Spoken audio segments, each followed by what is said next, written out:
Chapter 1. Brother-in-law Tang Long. In a private room of the Rue Shi International Hotel in Binhai City, a stunning woman gazes vacantly out of the window. On the large screen television beside her, news of a sudden military exercise that shook the entire Yin nation unfolds, an event that transpired yesterday in Binhai City. However, this sensational news fails to capture the woman's interest. Wenqing, what a rare surprise it is to see you here today, remarks a young man clad in a designer suit, his hair styled in the latest fashion, as he approaches Wenqing with a glass of wine in hand. Zhang Juanhao.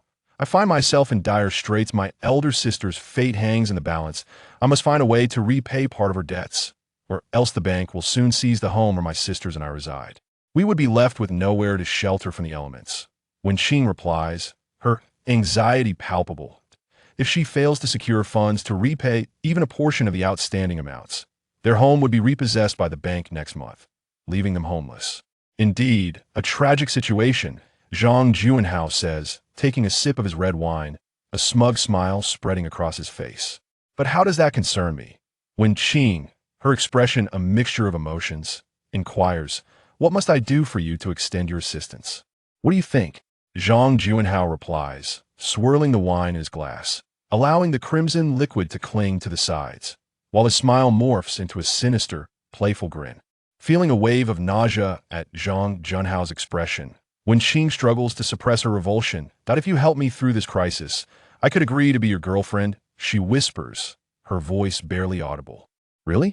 Zhang Junhao's eyes light up at her words, for this was precisely what he desired. Splendid. If you had been this forthright from the beginning, we could have settled this sooner. Rest assured, once you are with me, your family's troubles will be effortlessly resolved, he exclaims, laughter erupting as he relishes his perceived triumph. It is said that the esteemed director of the Tianjin winery, Wenrou, has shielded her younger sisters exceptionally well, yet in the end, it seems that he has managed to ensnare one of them. Pour me some wine, Zhang Juanhao declares, downing the contents of his glass in one gulp before slamming it onto the table. Wenqing's expression turns serious, but after a moment, she relaxes and dutifully approaches to refill Zhang Junhao's glass with the expensive red wine. What about yours? He asks that I do not drink. Wenqing replies that I ask it that you cannot drink, or do you simply not wish to drink with me? Zhang Junhao's demeanor shifts, a frown darkening his face. Well, Wenqing hesitates, her expression troubled. It is perilous for a young woman to drink alone, especially given her awareness of Zhang Junhao's notorious reputation as a reckless playboy. Countless young women have fallen prey to his charm over the years. If you are unwilling to drink, then let us forget what was just said. Zhang Juanhao shrugs, a feigned look of helplessness crossing his features. Then if I drink this glass of wine, you will help me? Wenqing tentatively asks, of course. You are my girlfriend, who else would I assist if not you? Zhang Juanhao beams, pouring wine into her glass with enthusiasm. Very well, I shall drink. Wenqing, after a moment's hesitation, raises her glass and drains it in one go. Yet as soon as she sets the glass down, Zhang Juanhao begins to pour her a second glass. Wenqing suddenly realized how young and naive she still was. Drinking starts with at least 3 glasses. I raise this glass in your honor. Zhang Juanhao lifted his glass, clinking it against Wenqing's. Wenqing, merely a recent university graduate, was ill-prepared to contend with Zhang Juanhao. Under the influence of his persuasive words, she downed 3 glasses, feeling a tumultuous storm brewing in her stomach as dizziness began to engulf her mind. I can't drink anymore. She sensed her consciousness fading, resolute in her refusal to consume further alcohol. Finish this glass, and 30 million will be transferred to your account. So, will you drink or not? At those words, Wenqing's eyes sparkled with intrigue as she lifted her glass, primed to drink. Bang! At that moment, the door to the private room was forcefully kicked open. A tall, handsome man appeared in the doorway, his piercing gaze sharp enough to penetrate the very soul. Tang Long? What are you doing here? Are you following me? Upon seeing him, Wenqing was momentarily stunned before her expression shifted to one of anger. Aren't you supposed to be picking up Yao Yao and Xian at this hour? What are you doing here? This is none of your business. Leave. Tang Long paid no heed to her words, striding confidently into the room. It It was only then that Wenqing noticed he was wielding a rolling pin in one hand and wore an apron dusted with flour around his waist, clearly having rushed over mid-cooking. Your second sister said you were about to do something foolish, so I came to check on you. Tang Long removed the apron from his waist, casually brushing off the flour. Wenqing, a bit agitated, exclaimed, I am not doing anything foolish. I am fully aware of my actions. Are you planning to sell yourself? He inquired, observing her increasingly dazed expression with calm detachment. That is none of your concern. Wenqing turned her head away, unwilling to meet his gaze, fearing she might crumble. How could it not be my concern? I am your brother-in-law. Your sister entrusted me with the responsibility of looking after you both, and I have an obligation to ensure your safety. Now return with me. Tang Long, still holding the flour-dusted rolling pin in his left hand, extended his right hand to pull Wenqing away. Let go of me. She swatted his hand away, her emotions flaring. Who do you think you are? What gives you the right to control me? You are merely a man who has abandoned his wife and children, devoid of any sense of responsibility. Repeat that. Tang Long's anger flared. The rolling pin pointed at Wenqing as he spoke coldly. I said it. What can you do about it? Emboldened by the alcohol, Wenqing spoke without restraint. My sister waited for you for 5 years. Do you know how she endured those 5 years?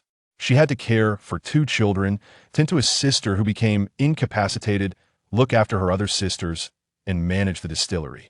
And what about you? What have you done during all these years? Tang Long lowered the rolling pin, guilt flooding his heart. I indeed owe your sister an apology. What good does that do now? Although she failed in her attempt to take her own life, she now lies in a coma. This entire situation is the result of your treachery. If I were you, I would simply leap into the river and end it all, Wenqing exclaimed, her fury palpable as she hurled her wine glass to the ground, shattering it at Tang Long's feet. Tang Long's eyes narrowed, and with a swift motion, he appeared before Wenqing, delivering a sharp blow to her head. How dare you strike me? Wenqing cried out, cradling her head in pain. The intensity of the ache brought her close to tears as she glared at Tang Long in indignation. What of it? This is the authority your sister bestowed upon me. He retorted, in your youth, you have learned nothing of virtue. Knowing your elder sister is in such dire straits, why did you not lend her a hand? While she toils alone, what have you been doing all these years? Did your education amount to nothing at all? Tang Long's ire grew with each word, and he gripped the rolling pin in his hand, as if he wished to bring it down upon Wenqing's head. Wenqing felt a sense of injustice wash over her. She had sought out Zhang Juanhao today precisely because her elder sister had fallen ill, their second sister was incapacitated, the third sister was merely a modestly paid police officer, and the fourth sister was studying abroad. The only one capable of shouldering the family's burdens was herself, and her only recourse was to turn to the wealthy heir Zhang Juanhao, who had once pursued her. To her dismay, her sacrifices and efforts were met with misunderstanding. Come with me, Tang Long commanded. Dare to utter another word, and I shall show you how to deal with it. With that, he reached out once more to grab Wenqing, assuming an authoritative demeanor. You're her brother-in-law, are you? Zhang Juanhao interjected, standing to block the space between Tang Long and Wenqing. Step aside. I am currently dealing with family matters, and I will settle my accounts with you later. Tang Long shot a cold glance at Zhang Juanhao. Settle accounts with me? Zhang Juanhao initially appeared taken aback. Then a mocking smile crept across his face. He adjusted his tie and cuffs with an air of confidence. Allow me to introduce myself. I am Zhang Juanhao, son of Zhang Tong, the chairman of Tongli Group. There is no need for you to put on airs before me. You and that scoundrel Xie Mingdong conspired to swindle my gentle wife. When the time comes, I will ensure a thorough reckoning. Tang Long replied coldly, to his words. When Qing's expression shifted dramatically, Tang Long's insinuation seemed to illuminate her understanding, and she turned to Zhang Juanhao. What are you saying? I don't comprehend, Zhang Juanhao warned, his eyes filled with a clear threat directed at Tang Long, signaling him to cease his remarks. However, Tang Long disregarded the warning and produced his phone. It matters not if you do not understand. I have several photos that will clarify everything for you. With that, he displayed a series of images from his phone before Zhang Juanhao and Wenqing. Upon seeing them, Wenqing's expression darkened. The photographs depicted Zhang Juanhao laughing and joking with another man, who was none other than Siem Mingdong, the very individual who had orchestrated the takeover of the family winery that rightfully belonged to the Wen sisters, leading to their elder sister's insurmountable debts in a misguided attempt to absolve the family of this burden. Their elder sister had tragically chosen to end her own life. Fortunately, prior to her tragic attempt at suicide, my elder sister sent a heartfelt message to a man named Tang Long, which can be regarded as her final plea. To my astonishment, Tang Long truly arrived, employing unknown means to wrest her from the clutches of death. Although my sister remains in a deep coma, she is, after all, still alive. This can be considered a sliver of good news. Chapter 2. Do you deserve it? 5 years ago, Wenrou ventured abroad alone, only to find herself adrift for several months due to a cruise ship disaster. Upon her return to Yin country, she discovered she was pregnant, ultimately giving birth to a pair of twin daughters after 10 months. The unwed Wenrou became a subject of rampant gossip, with the identity of the children's father remaining a mystery. At that time, the incident was the talk of the town. When Tang Long appeared before Wen Qing, frantically brandishing a text message from Wenrou sent prior to her suicide. Wen Qing immediately concluded that Tang Long was the man her elder sister had long awaited. Wen Qing's emotions towards Tang Long were rather complex, filled with both resentment and gratitude. She resented him for the belief that if he had not entered her sister's life, the lives of the Wen sisters might have been far better. Yet, she felt gratitude for Tang Long's timely appearance after her sister's attempted suicide. It was unclear what methods he employed to save her sister's life, but at least she was still alive, even if she had yet to awaken. Furthermore, Tang Long's presence offered her a semblance of support, and her two nieces adored their suddenly reappeared father. Thus, Wen Qing harbored no doubts about Tang Long's accusations against Zhang Juanhao. Instead, she felt as if he was awakening her to the truth. Zhang Juanhao, what is the meaning of this? Explain yourself. At this moment, as she gazed upon those photographs, many questions within Wen Qing's heart began to find answers. Why did Zhang Juanhao, who had seemingly given up on pursuing her sister, suddenly reappear when her sister was in distress? How did Zhang Juanhao know the details surrounding her sister's predicament? Why did he repeatedly claim he could resolve the troubles at hand? It became clear that this Zhang Juanhao was colluding with Siem Mingdong to orchestrate the chaos. The precious Tianjin distillery, which had been on the brink of collapse, was entrusted to Wenrou and her sisters 5 years prior. After Wenrou took charge, she developed a medicinal wine named Wenrou Xiang, which, upon release, received remarkably favorable market feedback and enjoyed explosive sales. A single bottle of Wenrou Xiang even fetched prices exceeding 5,000, becoming a rarity. The sisters' living conditions gradually improved with the distillery's rise. However, driven by greed, many set their sights on this lucrative venture. Fortunately, Wenrou retained tight control over the brewing formula and technology of Wenrou Xiang, rendering those covetous individuals powerless to act. Yet Siem Mingdong, a ruthless figure from the Xie family, resorted to unscrupulous means to obtain the formula. He first ensnared Wenrou into signing a significant 200 million yuan order contract. Shortly after the contract was inked, the Tianjin distillery was besieged by a slew of scandals involving the use of tainted herbal ingredients, inferior bottles, and various environmental and sanitary issues. Within mere months, the once thriving distillery found itself on the verge of collapse once again. All the profits previously earned were lost to various distributors, culminating in an insurmountable breach of contract penalty of 50 million yuan. Consequently, Wenrou was compelled to transfer ownership of the distillery to Siem Mingdong, which at that point was valued at a mere 20 million. Lacking 30 million, Wenrou found herself in a desperate situation, contemplating the finality of death to render the debt a mere lifeless account, thereby sparing her sisters from suffering alongside her. It became apparent that the mischief was orchestrated not solely by Siem Mingdong, but also by Zhang Juanhao. Was it solely because Zhang Juanhao had once pursued her, only to be met with refusal? Wen Qing's gaze fixated on Zhang Juanhao, demanding an explanation. What was there to explain? Zhang Juanhao raised his glass with an air of nonchalance. Everything surrounding my elder sister and the Tianjin distillery is the result of your and Siem Mingdong's schemes, isn't it?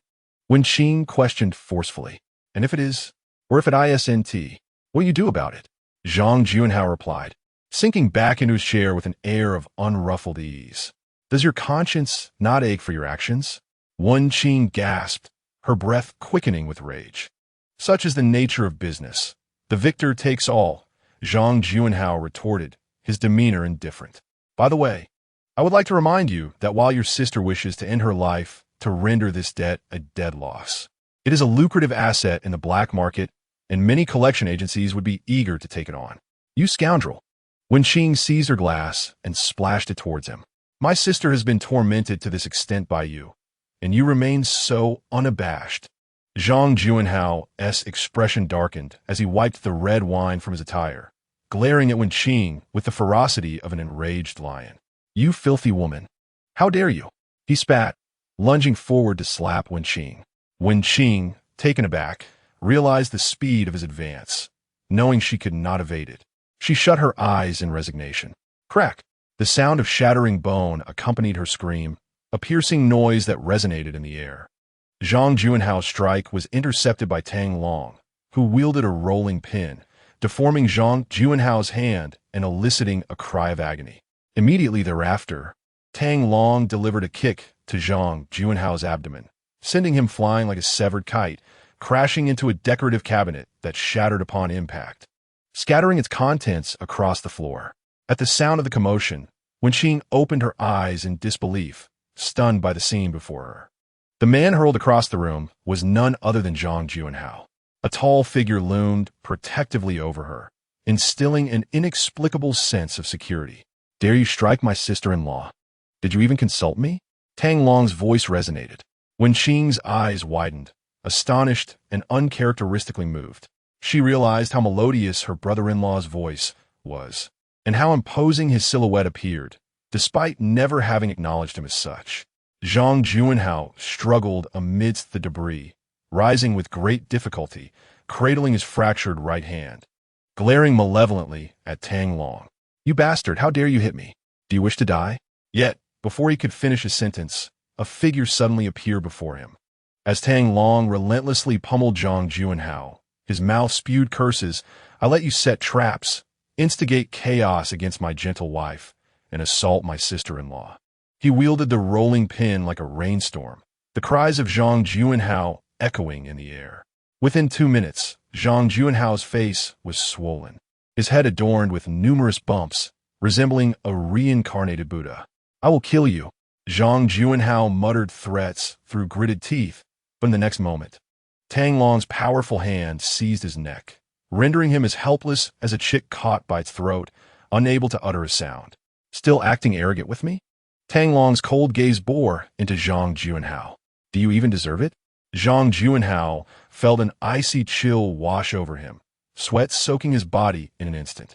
He had never encountered such an intimidating presence. Just then, a crowd surged through the entrance. Upon witnessing Zhang Juanhao being lifted like a mere chick, gasps of shock filled the room. Who are you? How dare you strike young Master Zhang? Are you tired of living? Release him at once, or face our wrath. Tang Long scanned the crowd, then turned his attention back to Zhang Juanhao, a smile creeping onto his face, sending shivers down Zhang Juanhao's spine. Here you go. With that, Tang Long effortlessly tossed Zhang Juanhao across the room as if he were tossing a football. Holy moly! The crowd erupted into chaos. Some attempted to evade, while others reached out to catch him. Yet, they scarcely anticipated the sheer force behind Tang Long's throw as Zhang Juanhao's body collided with them like a bowling ball. Toppling them all. Home! Tang Long turned to glare at Wenqing, brandishing the rolling pin threateningly. Dare to utter a word of dissent, and you shall see. Wenqing paused momentarily.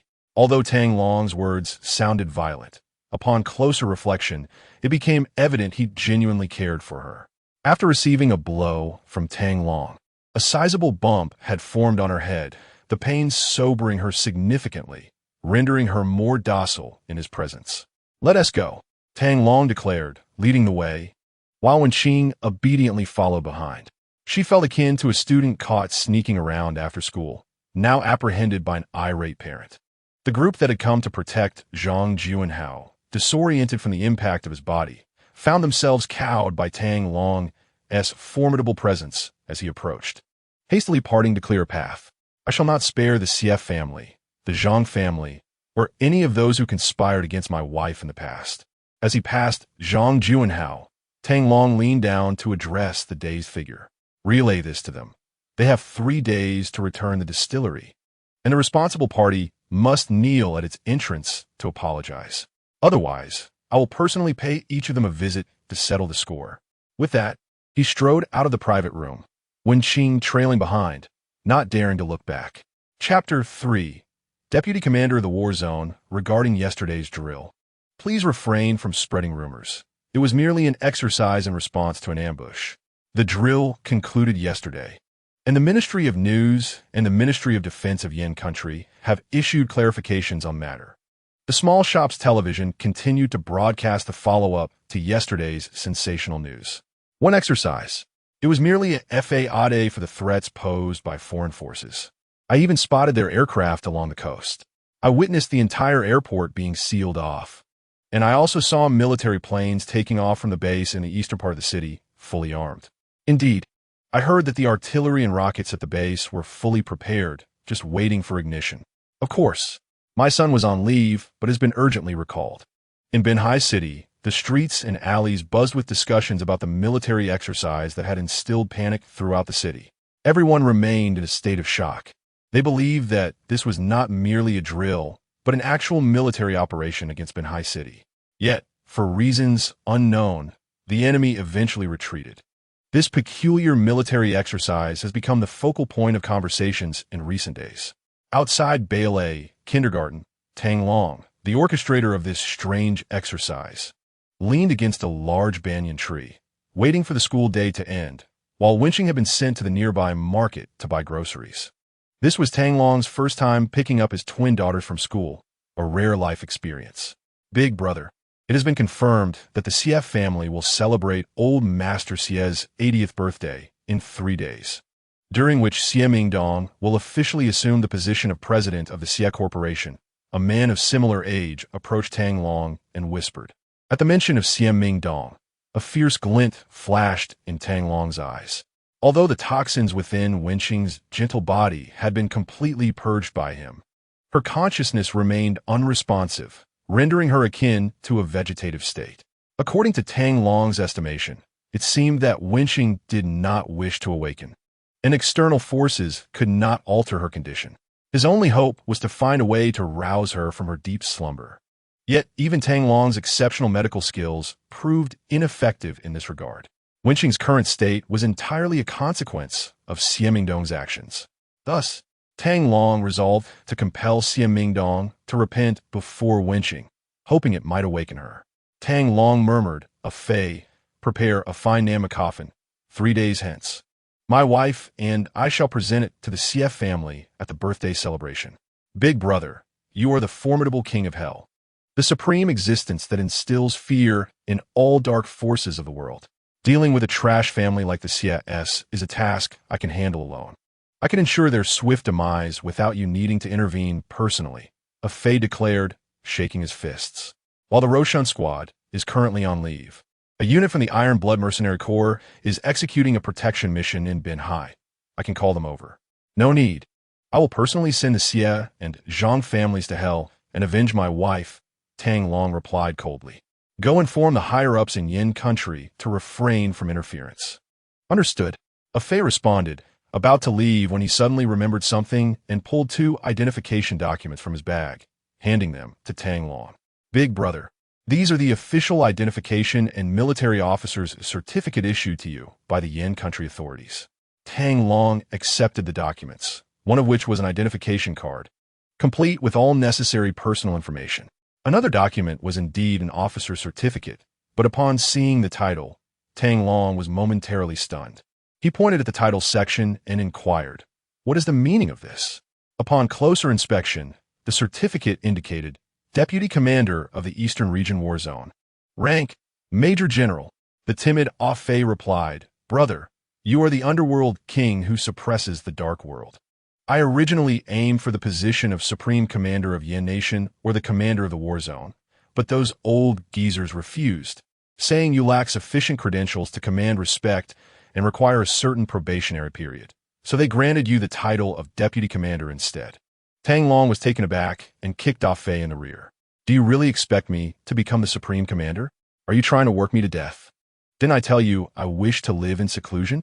I only asked you to procure me a convenient officer certificate with certain privileges.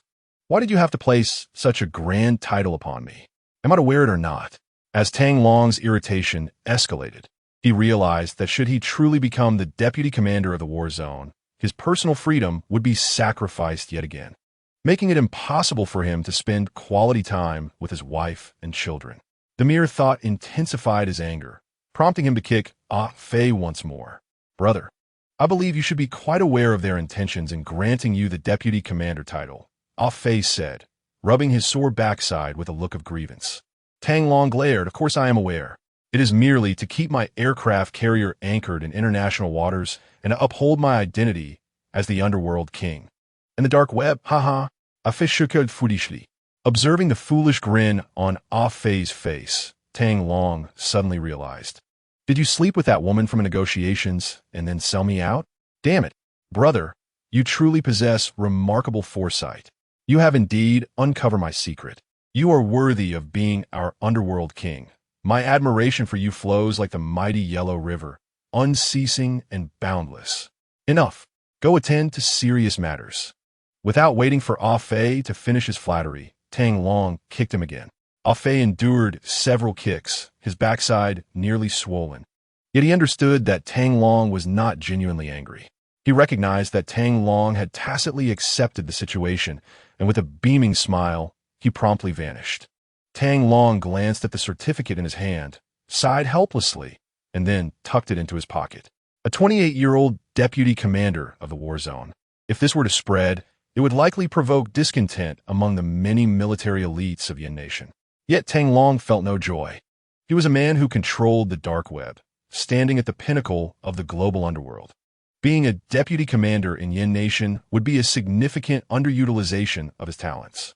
If he so desired, countless countries would extend olive branches to him, with many even expressing willingness to place their entire military forces under his command.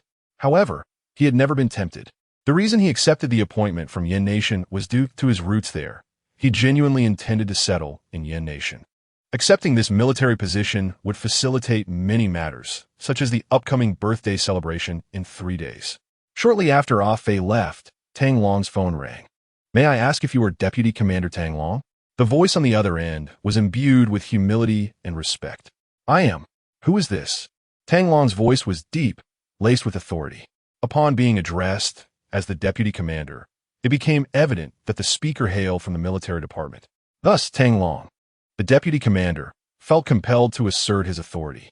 Clearing his throat, the individual proceeded to introduce himself. Deputy Commander, I am your secretary assigned by the military. My name is Chun Lei. You may direct me to handle any matters related to your work and life from now on. Tang Long quickly understood that this was a surveillance arrangement from the military. I have no issues for you at the moment. Focus on your duties, and I will inform you if anything arises. Do not disturb me unnecessarily, he retorted before hanging up the phone. Meanwhile, in a square outside a military base, a middle-aged man clad in military attire stood dumbfounded, clutching his phone. This was Chun Lei, the secretary designated to Tang Long. He was incensed by the abrupt termination of the call. So, you intend to occupy this position while shirking responsibilities and merely enjoying the power. Beside him, another soldier, slightly older and similarly attired, wore a broad smile. Those familiar with this soldier recognized him as Yi Qingtian, the supreme commander of the Eastern Theater, renowned throughout the Yin Nation. Commander, why are you smiling? The newly appointed deputy commander seems to show you no respect, Chun Lei remarked, bewildered by the typically serious commander's unexpected amusement. You wouldn't understand, Yi Qingtian replied, his grin widening. He was aware that few could comprehend his sentiments. Yet he felt elated. The fact that Tang Long had not declined the position of deputy commander signified that he had chosen to align himself with the Yin Nation. Yi Qingtian possessed a profound awareness of Tang Long's formidable prowess, having developed the dark web system and established the night pavilion. He had unified the chaotic international underworld beneath the dark web's umbrella. Nations and powers worldwide often sought his favor, offering wealth, beauty, and status. Yet he seldom spared them a glance. Now, this influential figure had assumed the role of deputy commander of the Yin Nation's war zone, prompting the dark forces from all corners of the globe to reconsider their intentions toward Yin. Proceed as he instructed. You are authorized to handle matters within your purview autonomously. For those beyond your authority, please seek approval before acting. Understood. Chun Lei acquiesced, compelled to comply with Yi Qingtian's directive. Meanwhile, as Tang Long ended the call, the school bell rang, signaling the end of the kindergarten day. Eager parents gathered at the school entrance to collect their children. Observing this, Tang Long hurried over. After a brief wait, he spotted a pair of adorable twin girls, backpacks in tow, skipping hand in hand out of the kindergarten. These charming little girls, resembling delicate porcelain dolls, were the twins born to Wenrou and Tang Long, Yao Yao and Xin. Daddy. Upon the appearance of Tang Long, two porcelain dolls immediately lit up with smiles and rushed to the kindergarten entrance. However, the kindergarten teacher did not allow them to leave, as she was unfamiliar with Tang Long. This left him feeling somewhat awkward, as today marked his first time picking up the children from school. And it was entirely understandable that the teachers did not recognize him. Teacher, I am the father of Yao Yao and Xin, here to collect them. Tang Long hurriedly explained. Are you truly their father? The kindergarten teacher asked, a hint of skepticism in her voice. After confirming with Yao Yao and Xin multiple times, she finally consented to let them go upon seeing Wenqing, who had just finished shopping and was approaching from a distance. Daddy, I thought you might abandon us again. One of the little girls exclaimed. I would never, Tang Long replied. I promised you both that I would always be with you and your mother. Have you forgotten? He cradled one porcelain doll in each arm as they climbed into the taxi, the two little girls nodding enthusiastically in agreement. Daddy, has Mommy woken up? When it came to discussing Wenqing, Tang Long found himself at a loss and could only respond that she needed more rest. Upon hearing that their mother was still asleep, the girls' previously high spirits quickly faded. To lift their mood, Tang Long produced 2 lollipops from his pocket, unwrapped them, and placed them in the girls' mouths, which brought back a glimmer of joy. Daddy is the best. They cheered, leaning against him with faces aglow with happiness. You said I was the best. Wenqing, seated in the passenger seat, couldn't help but interject. Annie is the best too. The children chimed in unison. Wenqing rolled her eyes, ignoring the 2 little ingrates, but was caught off guard when Tang Long suddenly thrust a lollipop into her mouth. In that moment, surprise filled her eyes. Is this how you feed lollipops? What if I get chocolate smeared on my face? She retorted. See? No harm done. Tang Long chuckled alongside the 2 porcelain dolls. Wenqing shot him an annoyed glare, but was soon distracted by the surprisingly sweet chocolate-flavored lollipop in her mouth. About 20 minutes later, the taxi halted outside a dilapidated neighborhood in the old city. The Wen sisters' home lay within this rundown area. By the way, once we return, you should really talk to your second sister, Tang Long suggested.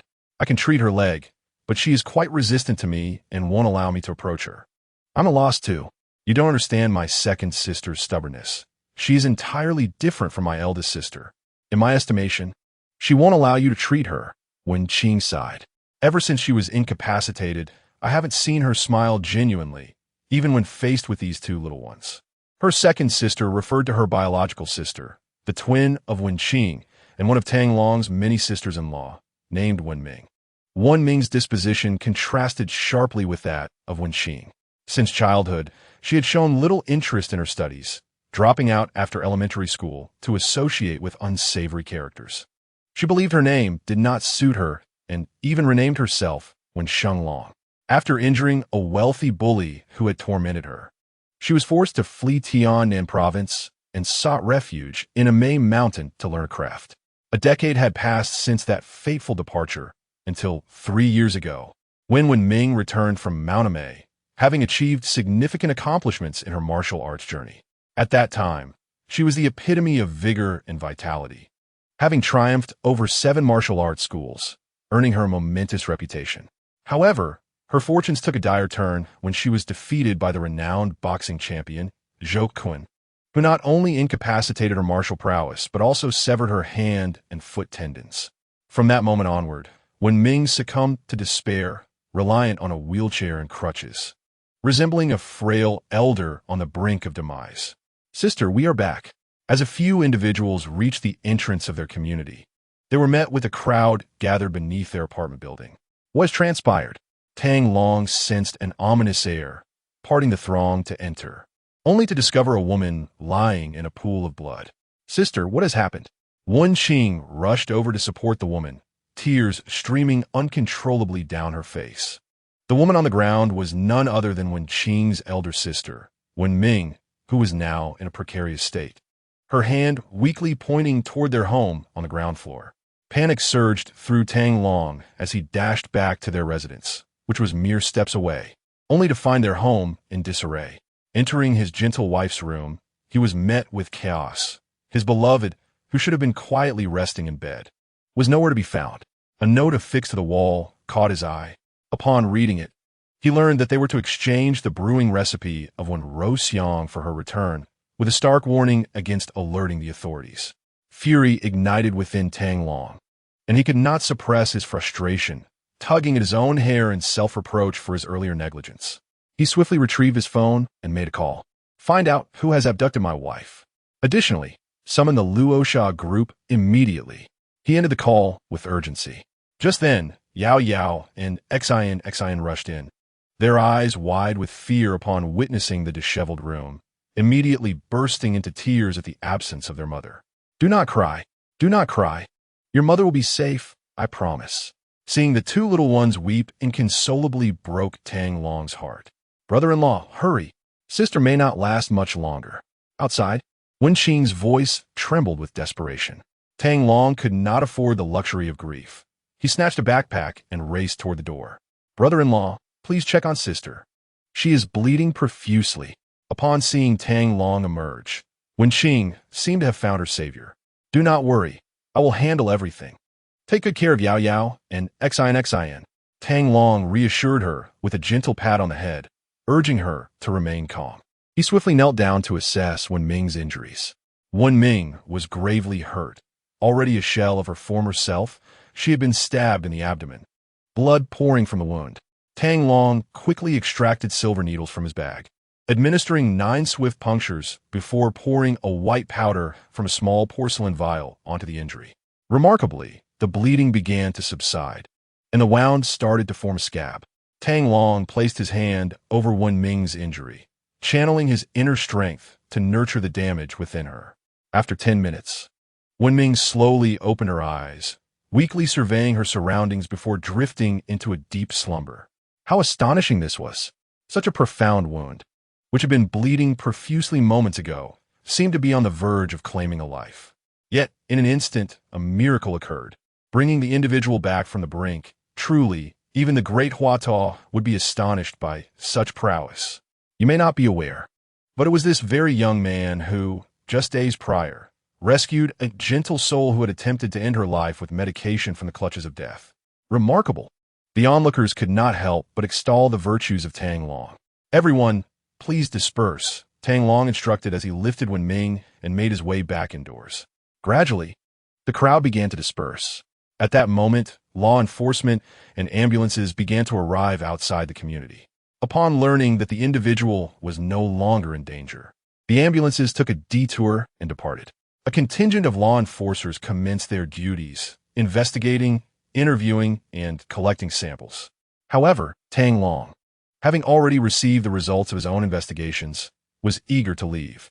Mr. Tang, please cooperate with our work. The team leader of the enforcement unit intercepted him as he attempted to depart. Whatever it is, relay it to my assistant when he arrives. I am currently preoccupied, Tang Long retorted, tossing a small notebook in the direction of the leader. The leader caught the flying notebook and opened it, his expression frozen in astonishment. He had never anticipated that the individual before him possessed such formidable connections.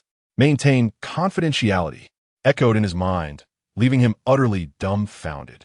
He realized he was in the presence of a major general, the vice commander of the Eastern Region War Zone. He was but a mere speck in comparison. Moreover, How had the conversation concluded with the individual vanishing? Yet his voice lingered as if spoken right beside him. Upon grasping Tang Long's background, the enforcement leader promptly secured the documents and continued the investigation. Not long after Tang Long's departure, 3 green military trucks came to a halt at the community entrance.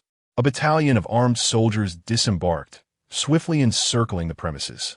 Chun Lei, accompanied by his security squad, took command of the investigation, leaving the enforcement personnel in a state of bewilderment. When each enforcement officer approached their captain to voice grievances about the perceived rudeness of the military personnel, the captain reprimanded them and organized a coordinated effort to assist the military in their inquiry, ensuring the results were presented to the military higher-ups for review. Chapter 5. The Dark Guardian takes action in the royal bathhouse. A man with dark skin reclined comfortably on a bed, attended to by several scantily clad women who were giving him a massage. Upon noticing the countless scars etched upon his body, resembling wounds from a blade or axe, the women gasped in shock. What sort of ordeal could have inflicted such injuries? Suddenly, a rhythmic beeping emanated from a specialized communicator on a man's arm. As if jolted by electricity, he sprang from the massage table, hastily donning his attire before donning a black, sinister mask. The sight of the mask sent half of the women into a panic. Yet, in the blink of an eye, he vanished, leaving behind a stack of cash on the table. In a luxurious internet CAF, a man was intensely engrossed in his game, skillfully maneuvering his way to lead 4 inexperienced teammates to breach the enemy's high ground.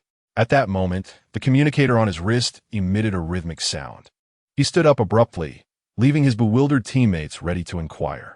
Suddenly, he donned a ghastly mask, and in the blink of an eye, he vanished like the wind. A similar scene unfolded in a bar, a cinema, and even within the confines of a family home.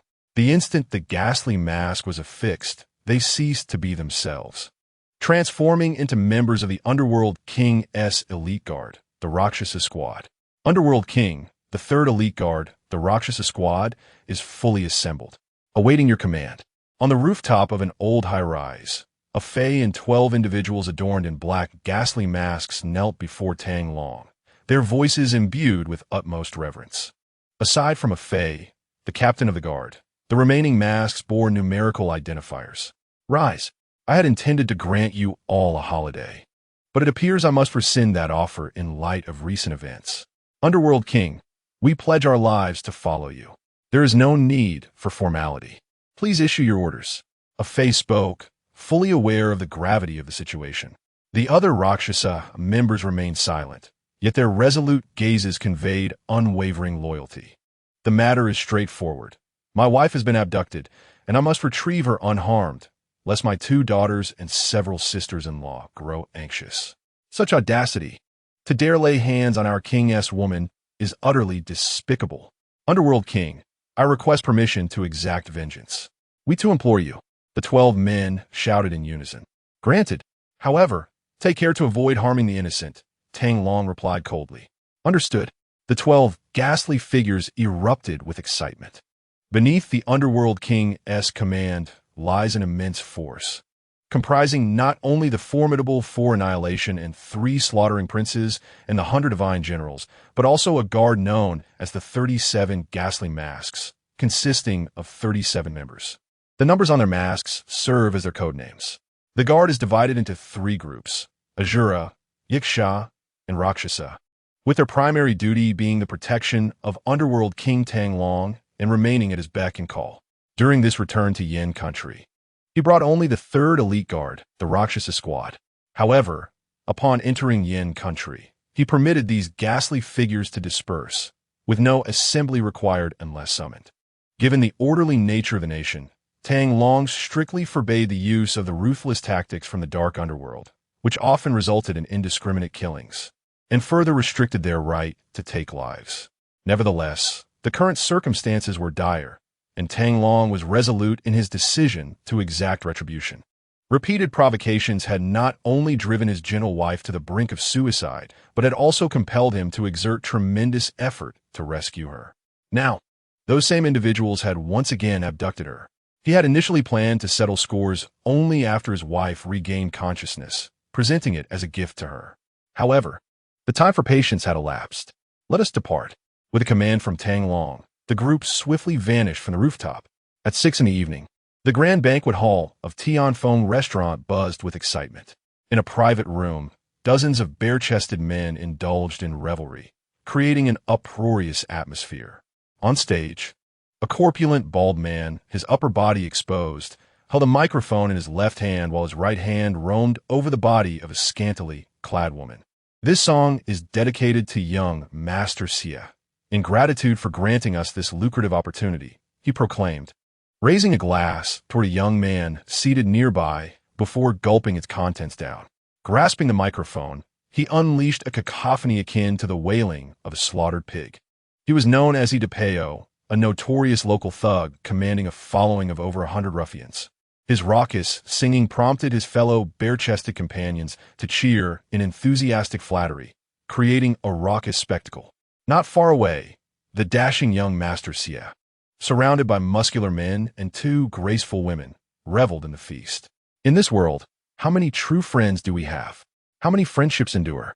Today, as we part, let us shake hands, for true friendship resides in our hearts. Though mountains may divide us, we need not meet to understand each other. Suddenly, just as Idapeo reached a crescendo in his performance, the door of the private room was violently thrust open, slamming against the table. Several bare-chested men were knocked unconscious by the force. An eerie silence enveloped the room, the awkward background music lingering momentarily before a perceptive follower promptly switched it off. Who dares to cause trouble here? Do you seek death? Entered a figure with a ghostly mask, his face etched in frost. A fey. Behind him trailed 6 silent, masked specters, their cold eyes betraying no emotion.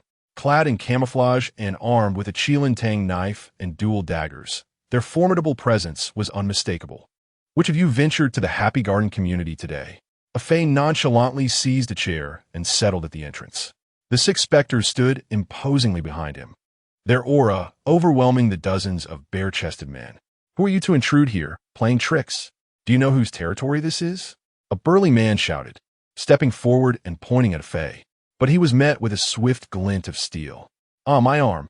The specter known as 36, the last in the ranks of the King of Hell's elite guard, drew his Tang knife and severed the man's arm with a single stroke. The limb flew off, spilling bright red blood across the floor, while the man writhed in agony, his screams echoing through the room. Silence, or face death. 36 stepped forward, placing his foot on the man's chest, the blade poised against his throat. A chilling aura of murderous intent permeated the air, causing the man to cover his mouth with his remaining hand, terrified to utter another cry. In the face of losing a limb and excruciating pain, survival became his utmost priority. The room descended into an eerie silence, with no one daring to speak. However, the group of bare-chested men glared with fiery intensity, clearly intent on bullying us directly at our doorstep. If this were to spread, how could we ever maintain our standing? Each of us clenched our jaws, wishing we could swallow these pretentious individuals whole. Reveal the identities of those who caused a disturbance at the Happy Garden community today, or else, one by one, you shall all lose an arm, a fey reiterated. Everyone turned their gaze towards Idapeo. There was no alternative. These individuals were evidently not ordinary, and speaking out at this moment could very well lead to one's demise.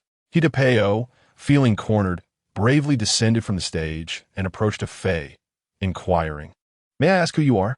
We bear no enmity towards you, and your public act of violence constitutes a legal offense. Do you realize?" A fey regarded Idapeo with a cold smile. "Indeed, it is you, Idapeo. You are one, and there are 7 more. Reveal them all. Have you come seeking revenge?" Hidapeo's expression darkened, as the inquiry about the Happy Garden affair was clearly aimed at his earlier actions. The aggressors showed no inclination to offer him any leniency. It was apparent they were determined to press on. Stealthily, he signaled to one of his subordinates in the corner. A slender figure quickly grasped the implication and hurriedly retrieved his phone to make a call. Revenge? A fey paid no heed to Hidapeo's furtive maneuverings, coldly chuckling. No. No. I have come to send you to your demise." Chapter 6. A dead poor Taoist is better than a dead friend. Who are your brothers in the one family? Are you also coveting the formula for that gentle paradise?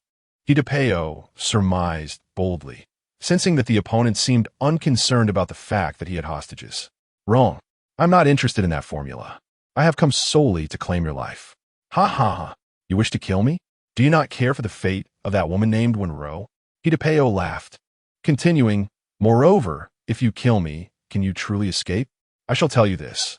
My uncle is the director of the Law Enforcement Bureau in the southern city. If you dare to harm me, I will ensure you taste a magazine's worth of bullets. Do you believe that? Afei was amused. 33. Show him your prowess.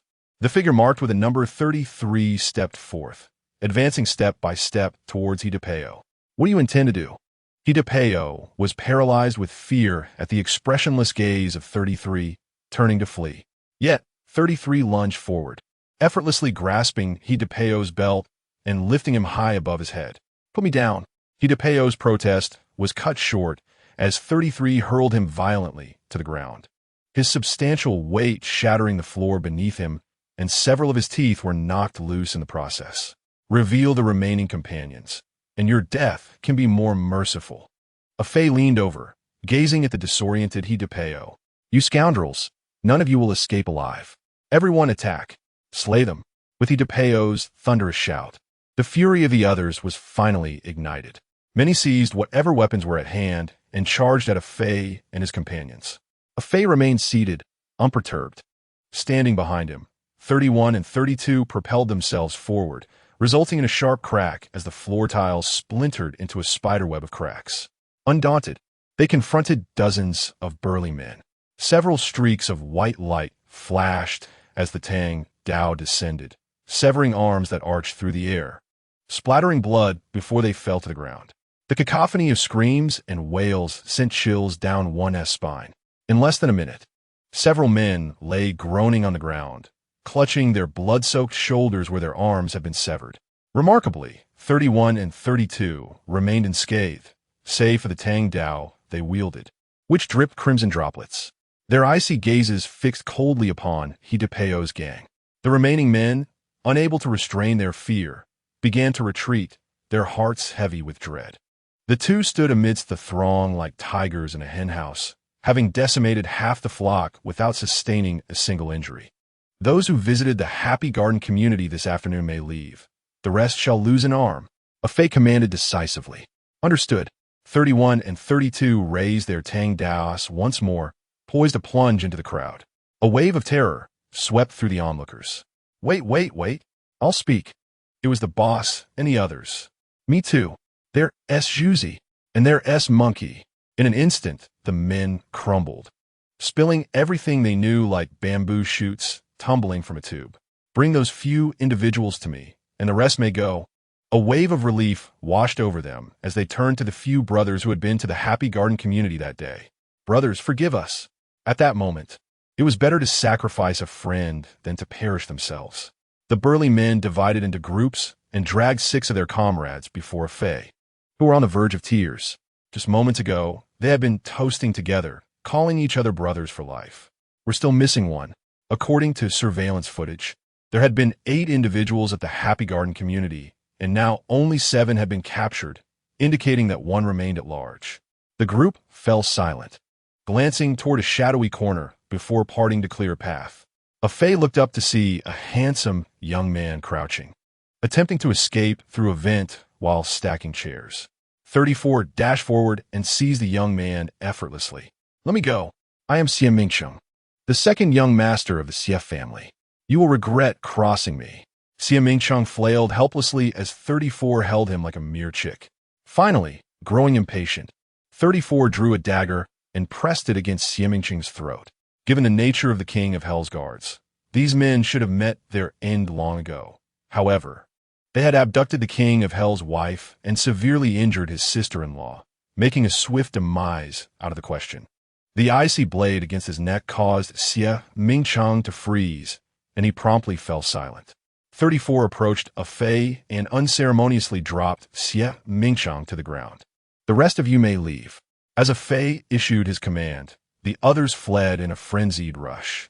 with those on the ground struggling to rise and retrieve their severed limbs before stumbling away. Within a minute, only a few members of the Rakshasa team and Hidepeo remained in the arena. Hidepeo's eyes darted around rapidly before he erupted into a boisterous laugh. "Is it truly amusing?" a Fae inquired, leaning closer to Hidepeo. "The woman in my grasp still slumbers. I advise you to release me at once. Otherwise, my subordinates will return to inform others, and that woman will perish immediately." At that moment, Hidepeo's phone rang. Without hesitation, Sanson bent down to retrieve the device from Hidepeo's pocket and answered on speaker. "Boss, a group of individuals wearing demonic masks have invaded the headquarters, attacking everyone in sight. The brothers are overwhelmed." Before he could finish, anguished screams echoed from the other end. The chilling cries sent a wave of dread through all present. Nearly 20 individuals remained at the headquarters, yet they had been swiftly overrun. Hidepeo's mind raced. After years of navigating the underbelly of Binhai City while relying on the Law Enforcement Bureau, he was taken aback by the mercilessness of the attackers. It appeared he was doomed today. "My uncle is affiliated with the Law Enforcement Bureau in Nanchung. I've already alerted him, and his men are en route. Your strength is formidable, but can it rival that of bullets?" As he spoke, Hidepeo laughed arrogantly, addressing the nearby Siem Mingchen. "Rest assured, second young master, I shall avenge you today." Despite being pinned beneath Sansan's foot and struggling to breathe, Hidepeo continued to cackle. A Fae shook his head in exasperation. "Foolish one, you remain oblivious to the gravity of your transgressions. You and your ilk, who delight in masquerading as ghosts, are on the brink of demise. Do you not realize?" Hidepeo persisted in his taunts. Suddenly, hurried footsteps echoed from the banquet hall's entrance. Hidepeo's eyes brightened. Could it be his uncle? He quickly looked up, only to see a young man entering, cradling a sleeping woman in his arms. The young man was surrounded by 6 individuals donning demonic masks. Upon closer inspection, Hidepeo recognized the woman in the young man's embrace as the very gentle he had abducted earlier that afternoon. The masked figures bore tang knives, smeared with what appeared to be fresh blood. They had evidently dispatched the headquarters defenders and arrived sooner than expected. Tang Long approached Hidepeo, and a Ming Wei brought forth a chair, which Tang Long occupied. He carefully adjusted Gentle's appearance before raising his gaze to Hidepeo, his expression devoid of emotion. "Do you have any final words before your demise?" Chapter 7. A last testament. Hidepeo was taken aback that the leader of the masked figures would pose such a question as his first. He fell into silence. "No last words?" Tang Long inquired again. I, Hidepeo stammered, unable to articulate a complete thought, his body trembling violently as a yellow, foul-smelling liquid trickled forth. "If you choose not to speak, then it shall be as if you have nothing left." With that, Tang Long cast a glance at Sansan. He initially had no expectation of extracting any useful information from these individuals, as he was already well-versed in all the details. The ruler of the dark web. What information could he not uncover? Even the time of the number one's restroom visit could be meticulously tracked. Thus, he saw no reason to squander time with this person. The blade of the tang knife in 33's hand was raised. "Wait, don't kill me. I am acting under his orders," Hidepeo exclaimed in a moment of desperation. "My life hangs by a thread. You should seek out Siem Mingsheng, the second young master of the Sief family. If there are debts, they should be settled with the proper party. Moreover, my uncle is the head of the Law Enforcement Bureau in the southern part of the city. If you kill me, you will encounter trouble." The blade in 33's hand hesitated as he glanced at the king of the Underworld, who signaled for him to refrain from striking. "Who injured that disabled woman?" Tang Long inquired once more. Upon hearing this, Hidepeo trembled, once again pointing a trembling finger at Siem Mingsheng, who turned ashen. "Do you have anything else to say?" Tang Long directed a mocking smile towards Siem Mingsheng. "Humph. I care not who you are. I advise you to release me promptly, or else the Sief family will annihilate you and your kin." Though the terrifying aura emanating from the masked figures unnerved him, as a member of the Sief family, he feigned composure. "Annihilate my kin?" Tang Long chuckled. "Excellent. In 3 days, you shall witness what true annihilation entails." With that, he stood, embracing Wenrou, and turned to depart. 8 of the Underworld guards brandished their Tang knives, raising them high in readiness to strike. Just as Tang Long reached the doorway, a cacophony of footsteps echoed from outside. A contingent of armed law enforcers encircled them, their dark barrels aimed menacingly at Tang Long and his companions. The Underworld guards instinctively closed ranks around Tang Long, their demeanor unyielding despite the tension. Though all were skilled martial artists, they dared not underestimate the threat of firearms. Now, they were even more vigilant, their murderous intent palpable. Scanning the surroundings, prepared to shield the king of the Underworld from harm. Who dares to cause trouble on my territory? He-Jin, do you have a death wish? A middle-aged enforcer stepped forward, regarding Tang Long's group with icy disdain. Lay down your weapons and surrender immediately, or you shall be deemed obstinate and face execution on the spot. Uncle, come quickly to save me. Hidepeo exclaimed joyfully upon hearing He-Jin's voice. He-Jin looked at Hidepeo, who was still pinned beneath 33's foot, and bellowed, release him at once. Tang Long chuckled, and what if I refuse? Seeking death. Are we? He-Jin raised a hand, and dozens of enforcers simultaneously disengaged the safeties on their weapons. The other Underworld guards, witnessing this, crossed their blades resolutely before Tang Long, vowing to protect him at all costs. The king of the Underworld must not be harmed, not even a hair on his head, unless they were to perish in the attempt. 33 also promptly released Hidepeo, positioning himself in front of Tang Long. Hidepeo and Xie Mingsheng, now free from restraint, rolled away on the ground, seeking refuge behind the table. The atmosphere abruptly became tense, as if the air were charged with impending conflict. Do you truly believe that a mere dozen of you, armed with just a handful of knives, can contend with my multitude of firearms? Hades, what shall we do now? Afei, feeling the pressure of the numerous guns trained upon him, grew increasingly uneasy. Nevertheless, he held firm confidence in the Rakshasa team. At such close quarters, a single command from Hades could turn this place into a veritable river of blood. Tang Long, unfazed, leisurely retrieved his phone and placed a call. Oh, so you're summoning reinforcements. I am eager to see whom you can bring forth. He-Jin scoffed, arms crossed. Uncle, stop wasting your breath. They are merciless killers. Just eliminate them. Hidepeo urged, his anxiety mounting as he observed Tang Long's calm demeanor, which felt increasingly out of place.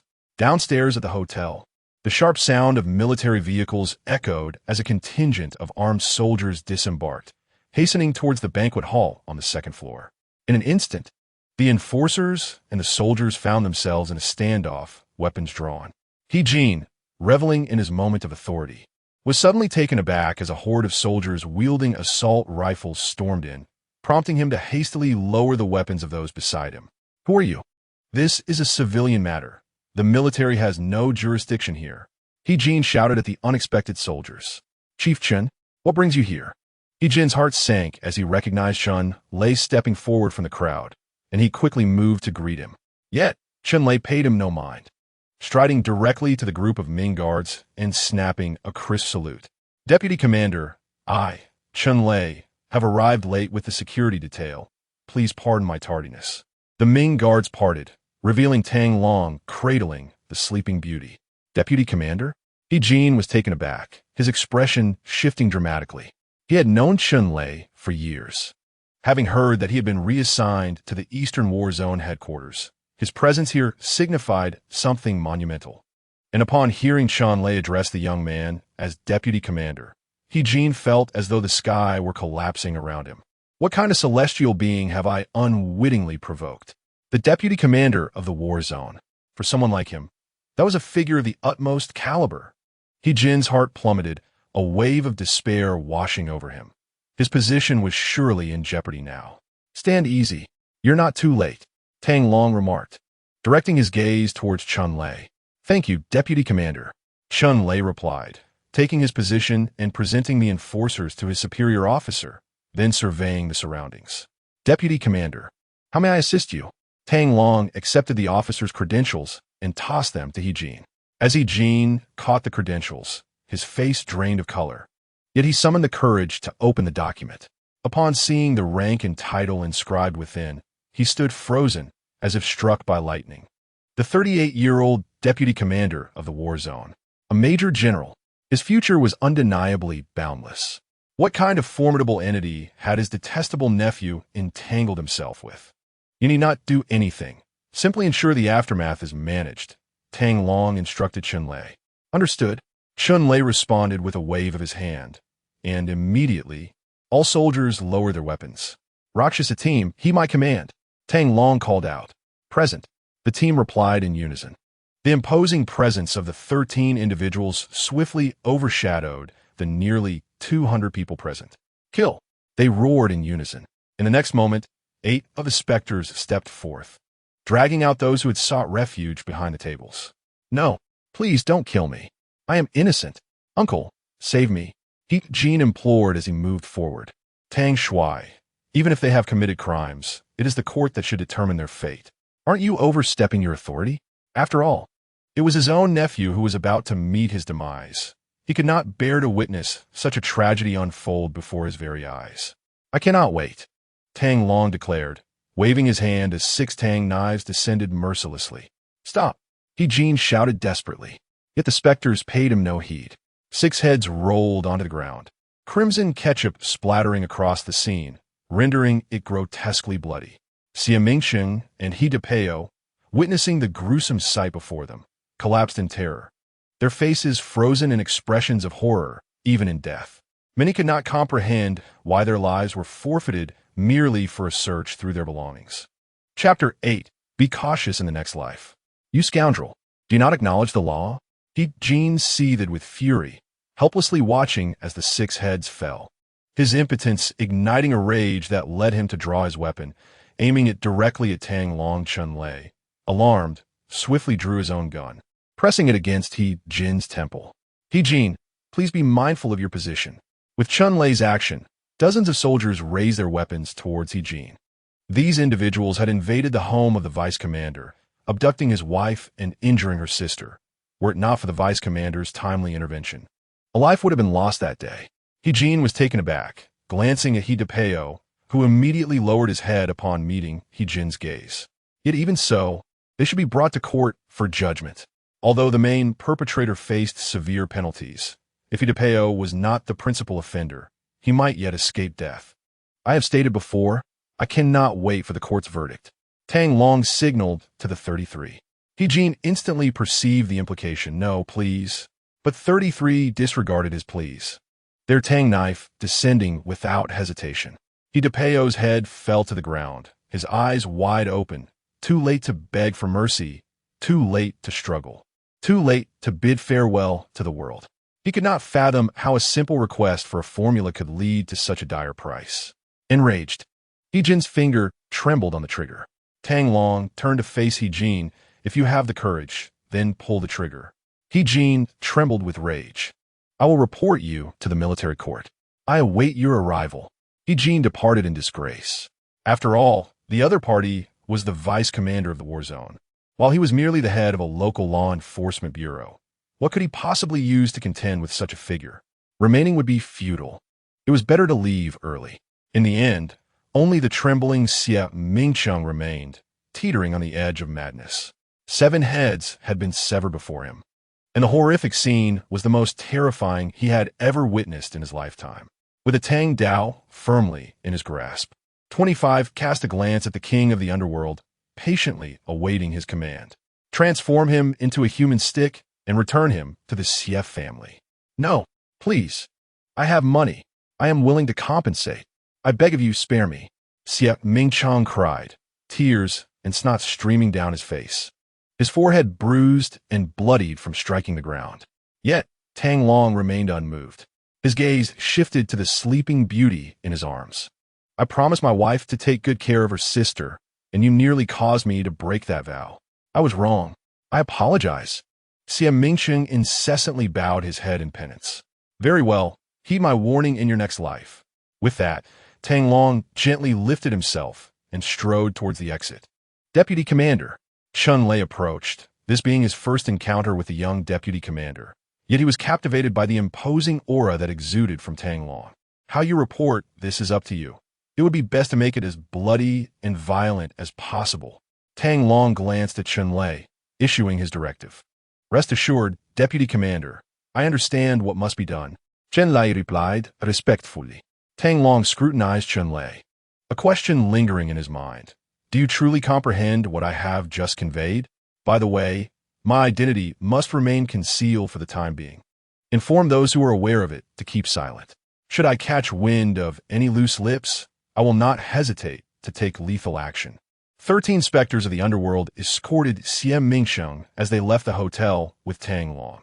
Chen Lei felt a chill run down his spine, but still reported the matter to Commander Yi Qingtian. "The war god," Yi simply replied, "Proceed as the deputy commander instructs." Before hanging up the phone, upon returning home, it was already 8 in the evening.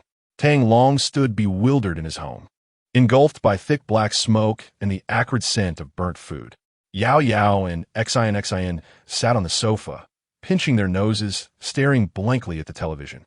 "Daddy, you're back." The moment they saw Tang Long, the two little girls perked up. "Mommy, Mommy," they called out to the still, slumbering Wenrou, only to be met with disappointment when she did not awaken. "Do not worry. Mommy's illness is not yet healed, and she requires further rest."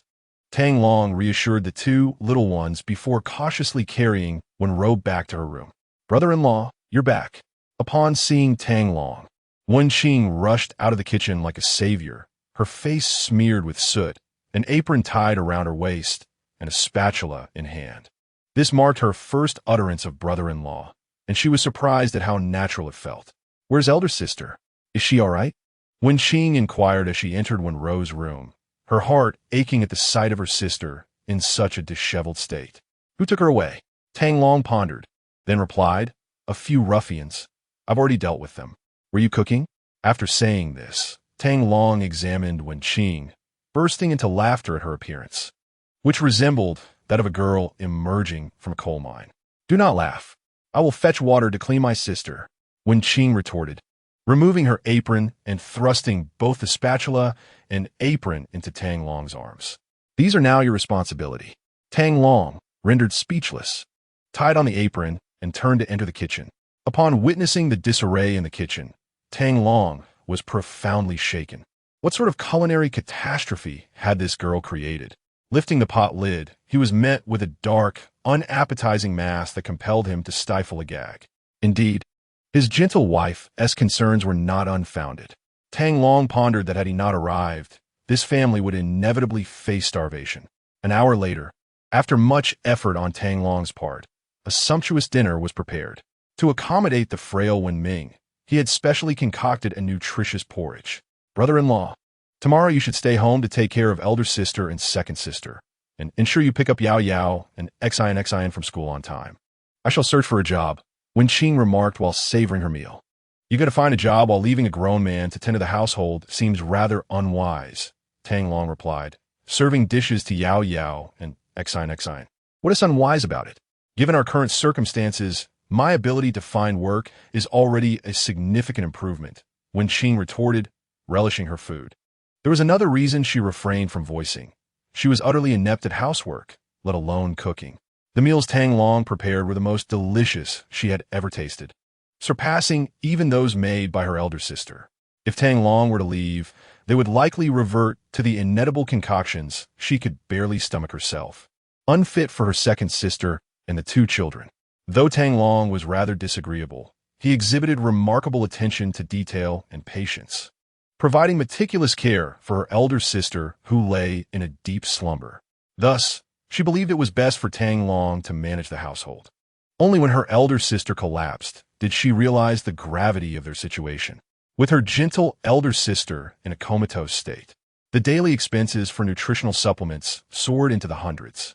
Second sister Wenming had been rendered incapacitated after a brawl 3 years prior, struggling to walk and perpetually wearing a sullen expression, as if the world owed her something. Third sister Wenxi was somewhat more reliable. Having served a few years in the military, she returned only to become a lowly police officer, earning a meager salary of just over 4,000 a month. She had been frequently away on business trips, absent for nearly half a month.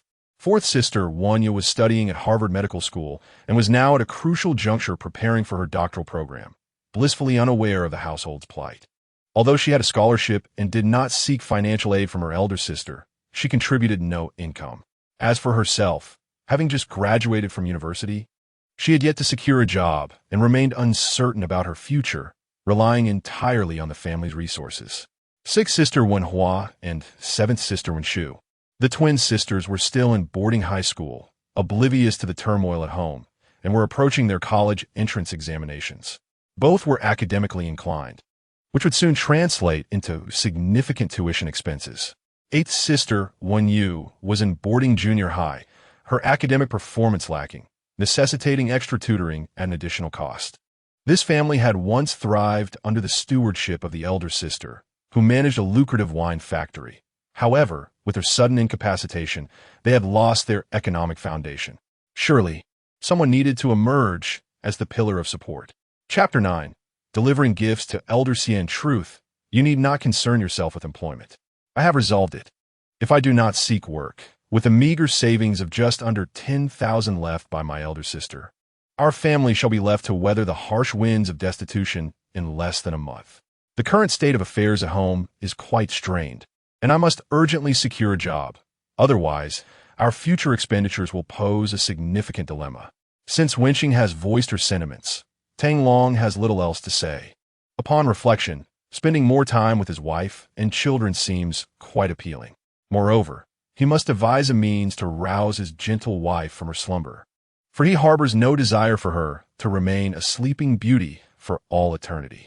Seated nearby, Wenming was engrossed in her meal, uttering not a word. Thanks to Tang Long's ministrations, the wounds on her abdomen had nearly healed, allowing her to dine without difficulty. However, Wenming now found herself rendered nearly helpless. Her tendons severed, leaving her devoid of strength for any task. Even eating proved to be a strenuous endeavor, making it implausible for her to support the family. For one who once basked in the glory of martial prowess, this existence felt akin to a living death. Each day was a monotonous struggle, and at times, she contemplated the finality of life. Yet, two little angels played with her daily, engaging her in delightful interactions, bestowing upon her the courage to persevere amidst the derision, disdain, and scorn she faced.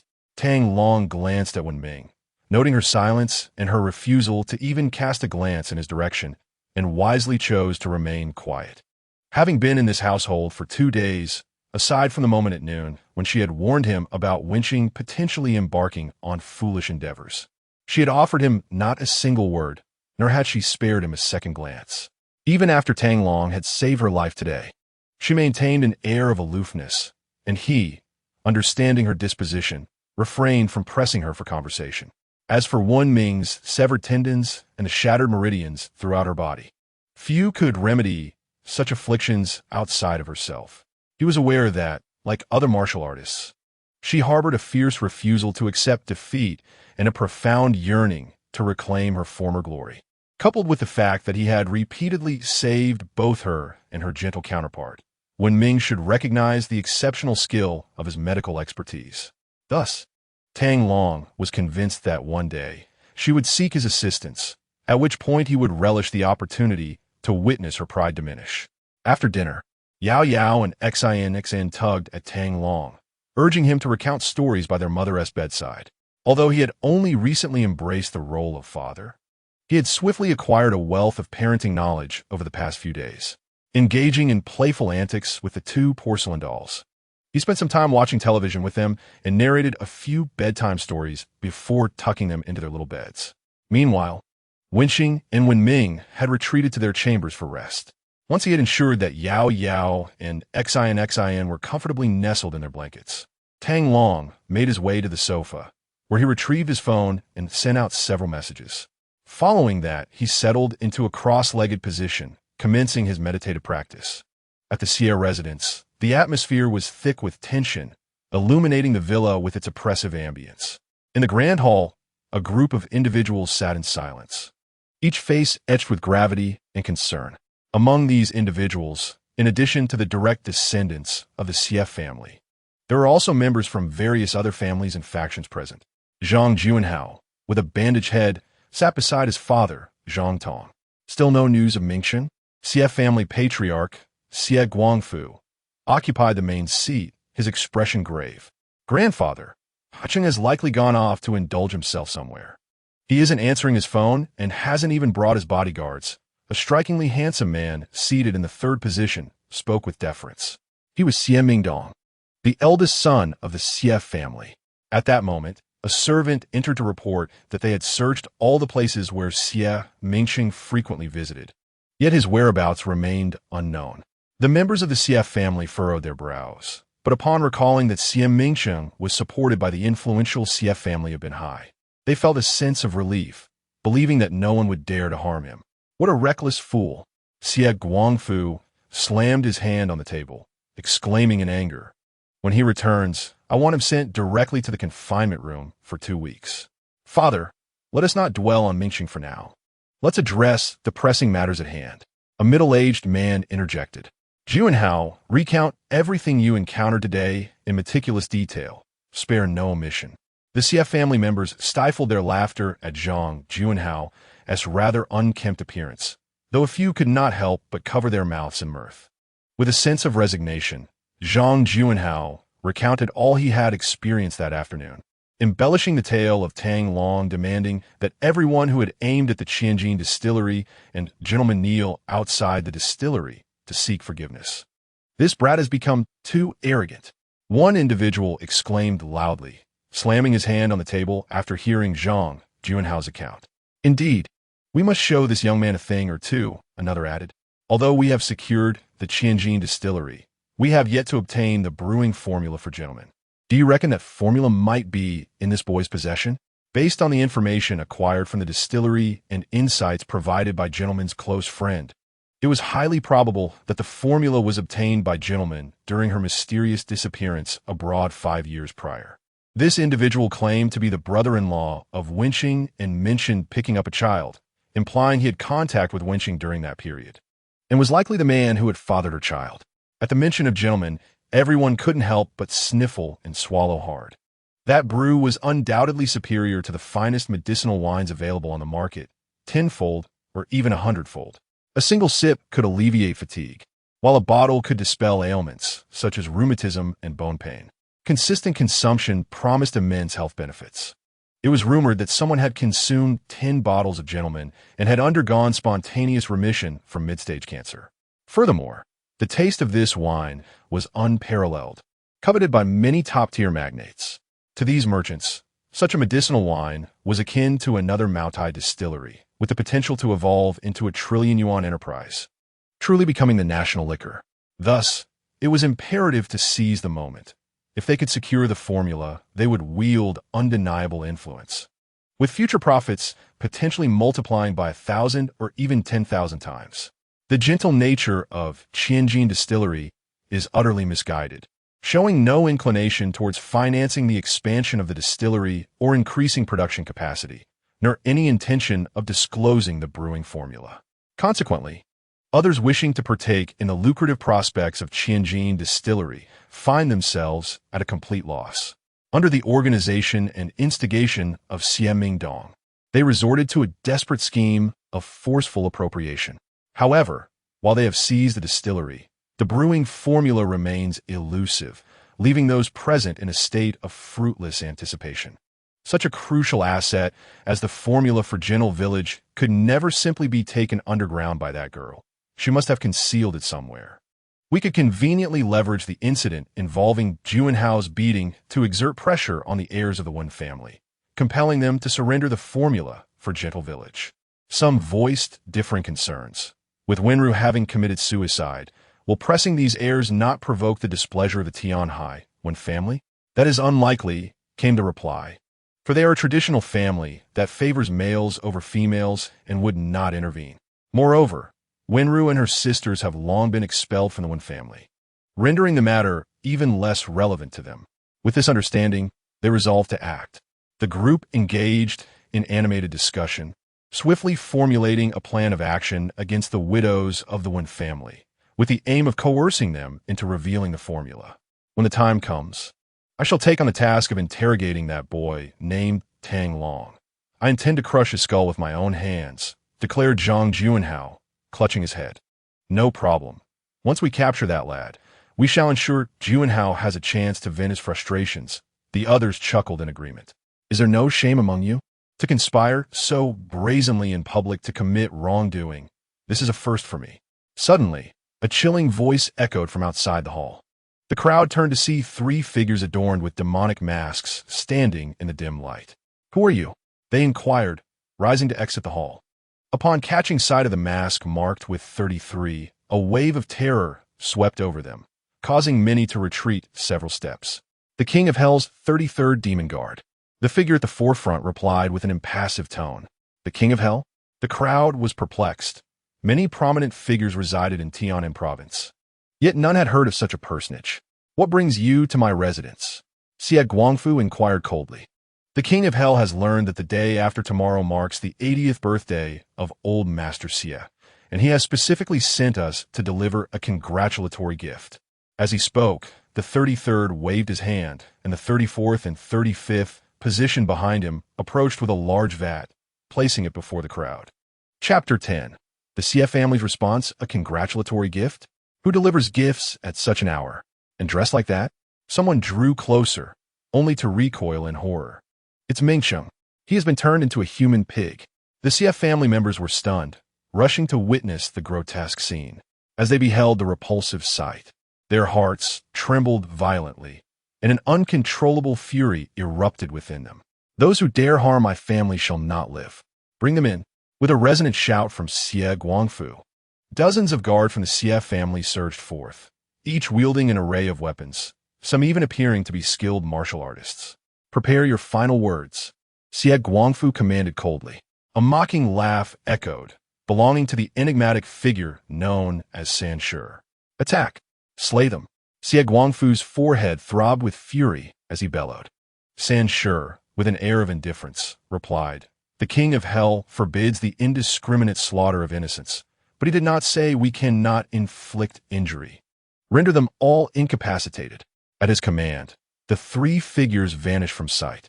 What followed was a cacophony of anguished cries that sent chills down the spines of those present. In the span of mere minutes, the trio, adorned with menacing masks and brandishing tang swords, incapacitated over 30 guards of the Xie family. When they reappeared, unscathed, a wave of dread washed over the onlookers. What manner of creatures were these three, possessing such formidable strength? The guards had not managed to harm them in the slightest. Esteemed sirs, we harbor no grievances against you. Are you not concerned about incurring the wrath of those above? Xie Guangfu's face was grim, his voice laced with cold inquiry. 3 days. You have 3 days to return the Qianjin distillery. All who have targeted the distillery and its director, Miss Wenrou, must kneel outside the distillery to face punishment. The crowd collectively gasped. This was the second time they had heard such a decree, the first being the earlier relaying by Zhang Juanhao. Fail to comply, and you shall bear the consequences. With that, the three figures turned and melted into the shadows, leaving no trace of their arrival or departure. Silence enveloped the assembly. It was evident that they had stumbled upon a formidable adversary. Head of the Xie family, what shall we do now? The crowd, devoid of solutions, turned their gaze towards Xie Guangfu. His expression was icy as he regarded the figure of Xie Mingsheng confined in a jar. A tempest of rage surged within him, yet he was uncertain where to direct it. These individuals are martial artists. We could seek assistance from the Martial Artists Alliance. Someone suggested suddenly. Indeed, we can request the aid of the Alliance or report directly to the Heavenly Authority Bureau. Another chimed in. A flicker of hope illuminated the previously somber atmosphere. Though the Xie family remained engulfed in sorrow, given the circumstances, it was evident that the meeting scheduled for that night was rendered unnecessary, and one by one, the guests departed discreetly. Soon, only Xie Guangfu, Xie Mingdong, and a handful of core Xie family members remained in the hall. Father, we cannot let this grievance against Mingsheng go unavenged. Xie Mingdong's father, Xie Haitao, slammed his hand on the table. Racked with despair, he lamented the fate of his son, transformed into a grotesque figure. The depth of vengeance required to commit such an atrocity was unfathomable, and retribution was imperative. Xie Guangfu reclined in his chair, massaging his temples. As the ancient military adage states, knowing oneself and one's enemy ensures victory in every battle. Yet, we remain in the dark about this king of hell's origins, which places us at a distinct disadvantage. At that moment, a middle-aged man rushed in, breathless. He was Xie Guangfu's second son, Xie Haiyang.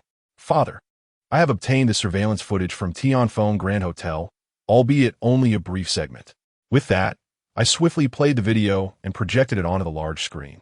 This individual appears to be Major General Chen Lei, who previously served in our coastal city, and I heard he was reassigned to the theater headquarters a few years ago. Indeed, he is facing off against He Jin from the Southern City Law Enforcement Bureau. What was the outcome? Xie Mingdong inquired, his brow furrowed in concern. The video is far from complete. It merely captures the standoff between the two parties, lacking any further details, rendering it inconclusive. I questioned the hotel manager, and after offering a substantial sum of 100,000 yuan, he reluctantly disclosed that a lone individual accompanied by 13 others wearing menacing masks sought revenge on He Depeo. It seems that Mingcheng and He Depeo had conspired to visit Wen's residence, hoping to acquire the secret formula. Xie Haiyang divulged all the information he had gathered. Upon hearing this, everyone quickly pieced together the narrative. Xie Mingcheng, eager to make a name for himself and showcase his abilities, had teamed up with He Depeo and ventured to Wenrou's home in search of the elusive secret recipe. Ultimately, not only did they fail to locate the formula, but they also discovered that Wenrou was in fact alive. During the abduction of Wenrou, they encountered her ineffectual twin sister, Wenming. In the ensuing altercation, Xie Mingcheng, in a fit of rage, inflicted a stab wound upon Wenming. After concealing Wenrou, they proceeded to Tianfeng Grand Hotel to celebrate their supposed triumph. However, they were tracked down by the masked assailants, and the ensuing scene of gruesome violence left everyone present trembling with fear. While the situation had been clarified, a heavy silence enveloped the room. Should this vendetta be avenged? Who exactly is that enigmatic figure known as the Reaper? Ultimately, no one could provide a definitive answer. When a call was made to inquire about He Jin, he remained tight-lipped, offering no hints regarding the identity of the mysterious individual, leaving the Xie family baffled. Logically, one would expect a reaction, especially after He Jin's nephew was publicly decapitated, yet he remained utterly silent. What does this indicate? It suggests that the identity of that person is far from ordinary. Mingdong. After a prolonged silence, the elderly Xie patriarch finally spoke. "Grandfather." Xie Mingdong responded with utmost respect. "The plan to target Tianjin Distillery was spearheaded by you. What do you propose as our next course of action?" Xie Mingdong felt a pang of discomfort. It was indeed his initiative to collaborate with several major factions to strike against Tianjin Distillery. At that time, he had promised these factions that they would seize the distillery and procure the secret recipe from Wenrou's residence. They had collectively set sail on the vessel of Tianjin Distillery, eagerly awaiting its ascent. Yet now, not a trace of the secret recipe could be found, and the fulfillment of his promises seemed a distant prospect. Fortunately, he had the support of the Xie family, a formidable ally, which deterred others from making demands of him, though he could not escape the whispers of gossip. After a moment of contemplation, he asserted, "Grandfather, I believe we must not yield to our adversaries. Rather, we should seize this opportunity to decisively suppress those who dare to provoke the Xie family. In doing so, our family's position in the coastal region will become even more secure. But we still have yet to ascertain the identity of our opponents." Someone interjected, "There is no need for clarity, regardless of his complexion or the formidable power behind him, as long as he adheres to my plans. Our Xie family shall ascend to greater heights, for we too possess a formidable ally," Xie Mingdong asserted. Upon hearing this, the crowd's eyes brightened. Indeed, the Xie family has backing, so what is there to fear? Pray, elaborate on the course of action. Xie Guangfu had to concede that his grandson's words resonated with him. Although the Xie family is considered a prominent clan in Binhai City, it remains merely a second-tier family. To elevate their status beyond financial resources, influence is paramount. To enhance influence, a multifaceted approach is requisite. Chapter 11. When Ming's request early the next morning, Tang Long rose early to prepare breakfast, then settled on the sofa, awaiting the others while browsing the news on his phone. However, upon encountering the headline featuring a ghastly mask, he furrowed his brow. After perusing several articles, an enigmatic expression crossed his face. How intriguing. It seems the CF family is gearing up for something significant. After skimming the news, Tang Long dispatched a couple of brief messages and disregarded the matter further. At that moment, Wen Qing and Wen Ming had also awakened. Breakfast consisted of dumplings that Tang Long had prepared the previous day. Wen Qing took a few bites before grabbing her bag and heading out in search of employment. Wen Ming finished her meal, set down her dishes, and ventured out for a stroll with her cane. After attending to the breakfast of the two young ladies, Tang Long washed the dishes, tidied the house a bit, and then hailed a cab to escort them to kindergarten. He felt relatively assured about Wen Ming being home alone. Though she had stepped out for a walk, Tang Long knew she would meander back home as soon as he departed. Additionally, he had arranged for 2 guards to keep watch, ensuring that no significant incidents would occur. After dropping off Yao Yao and Xin Xin at school, Tang Long took the opportunity to purchase some vegetables on his way home. Upon arriving at his doorstep, he spotted Wen Ming leaning against the doorframe, eagerly awaiting his return. "Are you waiting for me?" Tang Long asked with a smile, gazing at Wen Ming. Wen Ming did not respond, her eyes reflecting a hint of hesitation. Ignoring her silence, Tang Long entered the house and began tidying up. The weather was splendid. He took the opportunity to wash all of Yao Yao and Xin Xin's clothes, hanging them out to dry. Wen Ming observed Tang Long's industrious silhouette and softly called out, "Ah?" Tang Long, puzzled, turned to her. "Make sure you call me correctly. I am your brother-in-law." Wen Ming hesitated again, but mustering her courage, she called out once more, "Brother-in-law." Tang Long set aside the cloth he was holding and sat on the sofa, beaming at Wen Ming. Seeing his reaction, Wen Ming thought to herself, since she had already started, she might as well confess everything. "I know you can heal my injuries, right? Call me sister-in-law once more for me to hear." Tang Long crossed his legs with keen interest, waiting for Wen Ming to continue. "You." Wen Ming was exasperated. Is this how a brother-in-law should behave? With a sigh, she reluctantly undertook some psychological preparation and, gathering her courage, exclaimed again, "Brother-in-law." "Alas." Tang Long graciously agreed, patting the sofa to beckon Wen Ming to take a seat. Wen Ming approached slowly, settling down with a heart full of hope as she gazed at Tang Long. "Your injuries can indeed be healed, and I assure you that once healed, your strength will surpass what it once was, and not by a small margin," Tang Long declared. "Really?" Wen Ming exclaimed, her face alight with joy. "Of course it's true. So, brother-in-law, please help me heal," Wen Ming said, her impatience evident. She had been at rock bottom for 3 years, living like a mere shell of her former self, constantly yearning for strength, burdened by the humiliation of her incapacitation. "I have one condition. Agree to it, and I shall heal you. If not, you may seek help elsewhere," Tang Long cautioned, signaling Wen Ming to remain calm. "A condition? What condition?" Wen Ming inquired, puzzled. "From now on, you must heed my every command. I shall not interfere in your affairs when there is nothing urgent.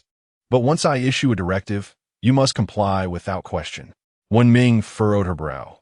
The term seemed innocuous at first glance, yet upon deeper reflection, she realized that her future may very well be under Tang Long's control. "You may weigh your options. I assure you, my demands will not be unreasonable," Tang Long stated before rising to continue with his chores. Wen Ming sat on the sofa for 2 hours. "I accept your terms." After several hours of deliberation post-lunch, Wen Ming finally spoke. "Excellent." Tang Long tossed the mop into her hands. "Now go clean the floor." "What?" Wen Ming was taken aback. "What do you mean, what?" "Hurry up. Do you not wish to have your injuries treated?" Fury ignited within Wen Ming as she watched Tang Long nonchalantly turn on the television, lounging comfortably while snacking on seeds. She was tempted to strike him with the mop in her grasp. Yet, she had once been a formidable warrior. Reason prevailed, urging her to endure. "Wen Ming, you can bear this. You have endured for 3 years. What is a little longer?"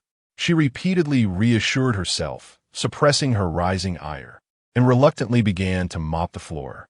With her tendons severed, she struggled to exert any strength, rendering the household chores exceedingly taxing. Cleaning just the small expanse of the living room left her breathless. It took her a full 2 hours to clean the entirety of the 100-square-meter home. Good, Tang Long remarked with satisfaction, nodding at the spotless floor. Now, can you heal me? Wen Ming collapsed onto the sofa, utterly exhausted. Not yet. You must wait a month. What? You are free to forfeit if you wish. I am indifferent. Tang Long shrugged. 1,000 frustrations surged within Wen Ming. In that moment, she longed to shove this smirking, insufferable man into the toilet. Was it truly acceptable to torment someone so helpless? Did he not feel a twinge of guilt? Later that evening, as Wen Ming returned home, dragging her weary body, she was met with an unbelievable sight.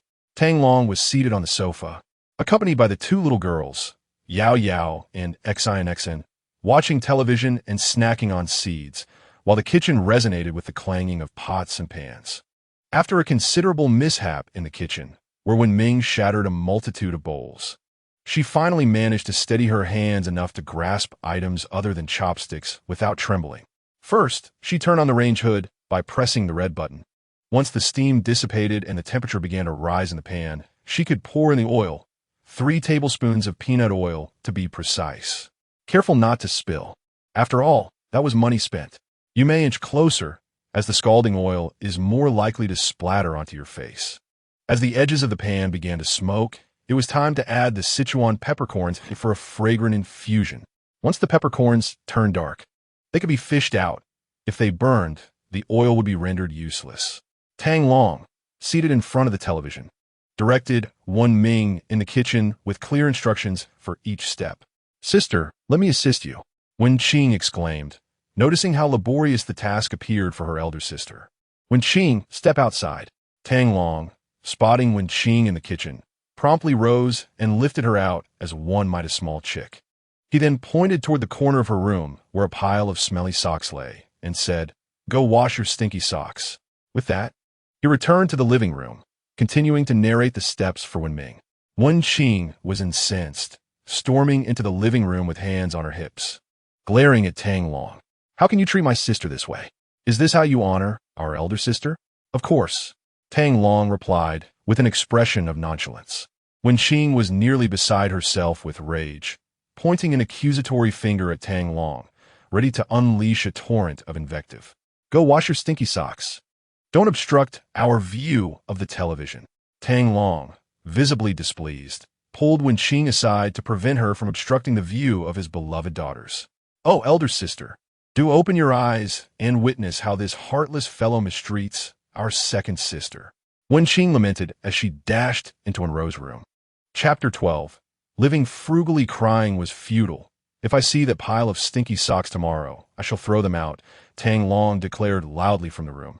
2 minutes later, Wen Qing emerged from Wenrou's room, her expression one of indignation as she shot a fierce glance at Tang Long before dutifully heading to wash her own pile of foul socks. "Sister, what on earth has come over you today? Are you truly capable of handling household chores?" At the dining table, Wen Qing inquired while eating the half-cooked rice prepared by Wen Ming. "Do not ask." Wen Ming glared at Wen Qing in response. Wen Qing pouted, feeling stifled by the lack of inquiry. Tang Long, on the other hand, recooked all the dishes Wen Ming had prepared before serving them again. However, after the second cooking, the flavors finally reached a palatable level, at least fit for consumption. "By the way, brother-in-law, we've never inquired about your past. What did you do before?" Wen Qing suddenly asked. Tang Long pondered for a moment before replying, "I suppose you could call me a network engineer. I've heard network engineers earn quite a handsome salary. You must have accumulated a fair amount over the years, brother-in-law." Wen Qing continued. Tang Long looked up at Wen Qing, observing her until she felt sufficiently awkward to bury her head in her meal, before he finally spoke. "Have you found it difficult to secure employment and wish to return home to a life of lethargy?" Wen Qing's cheeks flushed as she pondered who she looked down upon. Who would merely linger and wait for death. "Just wait. I shall surely make you see me in a new light." However, she revealed a playful expression. "You are now a part of this family. You ought to contribute. Moreover, this household was originally managed by my elder sister. I am merely a temporary substitute. With my sister in a state of unconsciousness, It is only reasonable for you to take on this role. Tang Long rolled his eyes. Are you suggesting that I should be the one to earn a living for the family? It's not quite like that, she responded. We are all family, and mutual support is essential. Our household expenses are quite substantial. We must come together to devise a solution. Tang Long cast a disdainful glance at Wenqing and retrieved a black bank card from his bag, placing it before her. This card has some funds on it. If you're truly in need, you may withdraw from it. Wenqing's eyes brightened as she took the card, her expression becoming somewhat peculiar.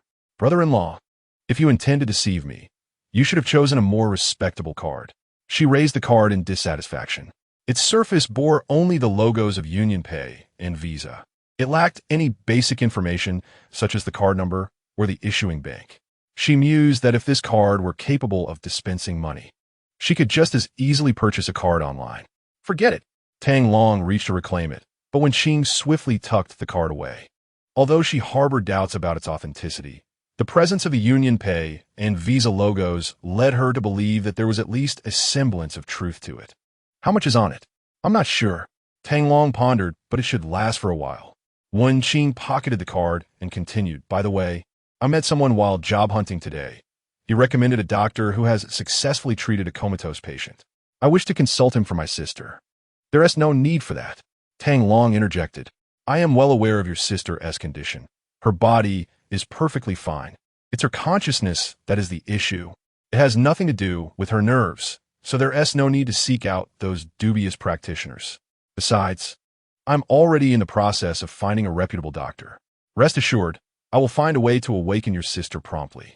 Tang Long set down his bowl and, under Wenming's furious gaze, calmly stated, after you finish eating, please wash the dishes and mop the floor. With that, he took Yao Yao and Xin for a walk. Wenming, seething with anger, slammed her fist on the table, glaring at Tang Long as if she wished to swallow him whole, yet she restrained herself. Wenqing initially intended to assist, but was once again pulled away by Tang Long from the kitchen. Now, there was yet another who wished to devour Tang Long. That night, Wenqing lay on her bed, deeply troubled. She held the black bank card gifted by Tang Long. This entire family incurred significant expenses each day. With her third sister's monthly salary combined with the meager savings left by her elder sister, it would hardly last long. It was imperative that she find work swiftly. At that moment, the door to her room opened, and Wenming entered slowly. Second sister? Wenqing exclaimed, a bit surprised, as it had been quite some time since her second sister had proactively entered her room. This card has 30,000 yuan. It was a remnant from my previous boxing days, which you can use for daily expenses. While cleaning the room today, Wenming discovered Wenqing meticulously recording the family's income and expenditures, and it dawned on her that their household was on the brink of collapse. Consequently, she decided to withdraw all her meager savings. Sister, tears streamed down Wenqing's face as she stood up and embraced Wenming tightly. No tears. If need be, we shall learn to live frugally from now on. Wenming glared at Wenqing, who, despite her slight trepidation towards her sister, could not help but weep at that moment. Trust me, everything will turn out well. We must thrive to show our eldest sister to demonstrate to that scoundrel Tang Long, and to those in the Wen family. Yes, Wenqing nodded vigorously, her eyes brimming with tears. In the living room, Tang Long, who was assisting Yao Yao and Xin with their homework, rolled his eyes. If living well is what you desire, must you also take the time to berate me for your enjoyment? After tucking the two precious daughters into bed, Tang Long leaned back on the sofa, gazing at the messages on his phone, a sinister smile creeping across his face. The news alerts from Binhai City were predominantly filled with reports about a group of assailants wearing grotesque masks committing heinous acts. Additionally, extensive coverage surrounded the investigation into Tianjin Distillery and its director, Wenrou. The narrative regarding the masked assailants' indiscriminate violence had escalated dramatically within just a day. The streets of Binhai City echoed, not only with the whispers of the recent inexplicable drill, but also with the alarming tales of the numbered masked marauders attacking in broad daylight. Earlier today, several vicious incidents involving these masked assailants were reported, prompting the Law Enforcement Bureau to issue warnings to the citizens to refrain from venturing out unnecessarily or wandering into secluded areas. The atmosphere in the city was rife with anxiety, as people feared that a deranged killer wielding a tang knife might leap out from the shadows. Brother, it appears the CF family is intent on making a grand statement. A Fei remarked over the phone, noting that despite Xie Mingsheng being gruesomely transformed into a human puppet, they had not only persisted with the birthday celebration, but had extended invitations to numerous prominent figures from Binhai. Chapter 13. The invitation from the Xie family. Moreover, an assassination contract targeting you has surfaced on the dark web, promising a reward of $10 million for your demise. Tang Long immediately accessed the dark web, navigating to the Yin country section, and indeed found himself listed on the assassination roster. The instigator of this contract was the official dark web entity of Yin country, indicating that the CF family had sought assistance from the dark web to deal with him. However, beneath the bounty notice, a prominent assassin by the name of Ming Fei had commented, "Dare to place a bounty on his head? You wouldn't even know how you would meet your end." This Ming Fei was none other than a Fei, who, to prevent too many flies from disturbing the lord of the Underworld, had responded to the bounty using his administrator account. This account is not to be underestimated. It possesses not only administrative privileges but also numerous certifications, including those of top assassin and elite hacker. Moreover, it ranks 24th on the list of premier assassins. With such a terse response, the bounty notice immediately erupted with activity. Albeit with onlookers only, none dared to accept the bounty in light of the administrator's warning. It would be sheer folly to proceed after such a caution from the administrator. After reviewing the bounty notice, Tang Long continued speaking to a Fei on the other end of the line. I had underestimated the CF family. He had initially thought they would back down, but unexpectedly, they harbored greater ambitions. The CF family, which could only be regarded as a second-tier clan in Binhai, appeared to be leveraging this opportunity to enhance their stature, aspiring to elevate themselves from a second-tier to a first-tier family. Today's news clearly illustrated their strategy. They first amplified the notoriety of the Lu Sha squad in Binhai, branding them as a menace, and then sought to eradicate them entirely by utilizing the occasion of our attendance at the birthday banquet. In doing so, the CF family would rid Binhai of a significant threat, thereby naturally enhancing their own standing. Tang Long nodded as he observed the news on television. The broadcast featured footage of 3 individuals clad in demon masks attacking members of the CF family, which was widely shared alongside various vitriolic comments. Terms such as indiscriminate slaughter, inhumanity, and bloody violence were hurled at the masked figures of the Mingwei. In this manner, they not only avenged Xie Mingsheng but also elevated their family as status. And if fortune favored them, they might even extract the secret to my gentle haven from me, achieving a trifecta of goals. It seemed that Xie Mingdong possessed quite a sharp intellect. Tang smirked coldly. No wonder he managed to deceive the gentle wife. Furthermore, according to intelligence from the Martial Alliance, an elder from the Tiannan Martial Alliance would personally attend the birthday banquet. Ah Fei noted. The Martial Alliance? Tang Long furrowed his brow. He was somewhat familiar with this organization. The Martial Alliance is a grassroots assembly of martial artists in the Yin nation, although it appears to be a loosely organized entity. It is, in reality, a breeding ground for formidable individuals. The leaders and elders of the Alliance wield considerable power and influence within the Yin nation. What is the strength of this elder? Tang Long inquired. The reports state that he is a practitioner of the Third Realm. Merely the Third Realm? How trivial. To him, the Third Realm held no significance. The elite guards of the Mingwang, after rigorous selection and training, are required to reach at least the threshold of a half-step master. A half-step master is akin to a peak Third Realm practitioner. Thus, the strength of this Martial Alliance elder is comparable to that of a slightly inferior Mingwei. Tang Long smirked coldly. Prepare the coffins. Since they wish to play a game of trifecta, I shall indulge them. I intend to show them that, in the face of absolute power, all petty schemes are worthless. Another day passed. The grand celebration for the patriarch of the CF family, marking his 80th birthday, was set to take place tomorrow. Invitations have been dispatched a fortnight prior, with many more sent out today. Many prominent figures have expressed their intention to attend. After escorting Yao Yao and Xin Xin, Tang Long was preparing to return home when suddenly, a large vehicle halted before him. From it emerged a middle-aged man, his gaze piercing and his attire a sharp suit, reminiscent of a character from the movies. "Are you Tang Long?" The man inquired, his tone condescending.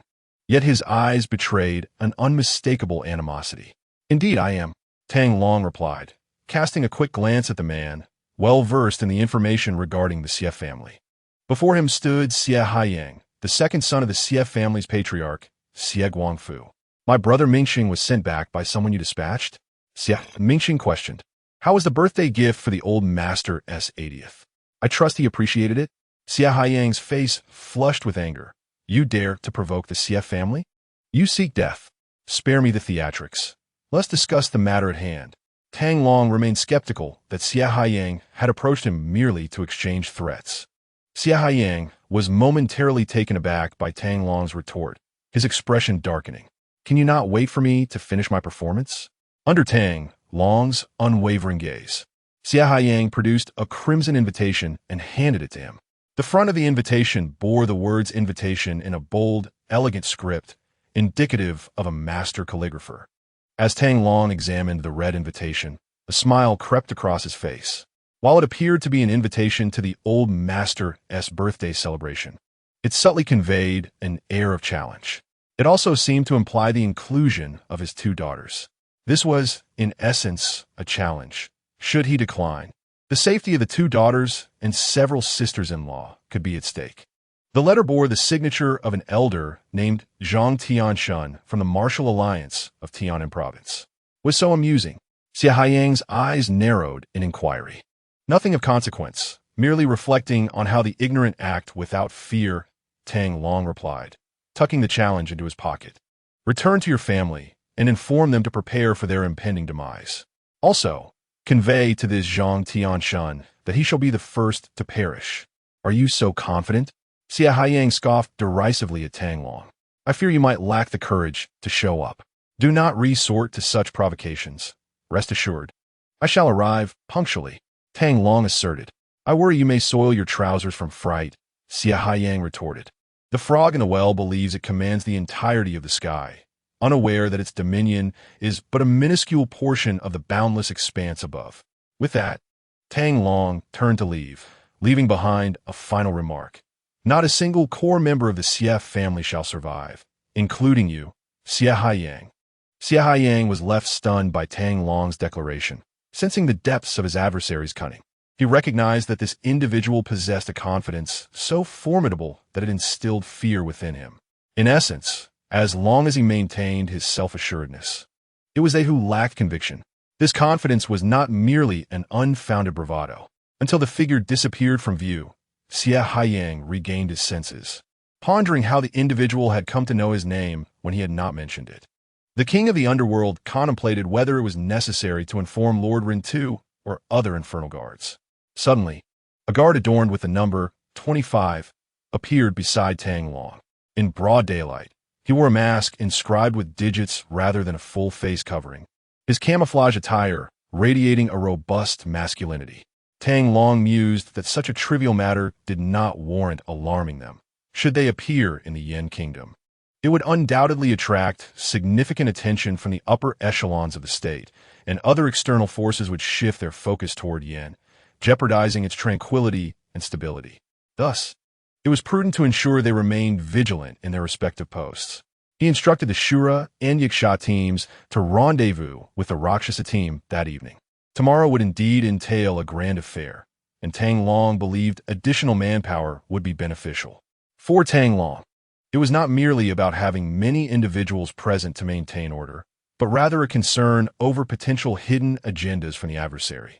Therefore, he needed to arrange for the gentle sisters and the two young princesses to be discreetly protected, alleviating any concerns for his own safety.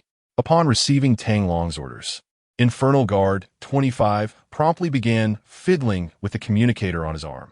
At 4 p.m, a supersonic aircraft ascended from the high seas and descended upon the Yen Kingdom, finally landing at Binhai Airport. A cadre of 24 tall, sturdy men, exuding a chilling aura of menace, disembarked from the plane. Each one sported crew cuts, donned camouflage uniforms, and wore masks bearing identification numbers, remaining utterly silent throughout. "Uncle, you are so tall," exclaimed a small boy as he ran toward one of the men, tugging gently at his sleeve.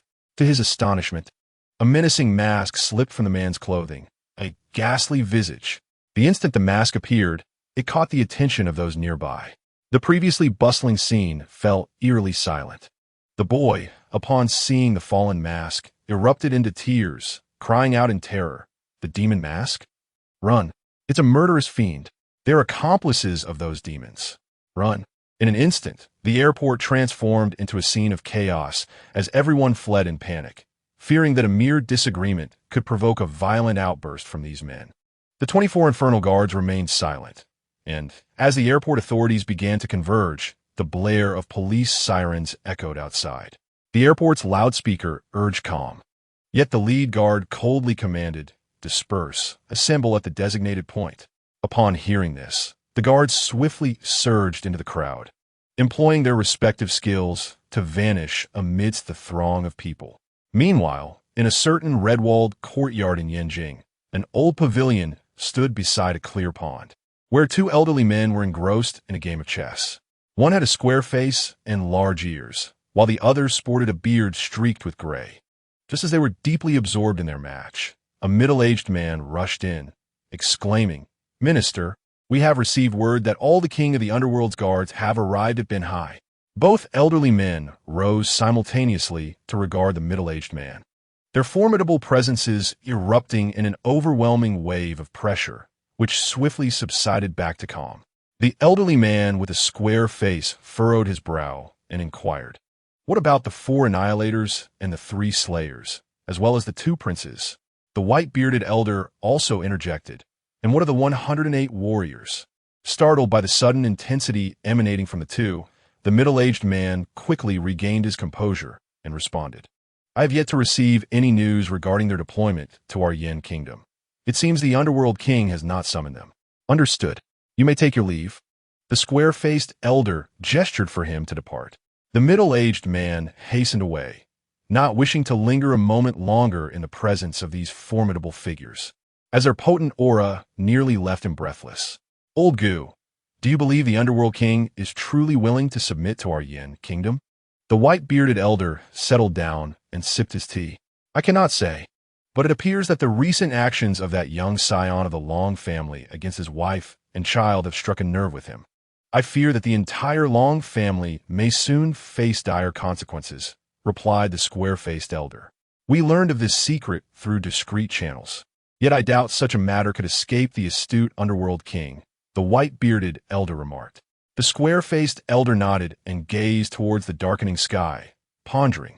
"Who do you think holds the dark web that would be most advantageous for our Yin kingdom?" The white-bearded elder scrutinized him. "Who can say? However, you, as the Minister of Defense, have acted swiftly to tether the Underworld king to our vessel. I must admit, I underestimated your cunning, old man." "Humph. Of course, our military must attract talent to safeguard our Yin kingdom," the square-faced elder retorted. "By the way, it's surprising that your Heavenly Might Bureau hasn't considered recruiting the Underworld king. Have they lost their wits? Your military is the one lacking in intellect. My imperial palace has quelled numerous foreign hostile forces. Can your military manage domestic affairs as effectively as the Heavenly Might Bureau?" If anyone were to overhear the heated exchange between the two elders, they would surely be astounded.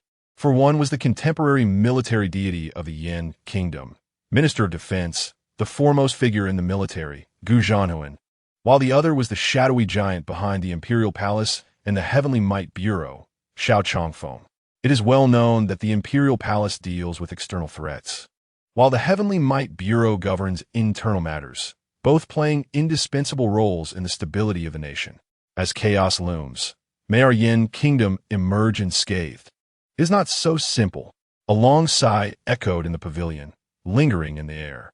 At 9 o'clock in the evening, Tang Long arrived at the rooftop. 37 members of the Underworld Guard, clad in camouflage and donning fearsome masks, knelt on one knee to welcome Tang Long's presence, equipped with their signature blades and specialized firearms. Their eyes shone with unwavering resolve and loyalty. Underworld King. All the iron-blooded guardians bellowed softly, though their voices were deliberately subdued. The intensity surpassed that of a myriad of soldiers. A Fae knelt at the forefront, respectfully bowing and saying, "Underworld King, all guardians have assembled, awaiting your command." "Excellent. Rise." Tang Long raised his hand, and 37 individuals swiftly rose, their movements synchronized and uniform, standing tall with an air of ferocity. I remarked that they need not adopt such a demeanor as if facing a formidable enemy. This mission differed greatly from previous ones and would prove far less arduous than the battles of the Dark Night. Tang Long struck the chest of a nearby specter warrior, prompting a collective sigh of relief from the group. They had all heard about this mission and regarded their adversaries with disdain, yet dared not display excessive ease, as that would invite reproach. "We are brothers in life and death, and I shall refrain from unnecessary words. For I trust you are aware of my acquisition of the military officer's certificate from the Yin Kingdom, along with my promotion to Vice Commander of the Eastern Theater." The crowd remained silent, listening intently. In truth, the vast majority of you share roots in the Yin Kingdom, and I believe many can comprehend my motivations. Tang Long paused before continuing. "After this mission, you shall be granted staggered leave. Those with elders and children may return home and need not rejoin the ranks.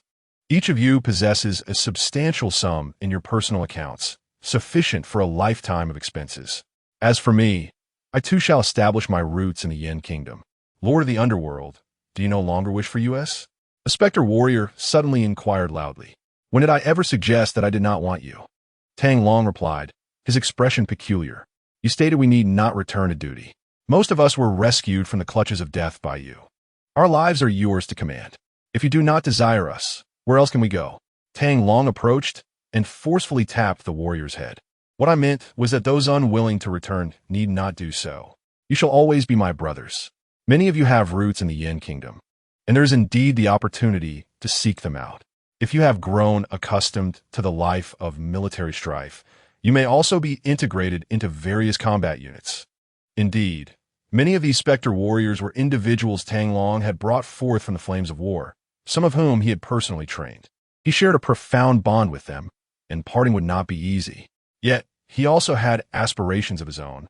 With a fervent desire to awaken his gentle wife and lead a tranquil life devoted to family, free from worldly strife. However, Tang Long was acutely aware that this uproar would likely cause news of his affiliation with the Yin Kingdom to spread throughout the dark world, heralding imminent changes in the global landscape. A peaceful existence would not come easily, yet being in the Yin Kingdom afforded some measure of security. Thus, he resolved to let the specter warriors choose whether to stay or leave, allowing them to pursue their own desires and lead lives they wish to embrace. Why question so much? Just obey the orders. It has been stated that it is voluntary, and no one has demanded that you do not return. A Fae's stern voice silenced the crowd. Chapter 15. Delivering a coffin for the celebration after calming the crowd. A Fae assigned tasks. He designated a special protective detail for the two young princesses, as well as for Tang Long's younger sisters who were still attending school. Before the affairs of the CF family reach a resolution, these shadow guards will clandestinely protect their target, even at the cost of their own lives. My lord, once we reveal ourselves, they will easily uncover your secrets. What if they refuse to play along? The first shadow guard inquired with some trepidation. Fear not. I have long since sealed their channels of information, a Fae reassured, patting the first guard's shoulder with a playful smirk. The information they possess is merely the fabricated tales I've spun for them. The shadow guards serve as the personal retinue of the King of Shadows, executing missions personally assigned by him. The mere sight of a shadow guard evokes the same reverence among common folk as the sight of imperial guards clad in yellow robes did in ancient times. Should the CF family pursue the shadow guards for information, they would undoubtedly stumble upon leads regarding the King of Shadows. Yet, a Fae had already set surveillance on the CF family 2 days prior, ensuring that all their channels for obtaining news were under his control. The only information the CF family could glean now was that Tang Long was merely a fledgling returning from abroad, lacking power and connections. An hour earlier, at 8 o'clock in the evening, Fan Renfeng, the chief of Binhai City, was in his office, seething with rage. The television broadcasted a series of reports about the malevolent masked assailants wreaking havoc in the streets. Today alone, there have been several incidents of these masked fiends committing acts of violence, muggings, assaults on women, and even confrontations with law enforcement. News commentators openly denounced these masked marauders as societal scum and a cancer upon Binhai City. The middle-aged man's expression was as grim as the deepest waters. The CF family had been tirelessly campaigning to tarnish the reputation of these masked figures, and their efforts bore significant fruit. The atmosphere in Binhai City had become so fraught with fear that citizens were hesitant to venture outside after dark. Online, rankings of the nation's most dangerous cities had emerged, with Binhai City prominently featured, underscoring the immense resources the CF family had invested in this matter. What on earth does the CF family intend to achieve? Fan Renfeng fumed, slamming the television remote against the screen. The mayor received a call from the CF family. A strikingly beautiful secretary rushed over with a mobile phone in hand. Fan Renfeng snatched the phone and bellowed, "Xia Haihua, do you dare tell me this is merely a trivial matter? This is anything but trivial. Mayor, please do not lose your temper. Everything is under control." A middle-aged voice responded from the other end. Under control? With multiple major incidents occurring in just one day, Binhai City has been designated as one of the top 10 most dangerous cities. Do you think this is under your control? I have already faced repercussions from my superiors. Is this also something your CF family is managing? Fan Renfeng cursed vehemently, wishing he could deliver a sharp rebuke to Xia Haihua in person. Rest assured, Mayor, by tomorrow, Binhai City will once again be deemed one of the most livable cities. Moreover, in this campaign against evil, you will be recognized for your efforts. I believe it won't be long before your position is elevated. Hearing this, Fan Renfeng's eyes brightened. This was indeed the matter of utmost importance to him. In the city of Fan, rest assured that everything has been meticulously arranged by Ming Dong, and once tomorrow has passed, Binhai will once again bask in the brilliance of a clear sky and a bright moon. Furthermore, you possess a substantial record of achievements in combating crime. Have you ascertained the origins of Tang Long?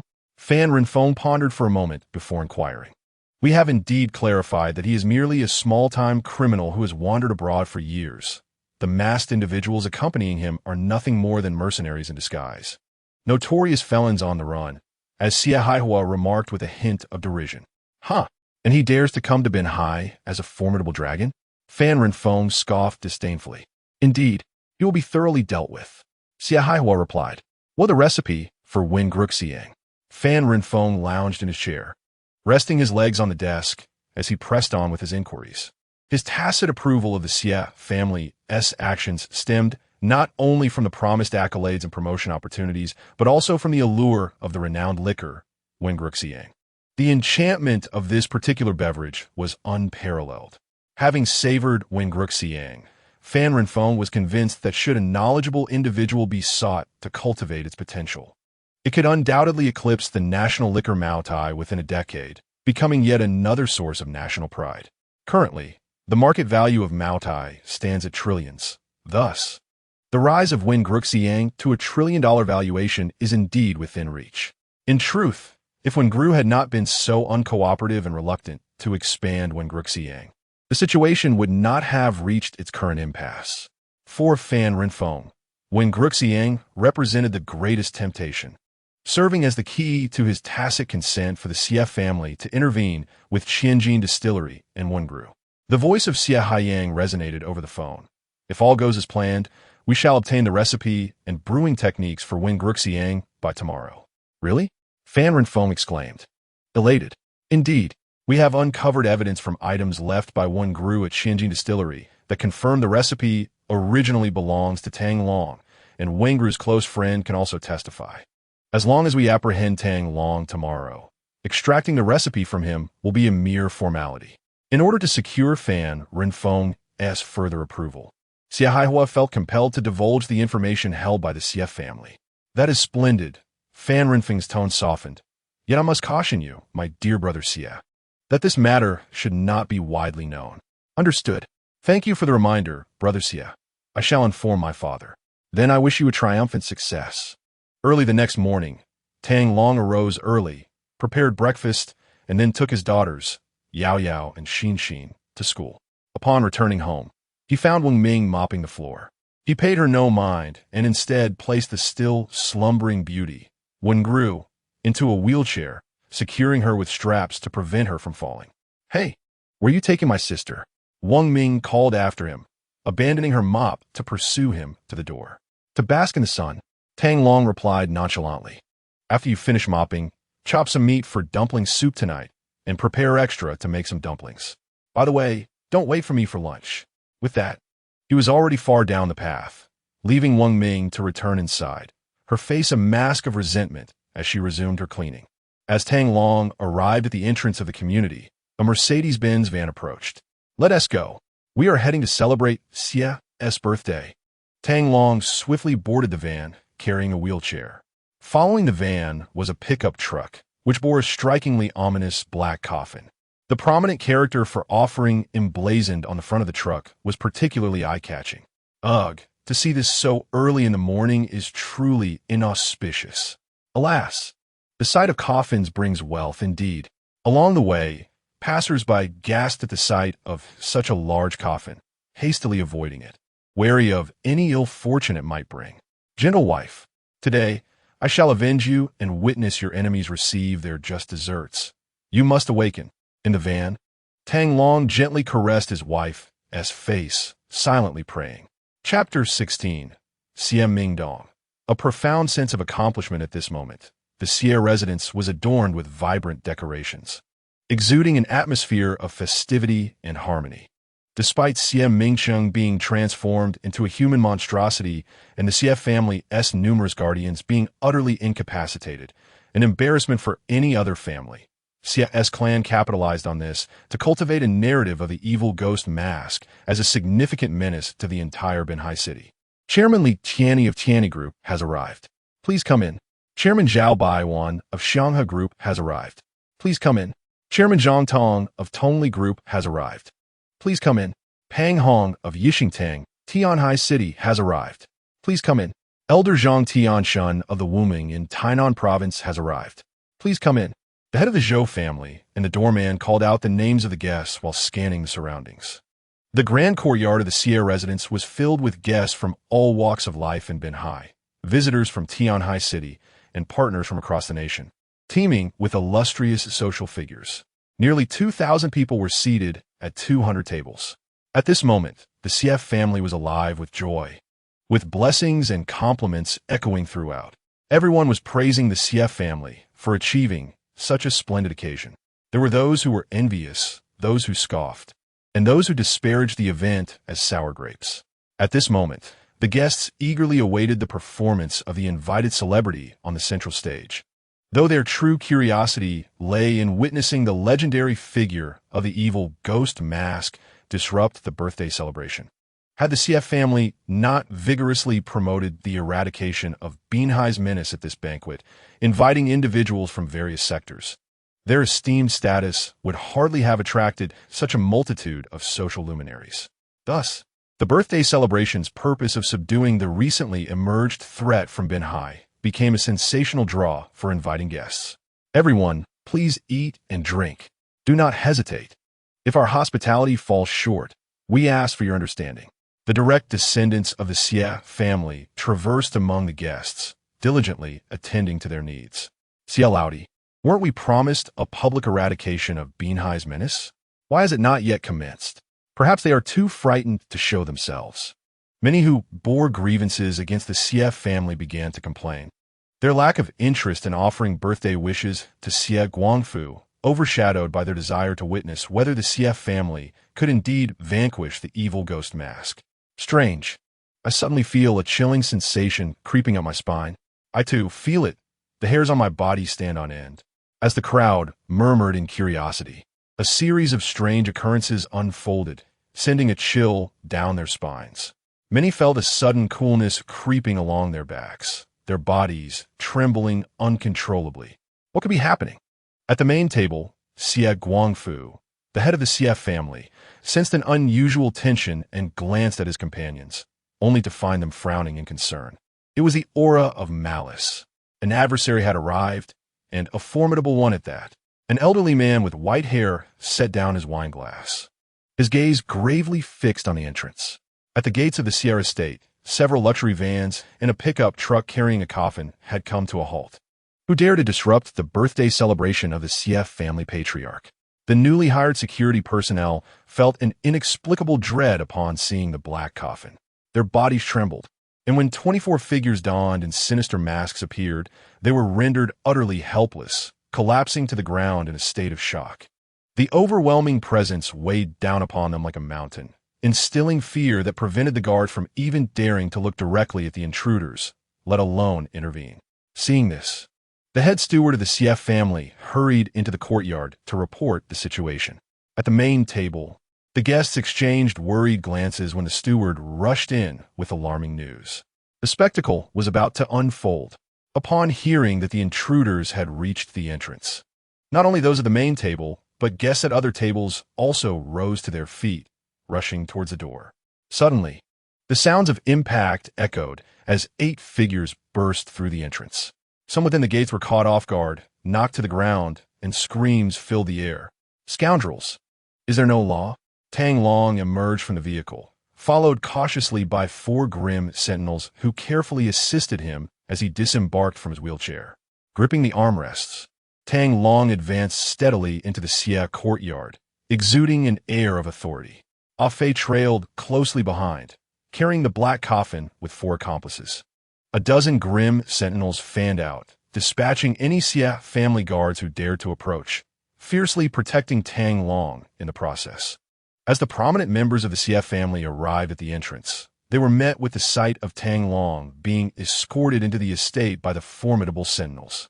Where had such powerful individuals come from? This mere assembly of 20 or so people possessed the aura of a vast army. They were not to be trifled with. Their presence was like that of dragons and tigers, each one a formidable warrior. The CF family was clearly facing a grave threat. Just how many masked figures were there? The overwhelming force astonished the onlookers, leaving the CF family members momentarily speechless. Just the night before, only 3 had infiltrated the estate, and from Tianfeng Hotel, they had learned there were merely a dozen. How was it that over 20 appeared today? At this moment, they noticed that each mask bore a number, as if they were catalogued. "Brother Yin, Elder Zhang, do you have any confidence?" Xie Guangfu quietly inquired of the 2 individuals beside him, feeling the weight of the adversary's formidable presence. "It is difficult to say," replied the white-haired elder. "His name is Yin Xiong, and those who know him are well aware of his ruthless nature. 20 years ago, he single-handedly subdued the entirety of Binhai. While these individuals exude an imposing aura, it seems their unity is the key to their strength." Elder Zhang Tianshun from the Martial Alliance remarked, "I deduce that these individuals have seen the battlefield, which accounts for their formidable presence. As for their true capabilities, we shall ascertain that only through confrontation." At this moment, the Ming guards merely radiated their inherent might, leaving the opposition unable to gauge their true strength. To truly assess one's capabilities, one must harness their inner energy, allowing the opponent to perceive it intuitively. It was evident that the Ming guards had not activated their inner energy. Only those of master-level prowess could discern their actual strength. These individuals were far from master-level, thus incapable of grasping the true power of the Ming guards. However, Yin Xiong remained on high alert. Well, I didn't expect you to actually dare show up," sneered Xie Haiyang. "I heard the head of the CF family is celebrating his 80th birthday today, and I came specifically to offer my congratulations." At that moment, a Fei entered, bearing a massive coffin carried by 4 Ming guards, and placed it directly on the ground. He knocked on the coffin, producing a resonant sound. "Top-quality Nanma wood. Cost me several tens of thousands. Please don't be disdainful." Xie Guangfu's expression darkened to an extreme. "Bringing a coffin to my birthday banquet? Am I supposed to thank you for this?" The members of the Xie family glared, their eyes ablaze with fury, wishing they could devour these intruders whole. Tang Long stepped forward with Wenrou, approaching a young man. "What are your thoughts on Wenrou's current state?" Tang Long fixed his gaze intently on the young man. This young man was Xie Ming Dong, the pride of the younger generation of the Xie family. Xian Mingdong assessed the slumbering Wenrou in her wheelchair. Then a satisfied smile spread across his face. I feel an immense sense of accomplishment. Chapter 17. Slaying the Elder of the Martial Alliance. I feel an immense sense of accomplishment. This was the first statement Xian Mingdong made upon witnessing Wenrou's coma, a result of his nefarious schemes. As soon as the words left his lips, silence enveloped the room, and Tang Long furrowed his brow deeply. The Ming guards immediately placed their hands on their swords, poised to unleash a massacre at Tang Long's command. Hearing Xian Mingdong's words, the CF family members felt a surge of vindication. Their spirits lifted. Brilliant! Truly deserving of being the pride of the CF family, wielding a dull knife to slay. Indeed, just a single sentence igniting the flames of fury, such as the art of conversation. This marked a moment where the Xie family, after Tang Long's coffin delivery as a slap to their face, managed to reclaim their dignity with just one utterance. The Xie family members raised their thumbs in praise for Xian Mingdong, and other guests couldn't help but commend him as well. Tang Long wore a smile, well aware that Xian Mingdong was merely provoking him. Nevertheless, he remained unperturbed, gently gesturing for calm. A Fei, upon seeing this, immediately clenched his fist, and all the Ming guards lowered their hands from their swords. Kid, are these masked fiends your subordinates? Zhang Tianshun confronted Tang Long. They are my brothers. Tang Long replied. Hello. Are you implying that it was I who instructed them to commit murder? Before Zhang Tianshun could finish his words, Tang Long interjected, proclaiming, Let me clarify, yes. I did direct them to kill. I commanded them to sever the heads of that scoundrel He DePeo and his minions. Furthermore, I ordered them to transform Xian Mingsheng into a living corpse and return him to the Xie family. To my surprise, the Xie family remained indifferent to Xian Mingsheng's fate, preoccupied instead with organizing a birthday banquet for the old patriarch. Naturally, it was also I who instructed them to incapacitate the dozens of bodyguards at the Xie estate. Moreover, the recent series of attacks by the masked fiends were orchestrated under my direction. Tang Long grinned at Zhang Tianshun. Is this what you sought? I own up to it all. Well, you do now. Zhang Tianshun nearly choked on his rage. You have disclosed everything I intended to say. What remains for me? Since you have confessed, it is as if you have openly admitted to orchestrating these malevolent acts in Binhai. Tang Long casually cleared his ears and took a seat on the chair brought by Mingwei No. 1. If you wish to engage in combat, simply state it. All this superfluous talk serves only to provide you with a pretext to strike. Zhang Tianshun was once again rendered speechless, his face turning a deep shade of anger. How dare you speak to my master in such a manner? You are courting death. With a thunderous shout, a middle-aged man beside Zhang Tianshun reached out to seize Tang Long. This man was Yin Li, Zhang Tianshun's prized disciple, and now was the moment for him to demonstrate his prowess, so he acted without hesitation. Tang Long remained unfazed, standing still. Elated by this, Yin Li quickened his movements, aiming directly for Tang Long's neck. Be careful, Li. Just as Yin Li's hand was merely a meter from Tang Long's neck, he believed he was on the verge of success when he suddenly heard his master's warning from behind. Sensing danger, Yin Li instinctively twisted his body, narrowly evading Tang Long. With a whoosh, a Tang sword descended with lethal intent. A wave of fear washed over Yin Li. Had he not reacted swiftly and altered his attack, he would surely have lost his right hand. Yet, before he could feel relieved, the Tang sword pursued him relentlessly. A masked fiend bearing the number 23 lunged at Yin Li wielding the sword. Oh no! Yin Li retreated while dodging the strikes from Mingwei 23. This individual is stronger than I am. After narrowly evading 2 attacks from 23, Yin Li realized the astonishing truth. How can this be? How old is this person? He was aware that he was already on the brink of reaching the Master Realm, yet this masked individual appeared to have already attained it. Meanwhile, his master, Zhang Tianshun, had toiled for years to reach master status. Yin Li's mind was in turmoil as he focused entirely on countering 23's assault, all the while casting furtive glances at the other masked figures. Immediately, he stumbled upon an even more astonishing fact. Neither the leader of the malevolent masked figures, Tang Long, nor the man who wore the mask at an angle to reveal half of his face, nor any of the other wicked masked beings, were focused on his battle with the 23rd masked individual. Furthermore, after merely exchanging a few blows with the 23rd, Ainley discerned that, despite his youth, the adversary possessed far greater combat experience than he did, executing strikes with fierce precision and impeccable execution. This was hardly the moment to seek the spotlight. A wave of regret washed over Ainley, yet having engaged, he resolved to muster all his strength to see it through. With this thought, he gathered his energy once more, significantly enhancing his offensive, and managed to exchange blows with the 23rd. Initially, he assumed that the 23rd was merely of average skill, but to his astonishment, this masked foe had yet to reveal his true prowess. What had been a battle of equals shifted dramatically when the 23rd transitioned from a one-handed grip on his blade to a two-handed stance. The tide of battle instantly turned in favor of the 23rd. Ali, catch the sword. In a moment of urgency, Zhang Tianshun inexplicably produced a sword and tossed it to Ainley. With a nimble leap, Ainley seized the long sword.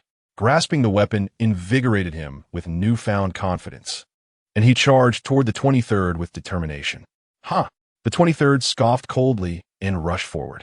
In an instant, as they collided, they deftly evaded each other and separated once again. The onlookers were left in stunned silence. The movements were too swift for the average eye to perceive. In a flash, the 23rd flicked his Tang Dao, sending a spray of crimson blood flying, which landed on the tablecloth, a vivid splash of red that was strikingly conspicuous. As the Tang Dao returned to its sheath, the 23rd had already rejoined Tang Long's side. Bang!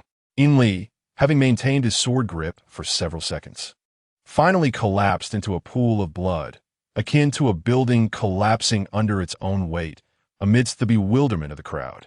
Ali, Zhang Tianshun, rushed over to inspect the situation, discovering that Ainley had sustained a grievous abdominal wound, the horrifying gash prompting a grimace. And he hastily arranged for him to be taken to the hospital. A profound silence enveloped the arena. The notoriety of the malevolent figures had been undeniably confirmed. Even the esteemed disciple of the Martial Alliance's elder proved no match for them. Would the elder himself need to intervene? Given this level of strength, it was feared that even the elder might not be able to contend with him. This was merely one among a multitude of more than 20 other masked figures. Whispers of doubt circulated among the crowd, questioning the strength of Zhang Tianshun and the Martial Alliance. It seemed the CF family was destined for calamity. At this moment, the expressions of both the CF family and the Martial Alliance members darkened. Particularly, Zhang Tianshun's authority as the elder of the Martial Alliance had been affronted, leaving him barely able to contain his fury. In a fit of rage, Zhang Tianshun kicked the hilt of the fallen longsword. Whoosh! The sword soared through the air with a whistling sound toward Tang Long. His gentle wife, bound to a wheelchair, faced the approaching sword with calm composure. Seeking death, Tang Long roared with fury. To dare strike at his gentle wife was an affront he would not tolerate. With a swift motion of his hand, a surge of formidable energy erupted, generating a powerful shockwave that sent those around him flying. The long sword clashed with the energy, as if it had been engulfed in a torrent of immense force, redirecting its trajectory straight towards Zhang Tianshun. Zhang Tianshun's eyes widened as he attempted to grasp the sword. However, it was too late. The sword pierced his chest before he could seize the hilt. Blood gushed from his mouth and nose as he stared in disbelief at the blade embedded in his torso, then glanced at Tang Long. Chapter 18. Will you stand up for the CF family? Upon witnessing the fall of the elder of the Martial Alliance, the crowd rushed forward in an attempt to save him, but the damage to his organs was irreparable. I warned you. The first to die would be you, Tang Long declared with an emotionless expression. You have only yourself to blame for threatening me with my daughter and several of my sisters-in-law, and for making my gentle wife a target. No matter who it is, anyone who dares to threaten my wife meets only one fate, death. Tang Long surveyed the surroundings, exuding an overwhelming aura of authority that dominated the scene. Feeling such an immense presence, Zhang Tianshun's pupils constricted sharply, and he coughed up blood. He regretted ever stepping into this murky affair and lamented his decision to act as a henchman for the CF family. his gaze fixated on his disciple as he succumbed to his final breath, caught between regret and resentment. In contrast to Zhang Tianshun, his disciple Ainli fared better, for he was still alive. The onlookers, witnessing the lifeless body of Zhang Tianshun, felt a shiver run down their spines. After all, this was an elder of the martial alliance of Tiannan province, felled with a mere wave of a hand. You have killed Elder Zhang. You have landed yourself in serious trouble. Several members of the martial alliance, furious, appeared ready to charge at Tang Long. The Ming guards, observing this, promptly placed their hands on the hilts of their knives. Their eyes, cold and concealed beneath the masks of malevolence, scrutinized the members of the martial alliance. Should they make a move, the guards would be swift to eliminate them. Yet, the members of the martial alliance hesitated. Engage? That would be ludicrous. Elder Zhang's prized disciple had been gravely injured in less than 5 exchanges, and Elder Zhang himself had perished in an instant. Who would dare to act? Do not become complacent. We have already reported this to the martial alliance. The alliance leader is a renowned powerhouse of the eastern region. Those who dare to assail our alliance will face his wrath, they warned. Tang Long remained unfazed, having slain an elder of the martial alliance without a flicker of emotion. He dismissed the bluster of those attempting to assert their bravado. I thought I was being presented with a grand banquet of danger, but it turns out to be merely a gathering of insignificant pests. Tang Long cast a disdainful glance at the fallen Zhang Tianshun. It was no wonder that such detritus could be deemed an elder. There was a reason for the decline of martial arts in the Yin Kingdom. Vile scoundrel! You have slain my master and dare to insult him. Prepare to meet your end, shouted several of Zhang Tianshun's disciples and martial alliance members, their faces flushed with rage and eyes gleaming with murderous intent. However, as they charged forward, they were swiftly dispersed by 2 Ming guards, leaving them wounded and groaning on the ground. Old Xie, do you have any further preparations? Tang Long asked with a cold smile directed at Xie Guangfu, then turned his gaze towards Xie Mingdong. The core members of the Xie family felt a chill run down their spines under Tang Long's piercing scrutiny. The man exhibits extraordinary strength, effortlessly slaying the elder of the martial alliance without a hint of concern for the consequences. It is essential to understand that the martial alliance enjoys special state subsidies, categorizing them as national talents. These individuals are known for their penchant for wielding blades and engaging in violent skirmishes. They adhere strictly to the rules set forth by the Heavenly Might Bureau, disregarding the laws of the Yin Nation. Though their numbers are few, each member possesses formidable strength and operates with extreme dominance and protectiveness. With the assassination of the Martial Alliance elder, a furious retaliation from the Alliance is inevitable. Yet, it is evident that the perpetrator remains unfazed. I, the Xie family, am willing to offer 100 million to invite the formidable individuals present to join forces in vanquishing these rogues, proclaimed Xie Guangfu with righteous fervor. 100 million?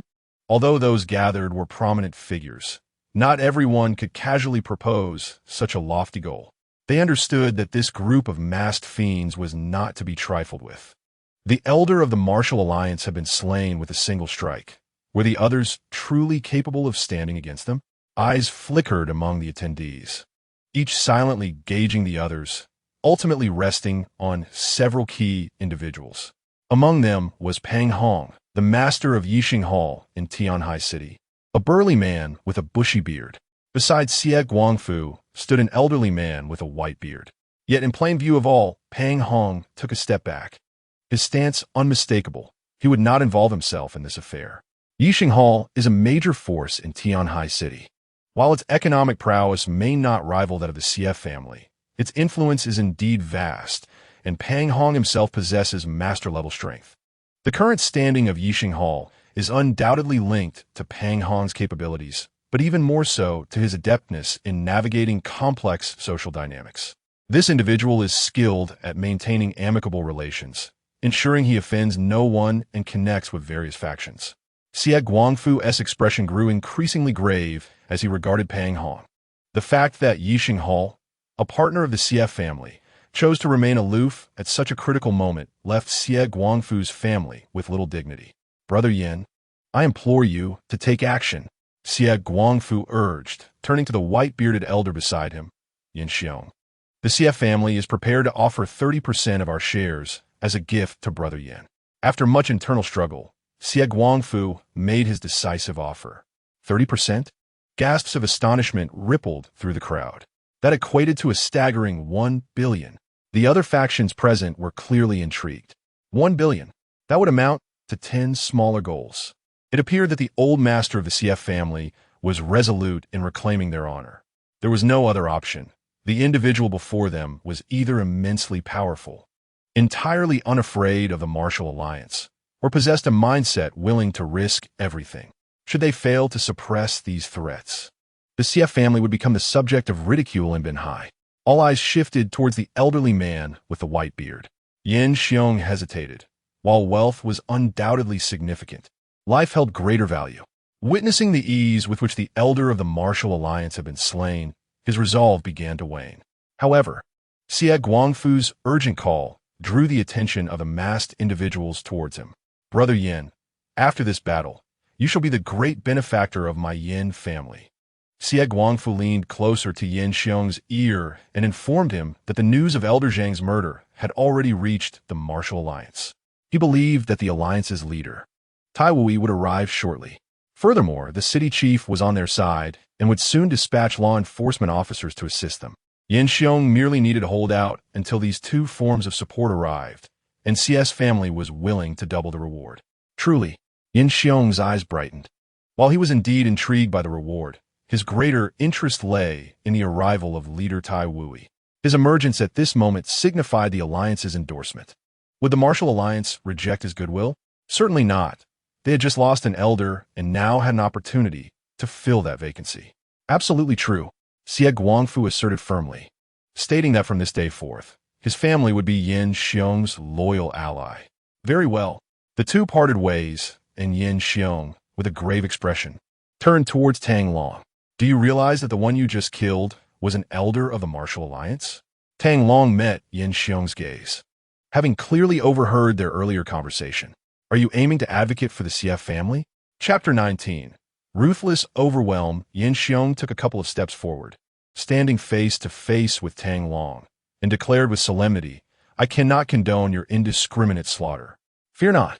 You shall soon grow accustomed to it. Tang Long replied with an indifferent smile. If you cease your actions now, I may show you mercy. Otherwise, what do you intend to do? Before Tang Long could respond, Ah Fei interjected, stepping forward while brandishing his Tang Dao, adjusting the mask that hung on his face. Once the malevolent mask enveloped his visage, Ah Fei transformed from a seemingly carefree rogue into a relentless killing machine. Yin Xiong was taken aback. He had assumed that his superior strength over Zhang Tianshan would instill some trepidation in his opponent. But he was astonished to find that Tang Long showed him not the slightest chance to complete his intimidation. Make your move. Once I strike, you shall have no opportunity to retaliate. Ah Fei's voice was cold. Upon hearing this, Yin Xiong was immediately infuriated. He was a martial arts master, and to be belittled was intolerable. He let out a thunderous roar, transforming his hands into claws as he lunged for Ah Fei's head. I can extinguish you even without a blade. Ah Fei scoffed, sheathing his Tang Dao behind him and meeting Yin Xiong's assault with an open palm. Seeing Ah Fei discard his weapon for a barehanded confrontation was a clear affront, and in his rage, Yin Xiong responded with a palm strike of his own. Boom! The tiles beneath them shattered, dust swirling in the air. Moments later, a figure screamed and was sent flying, crashing through several tables before coming to a halt.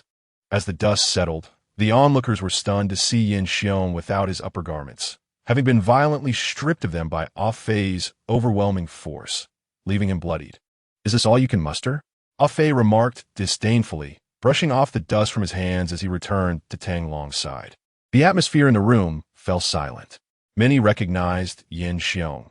Though not a member of the martial alliance, he was a formidable figure with master-level prowess.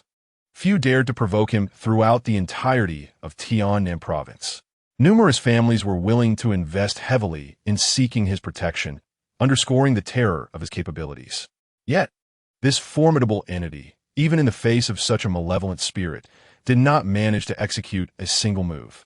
The CF family has truly encountered an insurmountable obstacle, perhaps even a titanium alloy barrier. In terms of strength, the individuals invited by the CF family are unequivocally no match for their opponent.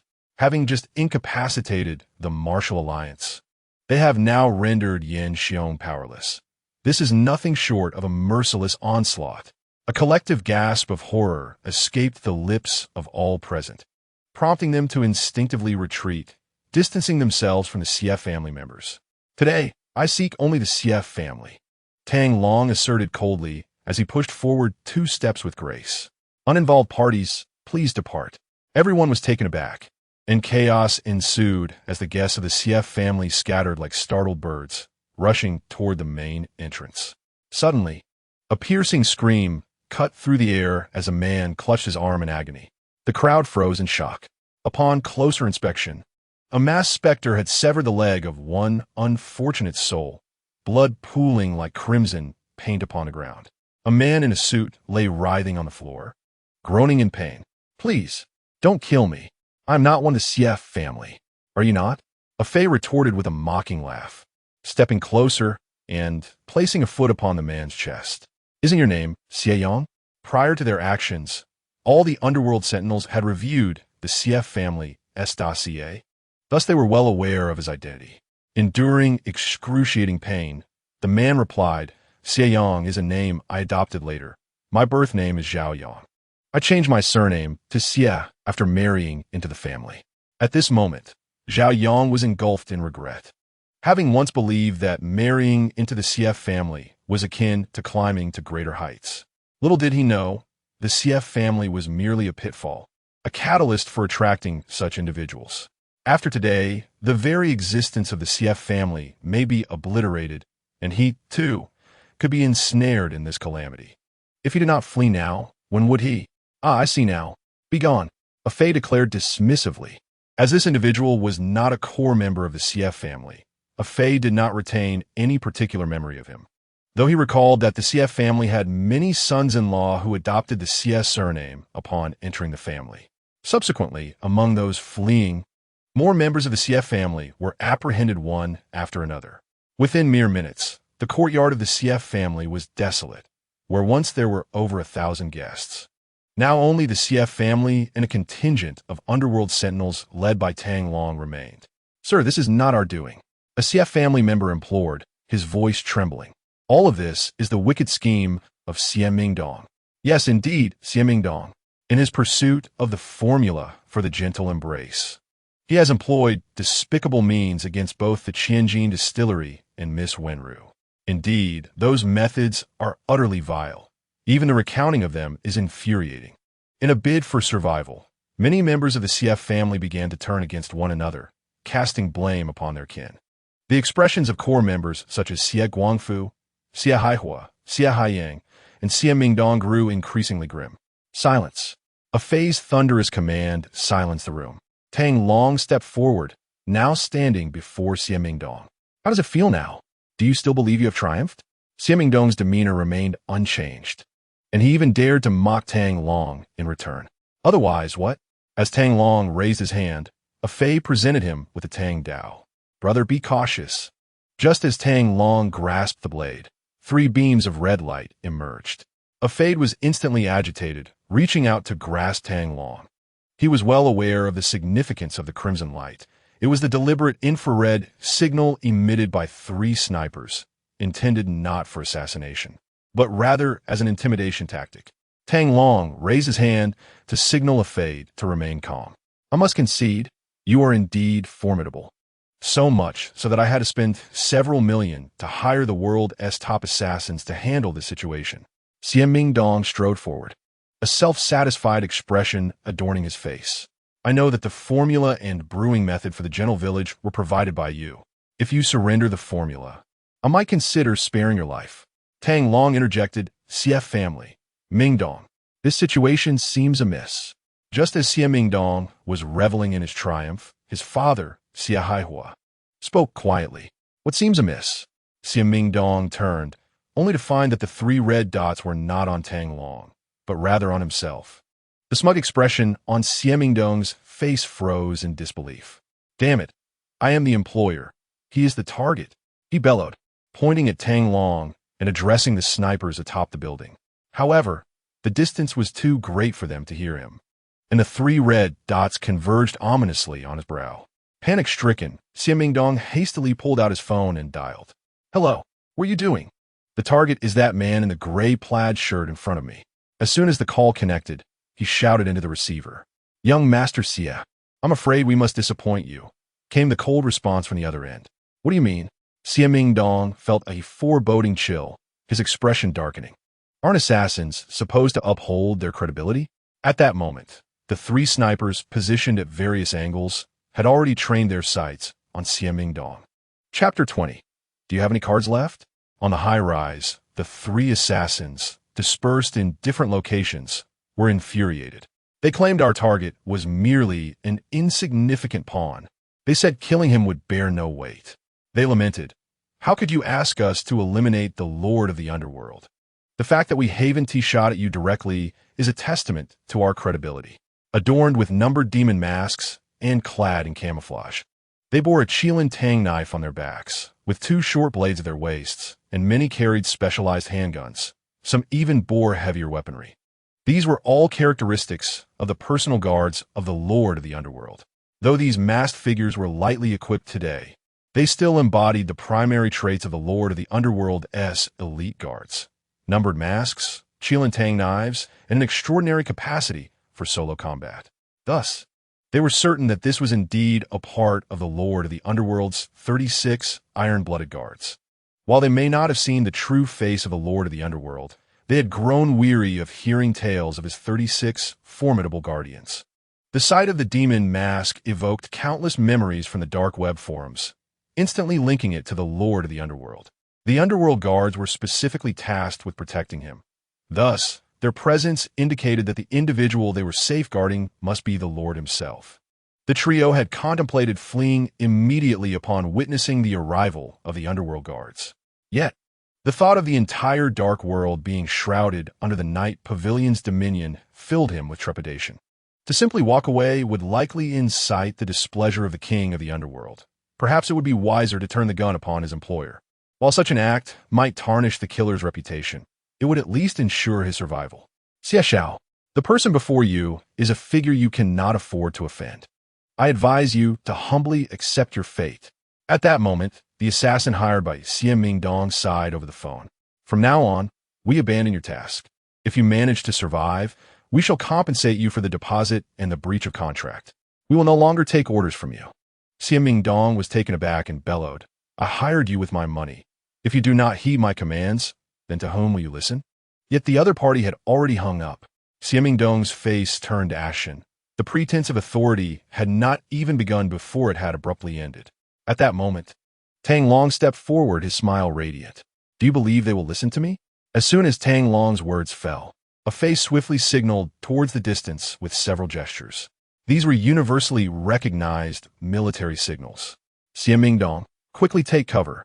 Xie Haiyang, a former soldier, instantly comprehended a phrase meaning and recognized the impending danger. Just as he reached out to pull Xie Mingdong away, he was frozen in place. Tang Long, who had initially aimed his hand like a gun at Xie Mingdong, redirected his finger towards himself after a phase warning. Shocked, Xie Haiyang attempted to evade. With a soft sound, a bullet pierced through Xie Haiyang's forehead. There was no gunshot, for it had been silenced. Xie Haiyang could never have anticipated that Tang Long's gesture would be directed at himself. He understood a phase signals meant the sniper was to follow Tang Long's command. As Tang Long raised his hand, he realized the bullet would come, but he never imagined the target would be himself. Murder! As Xie Haiyang's lifeless body crashed to the ground, the remaining members of the Xie family finally reacted, unable to suppress their horrified cries. The next to scream will be you. Tang Long aimed his finger skyward, intimidating the cacophony of screams. Whoever he pointed at would be ruthlessly shot by the sniper perched high above. The Xie family, terrified by Tang Long's threat, immediately covered their mouths to stifle their cries. Yet, as their eyes fell upon Xie Haiyang's growing cold corpse and the gaping wound upon his forehead, a chill crept into their hearts. It was a true demonstration of point and kill. Do you have any trump cards left? Tang Long cast a scrutinizing glance at Xie Mingdong. At this juncture, Xie Mingdong was utterly flustered. The carefully laid plans had turned against him at a crucial moment, leaving him no room for reprieve. What is happening? Who exactly are you? Xie Mingdong fixed his gaze on Tang Long, his mind racing with confusion. Such a figure as Tang Long had never existed in Yen country. His prowess was beyond comprehension, and the masked individuals surrounding him were all elite warriors. The few trump cards he had prepared were rendered utterly insignificant in the face of the overwhelming strength displayed before him. Kneel! Tang Long did not respond to Xie Mingdong's inquiries. Instead, he suddenly barked an order. A tremendous pressure surged forth with that command, striking directly at Xie Mingdong's very soul. Xie Mingdong instinctively felt his legs weaken, and he knelt before Wenrou. As he regained his senses, his eyes widened in disbelief, gradually filling with terror. Just moments ago, he had felt an overwhelming pressure, akin to that of Mount Tai, bearing down upon him. Tang Long's words resonated as if spoken by a celestial being, leaving him with no choice but to comply. Even though his heart rebelled, his body obeyed without hesitation, dropping to the ground in submission. Upon realizing his predicament, Xie Mingdong attempted to rise, only to discover that his body had become utterly unresponsive. The tremendous oppressive force rendered him breathless, cold sweat cascading down his brow, while a yellow liquid began to seep from his trousers. At that moment, his mind was crystal clear, yet his body was entirely beyond his control. No matter how fervently he commanded it, there was no response. What is happening? Why does my body refuse to heed my commands?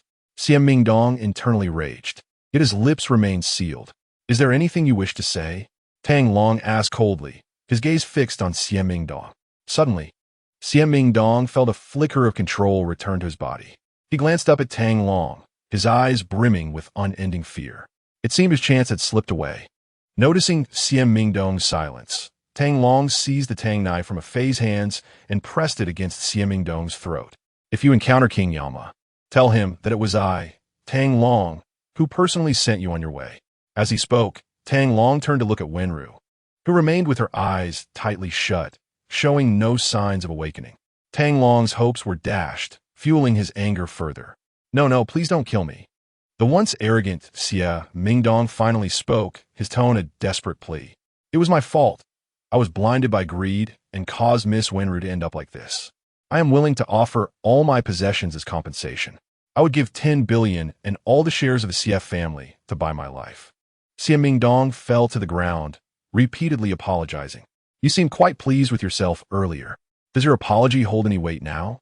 The contrast between his previous arrogance and his current humility was stark. He understood that the individuals before him were capable of murder and not the type to hesitate. Even an elder from a martial alliance could kill without a second thought. How could a mere scion of a wealthy family command their respect? I truly realize my mistakes. I will find the best doctors in the country for Ms. Wenrou, no matter the cost or sacrifice. I promise to restore her health. Just spare my life. Xie Mingdong wept uncontrollably, tears and snot flowing freely. Who would choose death when life remained to be enjoyed? It's too late. Tang Long had lost all patience, and sensed that someone was swiftly approaching. To avoid complications, he opted to conclude matters swiftly. Chapter 21. President of the Martial Alliance. No, do not kill my son. Let Mingdong go.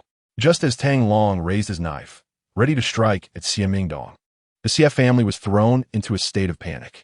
Xie Mingdong was the hope of the younger generation of the Xie family, the very essence of their lineage. How could they remain calm at such a moment? To hell with you. Tang Long paid no heed, his blade held high. Stop.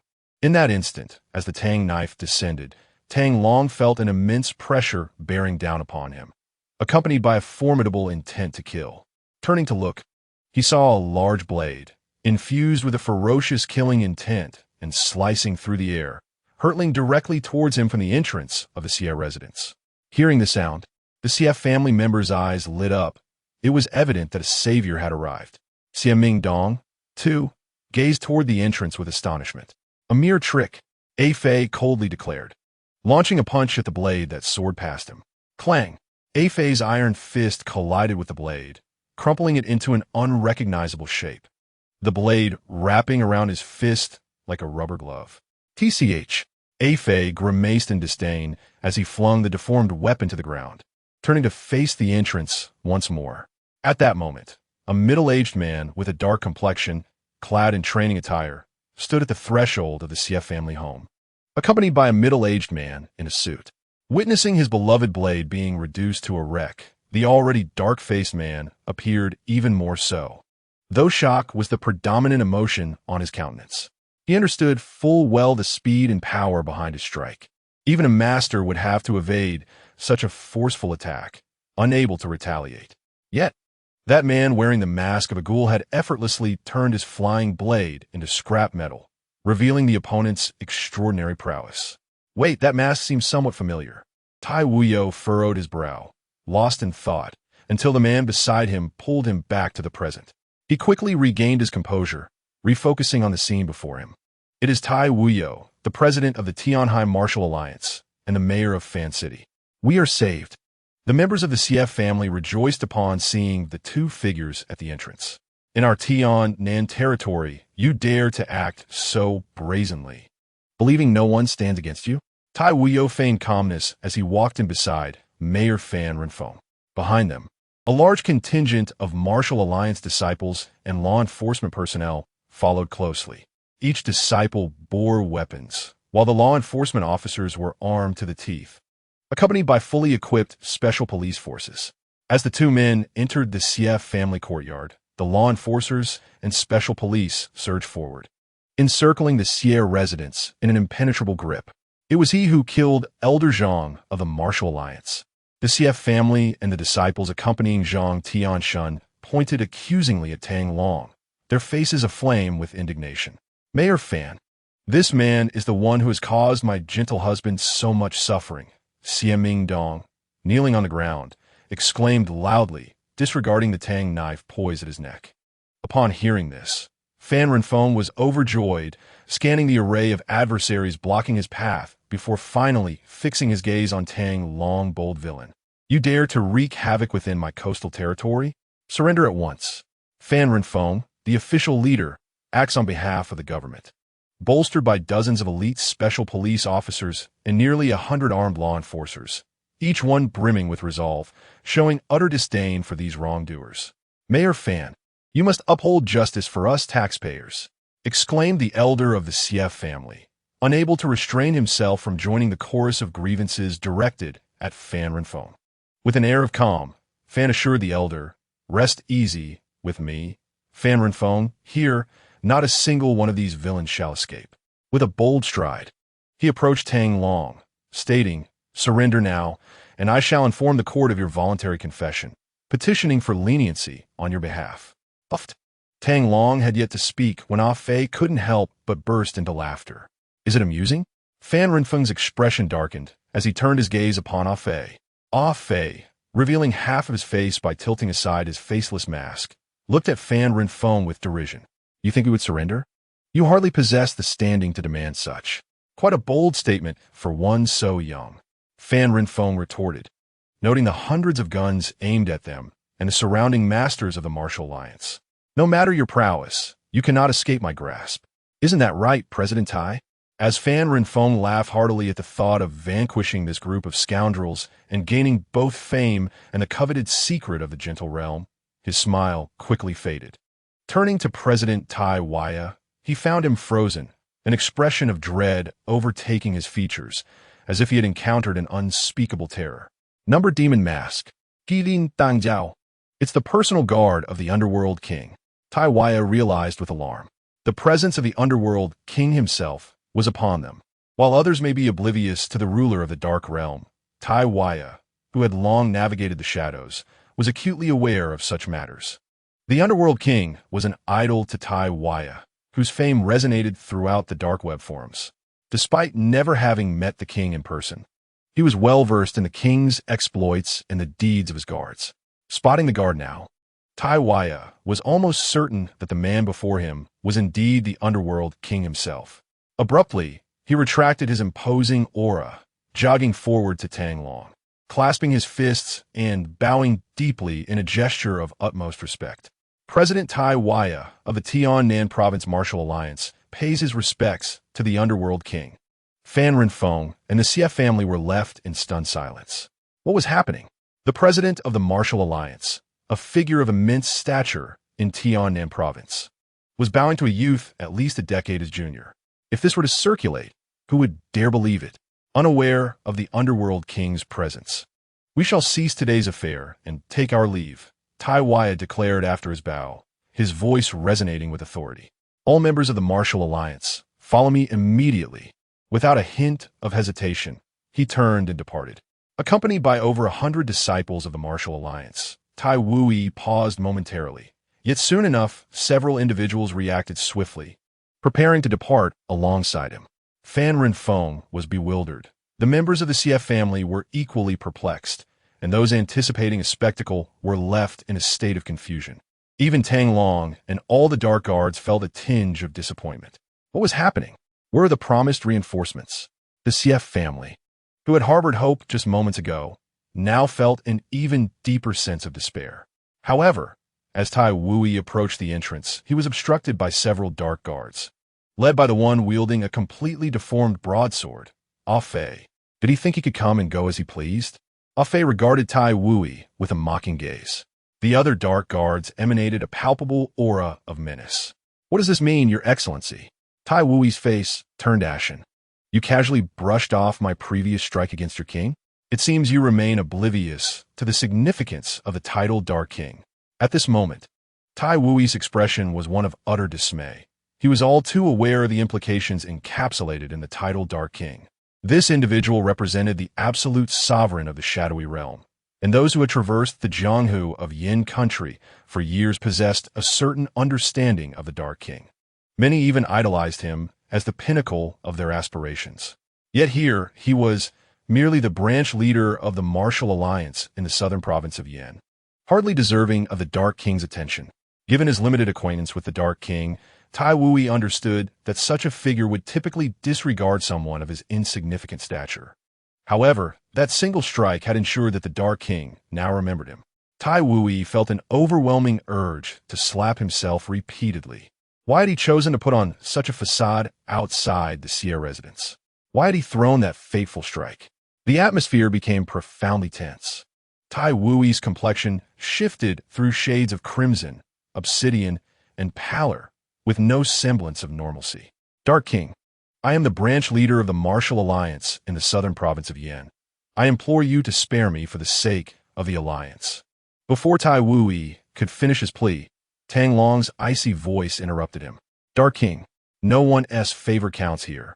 If you continue to prattle, you shall forfeit your life." As Tang Long's words hung in the air, Ah Fei had already positioned his hand upon his broadsword. Tai Wui immediately fell silent, comprehending that today would mark his end. After a moment of silence, he extended his right hand toward Ah Fei, seeking to borrow his blade. In a swift motion, the blade flashed, severing an arm cleanly. "Such a nuisance. I shall take matters into my own hands." Ah Fei executed his strike with astonishing speed, lopping off Tai Wui's entire right arm before he could even react. "Ah!" Tai Wui cried out in agony, cursing inwardly. "How dare you sever my dominant right hand when I intended to borrow your blade to strike my left? Begone!" Ah Fei flicked his wrist, scattering the blood from his broadsword. Tai Wui grimaced, clutching his profusely bleeding shoulder, biting down hard to stifle his cries, beads of sweat cascading down his forehead. Yet he dared not exhibit an ounce of discontent. Upon hearing Ah Fei's words, Tai Wuyo felt as if a heavy burden had been lifted from his shoulders. He hastily retrieved his severed arm, turned, and respectfully bowed to Tang Long, then inclined his body towards Ah Fei before leading the members of the Martial Alliance away. As he exited the gates of the Xie family estate, Tai Wuyo wiped the sweat from his brow with the sleeve of his remaining left arm and glanced back at the imposing entrance. "President Tai, who are these individuals? To behave with such audacity?" One of his companions exclaimed. "Indeed, President. These people are indiscriminately slaughtering the innocent and have become a great menace in Tian-Nan province. We should report this to the Tianwei Bureau. I believe they will not turn a blind eye to such atrocities." Listening to the cacophony of voices around him, Tai Wuyo felt a surge of anger rise within him. Suppressing the excruciating pain, he raised his leg and kicked the few men responsible.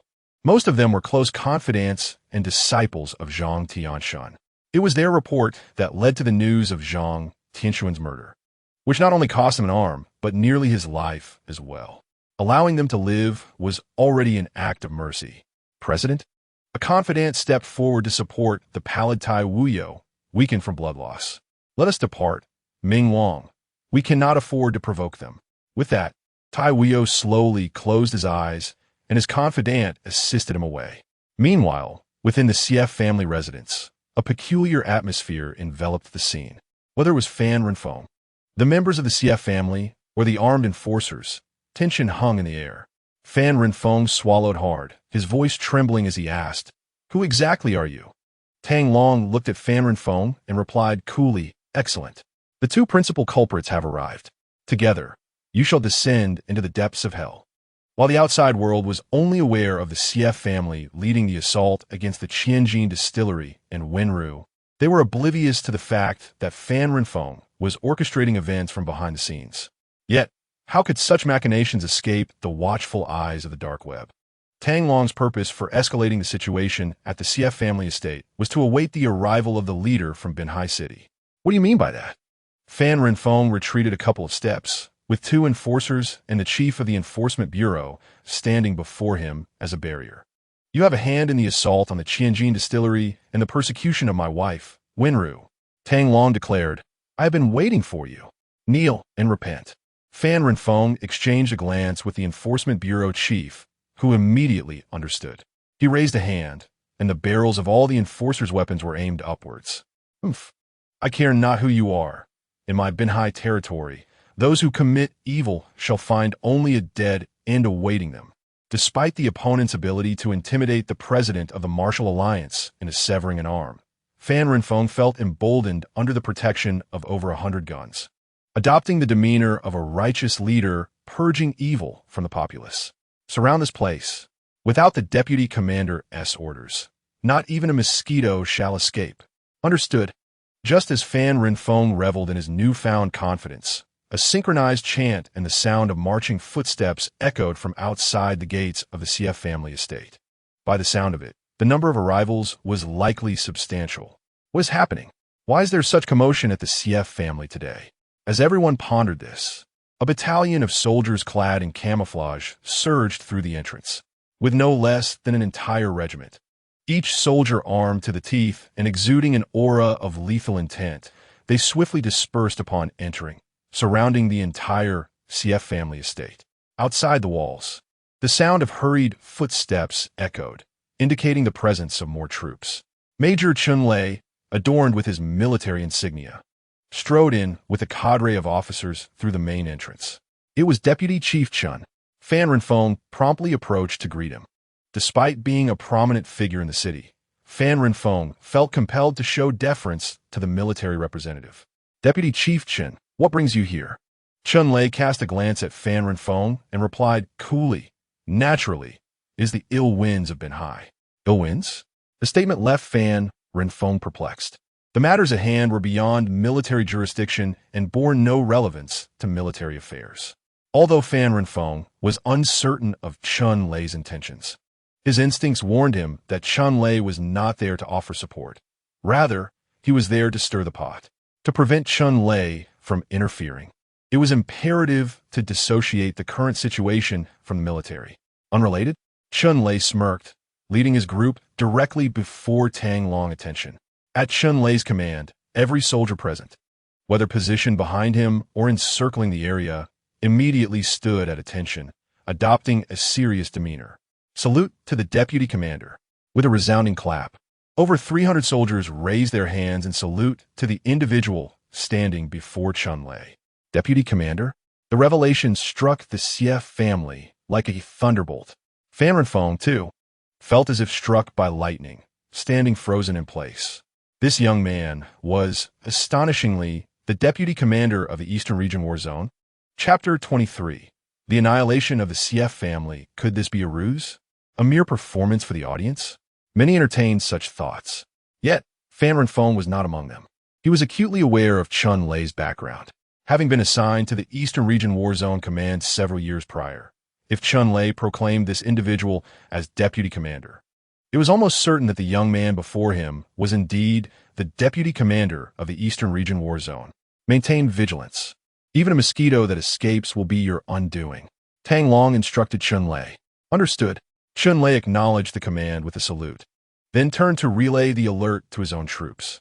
At that moment, not only did the CF family feel as though they had plummeted into despair, but even Fan Renfeng felt his world collapse. The day's events had utterly shattered his understanding of reality. This young man was the deputy commander of the Eastern Region War Zone, effectively the second in command of the entire Eastern military, second only to the war god Yi Qingtian. Fan Renfeng had not anticipated Tang Long's profound connections, nor had the CF family. As everyone stood in stunned silence, Tang Long turned his gaze towards Xie Mingdong. A tremor coursed through Xie Mingdong, leaving him feeling as if his heart had turned to ashes. The remnants of his rationality urged him to find a way to survive. Deputy Commander, in business, as in war, victories and defeats are commonplace. We are merely engaged in a normal commercial merger. Seeing Tang Long's gaze grow increasingly icy, Xie Mingdong struggled once more, whispering, Deputy Commander, there are hidden truths behind this matter. If you spare my life, I can reveal the secrets that lie beneath. A fierce glint flashed in Tang Long's eyes as he raised his hand and struck down decisively. Xie Mingdong had no time to react. The palm landed squarely on his crown, his head remained intact, yet his brain was rendered to a pulp by the overwhelming internal force. Blood streamed from his 7 orifices, and life drained away, leaving him as lifeless as a puddle of mud upon the ground. Mingdong. The members of the CF family looked on in despair as a once prominent figure fell, powerless to intervene. Even angering themselves seemed too daunting, overwhelmed by sorrow. After delivering the fatal blow to Xie Mingdong, Tang Long turned his gaze toward Fan Renfeng. Fan Renfeng's eyelids twitched violently, realizing that this formidable figure was fully aware of the clandestine deeds he had orchestrated. Although he held the esteemed title of Vice Commander of Binhai City, he understood that should Tang Long wish to act against him, he would find no avenue for resistance. Furthermore, given Tang Long's military connections, he surmised that neither his superiors nor his backers would come to his aid. With little patience for Fan Renfeng's ramblings, Tang Long advanced and delivered a swift kick, sending Fan Renfeng soaring through the air, akin to a kite severed from its string, crashing into a marble table and spattering blood from his mouth and nose. He writhed momentarily before falling still. Tang Long then turned his attention to the still unconscious Wenrou, exhaling a heavy sigh. It seemed that this method would not rouse her. He swiftly moved to the side of the elder Xie Guangfu, startled by Tang Long's sudden appearance. Xie Guangfu fell to the ground in shock. Regaining his composure, he immediately knelt, repeatedly bowing his head to Tang Long, pleading for mercy. Vice Commander, please grant the Xie family a chance for redemption. In my next life, I shall refrain from committing wrongful acts. Without hesitation, Tang Long seized Xie Guangfu by the neck, and with a gentle squeeze, a crack echoed as Xie Guangfu's neck snapped.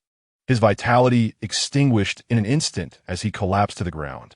Following the death of Xie Guangfu, Tang Long surveyed the remaining members of the Xie family, who were now utterly paralyzed with fear. How many dared to claim they could survive the wrath of the vice commander of the Eastern Region's war zone? One by one, the Xie family members knelt, fervently begging for mercy. Except for Xie Haitao, the core members of the Xie family had all perished. You have 3 days to surrender all the Xie family's assets and vacate Tiannan province, or I shall kill one for every person I encounter, Tang Long commanded. Xie Haitao, trembling at the words, dared to look up at Tang Long, only to find him fixedly staring back. He quickly nodded in affirmation. Yes, yes. I assure you that within 3 days, we will complete the transfer and leave Tiannan province. The Xie family was effortlessly annihilated. Tang Long turned once more, noticing that his beloved Rou had shown no signs of awakening. Realizing he had strayed from the right path, he deemed it unnecessary to linger with these individuals any longer. Let us depart, he declared, pushing the wheelchair toward the exit. The shadowy figures of the Ming guards returned to his side, their masked visages concealing eyes that glared mercilessly at the surroundings. The enforcers, though armed and poised to fire, hesitated, for behind them stood an entire battalion, their weapons trained on the enforcers. A Fey gestured towards the towering building, and the three snipers, as if granted a reprieve, swiftly retreated. "The rest is up to you," he remarked casually as he passed by Chun-Lei. "Rest assured, Deputy Commander, I shall handle it with utmost diligence." Chun-Lei responded with great respect. The CF family lay in ruins, while the mastermind brazenly departed in the presence of military and law enforcement officials. The Xie clan, alongside the malevolent masked demons, had confronted numerous adversaries, including the president of the Martial Alliance from Tiannan Province and the city leader Fan Renfeng, culminating in the arrival of Chun-Lei from the military. Yet, only the masked demons emerged unscathed from the gates of the Xie residence, many of them stained with blood, their tang knives dripping crimson. The various factions of Binhai City, awaiting news outside the Sierra State, were stirred by the sight of the departing group. "Brother," Xie Mingdong clearly mentioned that there are deeper secrets behind this affair. "Why did you not allow him to elaborate?" A Fei inquired from the business vehicle, observing Tang Long as he gently examined Wenrou's condition. "This matter is inherently complex. Even if he refrains from elaborating, I can surmise who is responsible. The reason I did not permit him to continue is that I currently have no intention of confronting them," Tang Long replied coolly. A Fei frowned and asked, "Is it your sworn enemy?" Tang Long nodded. "If all goes as expected, it is likely one or several of my sworn brothers who are responsible for this misdeed. Their actions aim to coerce you into surrendering control of the dark web." A Fei remarked, "In recent years, the dark web has flourished, gaining considerable influence over the domestic affairs of many nations, thus encroaching upon the interests of numerous individuals, inevitably attracting greater attention. Is this the reason for Xiao Ying's report indicating a notable increase in attacks on the dark web?" Tang Long nodded once more. "However, the security of the dark web is unparalleled globally, especially with Xiao Ying guarding it. No one can breach it. The dark web's database is immensely valuable, harboring numerous critical secrets and cutting-edge technologies. Hence its security level is naturally the highest. Their envy towards such power is understandable. They could directly approach me for it. Yet they chose to target my woman instead." Tang Long's gaze hardened. "This vendetta shall not go unpunished." A Fei nodded. "Brother, what do you require us to do?" Tang Long shook his head. "For now, there is nothing to be done. Turmoil is imminent. Some will inevitably act before us. We shall observe the developments." He gently caressed Wenrou's face, turning his gaze to the sky outside. "At this moment, I only wish for Wenrou to awaken swiftly. I have no time for anything else." Just then, Tang Long's phone rang. The caller was Chun-Lei. "Deputy Commander, several top leaders of Binhai City request an audience with you," Chun-Lei cautiously stated as he connected the call. "I am unavailable," Tang Long interrupted, hanging up before Chun-Lei could finish. Outside the Sierra State, Chun-Lei, listening to the busy tone on the line, felt his composure wavering. Beside him stood several middle-aged men, their faces filled with anticipation as they looked at Chun-Lei. Those familiar with Binhai City would undoubtedly recognize these individuals, who represent the city's elite. Among them are Wang Zhen, the patriarch of the prominent Wang family, Fan Aihua from the esteemed Fan family, Tan Shui, the underground emperor of Binhai, and Jiang Zheng, the director of the Law Enforcement Bureau. Upon hearing of a significant event concerning the Xie family, these influential figures hurriedly convened. Regrettably, they were unable to meet with the vice commander and thus implored Chun-Lei for an introduction. Clearing his throat awkwardly, Chun-Lei explained that the vice commander had been quite occupied lately, but would meet with them when time permitted. Although the vice commander did not explicitly refuse to see them, his lack of availability could be interpreted as a temporary absence. Chun-Lei encouraged himself, yet he feared that his message might provoke the vice commander's ire, prompting him to engage in a mental pep talk. "Thank you, Deputy Chun," one of the magnates expressed with great courtesy, inviting Chun-Lei to join them for a meal. "You lot are merely attempting to probe the vice commander's secrets, aren't you?" Chun-Lei silently mused, choosing to remain discreet about his thoughts. These top-tier elites were among the highest echelons in Binhai City, Yet they remained eager to uncover the background and preferences of the elusive Vice Commander Tang Long. Such knowledge could aid them in avoiding any inadvertent offense and perhaps even foster a beneficial relationship, thereby gaining a formidable ally. Even if they could not establish a rapport, it was crucial to avoid any enmity. Thus, despite Chun Lei's position as the Vice Commander's assistant, they approached him with utmost sincerity. Recognizing that his role at the Eastern Command headquarters afforded him access to key figures and confidential information. Meanwhile, Tang Long and his companions were en route. His gaze fell upon a black Hongqi vehicle parked by the roadside. "Stop the car," he commanded, prompting the vehicle to pull over. "Wait here. No one is to exit without orders." With that, he alighted from the car and strode purposefully towards the flashing Hongqi. As Tang Long approached, a middle-aged man emerged from the vehicle and swiftly opened the rear right door. Observing the man's swift and steady movements, accompanied by an air of undeniable confidence, Tang Long concluded an expert. Just as he was about to enter, the sight of a passenger inside caused him to hesitate. After a moment's contemplation, he resolved to get in and shut the door. The name of the Underworld King was renowned, and encountering him in person was a revelation. Indeed, the majesty of the Underworld King surpassed mere reputation. "Ah, old chap, don't flatter me. I am not swayed by such compliments," Tang Long remarked, taking a seat and immediately rummaging about, hoping to find refreshments. To his dismay, he discovered nothing but a thick folder. No snacks at all in such a fine vehicle. With a disdainful expression, he shoved the document back.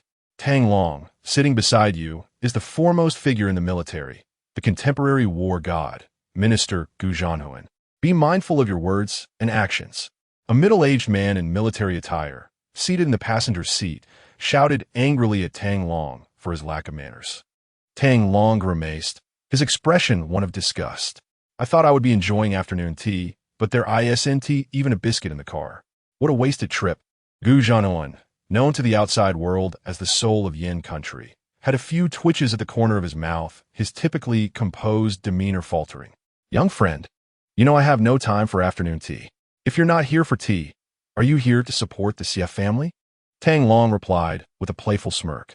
"Does the CF family warrant the minister's personal intervention? Have you lost your mind?" The middle-aged man in the passenger seat retorted angrily. "Hey, who are you? I'm speaking to this esteemed gentleman. Can you kindly refrain from interrupting?" Tang Long, feeling disdain, shot back with sarcasm. The man in the passenger seat was left speechless in fury. "Young friend, he is your superior, the war god of the Eastern region, Yi Qingtian. Surely, your intelligence skills would not leave you unaware of him." Gu Zhanhuan chuckled. Hey, old Gu, can you keep that to yourself? I just wanted to ruffle his feathers a bit since he always greets me with a sour face. Now that you've revealed it, what is the point? Am I supposed to get out and salute him?" Gu Zhanhuan's expression turned peculiar. It was the first time someone had referred to him in such a manner. Yi Qingtian's face flushed crimson. "Old Gu, how dare you? Within the entirety of Yin country, who would dare to refer to the war god Gu Zhanhuan in such a way? Even if you were the king of the underworld, you are still a commander in Yin country's military, a subordinate to the man you just referred to as Old Gu. Ahem, Qingtian, why don't you step out for some fresh air?" Gu Zhanhuan coughed lightly. Yi Qingtian stared wide-eyed. "Old Gu, are you really asking me to get out?" Eventually, Yi Qingtian, feeling quite exasperated, stepped out of the car, leaving only Tang Long and Gu Zhanhuan inside. "I came to see you today, mainly to ask you a question." Gu Zhanhuan played with a peculiar string of beads in his hand. Tang Long's gaze fell upon the beads, but he remained silent. Noticing Tang Long's silence, Gu Zhanhuan directly inquired, "Do you think Yin country will descend into chaos?" Tang Long furrowed his brow in contemplation, and after a long pause, he finally spoke. "Yin country may indeed face turmoil, but the sky shall not fall." Upon hearing this, a smile broke out on Gu Zhanhuan's gaunt face. "Old man, did you eat something sweet? Why so cheerful?" Tang Long remarked unexpectedly. Gu Zhanhuan's smile froze instantly, and he kicked Tang Long in response. The kick came swiftly. Even Tang Long was caught off guard. The confined space left him unable to counter, so he could only raise his hands to shield his chest. Bang! Gu Zhanhuan's kick was powerful, sending Tang Long hurtling backward, crashing through the car door and out into the open air. Ultimately, Tang Long landed softly on the ground like a feather. "Old man, have you gone mad?" Tang Long shouted as he hit the ground. However, what awaited him was the receding silhouette of the red flag vehicle. Tang Long was left bewildered in the wind. The old man changes his mind faster than one can turn a page. Can a forcibly open car door really be shut again? You must have deliberately altered the vehicle to make it easier for you to throw someone out. As he watched the red flag vehicle disappear at the end of the road, Tang Long couldn't help but smile, thinking, "Old Gu, this reassurance should suffice for you." At this moment, the spirit of the Yin Nation did not come to test whether he truly belonged to Yin Nation for what reason. Of course, Tang Long exhibited his sincerity, although he might stir chaos in the Yin Nation due to his gentle wife. He assured Gu Zhanhuan that he would not disturb the National Foundation. Naturally, Gu Zhanhuan was pleased with this response. Thus, he kicked Tang Long out of the vehicle and departed. "Brother, could you give me a ride?" A soft voice called out from the side. Tang Long glanced at Yi Qingtian, and the smile on his face instantly brightened. In the next moment, he turned and hopped back into the car. Waving goodbye to Yi Qingtian, "Old fellow, farewell. Who told you to embarrass me in front of old Gu? Find your own way back." Yi Qingtian. Chapter 25. The generous brother-in-law of the Xie family was obliterated overnight, with billions of assets unaccounted for. The series of incidents involving the masked assailant in Binhai City were, in fact, orchestrated by the Xie family. Due to special circumstances, the mayor of Binhai City stepped down, and a new mayor was appointed. These revelations detonated like heavy bombs within Binhai City, yet were quickly suppressed. However, that is a tale for another time. Returning home with his gentle wife, Tang Long felt a sense of despondency. He had treated countless patients and encountered innumerable ailments, but he had never faced a situation quite like that of his gentle wife. If she were a vegetative state, her bodily functions had completely recovered, enabling her to metabolize like a normal person. Conversely, if she were not in a vegetative state, she simply could not awaken. It seemed that he truly needed to consult that old eccentric to examine his gentle wife. Arriving home at 6 in the evening, Wen Ming, as instructed by Tang Long, had indeed prepared minced meat. "Where did you take my sister?" Wen Ming inquired, observing Tang Long as he tenderly cared for her elder sister, Wenrou. "Didn't I mention? We went out to bask in the sun." Tang Long was reluctant to elaborate on the day's events or his identity. On one hand, he feared causing trouble for Wenrou's younger sisters. On the other, he believed that revealing his identity might create a rift between them. If they were to learn that the ruthless king of hell was their brother-in-law, they would likely struggle to sleep at night. "Gulme, let me teach you how to make dumplings." Tang Long moved to the kitchen, combining the minced meat that Wen Ming had prepared into a filling, and creating a vegetable filling suitable for children. He then began to teach Wen Ming how to knead the dough, roll out the wrappers, and fold the dumplings. Though Wen Ming lacked physical strength, making dumplings was not a task that required power, it required patience. It must be said that Wen Ming's aptitude was quite remarkable. After a few demonstrations from Tang Long, she was able to fold the dumplings herself, each one crafted beautifully. As the dumplings were nearly ready, Wen Qing returned home with Wen Yao and Wen Xian, prompting Tang Long to commence boiling the dumplings. "By the way, brother-in-law, the weekend is just around the corner, and both Lao Lu, Lao Qi, and Lao Bao will be coming back. Our house is so small. How are we going to accommodate everyone?" Wen Qing suddenly inquired during dinner. Tang Long wore an expression of helplessness. "How did you all manage to fit before?" "In the past, we had 2 units on the first floor, so we could certainly accommodate everyone. Later, my eldest sister sold 1 unit to pay the workers' wages, and us sisters along with the 2 little ones managed to squeeze into this 1 unit. Now that there's an additional man in our household, life has become a tad inconvenient," Wen Qing replied. Tang Long found it hard to fathom how the 4 sisters and 2 daughters had once crammed into a 3-bedroom apartment. It was indeed time for a change. "I'll go buy a new house in the next few days. Let us move to a new place," he declared decisively. In truth, he should have purchased the property long ago, but had not prioritized it recently. "Brother-in-law, don't exaggerate. The funds required for buying a house are no small matter," Wen Qing remarked skeptically. Although Tang Long was a network engineer, It was not guaranteed that an average engineer could afford property in such an expensive area like Binhai after just a few years of work. How about this? You create a WeChat group and add all your sisters to it. Inquire about their needs regarding the house. And I can purchase one based on your requirements, he suggested. Are you serious? She asked. Of course. To be honest, I feel quite ashamed that I, as the brother-in-law, Haven T prepared any kind of greeting gift for my 7 sisters-in-law. A house would serve as the perfect gesture, Tang Long confessed. Then let me add you to the group right away. However, Lao Lu, Lao Chi, and Lao Ba are in class and hardly have time to check their phones, so their opinions may not be too significant. Wen Qing said, as she took out her phone, added Tang Long as a friend, and subsequently added him to a WeChat group named after the powerful women of the Wen family. Lao Wu, why did you add a stranger to our sisters group? Upon Tang Long's entry, a person named Future, a prominent medical scientist, voiced his concern. Exactly. 5th sister, are you muddled from gaming again? Have you brought your gaming friends into our family group? Another member, known as Yi Hua, expressed his discontent. 4th sister, 3rd sister. There has been a significant event in our family.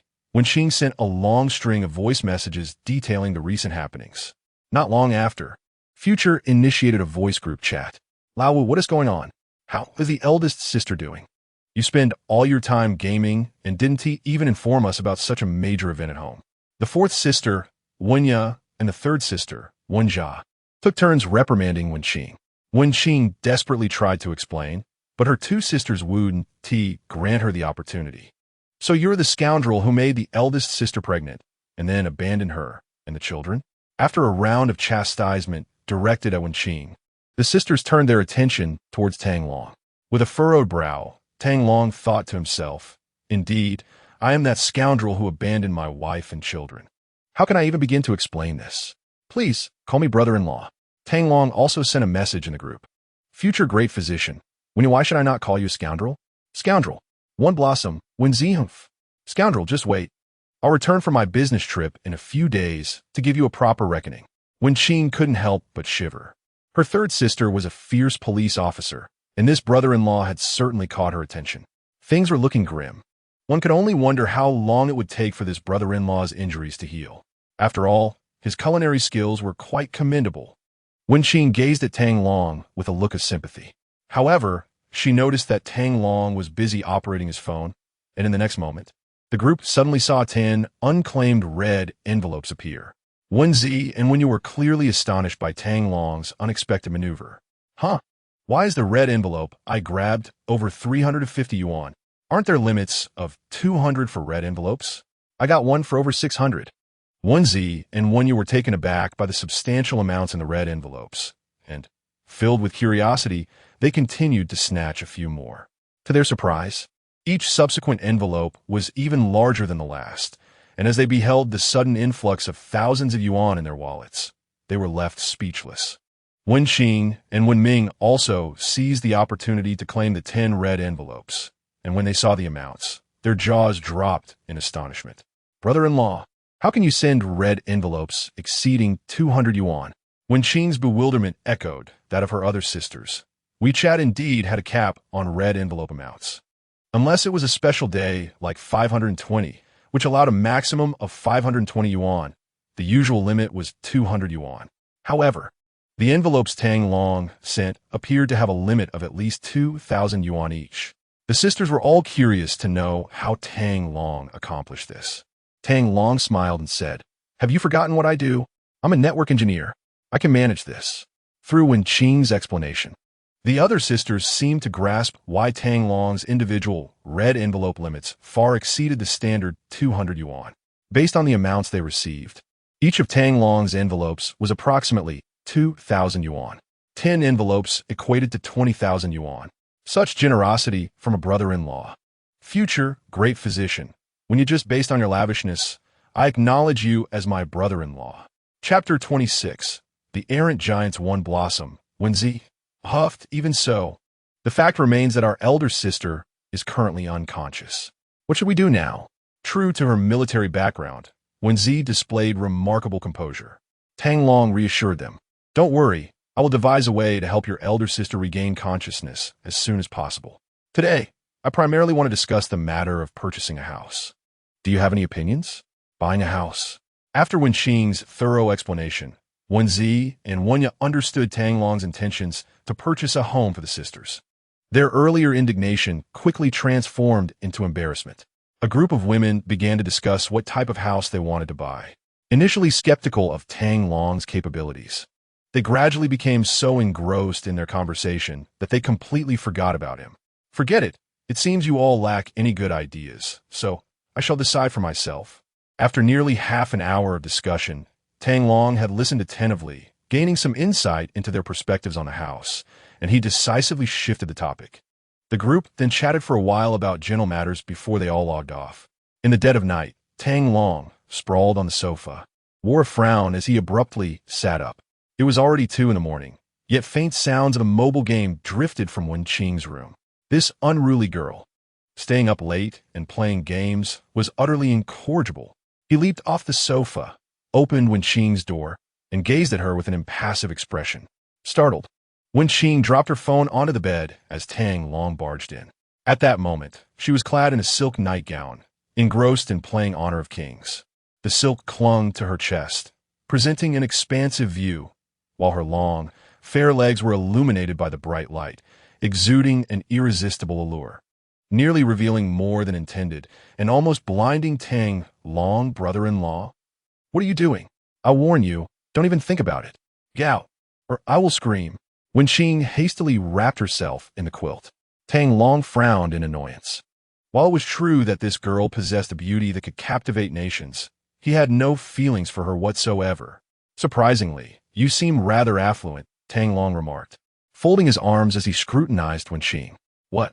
Wenqing turned to him, following his gaze, and her face flushed crimson as she quickly covered her chest. Pervert. Oof. What difference does it make with that flat chest? Tang Long stepped forward with a mischievous grin. I have no interest in flat chests. Then why are you staring?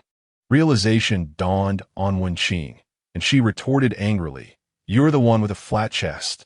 The lack of a few pounds on her chest had always been Wenqing's insecurity, and Tang Long's comment irked her. Get out, or I will shout about your indecency. Go ahead, Tang Long replied, arms crossed, tilting his head with amusement at her reaction. Leave, or I really will scream. Wenqing threatened. Ignoring her, Tang Long stepped forward, extending his hand over the phone. What do you need my phone for? Wenqing furrowed her brow, pulling her phone closer under the covers. Come here and let me take it. Without a hint of embarrassment, Tang Long lifted the quilt, nudging Wenqing aside to retrieve the phone from beneath her. As he glanced at the game still in progress on the screen, he delivered a swift tap to her forehead. Hey, brother-in-law, why did you hit me? What do you think? Tang Long locked the phone. It's late, and you're playing games. This phone is confiscated. Please, brother-in-law, I'm sorry. I'll go to sleep right away. This is a crucial match. If I win, I'll be the top player on the national server. Let me finish this game. Please. Wenqing pleaded, inching towards Tang Long in an attempt to reclaim her phone. Not a chance. The phone has been confiscated. Retrieve it from me tomorrow morning. Do not feign innocence. I assure you, there is no room for negotiation. Now, off to bed with you. With that, Tang Long cast a disdainful glance at Wenqing's chest before turning and exiting her room, extinguishing the light as he did so. Just as a pillow flew toward him, he hastily shut the door behind him. Ah, Tang Long, I despise you. A heart-wrenching roar echoed from Wenqing's room, accompanied by the sound of her pounding on the bed. Stop pretending. If you do not sleep, I shall rise and wash that pile of clothes. Instantly, silence enveloped Wenqing's room. Just you wait. This king of hell shall have his way with you. Tang Long scoffed, placing his phone on the sofa before returning to slumber. Early the next morning, when Ming was in the kitchen preparing breakfast while Tang Long stood nearby, offering guidance. Suddenly, both Tang Long and Wen Ming were startled by the crashing sounds and screams emanating from Wenqing's room, prompting them to rush over. What on earth is making such a racket this early? Upon entering Wenqing's room, Tang Long wore a puzzled expression, only to be confronted by a figure that lunged at him. Reacting swiftly, he sidestepped just in time. Ouch!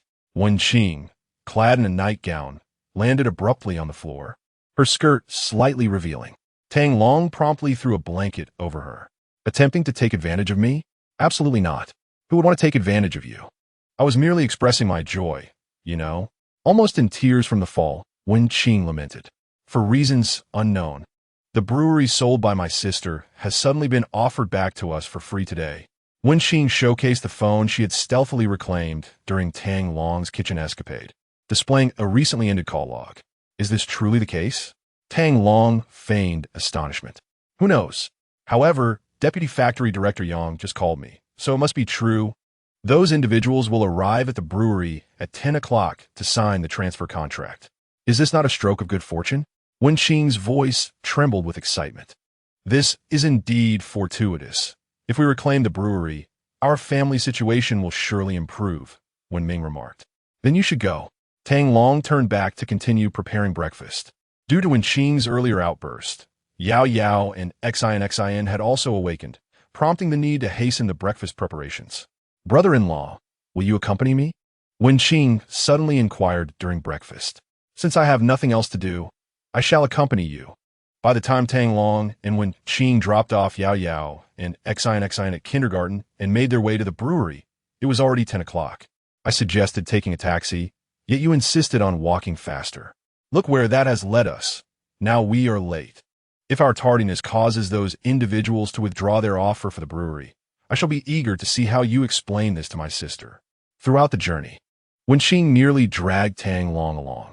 She initially contemplated leaving him behind, but feared facing the crowd alone, so she stubbornly pulled him along. However, the more she tugged, the more Tang Long resisted, allowing himself to be led to the brewery as precious time slipped away. Originally scheduled to meet at the distillery at 10 in the morning, both individuals arrived just shy of 11. At that moment, outside the Tianjin distillery, a dozen notable figures were kneeling solemnly at the entrance, each rubbing their knees in evident discomfort. Miss Qing, you have finally arrived. Upon seeing Wen Qing dragging Tang Long to the distillery's entrance, a middle-aged man clad in a Zhongshan suit quickly approached. Wen Qing was taken aback.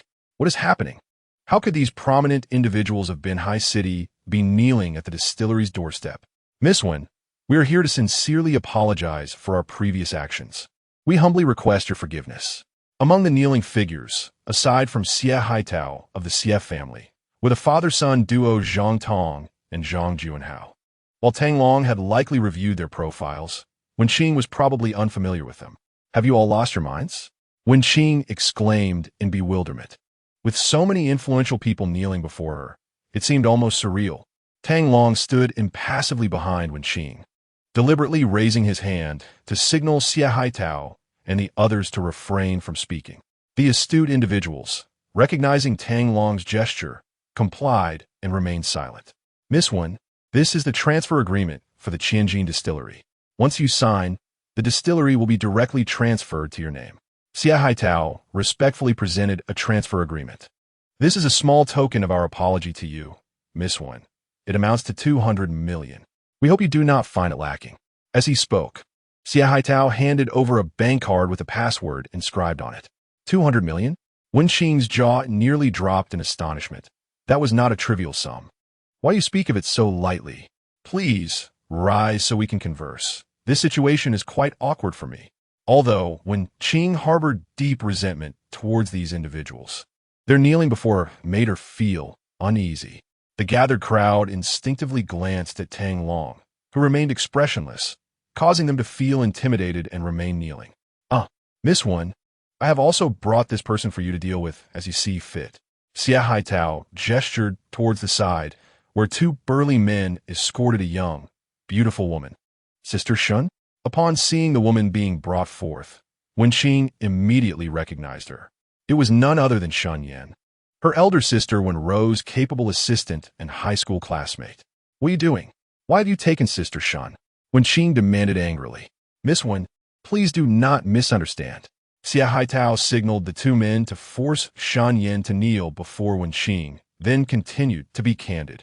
The reason we were able to bring down the Tianjin distillery so swiftly is largely due to Miss Shun's considerable efforts. This revelation immediately alerted Wen Qing to the gravity of the situation. Sister Shun, Did you betray my sister? Shen Yin lowered her head, remaining silent. It was an unspoken admission. Wen Qing was instantly filled with indignation as she stepped forward, grasping Shen Yan's shoulders and demanding, "Why? My sister has treated you so well, even appointing you as the vice president of the distillery. Why have you betrayed her? Dear Wen Qing, I am truly sorry. I have wronged Wenrou. You may hit me or scold me. I bear no resentment," Shen Yin replied, her gaze still cast downward. With a heavy heart, Wen Qing persisted. "Why did you betray my sister? How much did they offer you that was worth this treachery, worth selling out my sister?" Shen Yin shook her head, choking back tears as she spoke. "Please do not ask me. I have wronged your family. If you wish to punish me or turn me in to the authorities, I will accept it without complaint. I just want a reason." When Qing shouted, "There is no reason, except that I cannot stand Wenrou. I cannot abide her strong demeanor, nor her self-righteousness. There, are you satisfied?" These words struck Wen Qing like a thunderbolt.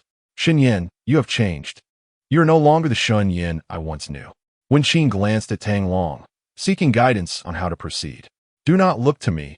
Handle it yourself," Tang Long replied, having witnessed such events frequently and finding nothing unusual about them. However, the underlying reasons were profoundly distressing. "Do you wonder why these people are kneeling before Wen Qing?" Tang Long remarked, directing his gaze at Shen Yin. Shen Yin suddenly realized, turning to observe the prominent figures from Binhai City still kneeling on the ground. Without a second thought, she knelt 2 steps forward on her bare knees, reaching for Wen Qing's hands. "Dear Wen Qing, I was coerced. They have taken my mother and brother hostage, demanding that I sabotage the distillery at every turn. If I disobey, they threaten to kill my family. I thought that if I could ruin the Tianjin distillery, they would release my loved ones. But to my dismay, they reneged, insisting on acquiring the formula from Wenrou before they would consider letting them go. Wen Qing, I beg you to help me. My mother and brother are in poor health. I fear they cannot endure the torment of captivity." As Shen Yin wept, she pointed at Xia Haitao and his associates. "Is this true?" Wen Qing was moved by Shen Yan's plight. Truthfully, if she were in Shen Yan's position, she might have made the same choices. "Can someone please explain what has transpired?" Wen Qing summoned her courage to ask aloud. Though she was uncertain why these people were so subservient, their willingness to kneel suggested that she was entitled to relish this moment. Indeed, someone had captured her family, coercing her to betray the distillery and miss Wenrou.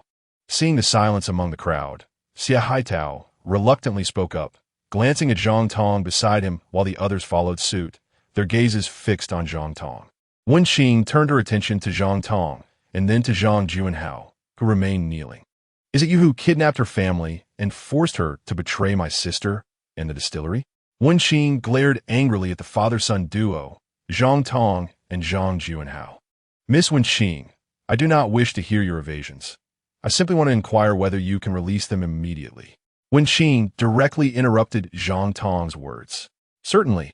I shall arrange for their release at once," Zhang Tong replied hurriedly, extracting his phone to make a call. "Miss Wen Qing, they have been released. You need not worry," Zhang Tong said with a servile expression after hanging up. "Thank you, Miss Wen Qing, thank you," Shen Yin exclaimed excitedly. Having not heard from her family for almost a month, "Sister Shen Yin, please rise." Wen Qing assisted Shen Yin to her feet and addressed the others. "Now, you may all stand as well." The crowd turned once more to the man standing beside Wen Qing, Tang Long, who maintained his stern demeanor, indicating his dissatisfaction. They could only endure the severe pain in their knees, remaining prostrate on the ground. "Do you have further matters to discuss?" Wen Qing asked in bewilderment, questioning the sanity of those who willingly knelt before her for such an extended duration. "Miss Wen Qing, we have come to accept our punishment. If you do not penalize us, we shall be unable to find peace," one of them implored. "Indeed, Miss Wen Qing, please, we implore you to punish us directly." Several others echoed the plea, causing Wen Qing to widen her eyes in disbelief. "Are you truly unwell?" Chapter 28. The observant Shen Yin who seeks punishment from another? Had these individuals suddenly developed a conscience? Unlikely, as they were notorious local tyrants, known for their ruthlessness. Despite her efforts to comprehend the situation, Wen Qing found herself perplexed. However, the astute Shen Yin seemed to sense something amiss. she noticed that whenever those kneeling individuals raised their heads, their gazes would involuntarily shift toward the man beside Wenqing, their eyes reflecting a deep-seated apprehension. Could it be the aura surrounding this man? At that moment, Tang Long glanced in Shun Yan's direction, and their eyes briefly met. Shun Yan quickly averted her gaze, simultaneously concluding that these individuals' reluctance to rise was undoubtedly due to the presence of this man. He exuded an extraordinary calmness. In the face of such a scenario, ordinary individuals would either feel triumphant or cower in fear. Yet this man remained as tranquil as a still pond, his expression unruffled, his eyes as profound as the abyss of the night sky. Who is he? What power does he possess that compels these prominent figures to kneel before Miss Wenqing? A cascade of questions flooded Shun Yan's mind, only deepening her curiosity about this man. Very well, you shall go to the Enforcement Bureau to report your transgressions. The Bureau will determine your punishments. Wenqing decided after much contemplation, opting to leave the matter to the Enforcement Bureau. Tang Long turned to Wenqing, who in turn looked at him. Brother-in-law, do you think this approach is appropriate? Wenqing, merely a 20-year-old girl, felt no small measure of trepidation in the face of such a situation. She hardly possessed the courage to punish these individuals, fearing their potential vengeance against her and her family. You have the final say, Tang Long stated. Then it shall be as such, Wenqing proclaimed. Thank you. Miss Wenqing, rest assured, we will promptly report to the law enforcement agency to clarify the situation. Upon receiving their penalties, those individuals appeared to be surprisingly relieved, their faces displaying expressions of joy. Brother-in-law, are these people truly out of their minds? How can they be so happy after being punished? Wenqing leaned closer to Tang Long and whispered. Who knows? Tang Long replied with a faint smile. After watching Xie Haitao and the others depart, Wenqing adeptly made her way to the conference room of the distillery. She was only familiar with a few areas within the distillery: the conference room, her office, and the lounge. With production having ceased for over a month, the distillery had fallen into disrepair, thick layers of dust coating every surface. And no one had come to clean.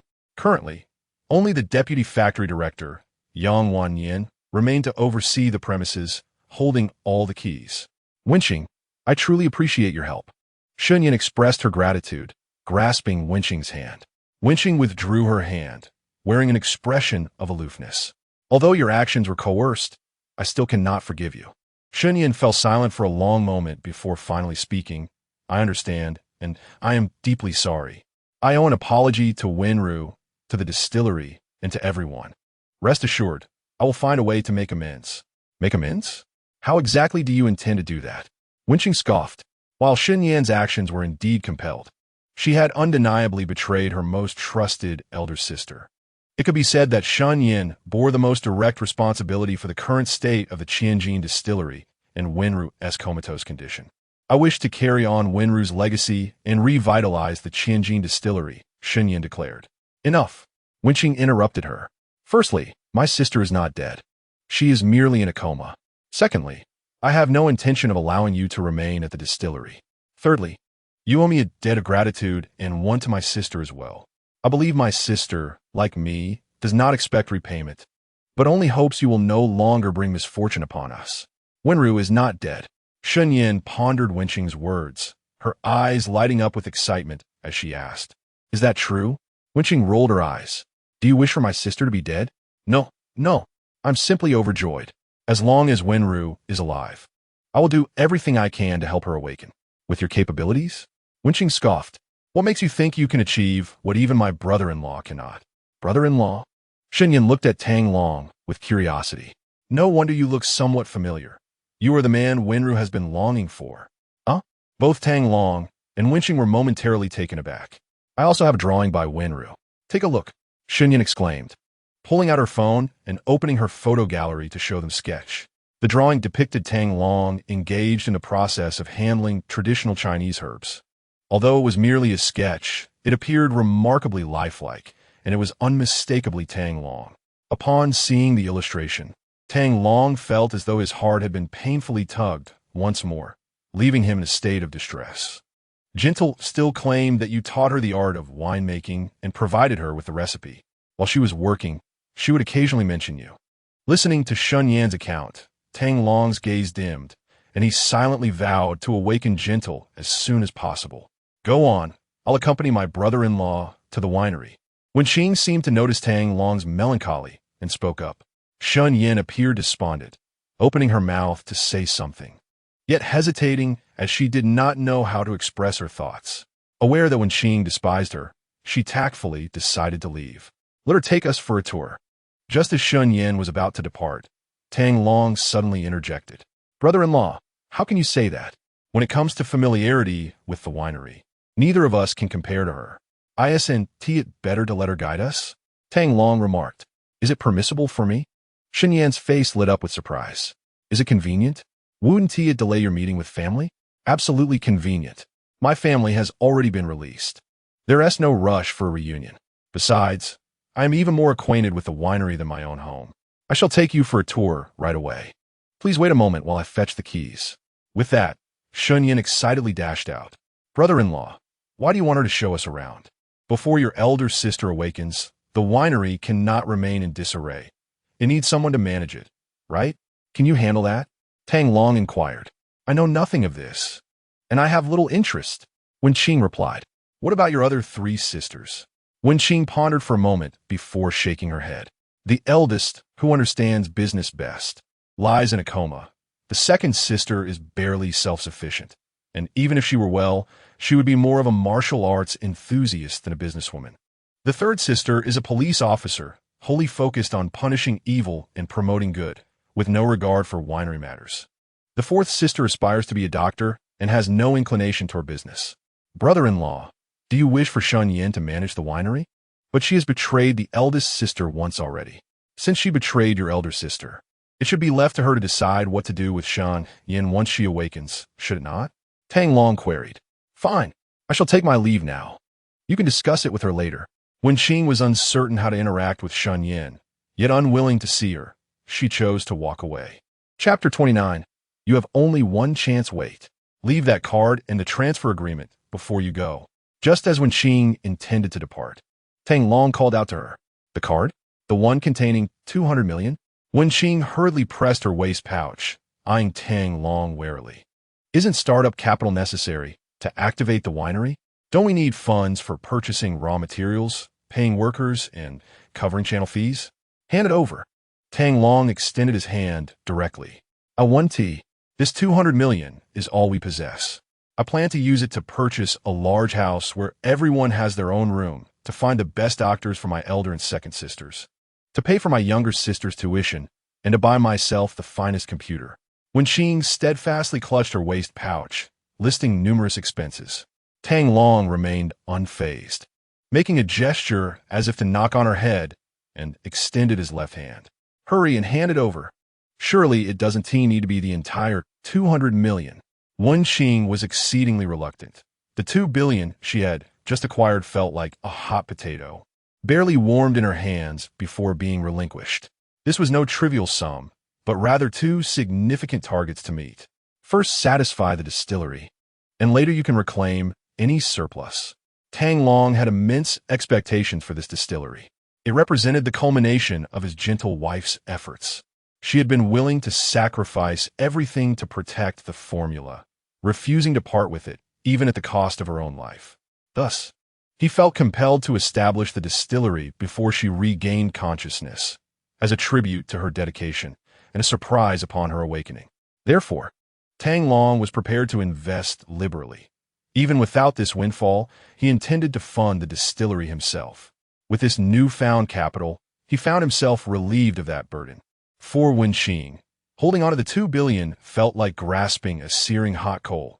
She had no aptitude for business or finance, and merely possessing such wealth would only foster a sense of entitlement. He had promised his gentle wife that he would take good care of her younger sisters, feeling a sense of duty to nurture them into capable individuals. Thus, regardless of whether this money was invested in the distillery or not, Tang Long would seek opportunities to reclaim it directly. Poor Wenqing visited the distillery, relinquished the 2 billion, and ultimately left empty-handed, her frustration palpable. Tang Long was astonished that Wenqing had surrendered such an extraordinary fortune, one that most people could only dream of amassing over several lifetimes, so easily, merely under a hint of intimidation. After her departure, Shun Yin, who had been waiting in the corridor, approached slowly. "Thank you," she expressed. Tang Long, wearing a smile, replied, "No need to thank me. Just call me Tang Long. By the way, you do know my name, right?" Shun Yin nodded. "Wenrou often speaks of you and considers you quite remarkable, though she never dared to confirm it. Now, I can attest that you truly are formidable." With a chuckle, Tang Long inquired, "You heard my conversation with Wenqing, didn't you?" Shun Yin nodded again. "Thank you for your trust. I will not betray it," she assured him. Tang Long tossed a card to Shun Yin, stating, "You may not be the wisest of women, so let me be clear. Betrayal has no place in my world." Shun Yin fixed her gaze on him, noting his calm demeanor. "Because you are my gentle wife's dearest friend, I have chosen to keep you close. How she chooses to handle you upon her awakening is entirely up to her. Should there be a second act of betrayal, your fate will be dire. I mean what I say. This is not a threat, but a warning." Shun Yin nodded solemnly, affirming, "Trust me, I swear by my honor that I will never betray again."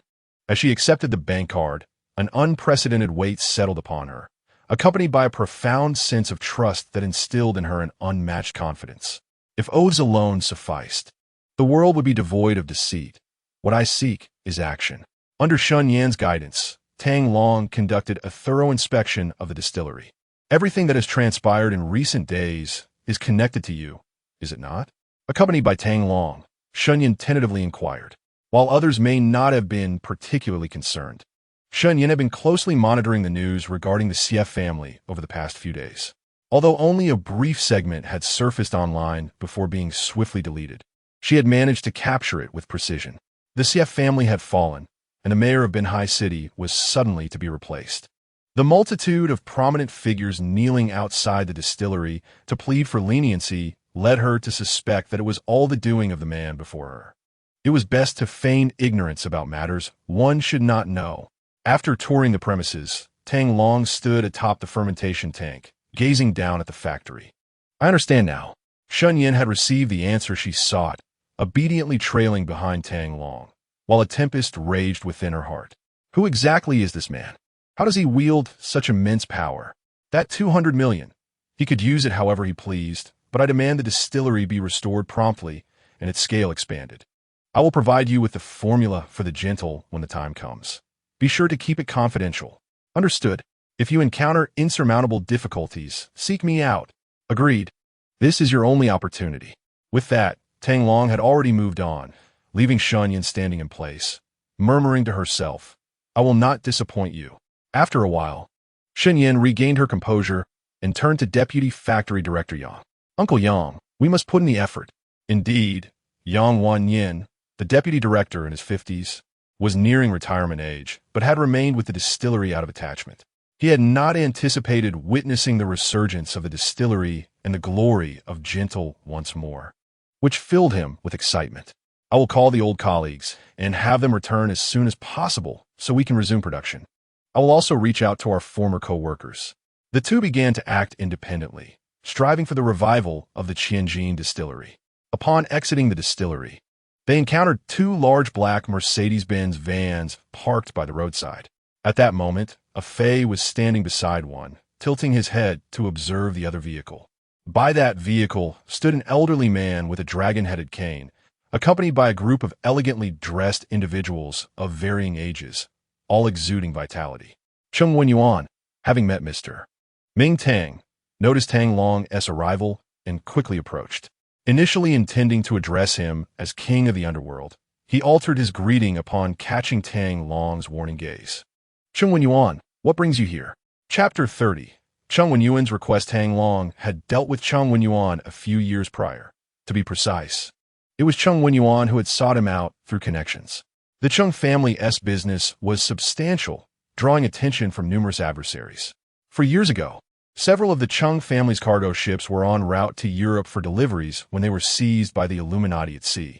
With no recourse, the Chung family had appealed to the Yin government for mediation.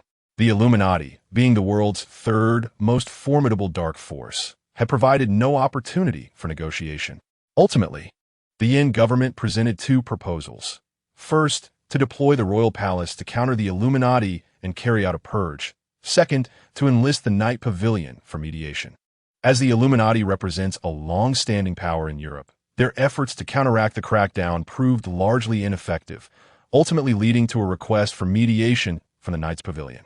Upon receiving a plea from the Yin Nation, Tang Long promptly sought out the headquarters of the Illuminati, compelling them not only to unconditionally return all cargo ships, but also to compensate the Chung family handsomely, while also agreeing to provide the Chung family with greater advantages in the European market.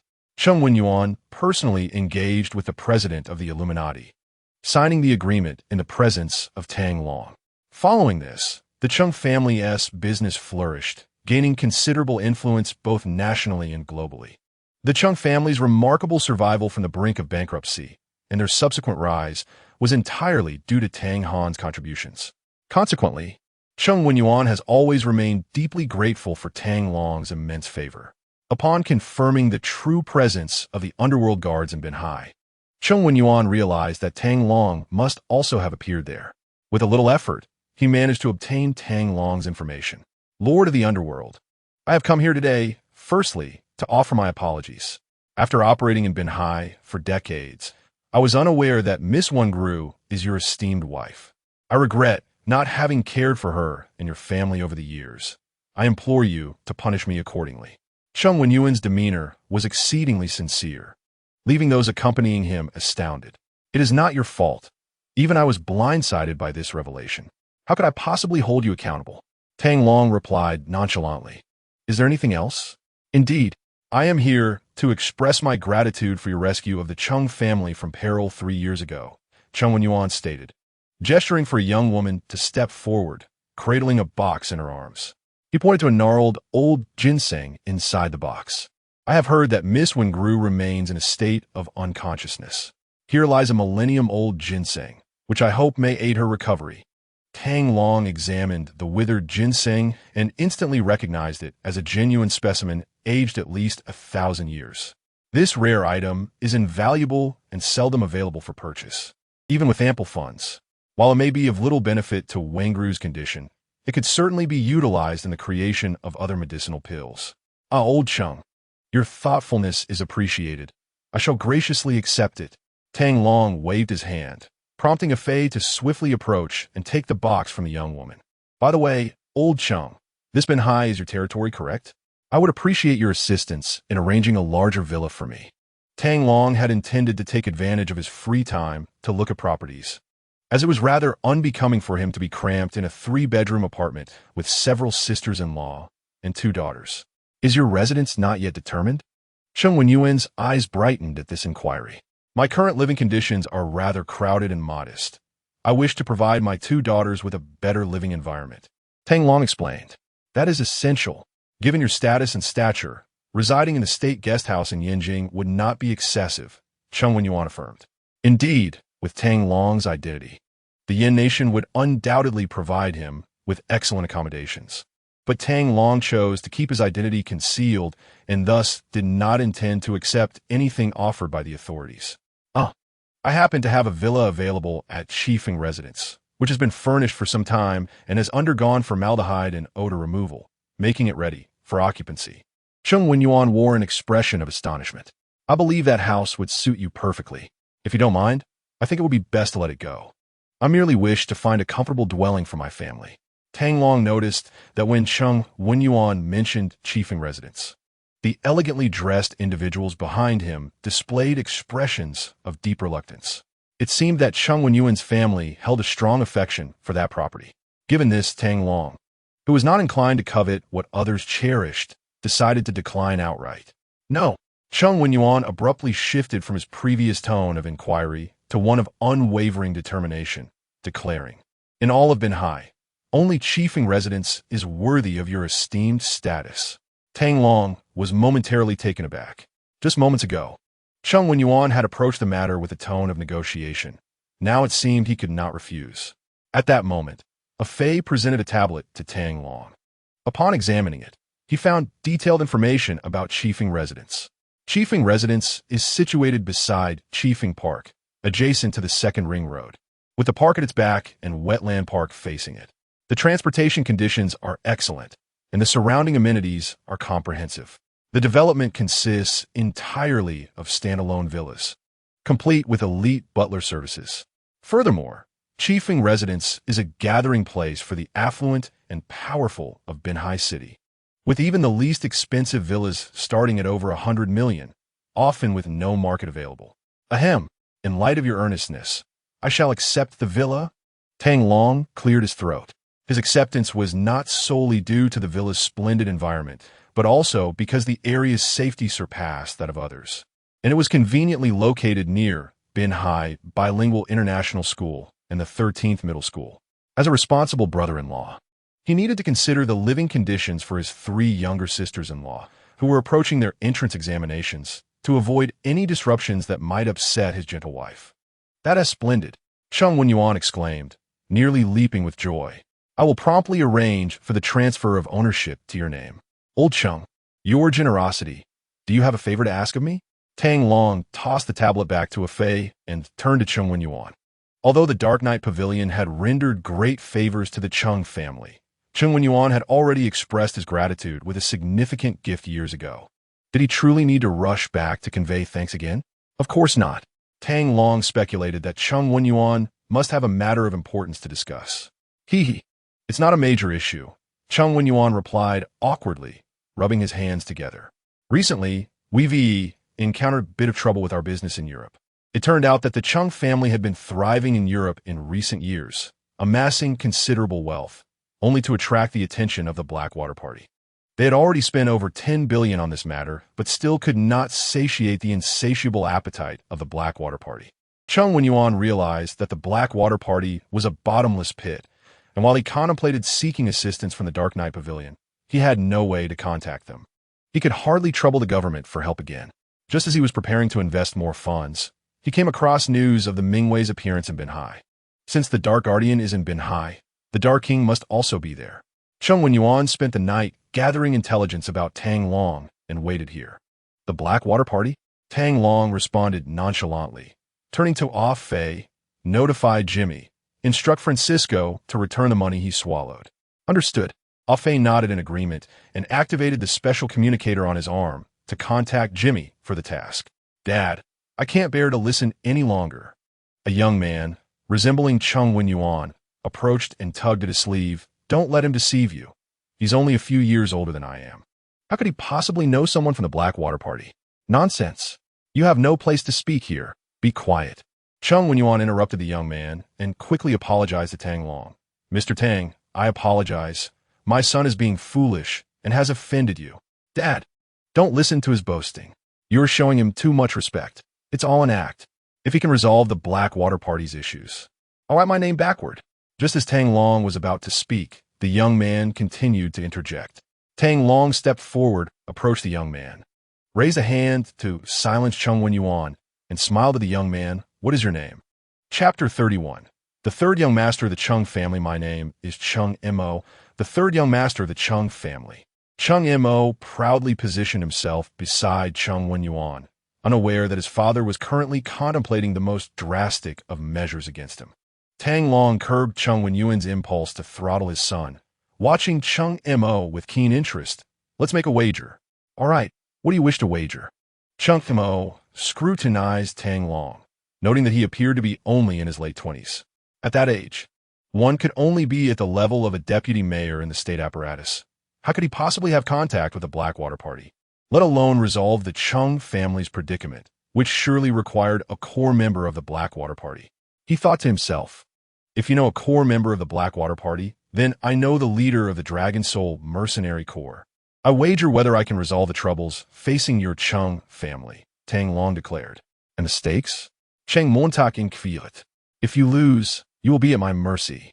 If I lose, I will accept nothing from your offerings and compensate you with 100 million, Tang Long asserted. Cheng Montak hesitated briefly, but upon seeing the warning gaze from his grandfather, he resolutely replied, "Very well, I agree to the bet. That's your word. Here, there is no room for regret. To withdraw would mean risking your life." Tang Long stated. Rest assured, a man of honor keeps his promise. Whoever reneges is a coward. Chung Mo maintained his haughty demeanor. Excellent. Having spirit is commendable. Tang Long, fearing Chung Mo would back down, found that Chung Mo was equally concerned about Tang Long's commitment, leading to a fiery exchange. Very well. We shall see the outcome in 10 minutes. Tang Long sat down on the curb, his expression one of utter indifference. Seeing Tang Long's demeanor, Chung Mo felt a twinge of anxiety, instinctively glancing at his father. At this moment, Chung Wenyuan felt a swell of joy. Regardless of whether his son would win or lose, the Chung family was, at last, assured of safety. Indeed, 10 minutes later, Chung Wenyuan's phone rang. Dad, whose call is it? Upon hearing the ringtone, Chung Mo immediately grew anxious, realizing it had barely been 10 minutes. Dad, the godfather of the Blackwater Party, Francisco, has suddenly reached out to me. Not only has he returned what he took from us recently, but he has also sincerely apologized. Chung Mo recognized the voice on the line. It belonged to his elder brother, the president of the European division. At this point, Chung Mo was thoroughly alarmed and snatched the phone away. Brother, you must be mistaken. This is the godfather of the Blackwater Party. How would he possibly contact you directly? Is it really possible that this individual can command the underground godfather in Europe? Xiao Montak, how could I be wrong? I even confirmed it with one of his lieutenants. It is indeed Godfather Francisco. Chung Mo handed the phone back to Chung Wenyuan, gazing incredulously at Tang Long rose, grinning at Chung Mo, and declared, From today onward, you are no longer a member of the Chung family. He then pointed at Chung Mo and instructed a Fei, throw him to oblivion. Let him spend a year on the battlefield in West Africa. Yes, a Fei waved his hand, and two masked men jumped out from behind a nearby wall. You want to send me to Africa?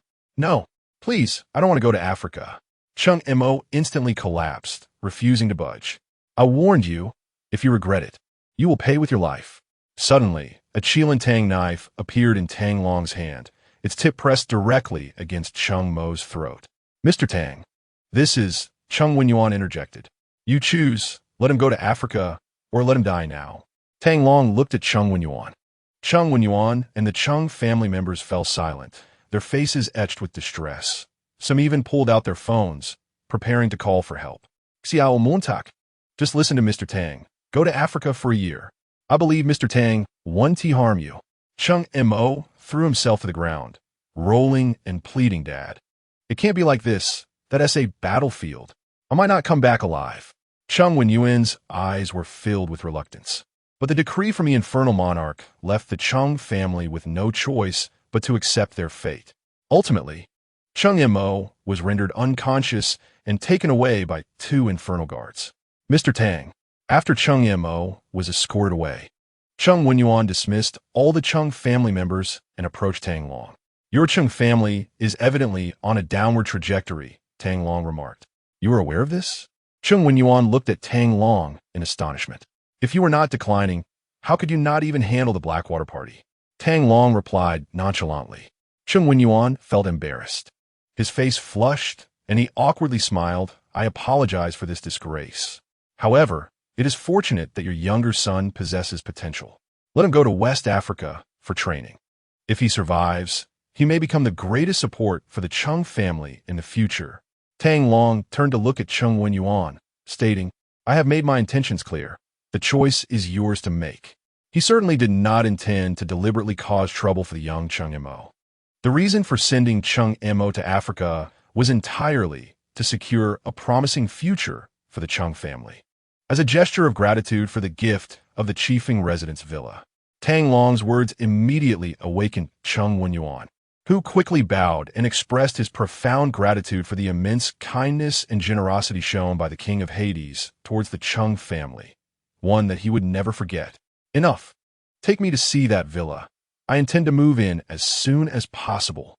Certainly, I will personally show you around. Chung Wenyuan's demeanor towards Tang Long was exceptionally respectful. Upon truly touring the villa, Tang Long realized that his decision was indeed correct. The villa's foundational amenities were already quite impressive, and Chung Wenyuan had invested a substantial amount in its decoration. reaching a level of luxury that rivaled that of a royal palace. It was not until 6 o'clock in the evening that Tang Long urged Fei to hasten his return home. His other younger sisters-in-law were likely nearing home, and he needed to collaborate with Wenming to prepare dinner. Upon returning home, he found a group of people staring wide-eyed at Yao Yao and Xin, who were monopolizing the only television in the house, watching a group of piglets jumping in a mud pit, Peppa Pig. "Allow me to introduce." Tang Long nudged Wenqing, who was sulking. Wenqing turned her body and directed her head away, completely ignoring Tang Long. This girl was still sulking over the loss of 200 million and had no intention of acknowledging him. "This is the sixth sister, Wenhua. This is the seventh sister, Wenshu. And this is the eighth sister, Wenyu." Noticing Wenqing's disregard, Wenming quickly pointed out the names of the three girls. Wenshu and Wenhua were a pair of twins, both 17 and currently in their third year of high school. Wenyu was 15 and in her third year of middle school. "Are you the scoundrel?" Tang Long felt a wave of frustration. Was scoundrel now his label? Observing these three younger sisters-in-law, Tang Long realized the remarkable strength of the family's genes, as each possessed long legs, oval faces, large eyes, flowing hair, and exceptionally fair skin. He couldn't help but think that these three would undoubtedly be enchanting beauties when they grew up. The trio scrutinized Tang Long from head to toe. Having participated in the group's red envelope distribution the previous night, they were filled with curiosity about their suddenly appearing brother-in-law, and thus hurried home after school, only to find that the legendary eldest brother-in-law was absent. Upon seeing him now, they were astonished to discover that Tang Long was indeed a strikingly handsome gentleman, their faces lighting up with admiration. At their age, they were particularly fond of idolizing stars and had little resistance to charming young men. With Tang Long's masculine charm and good looks, they found it even harder to resist. Before long, the three young girls became quite familiar with him. Tang Long explained the general situation regarding Wenrou to the three younger sisters-in-law, which eased their concerns. Chapter 32. The Power of the Brother-in-law.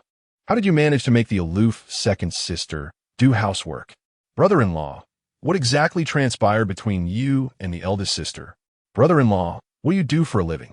While Tang Long and Wenming were in the kitchen preparing dinner, the three younger sisters-in-law gathered around him, chattering incessantly with questions. Tang Long felt as if three little birds were circling around his head, nearly dizzy from their relentless inquiries. Is there no end to this? Wenming, feeling quite exasperated, brandished a spatula and bellowed at the three young girls, "Get out of here!" Instantly, the trio fell silent. There was no arguing with her. Her temper was infamous, and they knew better than to provoke her. Eventually, even Tang Long found himself expelled from the kitchen. "Brother-in-law, can we eat the food that second sister makes?" "I'm a bit worried," Tang Long sighed, twisting the ears of Wenshu and Wenhua and tossing them onto the sofa, then pressing Wenyu down beside them. "Stay put. I'm going to cook. If you have anything to discuss, we can talk after dinner." With that, he entered the kitchen to prepare the evening meal alongside Wenming. Wenming, despite her efforts, found herself clumsy and slow, but with Tang Long's assistance, their efficiency improved significantly, ensuring the dishes would be delectable. "Brother-in-law," just as Tang Long was stirring the vegetables, Wenming suddenly called out. Tang Long glanced at her, but continued his task. "I feel like after a few days of doing housework, my strength has increased a bit. Is this just an illusion?" she asked softly. "It's not an illusion. Your muscles are indeed growing stronger," Tang Long replied while busy cooking. "Does this mean I'll soon be as strong as an average person?" Her heart raced with excitement at Tang Long's affirmation. "Don't celebrate too soon. If you don't find a way to restore your tendons, mere muscle strength won't be enough. A single kick from someone else could send you flying," he cautioned, instantly deflating her newfound confidence. "There's a book among that stack of books by the TV that you might find useful. Take some time to read it," Tang Long suggested. "Thank you, brother-in-law." Although she was unaware of which book he meant, she was certain it was something he had thoughtfully chosen for her. "No need for thanks. Just remember not to forget your promises," he replied. Wenming nodded and began setting the table. "Dinner is ready." Tang Long had prepared 5 dishes: mushu pork, sauerkraut fish, shredded pork with green peppers, and 2 stir-fried vegetable dishes. "Wow, brother-in-law, Did you make this? It smells amazing. The youngest, Wenrou, reached for the food as soon as it was served, only to have her hand swatted away by Wenqing, who then dragged her to wash her hands. I haven't had such delicious food in ages. Honestly, it's even better than what eldest sister makes. Indeed, brother-in-law, your culinary skills surpass those of the chef from Fushuzhai that I last tasted. I must take photos to share with third sister and fourth sister and post it on social media. As soon as the pictures were shared in their group chat, third sister Wenzi and fourth sister Wenya immediately filled the chat with expressions of envy and discontent, while everyone devoured their meal. Tang Long attended to the two little princesses, his face beaming with joy as he watched his sisters-in-law eat as if they hadn't had a meal in centuries. After dinner, under Tang Long's direction, the family sprang into action. When Ming and Wen Qing tackled the dishes, when Hua and Wen Shu tidied up the house, while Wen Yu took out the trash. In the end, everyone realized that Tang Long and the two little princesses were left with nothing to do. Brother-in-law, this is quite unfair, Wen Hua exclaimed, visibly displeased. Indeed, Yao Yao and Xin are still young and do not have to work, yet you, as an adult, have no reason to evade responsibilities, retorted Wen Shu, hands on her hips in indignation. Because I am responsible for distributing red envelopes. With that, Tang Long pulled out his phone and promptly sent a generous red envelope in the WeChat group. I sent one less. Those who are slow will miss out. The younger sisters-in-law immediately became frantic, scrambling for their phones to snatch the red envelopes. Wow, I got over 400. One exclaimed. My luck is terrible. I only managed to grab a little over 30, Wen Qing lamented, her expression filled with resentment towards Tang Long, which only intensified. Enough. The envelopes have been claimed. Let's convene a meeting, Tang Long declared, setting his phone aside and taking a seat at the dining table. A meeting? What kind of meeting? Queried the confused voices. A family meeting, Tang Long insisted, patting the table to summon everyone to sit down. Yao Yao and Xin eagerly climbed onto his lap. What do you want now?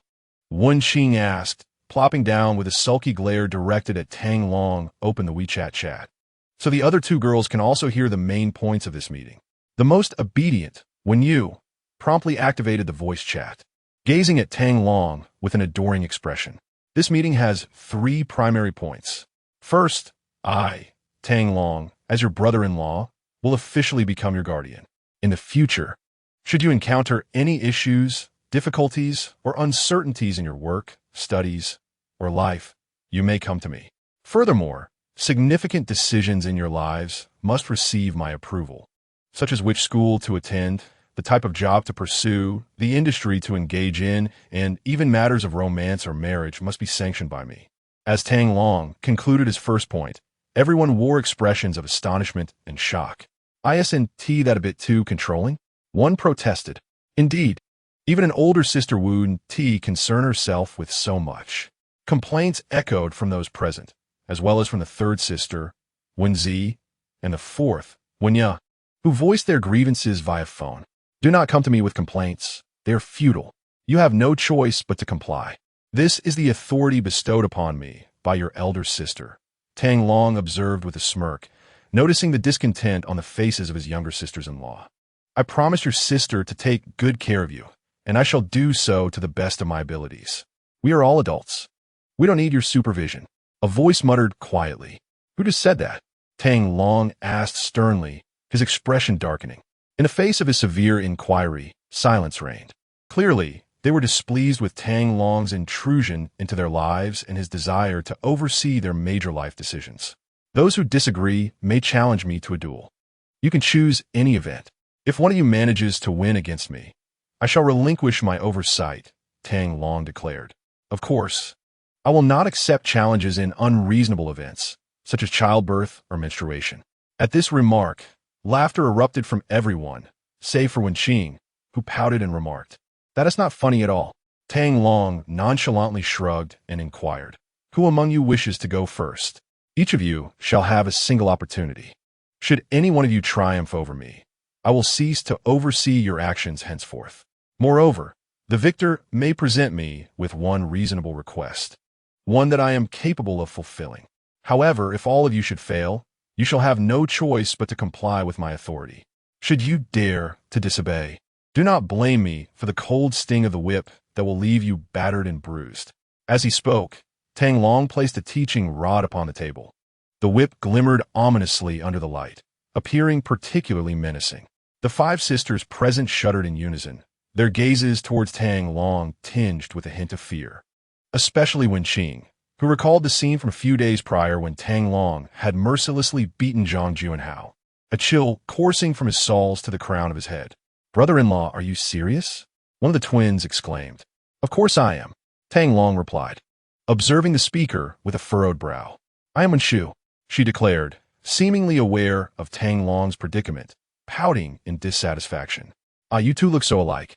Even your clothing is similar. I must admit, I have a touch of face blindness and cannot distinguish between you. My apologies."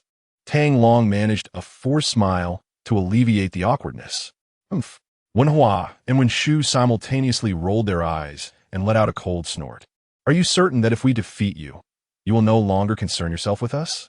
Wenqing pondered for a moment, her frustration rising at the thought of 200 million slipping away. "Absolutely, without a doubt," Tang Long affirmed earnestly. "Very well, I shall compete with you," she declared, placing her phone on the table. Tang Long glanced at the phone Wenqing had set down and asked, "What shall we compete in?" "I excel at gaming, so let us compete in a game," she replied. "Very well, but should you lose, you must accept your defeat." "My whip shows no mercy," Tang Long warned, patting the teaching rod on the table. The outcome is yet to be determined." Wenqing promptly opened the game. "We shall compete in honor of kings." "Brother-in-law, are you familiar with it? Is this challenge too daunting for you?" With a sly smile, she suggested, "Shall we select a different game?" "Ah, no need for a change. I possess a modicum of skill in this game, though I do not have it installed on my phone," Tang Long replied, placing his device on the table. "Use mine." "Brother-in-law, here." Wenyu interjected, placing her phone before Tang Long and launching the game, while switching the WeChat voice chat to Wenqu's phone. "My friend list includes fifth sister, and my runes are all maxed out, though I lack skins," Wenyu informed him. Tang Long picked up Wenyu's phone, examining her game level, playtime, and records. Indeed, he discovered that Wenyu had reached the maximum level, having played thousands of matches, often engaging in several games daily, with her most recent session commencing at 10 o'clock that very morning. "Excellent. I have heard your academic performance leaves much to be desired. It seems this game may be a contributing factor. Consider it 10 lashes to start." "Ah." Wenyu wore a troubled expression. "Brother-in-law, I was wrong. Could you please not be so serious? I even lent you my phone." "Little sister, don't listen to him. I, your fifth sister, am the strongest warrior. Just watch as I defeat him. Once I win, he won't be able to control us anymore." "Go for it, fifth sister," Wenyu exclaimed enthusiastically, snatching a bag of snacks from Yao Yao and munching on them with delight. Wenqing clenched her fists and picked up her phone. "The room has been created. Enter and face your doom. How would you like to play? One match for victory, or best of 3, or perhaps best of 5. Tang Long was invited into the room. Meanwhile, on the popular streaming platform Douyu, a game streamer named Yu Xiaoyu had just concluded a session of the game Honor of Kings.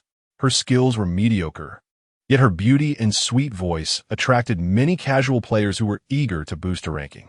Yu Xiaoyu was notably the only streamer among many who managed to rise to the top by relying on the support of others, thanks to her humorous and quirky streaming style. Among the supportive players, one named Wenwen stood out in Yu Xiaoyu's memory, not solely for her prowess in the game or her position as a mid-lane sorceress, but because she was a girl and a good friend of hers. "Guys, I'm a bit hungry and I want to grab a bite." Just in time, a skilled viewer has come online. "Let's go watch a match." Yu Xiaoyu entered the spectator mode. "Wow, it's a battle. Looks like we're in for a great show." She was surprised to see the competitive mode. As soon as she entered the room, she heard the sound of the first kill. "What's going on? It hasn't even been 2 minutes since the match began, and there's already first blood? Vain is as formidable as Efer." The audience in the streaming room flooded the chat with comments. Vain is incredible.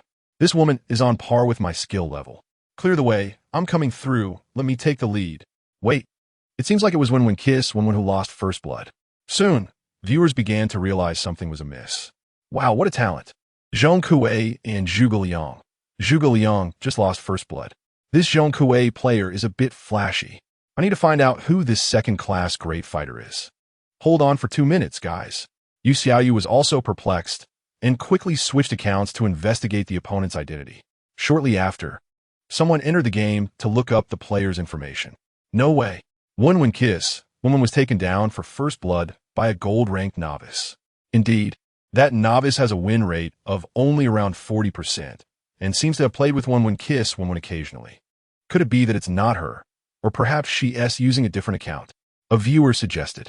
That is possible, given Wenrou Kiss Wen's skill level.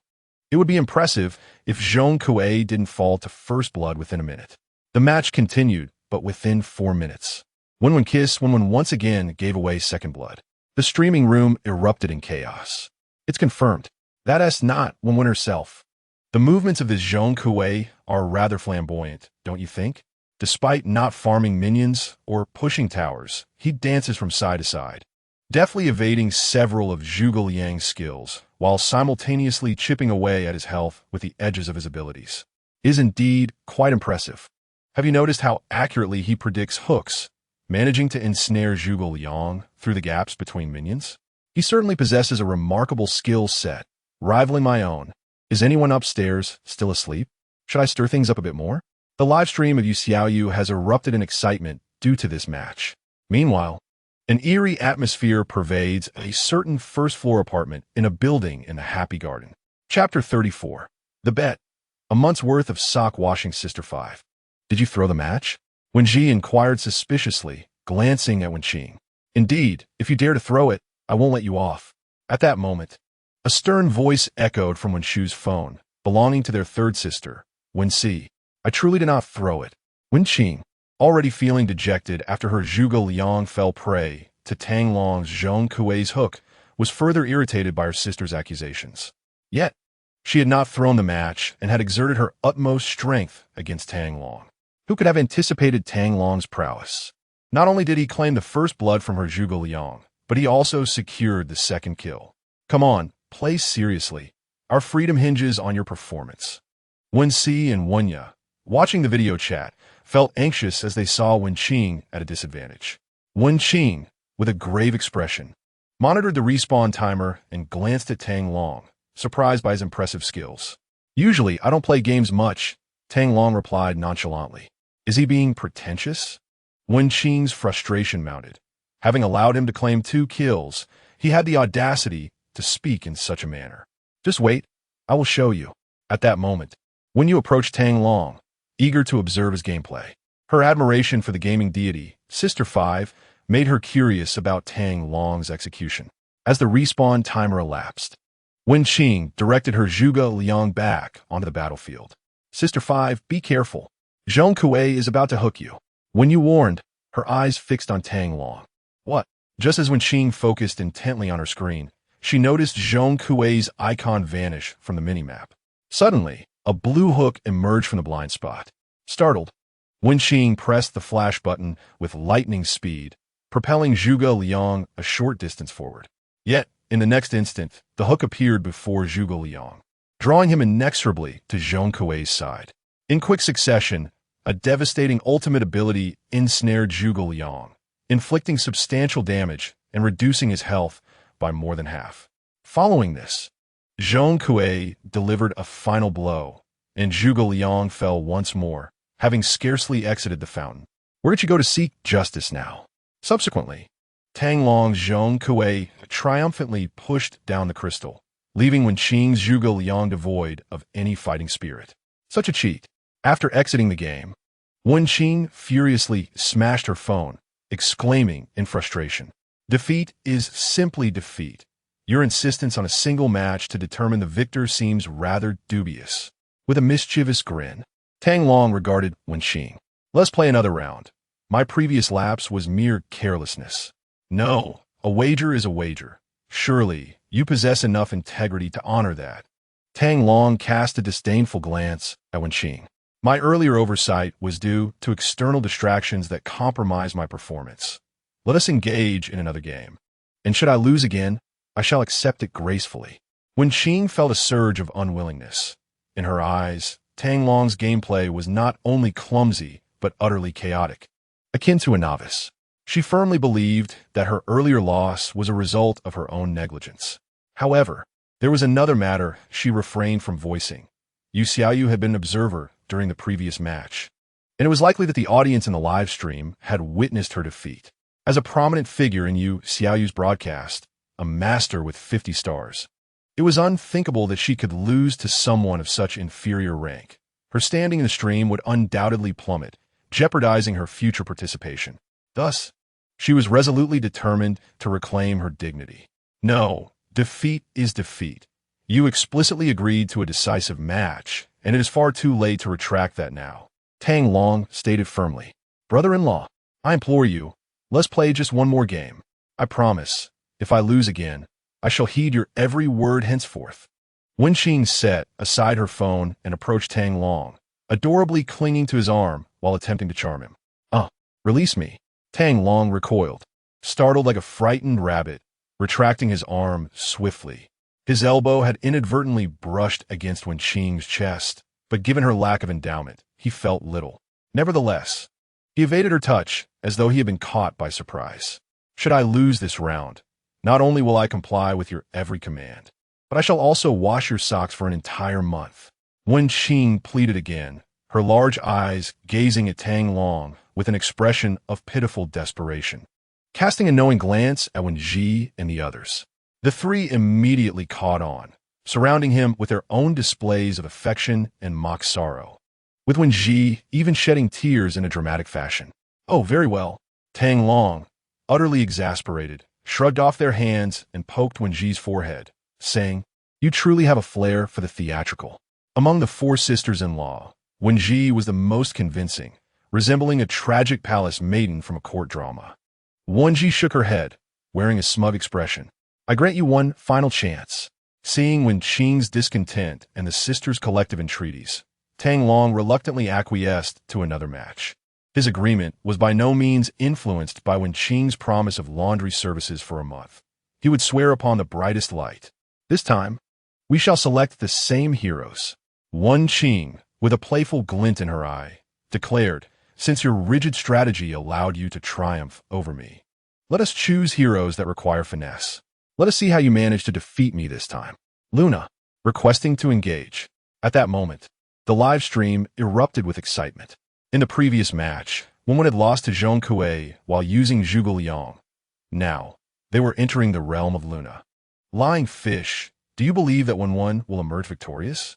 In the live stream, someone sent a super rocket and posed a question. I extend my gratitude to Brother Qin Feng for the super rocket. I believe this round should be won by Wenwen. The often fortunate lying fish possesses unique insights as well. Wenwen excels as a mage, particularly with characters such as Shang Wanwan, Luna, Diao Chan, and Ji Huowu, all of which require a deft touch. In contrast, the opposing player clearly exhibits a clumsy style typical of a gold-tier contestant, employing Zhong Kuei, a hero that can win as long as one anticipates well, even with subpar skills. However, using Luna, a character reliant solely on skill, would not suffice. Lying Fish fervently supports her friend Wenwen in the live chat, proclaiming, Kiss Wenwen. What if Wenwen loses? A viewer inquires. If Wenwen loses, I shall wash my hair while standing on my head. But if she wins, my demands are modest, just 10 super rockets will do. A wager is set. However, standing on my head while washing my hair is strictly prohibited in tight clothing. The prominent figures in the chat promptly began commenting as the battle commenced. It soon became evident that everyone had misjudged the so-called second-class great fighter, a gold-tier player. I recall that Luna is a mage, yet this gold-tier player equipped physical gear, specifically marksman items. Before Wenwen's Luna, such a build was destined for a thorough beating. Many experts in the live chat began to deride the second-class great fighter's choice of equipment for Luna. However, they soon realized that after reaching level 4, Wenwen's Luna attempted several times to connect her ultimate ability with the second-class great fighter's Luna, only to be evaded by the opponent's second skill followed by their ultimate. Unexpectedly, the opponent had their own strategy. Chapter 35, Acting. Goodness, what talent! Evading confrontation and focusing solely on development. What kind of maneuver is this? A slow demise, indeed. Once when equips her foundational gear, her damage will escalate. This avoidance tactic employed by Tang Long thoroughly infuriated Wenqing. After 5 minutes, neither side had claimed a single kill, with no economic advantage or tower pushes in sight. The millions of viewers in Lying Fish's live stream were eagerly anticipating a resolution to this match. Yet the situation remained intensely deadlocked. Despite Wenwu's aggressive provocations, the second-class great fighter steadfastly refused to engage directly. How frustrating! At this moment, Wenqing was utterly enraged. The thought of millions of viewers in Lying Fish's live stream watching her performance compelled her to ensure victory, preserving her reputation as a 50-star deity and the title of mid-lane king. Thus, Wenqing became increasingly aggressive, even daring to float beneath the opponent's tower to attack, drawing the tower's fire. Just as Wenwu's Luna floated once more beneath the enemy tower, the great fighter initiated a counterattack. Seizing the opportunity created by Wenwu's aggression, he unleashed his second skill before she could react, pulling her under the tower's wrath, launching his third skill to strike minions outside the tower, landing a basic attack to apply his passive, and returning to the tower with another basic attack followed by his third skill. What is happening? Wenqing herself was left in a state of bewilderment. The recent series of maneuvers, though seemingly intricate, took the opponent less than 2 seconds to execute. At this moment, Wenqing finally comprehended the prowess of her brother-in-law in gaming. His skill level might even surpass her own. With such capabilities, can you still claim to know just a little? Are you truly engaging in humble bragging? Where is your dignity? Have you forsaken it? Despite having given up the first blood, Wenqing remained fiercely unwilling to concede defeat. Upon respawning, she adopted a more cautious approach, even avoiding direct confrontations with Tang Long. Thus, a stalemate persisted for 15 minutes. Tang Long, lifting his gaze with a smile, inquired, "Why have you ceased your attacks? I am waiting for you to strike." Without looking up, Wenqing replied, "Well, I am waiting for you to attack." "All right then, I shall commence my assault." At this juncture, Tang Long had developed 3 items: the lightning dagger, the endless blade, the pure celestial sphere, and a pair of magic resistance boots. Meanwhile, Wenqing had acquired the evolution crystal, the pain mask, the scholar's fury, the blood clan codex, along with a pair of attack speed boots. It was evident that both sides had their own strategies in mind. Tang Long aimed to vanquish his opponent through physical damage, whereas Wenqing sought to showcase her magical prowess and deft maneuvers against him. Those in the streaming room, as well as family members who were adept at gaming, recognized Wenqing's formidable Luna. Throughout matches, her participation rate and damage output often surpassed all others on her team. Everyone presumed that a magical Luna would reign supreme.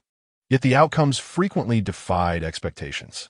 Eventually, unable to restrain herself any longer, Wenqing chuckled upon witnessing Tang Long begin to push the tower, utilizing his first skill to afflict the minions with his passive. "At last, I have you cornered," as Tang Long dispatched 2 minions, preparing to glide towards her.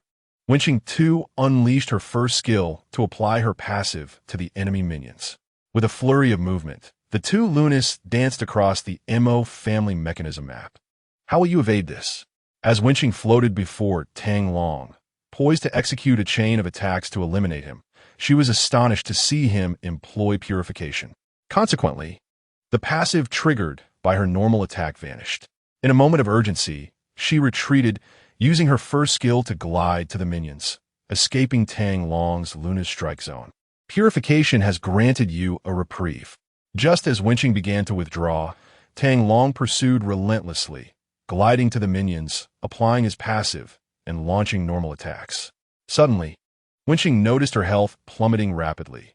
Her opponent's attack speed was swift, augmented by critical strikes, swiftly reducing her to a sliver of health. Is that attack speed and critical damage not derived from a mage's insignia? Wenqing recognized for the first time that a physical damage build for Luna could yield impressive results. In haste, she activated purification to dispel the lingering passive effect. However, the subsequent wave of attacks was insurmountable. The 2 resumed their chase, but this time, it was Tang Long pursuing Wenqing. "Do not flee. Your demise is imminent." Seizing the opportunity, Tang Long glided beside Wenqing, executed a normal attack to apply his passive, prompting her to activate her second skill and ultimate ability to escape. After delivering a sequence of strikes, he floated away, depleting her health. Wenqing, feeling the pressure, could only retreat beneath the tower. As the next wave of minions approached, Tang Long executed a couple of basic attacks on the air, applying his passive with his first skill to the minions. His ultimate ability gracefully descended, followed by a basic attack, evading the second skill with pure heaven, then another ultimate, a second skill, and a final basic attack. Critical hit. Critical hit. Wenqing's Luna collapsed beneath the turret, leaving her in a daze. Could Luna really be played in such a manner? After a moment, Wenqing regained her composure. No, I cannot lose, especially not in the live stream. Her expression fluctuated between hope and despair. Still unwilling to concede, Tang Long wore a mischievous grin.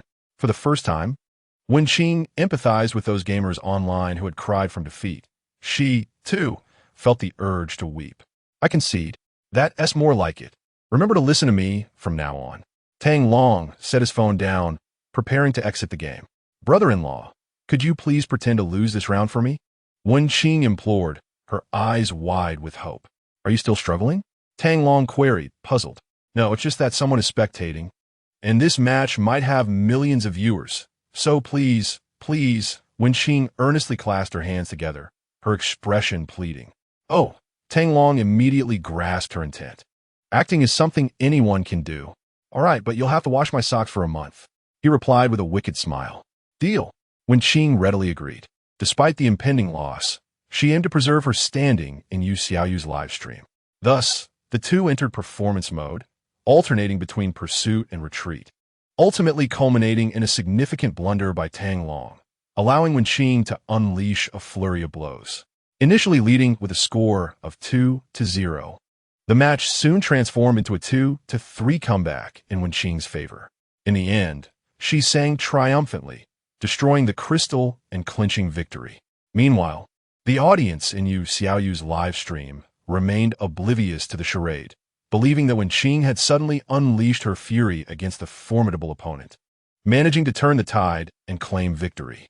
Truly, she is my goddess, achieving a remarkable comeback. Incredible. Does the goddess need any charms to hang on her thighs? I wish to embrace the goddess's thigh, quite literally.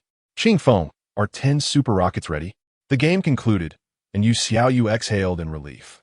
Upon witnessing Wenqing's initial 2 deaths, she feared that Wenqing would lose again and that she might indeed have to wash her hair upside down. To her astonishment, however, Wenqing ultimately triumphed. That was close. You almost had to wash her hair upside down. I told you Wenqing would win, right? Qingfeng, do we keep our word? Haha, it must count. For the sake of the goddess, it must. The next moment, 20 super rockets ascended in Yu Xiaoyu's livestream, dazzling the viewers. Chapter 36, Brother-in-Law. Can we maintain some dignity? Tang Long set his phone down and looked at Wenqing, brimming with pride. So how about that? I am indeed a professional actor. Wenqing rolled her eyes, unwilling to engage in conversation. Noticing her silence, Tang Long continued, remember to wash my socks for 2 months. Humph. Wenqing tossed her phone onto the table, crossing her arms in frustration. Not only had she lost her freedom, but now she also had to endure 2 months of washing smelly socks. Who could bear that? I won one. Who's next? Step forward. Tang Long cast a glance at his several sisters-in-law and continued, each of you has a chance to challenge me. Choose a contest that suits your strengths. Should you lose, you must yield to my authority. The group exchanged uncertain glances once more. Yay, Daddy is so impressive.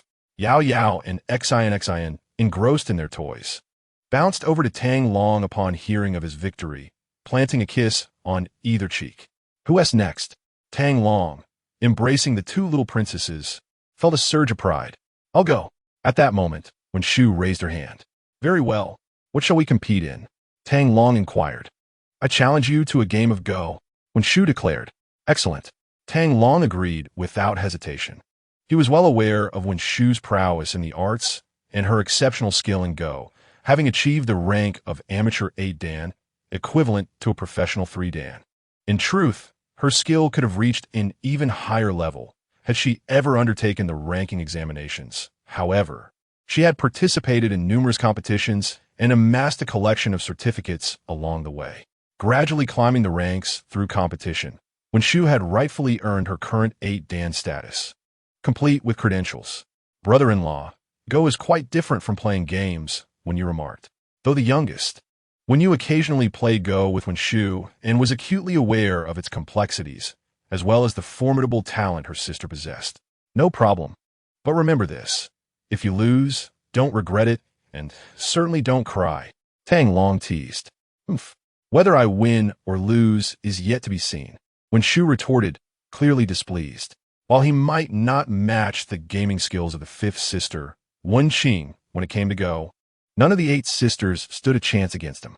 Last year, she had even clinched the championship in the city's youth Go competition, instilling her with immense confidence.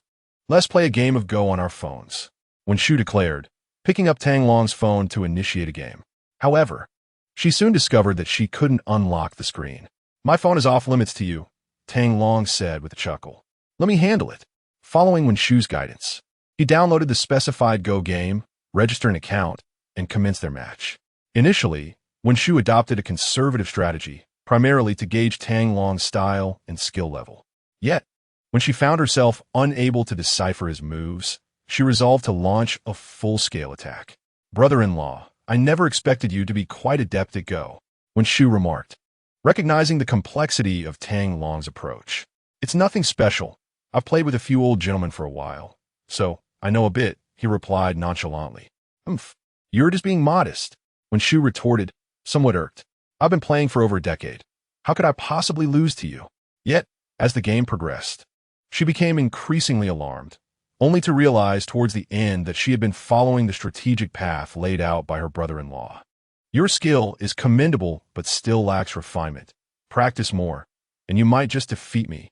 Ultimately, Tang Long secured victory in the match, casually delivering some offhand remarks that only served to further frustrate Wenrou. However, Wenrou is not like Wenqing. Defeat is simply defeat, and conceding is the only option. Brother-in-law, what is your rank? Wenrou inquired.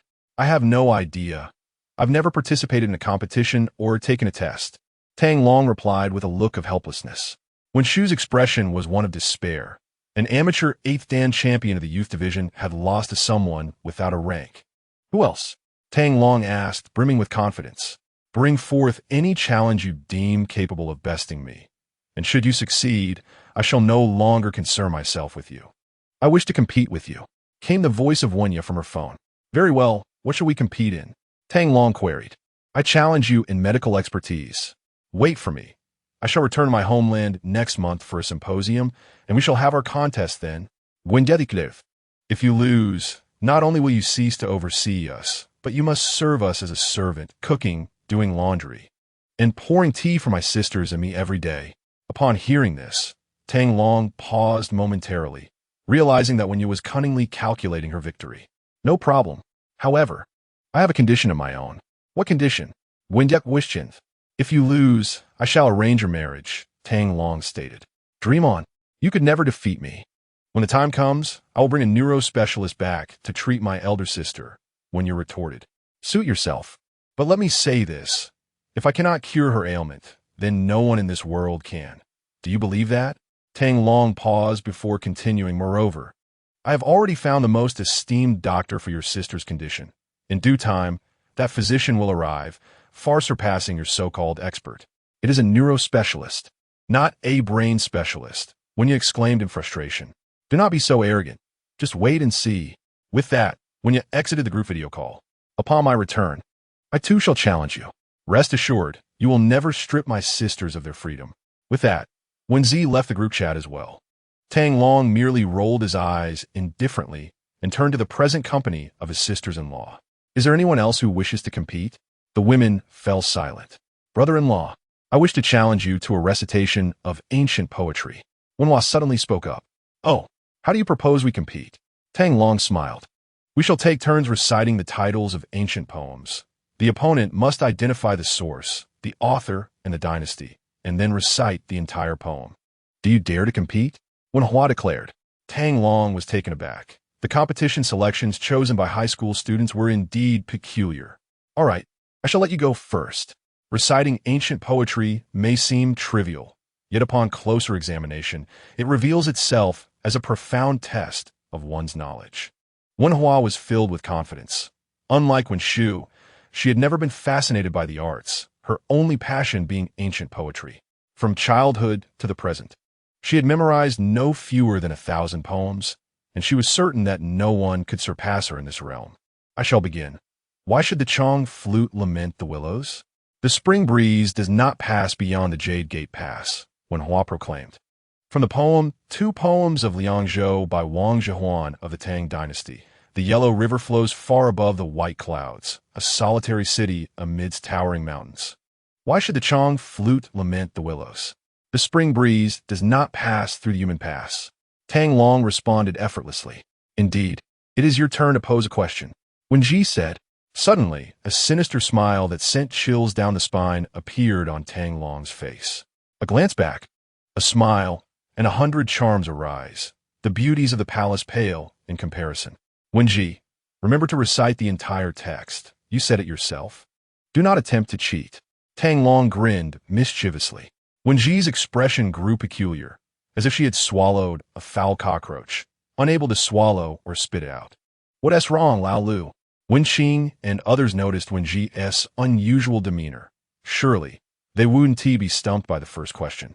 By Ji's Song of Everlasting Regret, with 840 characters, is a bit excessive. Wenji gritted her teeth. Wenrou gasped, brother-in-law. Can we maintain a semblance of dignity? Chapter 37. When you bring me my knife. Wenji's remark astonished her younger sisters, who regarded Tang Long with disdain. Brother-in-law, this is too harsh. Over 800 characters, you expect my sister to recite them all. When you protested, if you cannot recite it, simply concede. There is no shame in that. Tang Long shrugged nonchalantly. Can you recite it? Wenqing retorted, equally displeased. If you concede, I will recite it for you right away. If I make a mistake, I will accept defeat. Tang Long embraced the two porcelain dolls. I will recite it. Wenji clenched her teeth. The Han Emperor cherished beauty, longing for a nation, seeking for years without success. The Yang family has a daughter, blossoming in the depths of the boudoir, unknown to the world. Natural beauty is hard to forsake. One day, chosen to be at the Emperor's side. This 800-character poem was completed in 4 minutes without a pause. Currently, among middle and high school students, few can recite this poem in its entirety. After Wenji finished reciting Song of Everlasting Regret, she declared, now it's my turn. Pure water emerges from the lotus, untouched by embellishment. Tang Long, so, unable to recite, are you? Wenji glared at Tang Long, revealing a smug expression. If you cannot recite, concede. It is not disgraceful. Sighing deeply, Tang Long recalled the famous adage. In this world, one must eventually repay their debts. Brother-in-law, if you cannot recite it, just say so. No need for sighs. It is not shameful. Wenrou and Wenqing, having lost twice, finally saw the glimmer of victory, their faces alight with astonishment.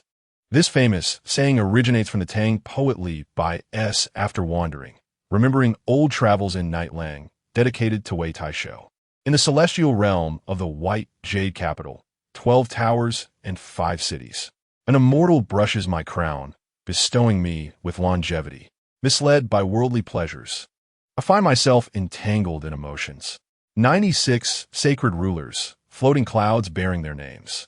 The entire poem consists of over 960 characters.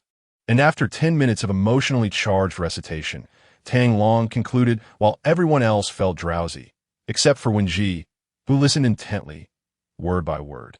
How was that? After finishing, Tang Long looked at Wenji. Recite if you must. Who asked you to perform it dramatically, wasting time? Wenji rolled her eyes. Tang Long shrugged, indicating his indifference. The silver bottle shatters, water splashes forth, iron cavalry emerges, swords and spears clamor. Tang Long remarked. Wenjua's expression turned peculiar once more. What are you up to? Can't you present something normal? If you can't recite it, just admit defeat. No need to make excuses. Tang Long smirked. Wenrou replied. It originates from by Jui's Pipa Xing colon at the head of the Xuanyang River. I bid farewell to my guest at night. The maple leaves and reeds rustle in the autumn chill.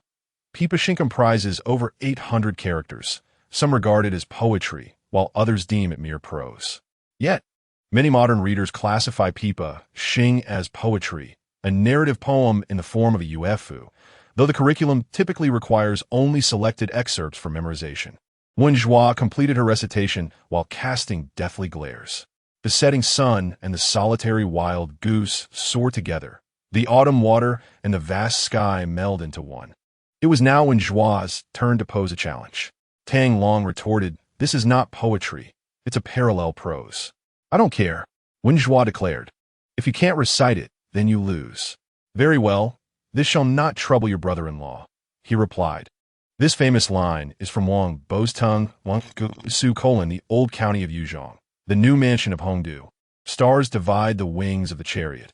After reciting to Wang Su, Tang Long posed another question. Long sighs to hide my tears, lamenting the hardships of the people. Wenrou's countenance shifted to an even stranger shade, and she raised her right hand, shouting, "Wenrou, fetch me my knife." Sixth aunt, "Here, your knife." Xian, engrossed in a heap of toys on the sofa, promptly ran over with a toy knife, placing the handle into Wenrou's grasp. The crowd exclaimed, "Sixth sister, what are you planning?" Wenrou was bewildered. "I intend to slay this scoundrel. He is utterly shameless." With that, Wenrou lunged forward, but was restrained by Wenrou and Wenshu. "Go on. I want to eliminate this shameless fellow." Wenqing, reveling in the chaos. "Egger on. Sixth sister, just admit defeat. There's no need for violence." Wenrou implored, embracing Wenrou. Fueled by fury, Wenrou hurled the toy knife at Tang Long. He caught it with a smirk, gazing at Wenrou. "Admitted defeat? I scoff. I shall not concede. Can you show some dignity? The previous ones were merely hundreds of characters, yet here you bring Uply Saw." Wenrou had been too lenient. She thought that by not presenting the longest poem in the world, Tang Long would refrain from using it to challenge her. Little did she know, Tang Long's audacity surpassed the thickness of a city wall. He was determined to perplex her into conceding. "Huh, that thing called face holds no value. What do you want?" Tang Long chuckled.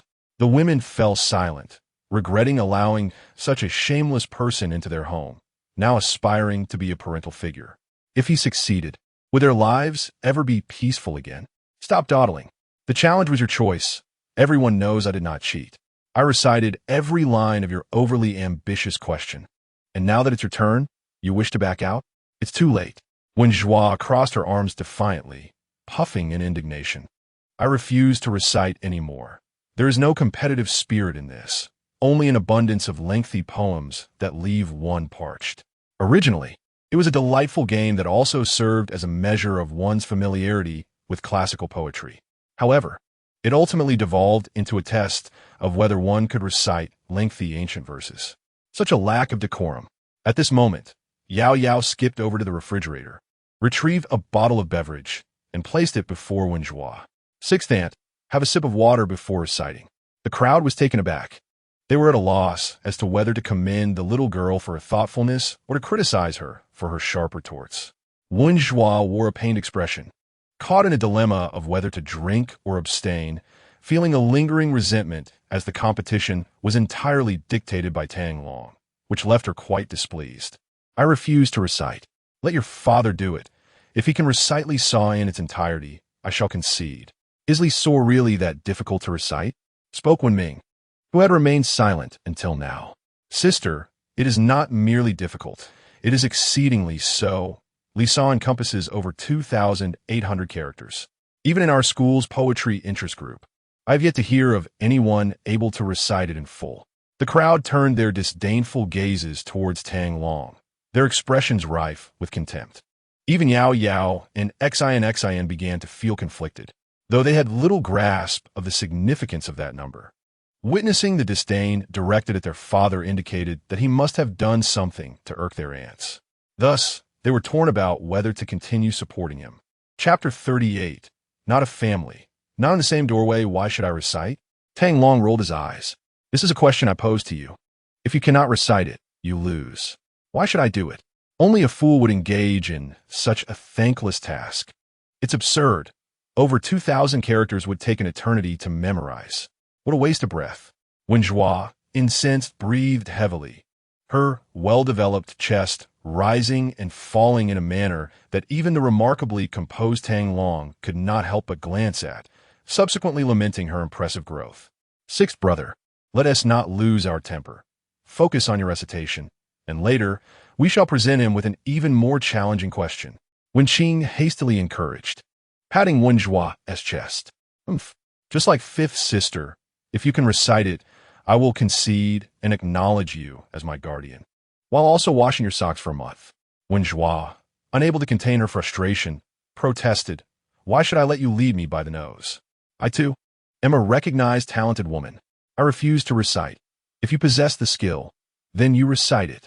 She was confident that Tang Long would falter, for it was only due to his control over the question that he would devise such a challenging one. Yet, fate dealt her a harsh blow. Upon hearing Wenrou wager to wash socks, Tang Long nodded with satisfaction. For now, he had someone to do his laundry for the coming months. Now listen closely. Descendant of the Haiyang, my imperial father proclaims by Yong. In the month of Mengzhou, I was born in the year of Gongyin. I yearned to wander without destination, drifting freely in leisure. Before the house of Shaokong, I was left with the two Yao of you. In a land where no one knows me, what care do I hold for the old capital? Since there is no one worthy to govern beautifully, I shall dwell where Peng Xian resides. As the final words fell, the drowsy Wenqing's head inadvertently collided with the table, prompting her to sit upright immediately. Reciting the entirety of Li Sa took nearly 10 minutes, and that was under Tang Long's deliberate acceleration. Otherwise, had he taken his time, everyone present would have surely succumbed to slumber. What do you think? Was there an error? Tang Long inquired, wearing an air of smug satisfaction. Wenji glanced at the poem on her phone and replied, no. Are you convinced? Silence, as if acquiescence, enveloped the room. Tang Long refrained from further questioning, instead asking if anyone else wished to compete. Just as the eldest sister, Wenyu, opened her mouth to speak, her sister Wenqing hastily covered her lips. Each individual had but one opportunity, and the seven sisters had already squandered 3 chances. Wenyu needed to preserve this opportunity until they could identify a project capable of defeating Tang Long. With no competition to be had today, the matter was temporarily concluded. When you each decide on a contest, do come find me. However, during this period, all household matters will fall under my jurisdiction, and you must adhere to my authority as the head of the family. The sisters fell silent, pondering which project could guarantee victory over Tang Long. Initially, they had thought Tang Long to be nothing special, but through a few rounds of competition, they realized he possessed remarkable talents. Let us now address the second topic of today's meeting. The second matter pertains to the winery. The winery? Wasn't it sold off? Confusion spread among the others, as only Wenqing and Wenming were aware that the Qianjin winery had been reclaimed. Ahem, the winery has been retrieved today. Wenqing cleared her throat and continued. I don't know if those individuals had a change of heart or what, but they not only transferred the winery to us without compensation, but also gifted us 2 billion. 2 billion? The group gasped in disbelief. There is no need for such astonishment, as I have barely grasped the funds before they were promptly redistributed. Wenqing glared at Tang Long. Everyone followed her gaze towards him. Tang Long, feeling awkward, revealed his plan to reinstate the winery before Wenqing awakened. However, the winery's revival shouldn't require 2 billion, should it? Wenji remarked. Indeed, a portion could be allocated to enhance our living conditions, Wenshu added. Exactly. That Shun Yin has already betrayed our eldest sister once. How could you possibly entrust the winery to her? Have you lost your senses? When you exclaimed, right? That woman may very well abscond with the 2 billion. When Ming chimed in unexpectedly, Tang Long suddenly felt that having so many women in the household might not be entirely beneficial, as their words threatened to drown him in a flood of concerns. I have made my decision. You need not dwell on it any further. I merely wish to inform you, Tang Long asserted, striking the table. Rest assured, should there be any losses, I shall bear the responsibility alone. The sisters promptly fell silent, each internally muttering. How can you bear it? That is 2 billion. enough to ensure our family's comfort for a lifetime. Tang Long was aware that they still harbored concerns, which was entirely understandable. So he decided not to dwell on the matter any longer. The third point of today's family meeting was that we would be moving tomorrow. What? I must have misheard. Brother-in-law, did you say we were moving? Moving? To where? Is the bank really going to take this house? Has the bank begun foreclosure proceedings? A somber atmosphere enveloped the group. What was inevitable had finally arrived. Where shall we move to? Is there a bed? Is it a basement? Will it be damp? Can it accommodate all of us?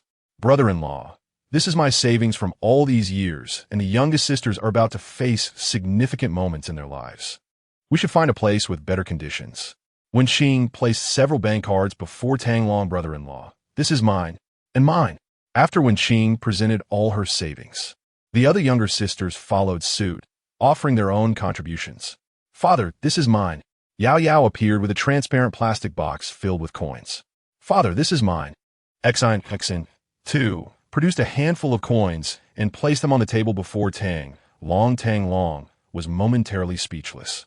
Everyone was handing over their savings as if he would genuinely take them to live in a basement.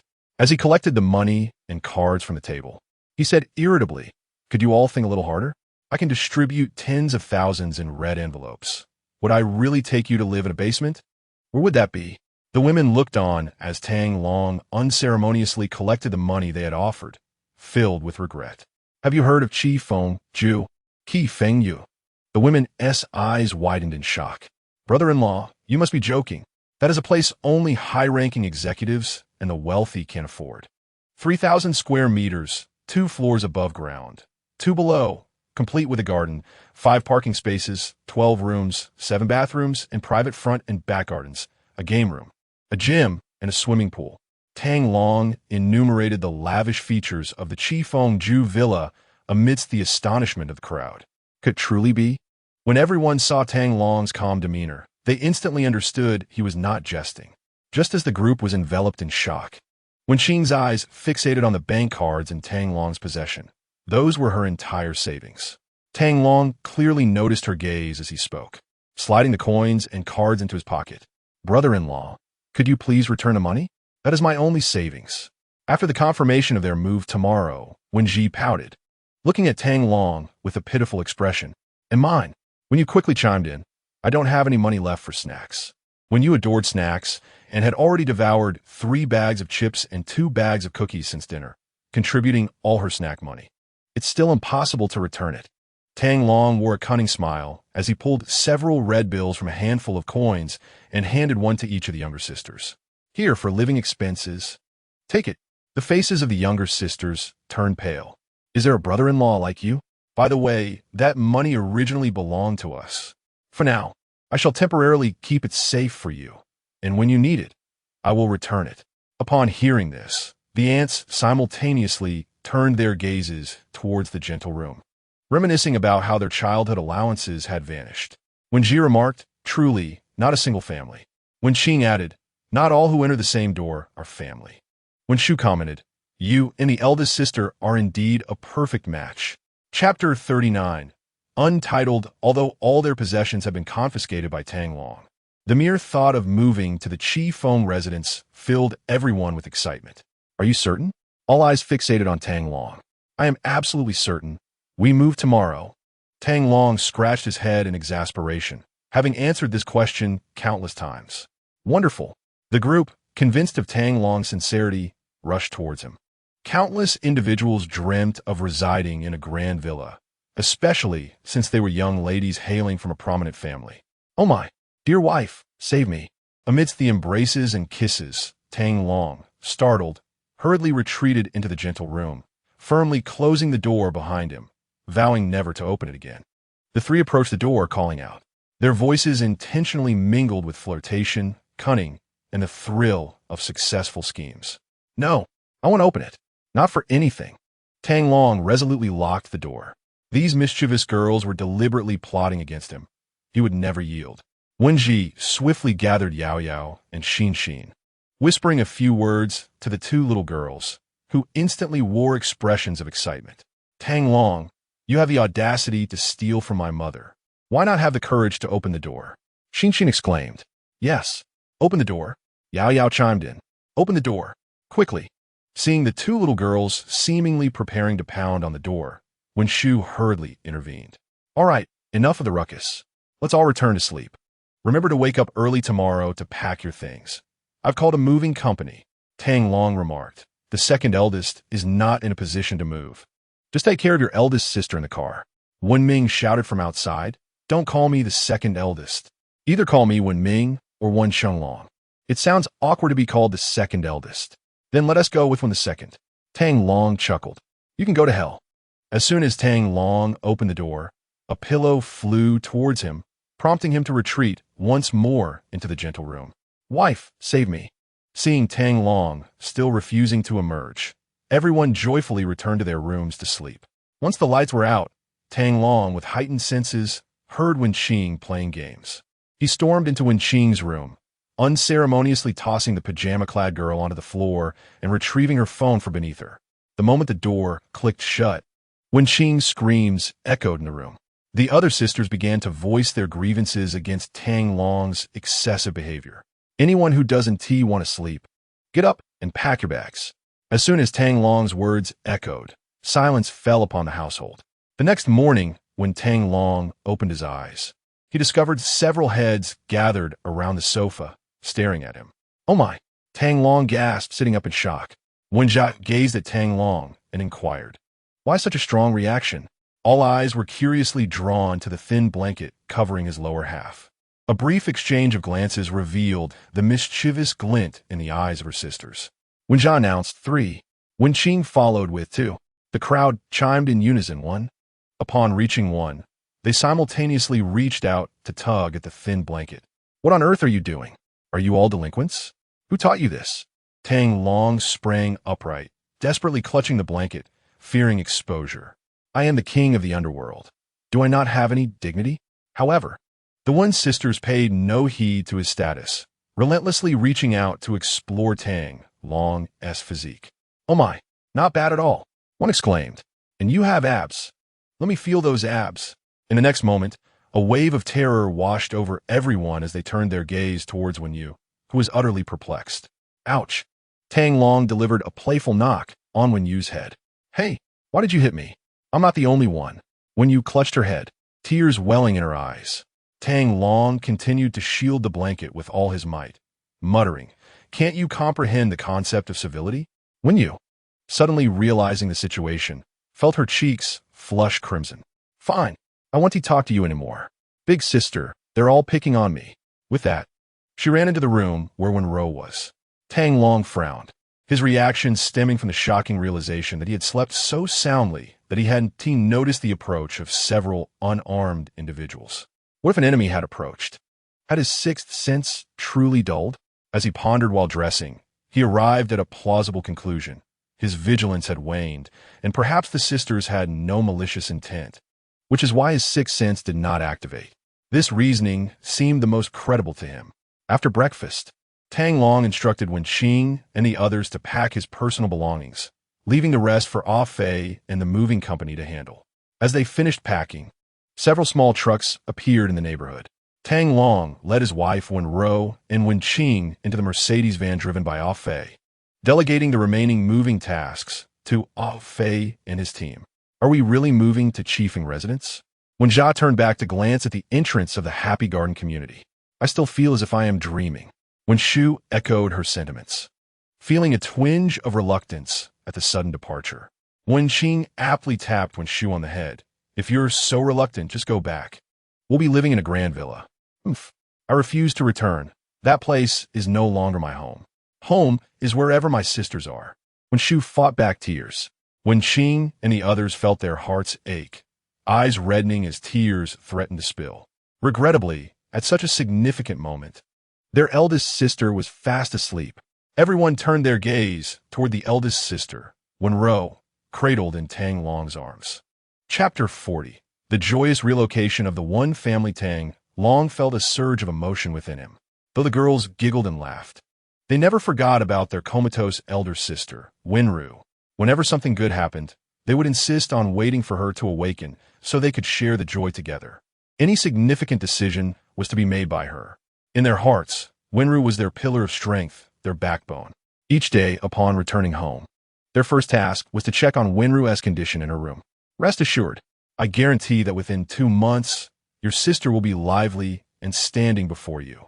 Tang Long gently caressed Wenrou's face, proclaiming, if there exists a malady that even the king of hell cannot cure, then one must seek out a particular individual. This individual happened to be Tang Long's master. However, that old man was notoriously elusive and had no knowledge of mobile phones. Thus, the only feasible course of action was for the old coot to appear on his own, leading Tang Long to estimate a time frame of 2 months. Yes, brother-in-law, I believe in you. When you wiped away her tears and nodded emphatically. The others followed suit, including Yao Yao and Xin Xin, who clung tightly to Tang Long's sleeve. Even the usually aloof Wen Ming slightly nodded, holding a book titled Qi and Power in her hands. It was this very book that fortified Wen Ming's belief in the veracity of Tang Long's words. After a while, traversing the city in the business vehicle, they arrived at Chifeng Park located on the second ring road of Binhai City. Beyond the park lay the most opulent villa district in all of Binhai, Chifeng Residence. Tang Long presented the access pass, which Cheng Wenyuan had arranged, to the guards at the entrance. The guards scrutinized it carefully before granting passage. The environment was picturesque, the transportation convenient, and the air fresh, a splendid place to reside. Wow, it truly is as legendary as they say, with sycamore trees lining the way. As the business vehicle entered the tree-lined avenue, the girls were astonished by the surroundings. The villas they passed were increasingly beautiful and luxurious, each more impressive than the last. Brother-in-law, which villa number do we have? Number 8. Tang Long pointed towards a standalone villa ahead. Wow, how beautiful! The girls were mesmerized by the sight before them. The 8th villa was undeniably more exquisite and lavish than any they had seen thus far. Upon closer inspection, it became evident that Villa 8 not only occupied the largest area, but also boasted a prime location and perfect orientation. With a sizable swimming pool nearby that was particularly eye-catching, a banner hung outside the villa, proclaiming the joyous occasion of the Wen family's relocation. A red carpet, flowers, and colorful streamers had already been laid out at the entrance. Brother-in-law, did you prepare this? The group was filled with delight. Tang Long furrowed his brow. If it wasn't tea for the bored-off Fei, then it must have been Cheng Wenyuan's doing. Indeed, a group emerged from the villa, led by Cheng Wenyuan and a middle-aged man in a suit. Mr. Tang, congratulations on your relocation, Cheng Wenyuan exclaimed while assisting Tang Long in exiting the vehicle. Old Cheng, are you really going to go through all this for me? Tang Long placed Wenrou in the car before stepping out. Mr. Tang, allow me to introduce you to Wu Donglin, the chief steward of Chifeng Residence. So you are the esteemed Wu the steward mentioned by old Cheng. It is a pleasure to meet you. Tang Long extended his hand politely. Wu Donglin, upon seeing this, was taken aback, quickly reaching out with both hands to grasp Tang Long's. Mr. Tang, you flatter me. Your arrival brings great honor to Chifeng Residence, and on behalf of all the residents, I extend a warm welcome to you and your family. While others were unaware of Tang Long's background, Wu Donglin was well informed. The young man before him held the ostensible title of Deputy Commander of the Eastern Battle Zone. However, he possessed another identity, that of a master of the dark web, a ruler of the international underground, and the foremost figure of the Night Pavilion, known as the King of the Underworld. Such a stature would be enough for Wu Donglin to kneel in submission. Tang Long nodded, recognizing the significant status of the chief steward of Chifeng Residence, and returned a courteous smile. During his visit to view the property yesterday, Cheng Wenyuan had provided a brief overview of Chifeng Residence. The estate comprised only 120 households, each residing in luxurious standalone villas. Those fortunate enough to dwell here were either high-ranking officials from the political and military spheres or prominent figures from the business world, all possessing substantial backgrounds. Wu Donglin served as the chief steward for this elite group, indicating the strength of his own standing. In truth, even affluent businessmen like Cheng Wenyuan were unaware of Wu Donglin's precise background, only knowing that in the entire Binhai, no one dared to challenge him. And even gaining entry to Chifeng Residence required his approval. Mr. Tang, This is your designated private villa steward. Should you require anything, please feel free to inform her directly. A tall woman clad in professional attire approached, bowing gracefully to Tang Long, her captivating eyes sparkling with energy. Mr. Tang, I am your villa steward, AI Dai. Please do not hesitate to call upon me for anything you need. Excellent. I foresee needing your assistance often. Tang Long could not help but swallow hard. This woman was enchanting, her alluring gaze capable of ensnaring one's soul. Henceforth, it would be wise to limit interactions with her. In truth, Wenqing and the others noticed AI Dai casting subtle glances at Tang Long and immediately surrounded him, vigilantly watching AI Dai. Hey, is there something wrong with your eyes? Should you see a doctor? Wenqing boldly spoke up. Exactly. Aren't you cold-dressed like that? Wenhua pouted, displaying clear disdain. AI Dai felt a wave of embarrassment wash over her. Let me tell you, he is my brother-in-law, so you can forget about any ideas you might have. Wenyu declared, standing protectively in front of Tang Long, her chest held high as she addressed AI Dai. Tang Long was left speechless, giving each of the four girls a light knock on the head before they finally settled down. Subsequently, Tang Long introduced Wenqing and her sisters to Wu Donglin, AI Dai, and other staff members of the villa area, as Wu Donglin provided a brief overview of the surrounding amenities. He pointed out the basketball court, the football field, the golf course, and the professional gymnasium, listing an impressive array of facilities that left the Wen sisters in awe. This was indeed the most expensive and luxurious villa area in Binhai City, utterly extravagant and beyond compare. Chapter 41. Clue. After a flurry of commotion, Wu Donglin solemnly addressed Mr. Tang. I must remind you and your family that chiefing is home to individuals of considerable status, including many highly esteemed figures. Please exercise strict caution to prevent any unnecessary complications. I understand. Tang Long glanced back at his seemingly disappointed sisters-in-law and could not help but chuckle. Subsequently, Wu Donglin, accompanied by the staff of Qifeng and Cheng Wenyuan, along with several others, organized a housewarming ceremony for Tang Long and his family. Before parting, Cheng Wenyuan and Wu Donglin eagerly exchanged contact information, assuring Tang Long that he could reach out to them with any needs. Once they had finally bid farewell to the two men, Tang Long turned to the eagerly anticipating women. Aren't you all impatient? Why not hurry and choose your rooms? The sisters-in-law snapped back to reality and, in the next instant, dashed into the villa at lightning speed. I want this room. It has great lighting. I want this one. The bed is enormous. I adore this floor-to-ceiling window. Before long, everyone had selected their rooms. I have claimed this one. You choose another. After all the rooms were chosen, Tang Long carried the sleeping Wenrou into the room that Wenqing had selected. Wenqing remarked, I feel as though you are targeting me. Wenming interjected, be more confident. Eliminate the word feel. I knew it. Wenqing could only helplessly choose another room. Once everyone had settled into their respective rooms, Tang Long instructed everyone to begin tidying up. While the spaciousness of the house was a blessing, the cleaning was undoubtedly a daunting task. Fifth sister, this is all your fault. We could have had a cleaning lady. Yet you insisted otherwise. Wenji complained while mopping the floor. What do you know? Wenqing, reluctantly dusting the table, turned to glare at Wenji. Did you not see the look in that housekeeper, AI Dai's eyes? She could devour Tang Long whole. Would you still dare to invite trouble? Exactly. Wenshu, cleaning the glass of the floor-to-ceiling window, retorted, how is it that you were born merely a few minutes before me, yet possess such a low intellect? Seventh sister, are you looking for a fight? Wenji planted the mop on the ground, placing her hands on her hips to glare at Wenshu.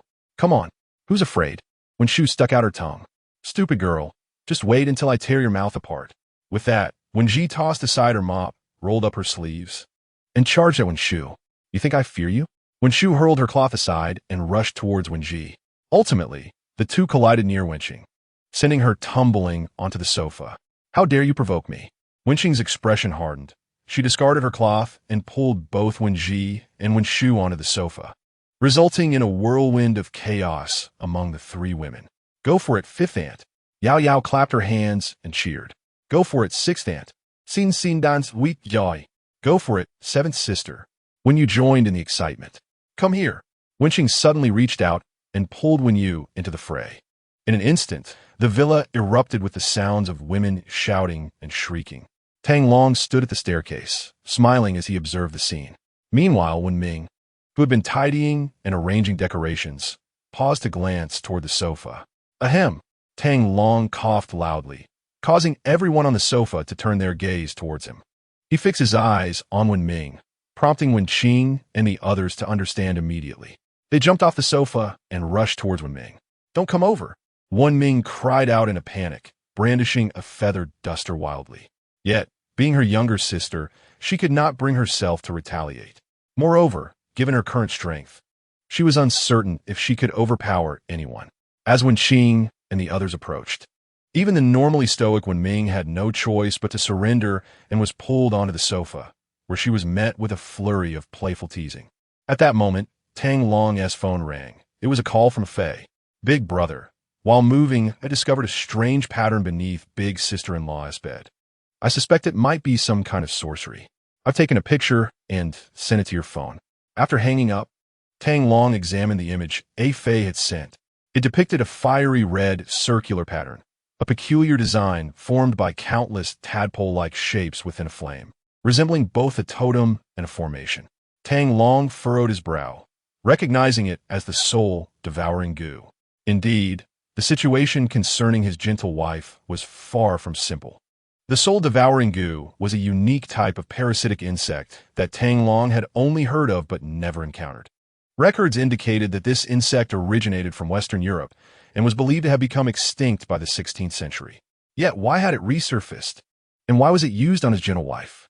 After a moment of contemplation, Tang Long retrieved his phone and pressed a fingerprint-activated button on the side. Instantly, the screen turned red, displaying a microphone icon. In a cold voice, he commanded order. The ghost crow must arrive in Yin country within 12 hours to rendezvous with me. After issuing the command, he released the button, and a confirmation prompt appeared on the screen. Without hesitation, he pressed it, simultaneously across the globe, in deserts, rainforests, oceans, and snowy mountains. Special communication devices on the arms of many individuals emitted a series of urgent beeps, accompanied by flashing red lights. The decree of the Underworld King. Level 1 order. Those qualified to receive the Underworld King's Level 1 order pause their activities to read the directive. In the Northern Territories, on a glacier, a rugged man, bare-chested and carrying a large black sword, was climbing one of the world's most challenging glaciers. Sweat poured from his skin, instantly evaporating into steam in the frigid air, the extreme cold having no effect on him as he continued his ascent inch by inch. Suddenly, the communicator strapped to his waist emitted a series of urgent beeps, accompanied by a red light. What the hell? Brother, why is there a decree at this time? The man, hands gripping the protruding rocks, found it impossible to release a hand to check the order.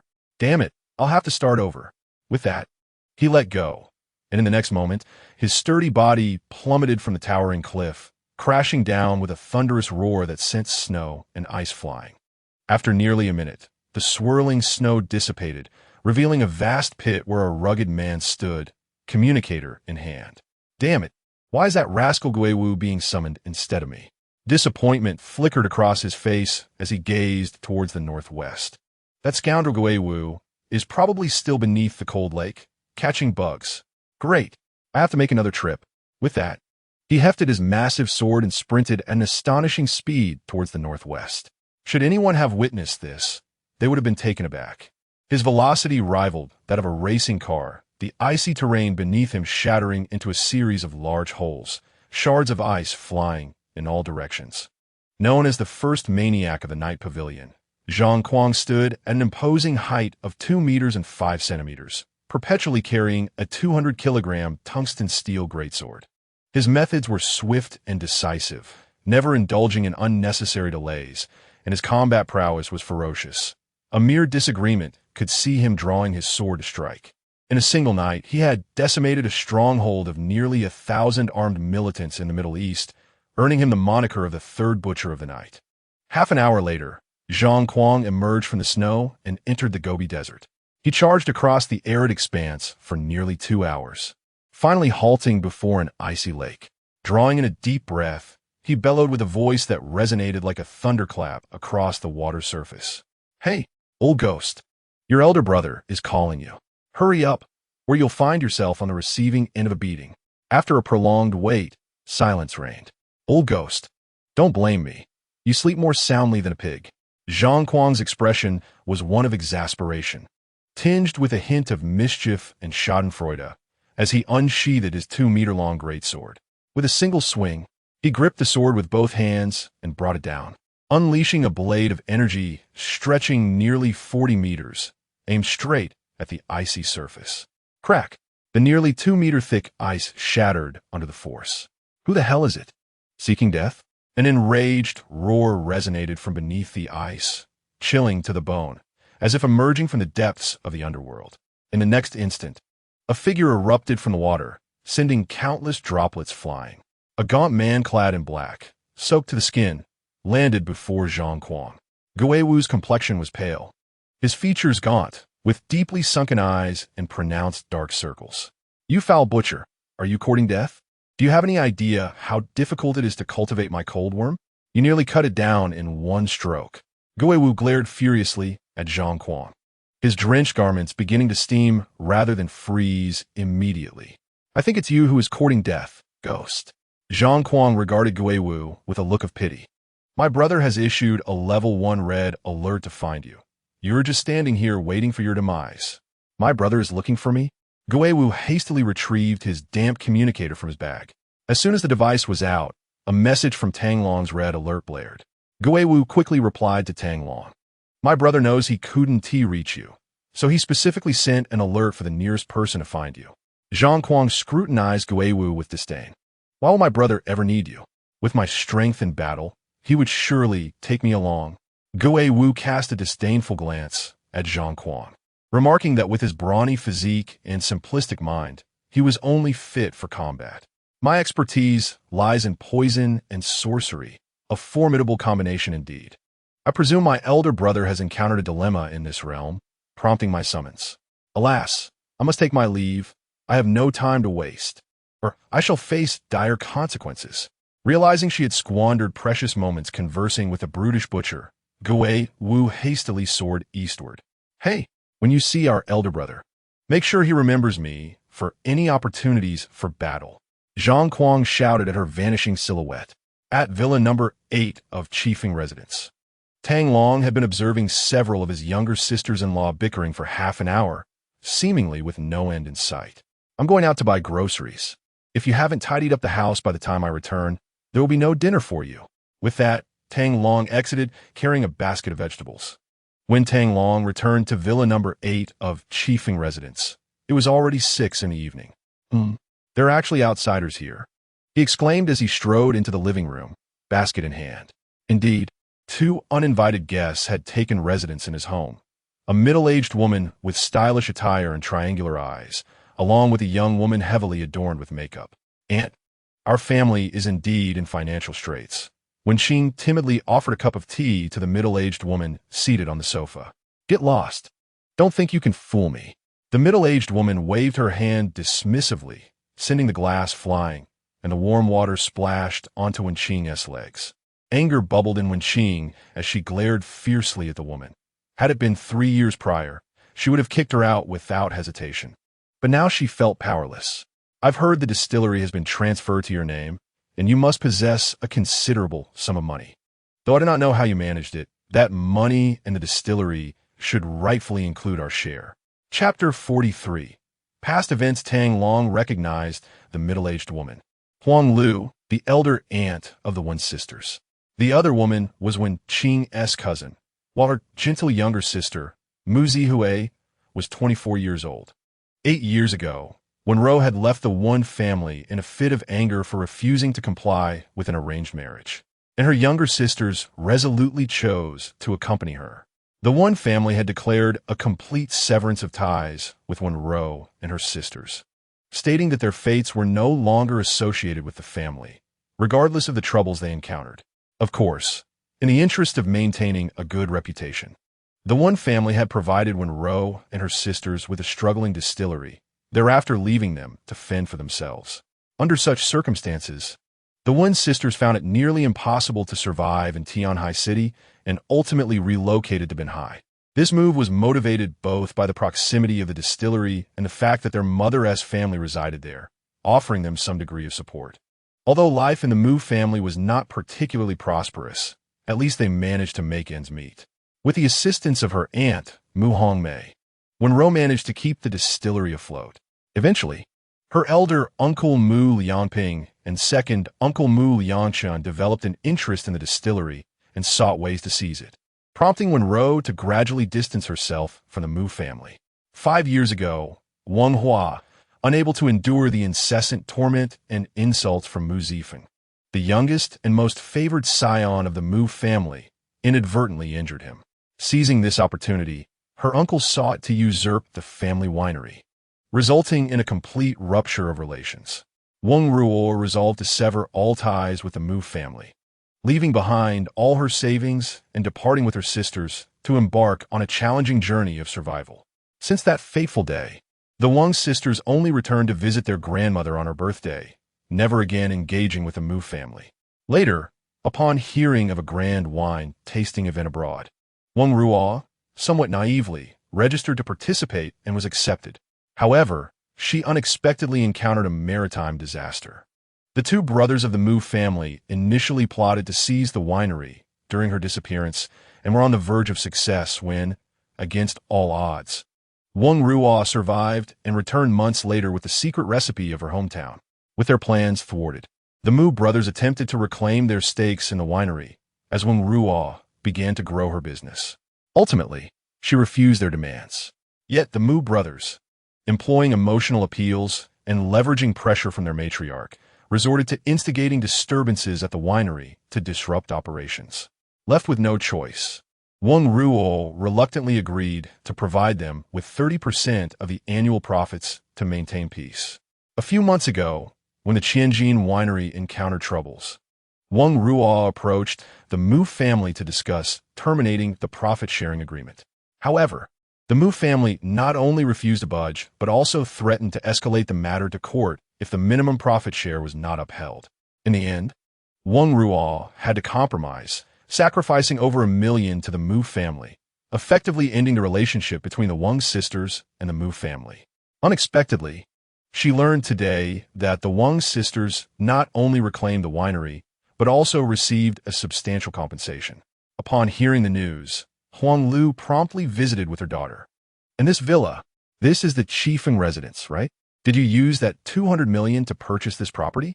The mother and daughter, seated on the sofa, could hardly contain their curiosity, their eyes darting around the opulent surroundings, marveling at the lavish decor painstakingly crafted by Cheng Wenyuan.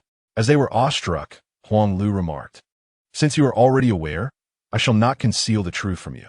I have indeed taken over the winery and received a considerable compensation." Huang Lu and her daughter's eyes lit up at the revelation. "Is it truly a $200 million compensation?" Huang Lu exclaimed, rising in excitement, while Mu Zihui beside her couldn't help but swallow hard.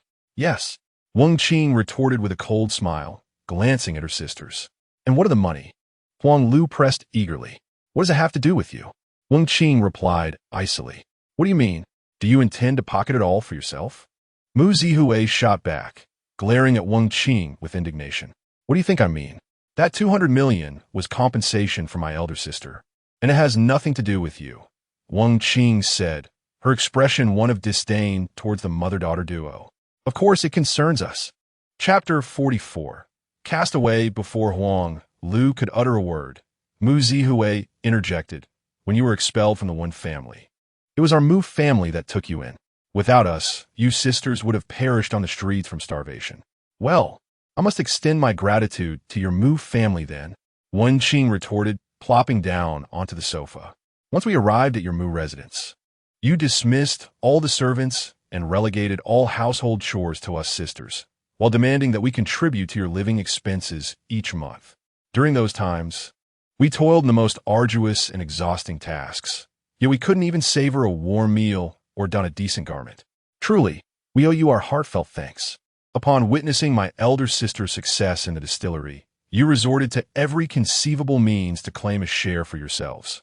And when my sister fell, you shamelessly exchanged a portion of the profit-sharing contract for $1 million. I find myself baffled by the existence of such shameless individuals as you, who even dare to call yourselves relatives. How utterly disgraceful it is for us sisters to be associated with you. Wenqing, known for her fiery temper, had long harbored resentment towards the Mu family for their past transgressions. Learning that her sisters had risen to success only to have these relatives brazenly attempt to reap the benefits was beyond her comprehension. Huang Lu and her daughter were left crimson-faced and mortified by Wenqing's scathing remarks. Yet they feigned composure, slamming their palms on the table. You insolent girl! You dare to defy me! I'm your aunt! Startled by Huang Lu's sudden outburst, Wenqing quickly regained her composure. I apologize, but I do not possess such a shameless aunt. Indeed, we have no relatives as shameless as you. When Hua and the others chimed in, I don't care how you perceive it. Today you must relinquish half of that money to us, or we shall remain here indefinitely. Huang Lu insisted, dragging Mu Zihui to sit beside her on the sofa in a display of obstinacy. The group, infuriated by the audacity of the mother and daughter duo, found themselves at a loss for words. What exactly do you want? Wenming asked with a stern expression. You received 200 million, did you not? We seek no more than 100 million, Huang Lu declared with conviction. And this villa as well. Mu Zihui quickly added, 100 million? In a villa? Wenqing laughed incredulously. Your appetite is quite insatiable. I shall not shy away from the truth. I received not a single cent of that 200 million, as it was entirely invested in the distillery by my brother-in-law. Moreover, this villa does not belong to us. It is my brother-in-law's. Your brother-in-law? Who is he to dictate the affairs of our family finances? Besides, you are not even married. Where does this brother-in-law come from? Huang Lu eyed Wenqing with suspicion. Mu Zihui quickly interjected. You must have been deceived. This villa must have been purchased with that 200 million. Realization dawned on Huang Lu as she exclaimed. So that's how it is. In that case, this villa belongs to us, and we shall forego the 100 million. You must vacate this place immediately. By what right do you demand we leave? This is our home, Wenhua retorted, seething with anger. The others shared her indignation, yet they were uncertain how to confront the obstinate mother and daughter. It may have been your home before, but it is certainly not so now, Mu Zihui proclaimed with an air of arrogance. It seemed the atmosphere was becoming quite lively. Tang Long could no longer endure the situation at the door and boldly strode into the living room. Who are you? Huang Lu and her daughter fixed their hostile gazes upon Tang Han. Tang Han extended the basket of vegetables to Wenming, then turned to the mother and daughter duo, stating, My identity is of little consequence. Rather, I am curious about yours.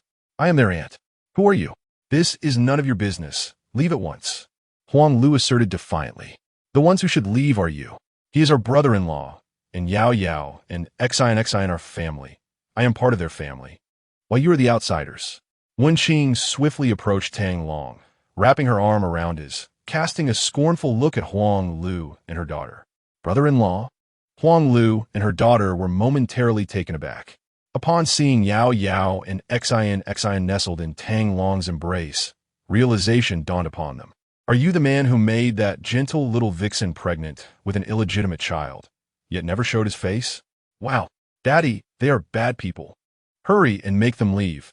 Xi doesn't tea like them. Daddy, Yao Yao doesn't tea like them either.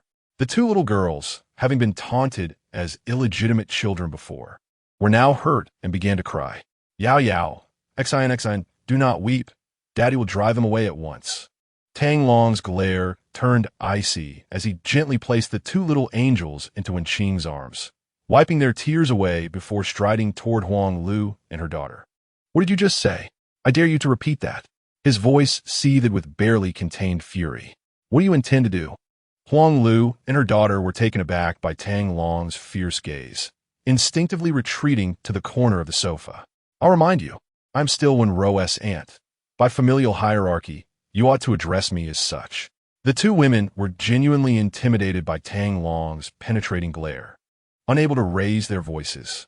Tang Long inhaled deeply, suppressing his rage, and coldly regarded them. This is private property. How did you gain entry? The two women were rendered speechless. Tang Long turned to the entrance where Fei stood.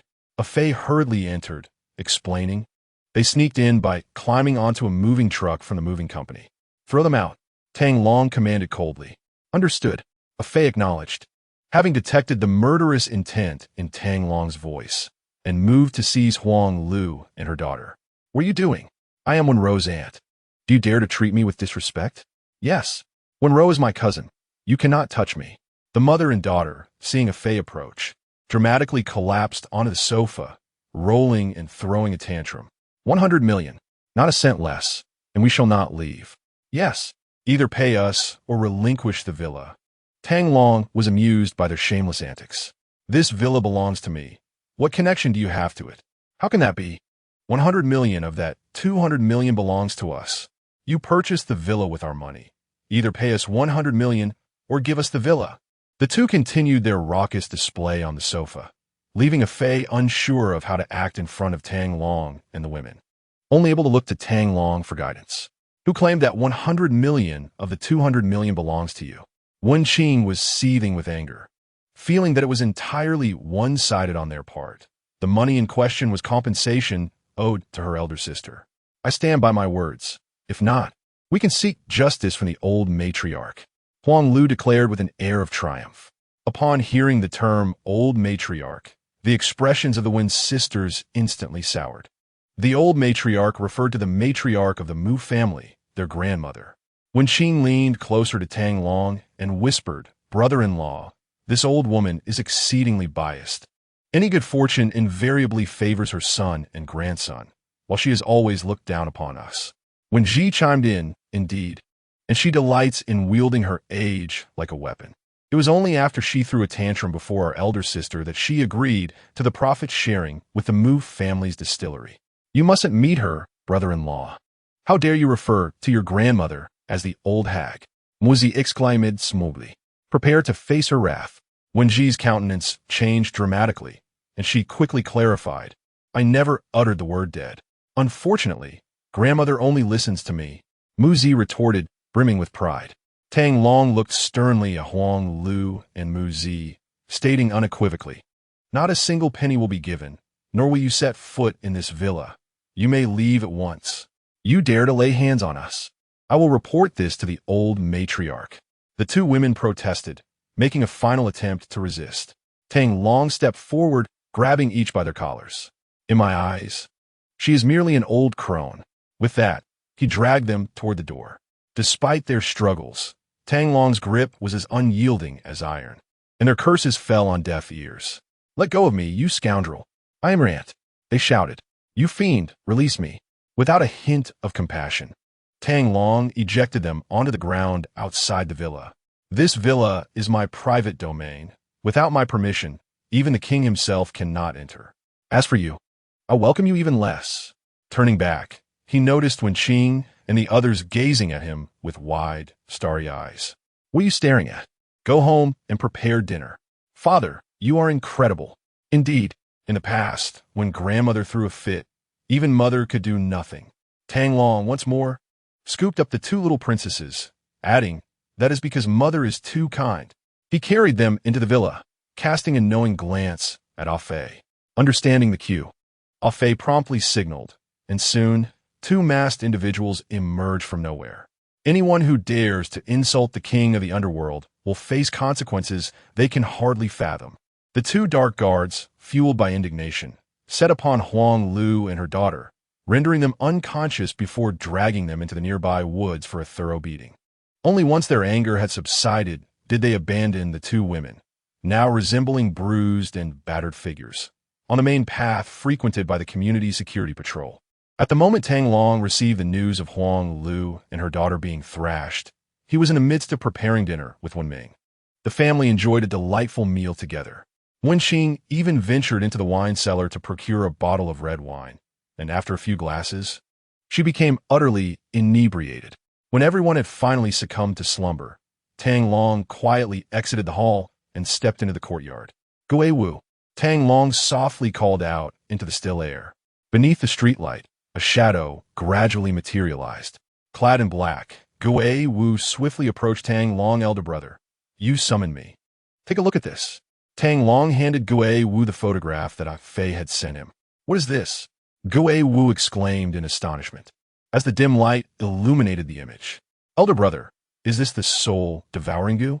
Gui Wu possessed a deeper understanding of goo and poison than Tang Long, and he was particularly fascinated by the now-vanished soul-devouring goo, having studied it extensively.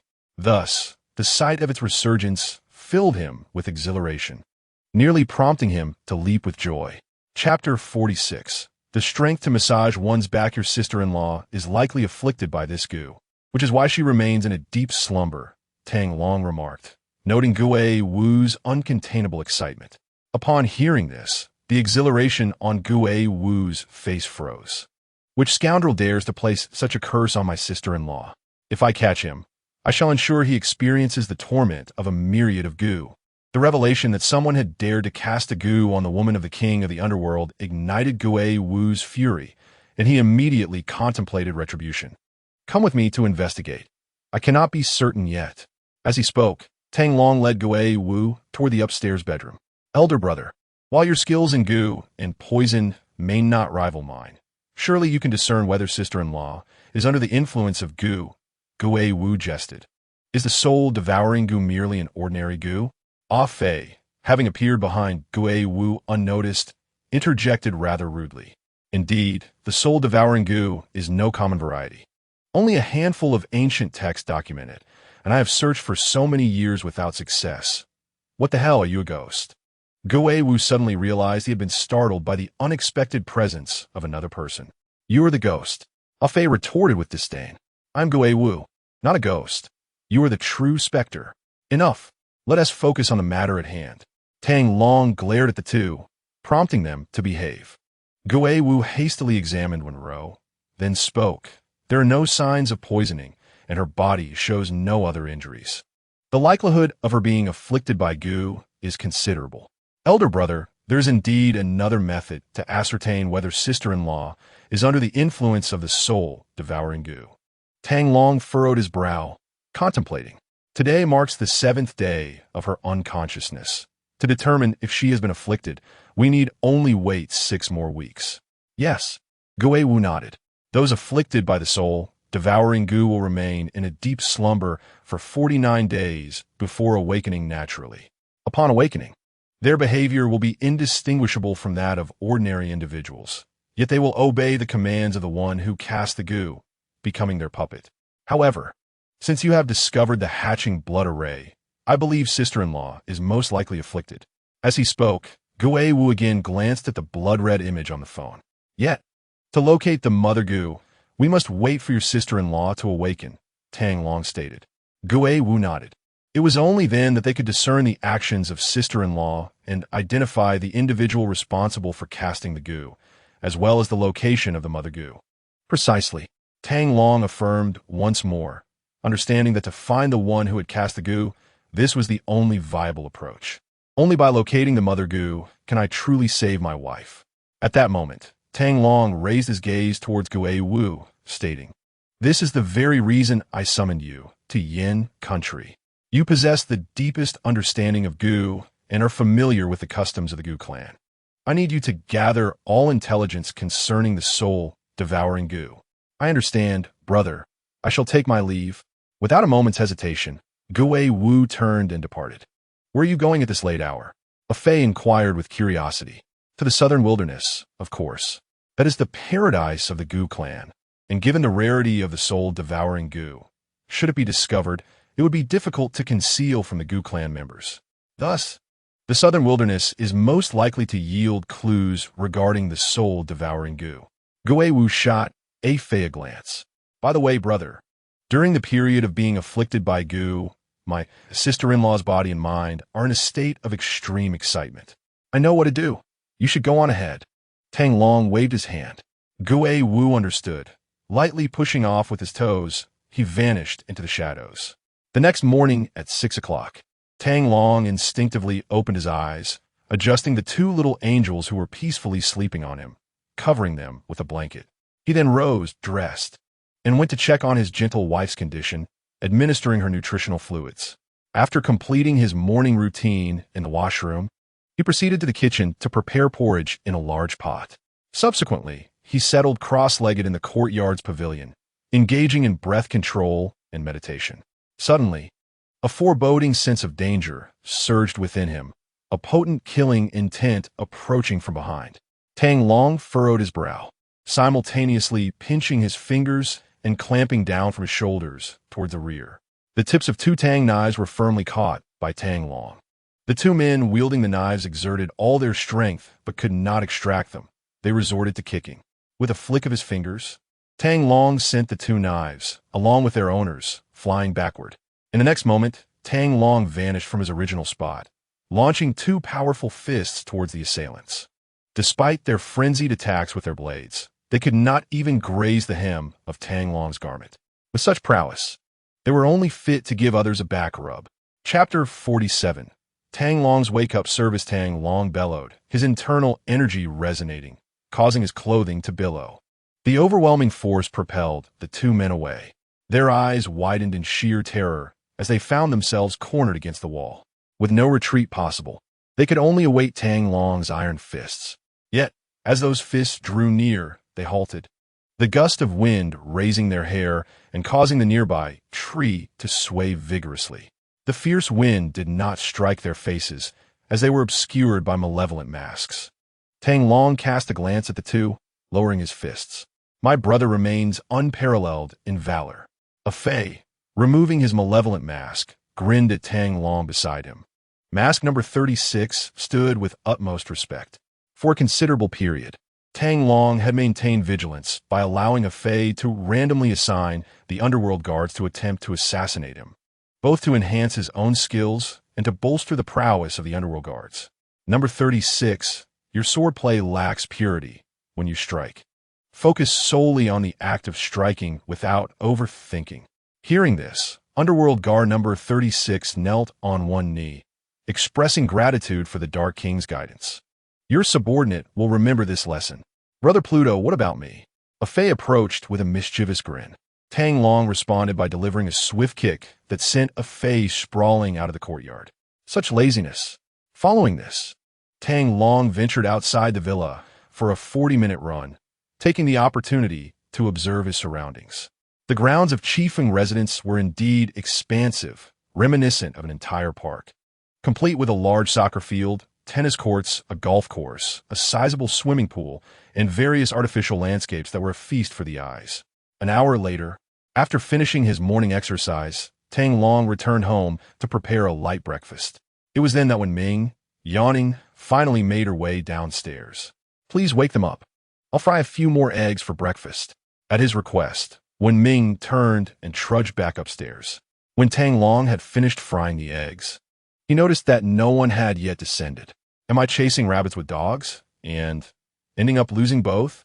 He mused, a frown settling on his brow as he grabbed a feather duster and ascended the stairs. From a distance, he could hear a commotion emanating from a particular room. Wen Qing's, enough noise. Tang Long will be up soon, and you'll regret it. Wen Ming's admonishing voice rang out. Second sister, I thought you were fearless. Why are you so intimidated by brother-in-law now? A voice called out. Am I scared? Wen Ming retorted, unable to suppress her defense. I'm merely accepting the consequences of our wager. Who told you all to be so inept? You lost to him in games, reciting ancient poems, and even in Go, which are your strengths. Second sister, I believe we can't be blamed for this. Brother-in-law is just a freak who would be bored enough to recite Li Sa in its entirety. Another voice chimed in. Exactly. His Go skills are certainly on par with the second-tier national team players. He has been living abroad. They place such emphasis on studying classical literature there. Wen Qing interjected. Therefore, the 8th must never compete with him in these areas. We must devise a challenge that he cannot possibly accomplish. Just then, a series of knocks echoed at the door. Who is it? Wen Qing feigned loudly. It's me, came Tang Long's voice from outside. The 5 sisters sitting on the bed exchanged exasperated glances towards the door. They had hoped to linger in bed a while longer, but when Ming resolutely got up to open it. Second sister, were not dressed yet. The remaining 4 hastily dove back under the covers, leaving only their heads visible. As the door swung open, Tang Long entered, wielding the feather duster and looking down upon the four exposed heads. Are you waiting for the sun to set? The four girls instantly rolled their eyes at him, sticking out their tongues and making faces. Bang, bang, bang, bang. For crisp sounds followed. Ouch, that hurt. Why are you hitting us? The four girls clutched their heads, casting reproachful glances at Tang Long. He regarded Wen Qing and the others with a stoic expression. This is my wake-up service. Wen Qing and her sisters shot him resentful glares, appearing like aggrieved children. Ignoring their expressions, Tang Long turned to leave, declaring, I've made porridge, along with eggs and sausages. You have 5 minutes. 5 minutes to wash up and come down for breakfast. If you're not down in 5 minutes, breakfast will be gone. A moment of surprise passed among the group as they exchanged glances. Initially inclined to remain nestled in their blankets, Wenrou reacted the quickest, tossing aside the covers and hastily returning to her room to change, wash her face, and brush her teeth. Goodness, old 8, you truly lack ambition. Wen Qing and Wen Ji derided her in unison as they observed her swift departure. Do you think the one preparing breakfast is our elder sister? Without glancing back, Wenrou dashed off in her pajamas. It's actually our brother-in-law. Wen Qing exclaimed, tumbling out of bed to hastily dress. Wait up, old 8. Wen Ji also jumped out of bed, racing to her room. Indeed, such a lack of decorum. When Shu chimed in, 8's sister, spare us some. The group quickly dressed and completed their morning routines before rushing downstairs. By the time Tang Long had dressed the two little princesses, Yao Yao and Xin, Wen Qing and her sisters were already gathered around the dining table, eagerly devouring their breakfast. What is this pastry? It's truly delectable. This fried egg is delightful. The porridge is exquisite. Seeing this, Yao Yao and Xin hurriedly joined the fray. Being a household of girls, despite the delicious breakfast, they did not consume much. We're done. Let us go play. After finishing their meal, the most boisterous among them, Wen Qing, Wen Ji, Wen Shu, and Wenrou, were eager to head out. We could explore the surroundings. There's a golf course and a fitness center nearby. What a splendid idea. The group chattered excitedly, ready to venture outside. Chapter 48. The genius sister and the underachiever younger sister come back here. Tang Long, with a stern expression, approached the entrance, pinching the ears of the several girls who were putting on their shoes. This weekend was supposed to be a day of fun, but yesterday was wasted. At this stage, your studies should take precedence. Today, you are to stay home and complete your assignments and review your lessons. Huh? The four sisters displayed a woeful expression. Tang Long pointed to Wen Qing and addressed the other three. I can tolerate this idle wanderer, but the three of you are in your final year, soon to face the high school entrance examination and college entrance examination. Immediately proceed to the study and focus on your studies. Brother-in-law, I feel somewhat affronted. Wen Qing lamented, her expression forlorn. It's all right. You'll gradually get used to it. Wen Ming comforted her with a pat on the shoulder. Wen Qing looked at Wen Ming with a peculiar expression. Why does your consolation feel imbued with an indescribable malice? Tang Long intended to usher the three younger sisters, who were ready for leisure, into the study. Brother-in-law, both of us have guaranteed admissions and don't plan to study abroad. We need not toil like others. Wen Ji pouted as she murmured, guaranteed admissions? Tang Long's face lit up with surprise. Of course, I've secured a spot at Peking University. Wen Ji proclaimed proudly. That's the finest university in our nation. I'm going to Yanhua University. Wen Shu added, equally proud. For what reasons were you both guaranteed admissions? Tang Long inquired, puzzled. We have long dominated the top ranks at school, you know. We're model students with numerous accolades, awards, and certificates. Wen Jia and Wen Shu hurried into the study, each carrying a box and a suitcase. These are the trophies and certificates we have acquired over the years. They are more than sufficient for our recommendations. Tang Long leaned over to take a glance.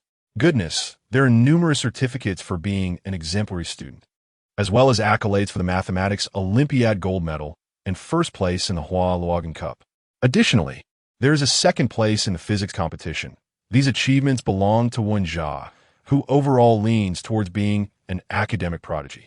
Wen Shu's accolades, on the other hand, reflect a more artistic flair. A level 10 certification in violin, calligraphy awards, painting certificates, and a Go ranking certificate. The sheer multitude of trophies and certificates dazzled Tang Long's eyes. It was then that he recalled a particular line from their profiles. This pair of scholarly sisters had devoted themselves to participating in various competitions throughout their schooling, amassing countless awards. "All right, you three can go out to play, but you must return before lunch." Tang Long addressed Wenjia, Wenshu, and Wenqing. These two sisters were exceedingly talented, ranking first and second in their grade, blissfully free from the pressures of college entrance examinations, having secured their spots without needing to take the tests. The three of them exchanged sympathetic glances with Wenyu before darting away. Under Tang Long's stern gaze, Wenyu obediently returned to the study to continue her studies. Tang Long, meanwhile, accompanied Yao Yao and Xian in the yard, basking in the sun and playing games. After a while, the two little princesses, tired from their frolicking, approached Tang Long and clung to his neck. "Daddy, will this really be our home from now on?" "Absolutely," Tang Long affirmed, embracing the two little princesses. "This will indeed be our home. Daddy, once Mommy wakes up, can we go to the amusement park? The kindergarten kids say it's so much fun." "All right, when Mommy wakes up, we'll go together." Tang Long, with a loving gaze, could not resist planting a kiss on their chubby cheeks. "I want a kiss too." The two little princesses clamored for Tang Long's affection. At that moment, Wenyu approached Tang Long, her face marred with distress as she clutched her homework. "Brother-in-law, I can't solve this problem." Tang Long, exasperated, thought to himself, "Aren't the 6th and 7th siblings the top students? Why come to me? Aren't they out playing?" Wenyu, munching on a bag of chips, looked at him skeptically. "Brother-in-law, can it be that you can't do it either?" Tang Long rolled his eyes, recognizing the growing spark in Wenyu's eyes. Realizing that the young girl was concocting some scheme, she likely intended to compete against him in solving math problems to surpass him and achieve her goal of going out to play. "I must nip your mischievous idea in the bud," Tang Long mused. "Bring me the test paper." Wenyu handed over her test paper, and Tang Long glanced at it before beginning to solve it. This was the final geometric problem on a middle school math test of moderate difficulty, but it seemed Wenyu's intellect was somewhat lacking. Tang Long succinctly wrote down the solution process and then handed the paper back to Wenyu. Upon seeing it, Wenyu felt as though the previously perplexing problem had suddenly become clear. "Brother-in-law, how did you manage that? You glanced at such a difficult problem and immediately had a solution. Put more of your focus on listening attentively in class rather than on consuming snacks," Tang Long remarked, casting a glance at the bag of chips in Wenyu's hand.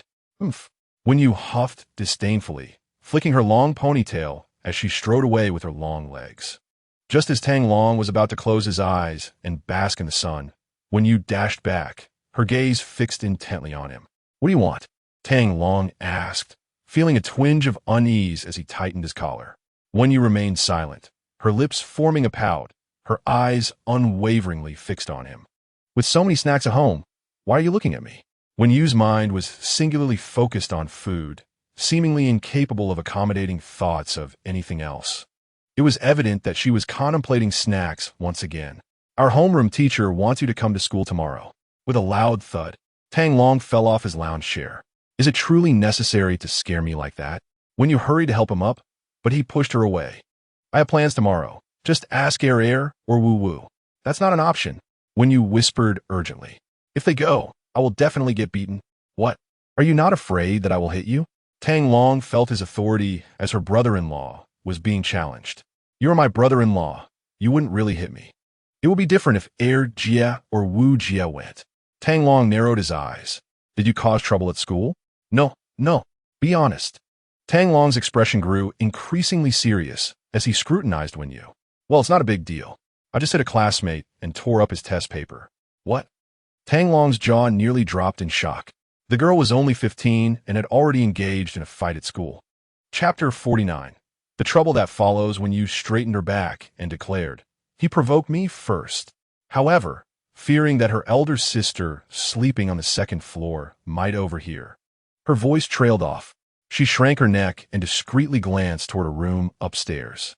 Tang Long frowned and also looked toward that room, thinking how delightful it would be to wake her sister in a fit of anger. It turned out that a small tyrant in Wenyu's class, accompanied by a group of lackeys, have been quite boisterous and fond of playing pranks. They often tormented both classmates and teachers. This time, they intended to play a trick on their homeroom teacher, but when you caught wind of their plan and kindly warned the teacher, saving her from mishap, albeit incurring the wrath of the troublemakers. When you had a penchant for snacks, and the majority of her pocket money was spent on them. Her desk could lack many things, but snacks were an absolute necessity. It was perpetually stocked with cookies, crispy noodles, and small bread rolls. The other day, upon returning to the classroom after gym class, when you discovered that all her snacks had been crushed and soaked with water, leaving only one bag of chips intact. As she tearfully savored the last bag of chips, she realized, to her dismay, that they were coated in mustard and utterly inedible. This ignited Wenrou's fury, and she confronted the ruffian directly. Not only did he refuse to admit his wrongdoing, but he also mockingly referred to her as a pig who only knew how to eat. Wenrou was engulfed in fury, tearing the traitor's textbook to shreds right on the spot, leading to a scuffle between the two. The traitor, caught off guard by Wenrou's formidable strength, found himself pinned to the ground and soundly beaten. Tang Long remarked, "You've hurt someone. The teacher sent me to school not to apologize, but to confront you." Wenrou, with her little hand gesturing in circles, retorted that she still needed 1,000 for medical expenses. "From my understanding of your elder sister, if she learns of your mischief at school, she will surely give you a beating," Tang Long teased, poking Wenrou's little head. "It's their fault for being so wicked, always tormenting others," Wenrou huffed defiantly.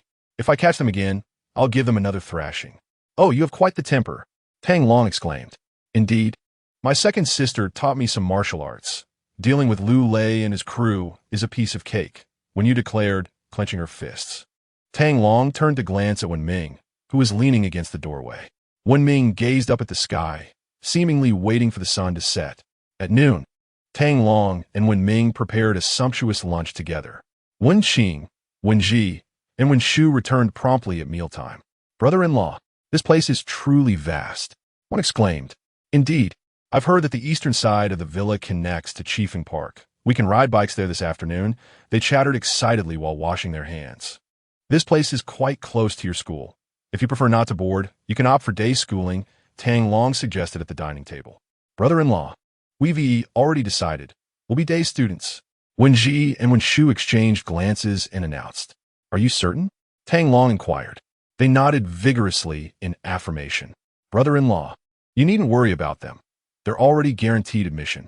Your real concern should be for Lao Ba," Wen Qing interjected while savoring the delectable sweet and sour ribs. Wenrou, also enjoying the ribs, suddenly felt everyone's gaze upon her, making the ribs lose their appeal. "Could we refrain from discussing studies during meals? It really dampens my appetite," she complained. Tang Long responded. "So, you're aware that your academic performance affects your appetite?" Wenrou replied, "These ribs are delicious. Brother-in-law's cooking is simply the best." "Stop with the flattery," Tang Long retorted, just as Tang Long was about to stir up more trouble for Wenrou. The roar of engines resonated from outside the villa, unmistakably the sound of supercars. It was not just one, but several, as the cacophony echoed outside Villa 8. Suddenly, the engine's sound ceased. Ding-dong. Curiosity swept over the group as they heard the doorbell ring. All eyes turned toward the yard as they wondered, who could be knocking at our door in the middle of the day? We've only just moved in and have no acquaintances here. Could it be that imposing butler from yesterday? Speculations flew among them. Tang Long gestured to Wenrou, who reluctantly set down her ribs to check the door. Wenrou glanced at the security monitor, where a group of fashionably dressed young individuals appeared. "Brother-in-law, they are strangers. Should we inquire about their purpose?" Tang Long suggested. Wenrou activated the intercom, addressing the figures on the screen. "What brings you here?" "No particular reason," replied one. "We heard that a group of beautiful young ladies has moved into Villa number 8, and we merely wish to take a look." The individual at the forefront, a young man clad in a vest and a white suit, sported bleached hair and a gold chain that hung from his neck, alongside a set of car keys swinging from his finger, exuding a carefree attitude. The 5 youths trailing behind him bore a similar appearance, flaunting vibrant hair colors and eccentric outfits. 2 of them carried paint buckets, seemingly prepared for a painting endeavor. "You have mistaken the place," There is no one here that you seek. Please leave, when you responded firmly. In the monitor's view, the blonde-haired youth turned to a companion behind him. Dog brother. Didn't you say you saw them enter Villa number 8? Absolutely. I witnessed those 3 stunning ladies walk right in, he affirmed. Are you certain they're the ones? The blonde inquired again. Without a doubt. They are more beautiful than any celebrities I've ever seen. The intercom's voice reached the dining room, causing Wenqing and the others to pale instantly, their gazes shifting to Tang Long. He rose and approached the entrance, peering at the security monitor. There, the group of youths was making mocking faces at the camera, seemingly aware that they were being observed. Little sister, open the door quickly. We just caught a whiff of the delicious food and wish to join you for a meal. Don't worry, we'll leave once we've eaten. Just don't make us climb over the wall. 2 of the youths with paint buckets chimed in with laughter. The women, upon hearing this, instinctively stood up, their expressions anxious. Chapter 50. Liang Jingru gave you too much courage. The women appeared as frightened birds, casting wary glances towards the entrance. The villa's walls were not particularly high, making it easy for anyone determined to scale them. Moreover, the audacity of threatening to spray paint indicated that these individuals were not to be trifled with. Continue your meal. I shall go out to investigate, Tang Long said nonchalantly, gesturing for everyone to remain calm before striding towards the hall's exit. Be careful, brother-in-law. Daddy beat the bad guys. Tang Long stepped out of the hall amid the concerned calls of his sisters-in-law and daughters, traversing the spacious courtyard to the entrance where he opened the door, casting a cold glare at the blonde youth and his entourage. Why not open the door sooner? The blonde scoffed, striding past Tang Long without a glance, intending to enter the villa. Quick as lightning, Tang Long seized the youth by the neck. Let go of me. Do you want to die? Tang Long hurled him out the door, prompting the others to halt, their expressions turning hostile as they glared at him. You're asking for trouble, aren't you? Do you know who we are? Another young man charged forward, pointing at Tang Long and shouting angrily. Do you even know who I am? Tang Long cast a casual glance at the group of youths and replied indifferently. This is Villa number 8 in Chiefing Residence, my home. Do you dare to wreak havoc here? Have you considered the consequences? Consequences? Huang Mao, rising from the ground, glared at Tang Long, a smile gradually spreading across his face. You're the first person in Chiefing Residence to mention consequences to us. He continued, Kid, you just moved in yesterday, and yet you're so arrogant. Do you even know who we are? Do you know who in Chiefing Residence is untouchable? The group of young men began to jeer. Allow me to introduce myself. My name is Wu Tianxiong. My father is Wu Dongshu from Tianing Group, and my uncle is the chief steward, Wu Donglin, Huang Mao boasted with pride. Wu Donglin? Tang Long squinted slightly, pondering whether Wu Donglin had failed to inform them that many residents in Chiefing Residence were not to be trifled with. Yes. My uncle told me that this Villa number 8 is the only soft target in all of Chiefing Residence, Wu Tianxiong responded, exuding confidence. Tang Long found amusement in the situation, realizing that these second-generation heirs had grown accustomed to the dynamics of Chiefing Residence, knowing precisely which villa's owner was to be challenged and which was to be avoided. Kid, you dare to lay a hand on me today? You're finished. Hand over those 3 beautiful girls to accompany us for a night out, and we can let this go. Otherwise, or else what? Tang Long's eyes flashed with a hint of menace as he discreetly gestured. In the woods, 2 camouflaged figures, initially intending to approach, quietly retreated. Or else you might find yourselves relocating once again. The group of youths erupted into laughter. Do you know why your predecessor chose to leave Chiefing Residence? It was because they offended us and were forced to move. Tang Long was taken aback, having believed that villa no. It had been purchased by Chung Wenyuan and left unoccupied. He now realized there was more to the story. Unfortunately, you have chosen the wrong target. His words silenced their laughter abruptly. Perhaps your backgrounds are quite profound and your connections formidable, but you have ultimately provoked someone you should not have. Tang Long maintained an expression of calm detachment. Are you implying that we cannot take you on?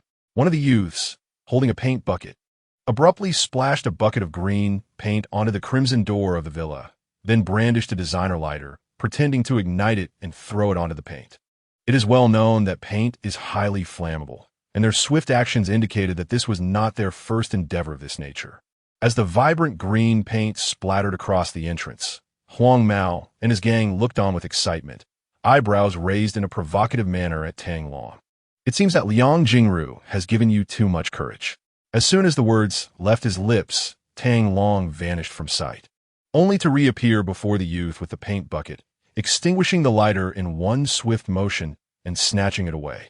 The young man scarcely had time to react before Tang Long sent him flying with a powerful kick. In swift succession, Tang Long's figure flickered once more, appearing before a young man carrying a bucket of paint. This young man, poised to hurl the bucket of black paint, was met with Tang Long's deft hand that snatched it away effortlessly. Following this, a swift kick landed squarely in the young man's abdomen, sending him hurtling through the air. Three others, though they reacted in time, were utterly unable to match Tang Long's speed and strength. Ultimately, Wu Tianxiong and his companions suffered the same fate, each one sent sprawling, clutching their stomachs and groaning upon the ground, while not a single drop of paint escaped from the bucket in Tang Long's grasp. With purposeful strides, Tang Long approached and gathered the 5 young men together, before dousing them with the entire bucket of paint. I can't see. It stinks. I can't breathe," they cried out, thoroughly drenched in paint, rolling helplessly in the viscous substance. Tang Long discarded the empty bucket, casually toying with a luxury lighter in his hand, a cold smirk dancing upon his lips as the flame flickered enticingly. "Don't do anything rash." The 5 young men, now coated in paint, began to panic, retreating frantically. Paint is highly flammable. A single spark could engulf them in flames.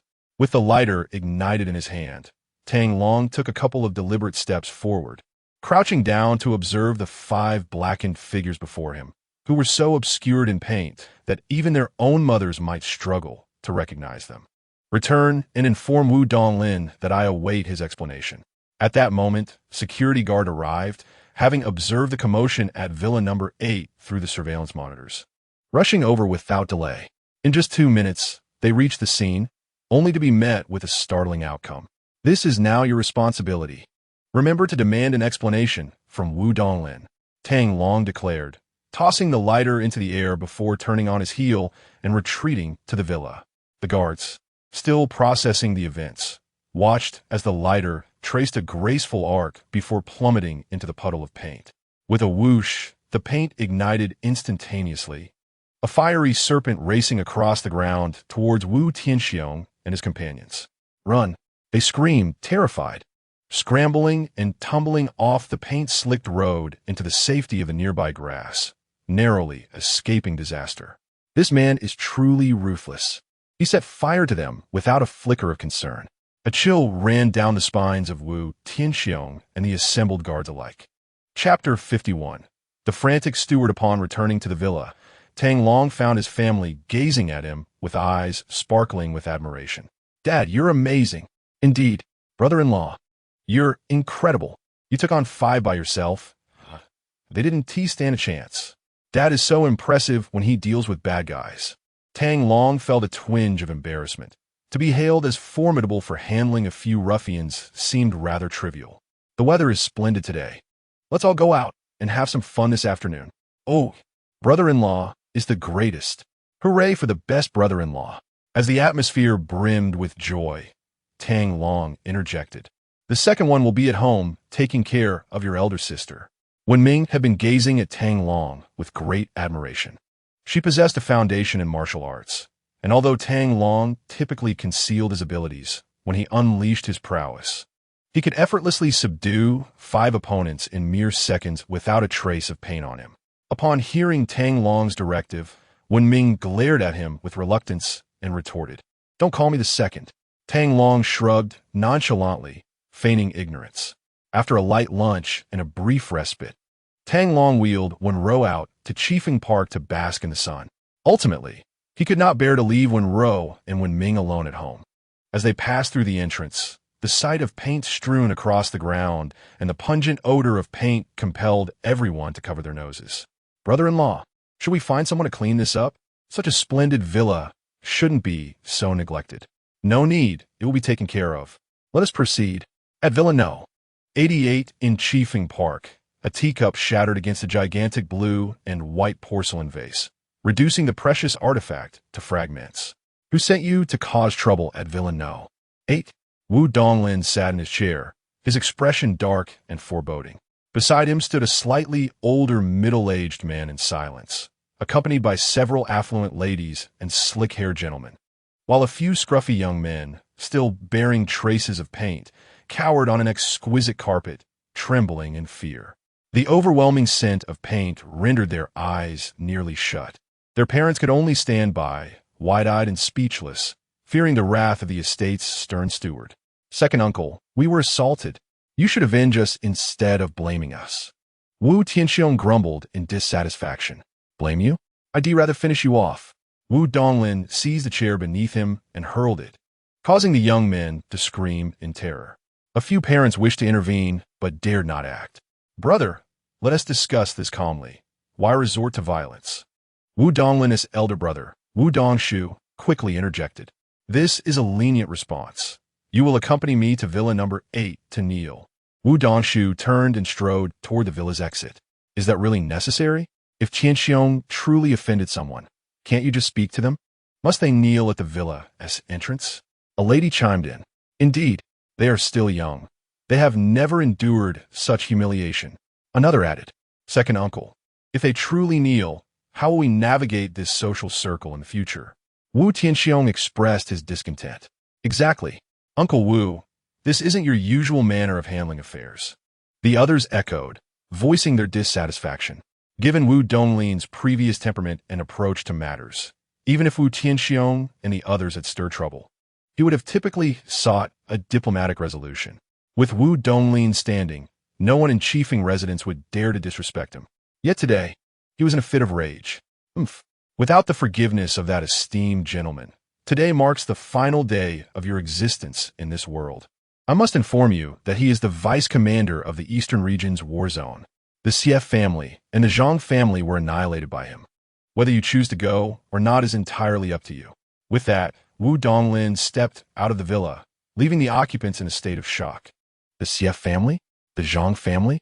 Just days ago, the Xie family was besieged and destroyed, and shortly thereafter, the Zhang family, which had the deepest cooperation with the Xie family, met a similar fate, both families erased from Binhai. They were also aware that the former mayor, Fan Renfeng, had been left paralyzed after the assault on the Xie family. Moments later, Wu Dongshu seized a chair and hurled it at Wu Tianxiong, bellowing in anger. You scoundrel. Go kneel outside Villa number 8 immediately. Another hefty individual followed suit, directing his ire towards his own son. Soon, several other parents reacted, grabbing nearby objects to chastise their own wayward offspring. Every day, you cause trouble outside. I swear, one day you will meet your demise before I do. Wu Donglin rang the doorbell at the villa for an extended period, yet received no response. He then resorted to contacting the security personnel via intercom, only to learn that the entire family had gone out for leisure. He promptly dragged Wu Tianxiong over, ordering him to personally clean the paint outside the villa. Some quick-thinking individuals immediately began making calls to find help for the cleanup. Let them handle it themselves, Wu Donglin insisted. The unfortunate sons of wealthy families found themselves coerced by their parents, armed with canes, into scrubbing the paint. Having never faced such indignity, they wore expressions of despair, as if mourning a lost father. Cleaning paint proved to be quite a challenge, and after much effort, they hardly made any progress. Out of sheer desperation, the parents called in a large group of people to assist with the task.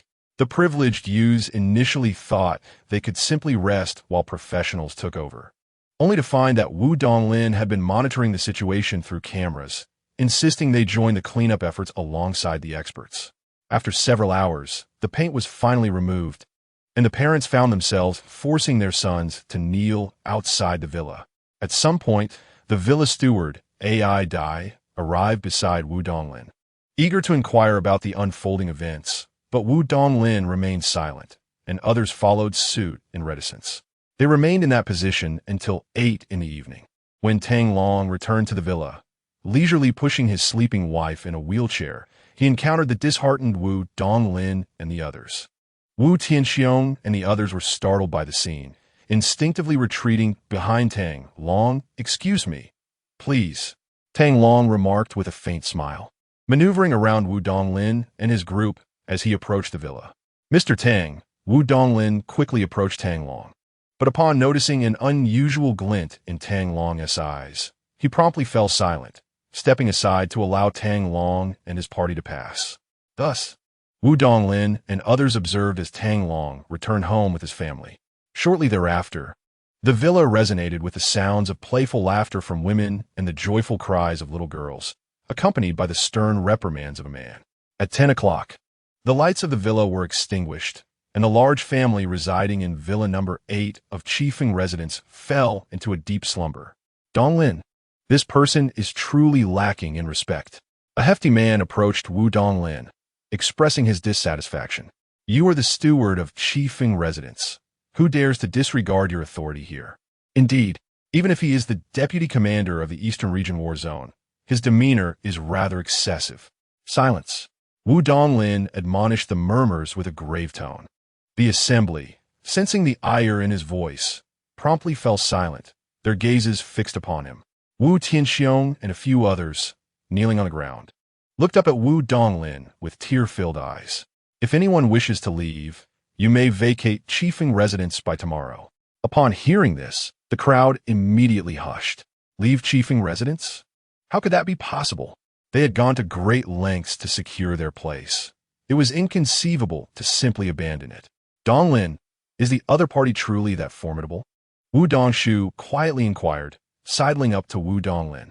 Wu Donglin glanced at Wu Dongshu and then at the others. Under the bright streetlights, they could see the resolve in Wu Donglin's eyes, prompting them to return to their kneeling positions beside their sons. Fortunately, the month was still early, and the night was not excessively cold, allowing them to endure the night relatively comfortably. By 7:30 the following morning, the group, weary and famished, felt that had it not been for Wu Donglin restraining them, they would have stormed the villa in a fit of rage. At that moment, two little girls opened the villa door and emerged, making their way directly to Wu Donglin. One of the girls, Yao Yao, timidly spoke. "My daddy said he forgives you, and you may leave now." The other girl, Xin, nodded in agreement. Wu Donglin and the others were taken aback with delight. "Really?" they exclaimed simultaneously. Yao Yao, her big eyes twinkling, continued, "My daddy said that you must not come to our house to cause trouble again, or it will not be as simple next time." Xin nodded emphatically, "Yes, definitely." Wu Donglin and the others hurriedly responded, bowing before the little princesses, anxious not to displease them. As they were about to take their leave, Xin suddenly turned her sparkling eyes towards them. "My daddy also said," "What else did your daddy say?" Wu Donglin and the others, having retreated about 10 meters, quickly rushed back, eager to hear more from the little princess. Xin's eyes twinkled as she pondered, while Yao Yao interjected, "Daddy said you must pay 2 chocolate lollipops before you can go." Upon hearing Yao Yao's words, Xin's eyes brightened, and she nodded vigorously, "Yes." Initially, the two sisters had been frightened about confronting the adults, but witnessing their respectful demeanor gradually bolstered their confidence. The crowd exchanged glances, fully aware that the request from the two little girls was a whimsical notion, yet none dared to refuse. At that moment, Wu Tianxiong, the quickest to react, wore a sycophantic grin and exclaimed, "All right, I shall procure chocolate lollipops for you. I know precisely which brand is the most delectable." With that, he limped towards the entrance. 5 minutes later, Wu Tianxiong returned, cradling 2 lollipops the size of an infant's fist while seated in a security patrol vehicle. "This brand of lollipop is the finest," he declared as he approached, crouching down to present a fist-sized lollipop to Yao Yao and Xin. Xin's eyes sparkled with delight. "Wow, this lollipop is enormous." Yao Yao nodded in agreement. "Yes, it must be delicious. Not just delicious, but extraordinarily so. I used to eat them all the time. Allow me to assist you in unwrapping them." Wu Tianxiong meticulously peeled away the wrappers for the two little princesses. As the packaging came off, an enchanting sweetness wafted through the air, irresistible and tantalizing, causing involuntary salivation, particularly from Yao Yao and Xin. "Wow, this is so delicious." Xin initially wished to express her gratitude, but quickly realized that such a sentiment felt out of place, leaving her at a loss for words. Meanwhile, Yao boldly proclaimed, "My father is quite pleased with the lollipops you bought." Xin nodded in agreement. Yes, indeed. Very satisfied. Seeing the joy the two little princesses derived from the sweets, Wu Tianxiong eagerly declared, "If you find them tasty, I shall frequently bring you more, provided you agree to a small, tiny request of mine." He pinched his fingers together to emphasize the modesty of his demand. As they licked their lollipops, Yao and Xin looked at Wu Tianxiong. "Go ahead, just tell us, as long as it's something we can manage." No. Wu Tianxiong quickly interjected. "My request is simply that you no longer refer to me as Big Brother. Consider me your little brother instead." The brothers Wu Donglin and Wu Dongshu were left dumbfounded by Wu Tianxiong's audacious proposal, and others were equally astonished. Chapter 53. The eldest sister and the big sister. Not only were Wu Donglin and his companions flabbergasted, but the faces of Yao and Xin also mirrored their shock. "Big brother, are you feeling unwell? We are not yet 5 years old. How can you consider yourself our little brother?" Yao scrutinized Wu Tianxiong, who still bore remnants of black paint, her mind swirling with questions. At that moment, Xin chimed in, "What benefits are there in being our little brother?" "Why, there are plenty. You would get to enjoy a multitude of lollipops." Wu Tianxiong replied with a mischievous grin, akin to a crafty uncle trying to entice little girls. Xin's face brightened at this, and she quickly said, "All right, from now on, you shall be my little brother." Yao nodded in agreement. "Yes, we will look after you." "Little brother. Alas, eldest sister," Wu Tianxiong called out cheerfully to Xin. At this, Yao became displeased, tugging at Wu Tianxiong's ear, expressing her dissatisfaction. "I am the sister. You should call me eldest sister." "No way.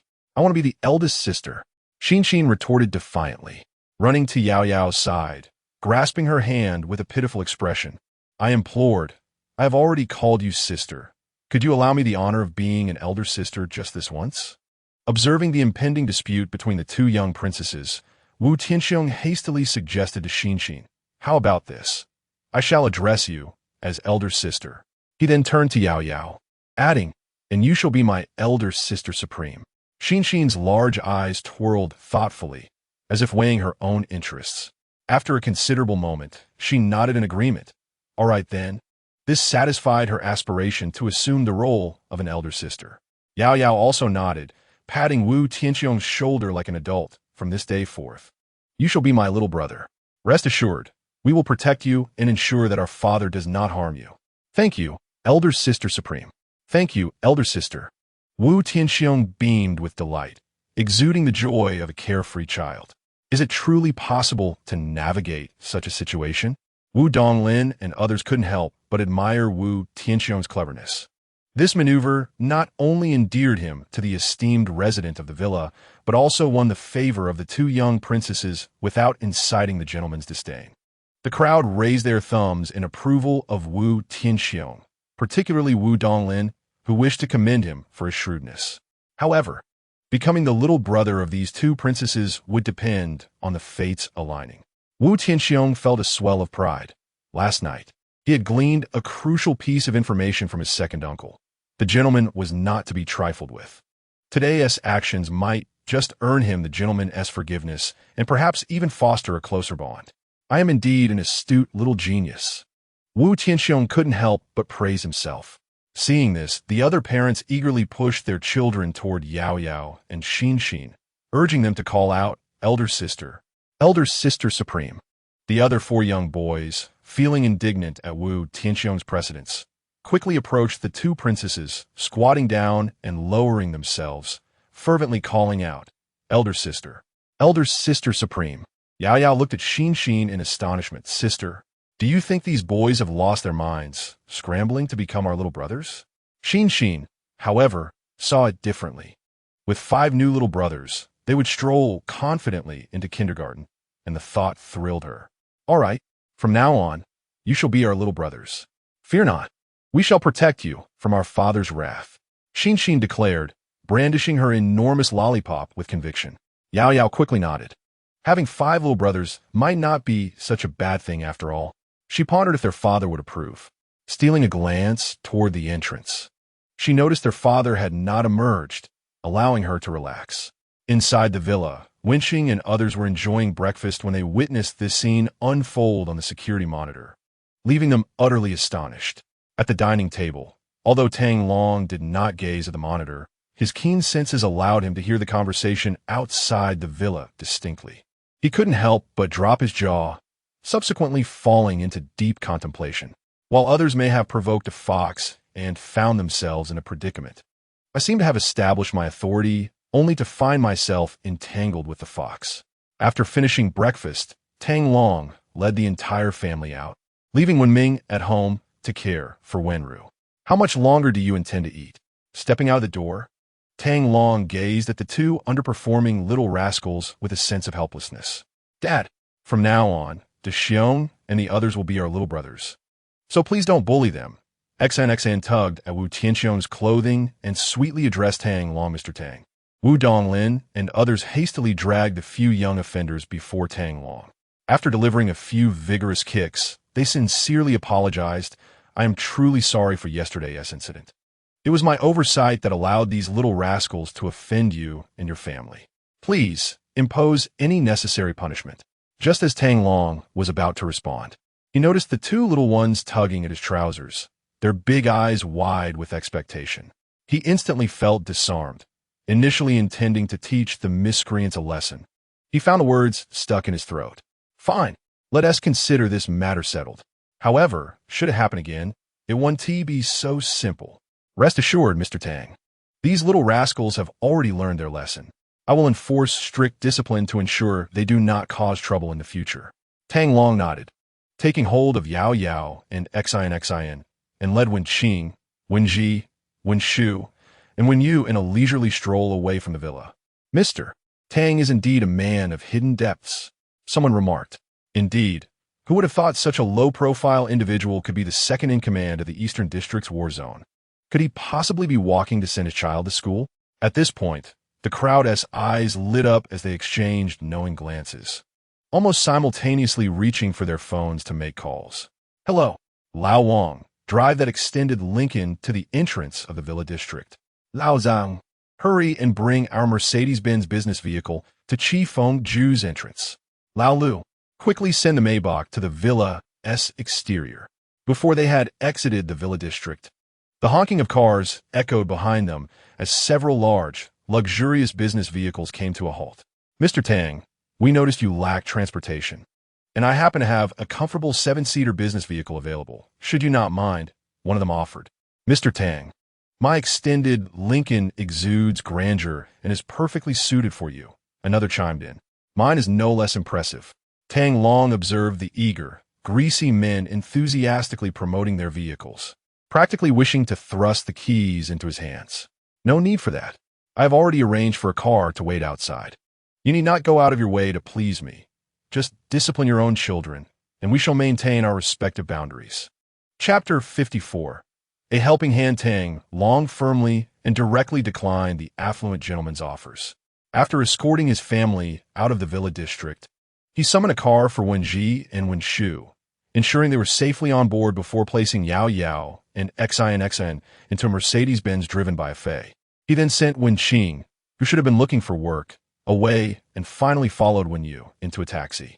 In the taxi, Wenyu kept her head down in silence, resembling a child who had committed a wrongdoing. After a while, she quietly asked brother-in-law, "What would you do if you encountered a mischievous classmate like Lu Lei?" Tang Long turned to Wenyu, replying, "I would teach him a lesson until he wholeheartedly submits." Wenyu's jaw nearly dropped in astonishment. The 13th Middle School of Binhai City was where Wenyu studied. Accompanying her to the school's security office, Tang Long explained his purpose for visiting and registered before following Wenyu into the school. "I cannot miss the morning reading class. I must attend. You can directly go to the 3rd-floor faculty office to find teacher Yu Kaiwei at 9 o'clock. Wenyu pointed out the general direction to Tang Long before dashing towards the teaching building. There remains half an hour of precious reading time, which must not be squandered on trivial matters. Tang Long, adorned with a visitor badge, meandered around the school, taking in the scenery while the melodious sounds of reading resonated in his ears, bringing him immense satisfaction. As he wandered, he unexpectedly found himself in the faculty dormitory area. Just as he contemplated leaving, he heard a commotion nearby at the entrance. "Let go of me. Kaiwei, I truly need this money. Please help me one last time. I beg you." "No, this was meant for our wedding. You've already gambled away half of it. Do you wish to lose the remaining amount as well?" "Kaiwei, trust me. This is the final time. I've discovered the trick. This time I will surely win back all that I've lost plus interest." Upon closer inspection, he saw a man and a woman grappling at the entrance of the dormitory. The woman appeared desperate to escape the man's grasp, while he clung to her obstinately. "Let go. If you don't release me, I will scream." "Go ahead. If you scream, I'll tear your clothes off. Everyone here is your colleague or classmate. Let us see who ends up embarrassed." "You shameless creature." The woman struck the man firmly across the face. The man, rubbing his cheek where he had been struck, immediately scowled and retaliated with a slap of his own against her face. Tang Long donned a pair of special glasses, pressing an inconspicuous button on the side. Leaning against a large tree with his arms crossed, he found it rather amusing to witness a domestic dispute so early in the morning. From Tang Long's perspective, it was evident that these glasses were extraordinary. They could scan faces, identify personal information, and even retrieve all publicly available data, including bank account balances. This was the dark web's cutting-edge technology, equipped with facial recognition and linked to the National Identity System, colloquially referred to as Black Eye. Released 3 years prior with a global limit of only 100 pairs, each was priced at $10 million. Now, 3 years later, the rarity of these glasses had inflated their value to $50 million each, yet they remained elusive in the market. Various organizations had persistently urged the dark web to continue production, but for myriad reasons, Tang Long had declined to release more units. Using the Black Eye, he accurately identified the two individuals and discerned that they were a couple, thus losing interest in their quarrel. "You Kaiwei, I've spared your dignity.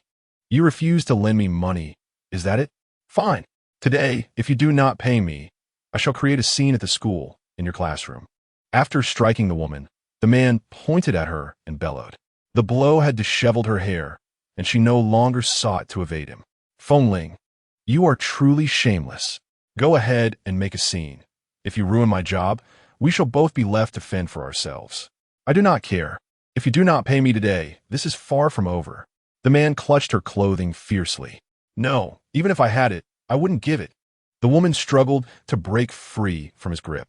With a tearing sound, a substantial portion of her blouse was ripped away, exposing her fair skin. "Fengling, do you have no sense of decency? This is a school." She hurled a stack of books at the man's head. Enraged, he raised his hand to strike her. But in the next moment, he felt his hand held firmly in place.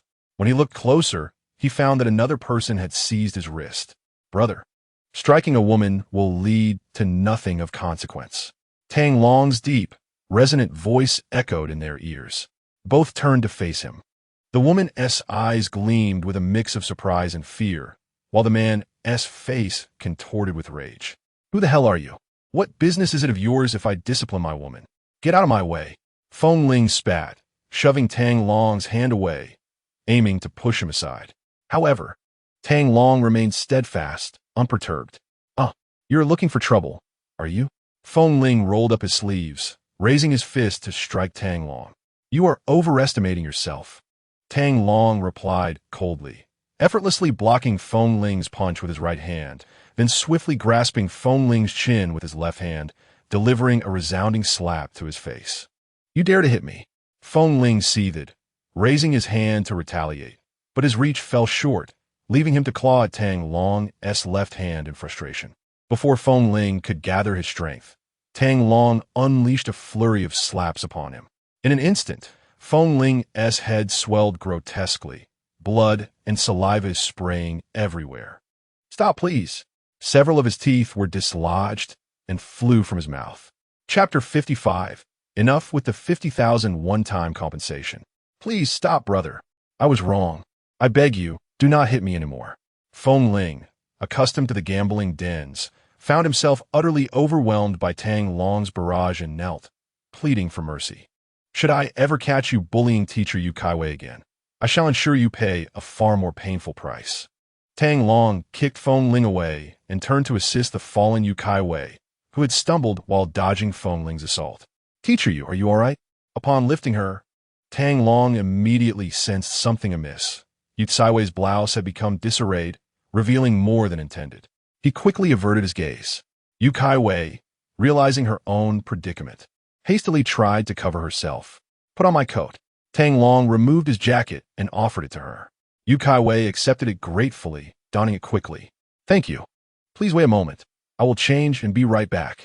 As Yu Kaiwei returned to change her attire in high heels, she left Tang Long with Feng Ling, who lay sprawled on the ground.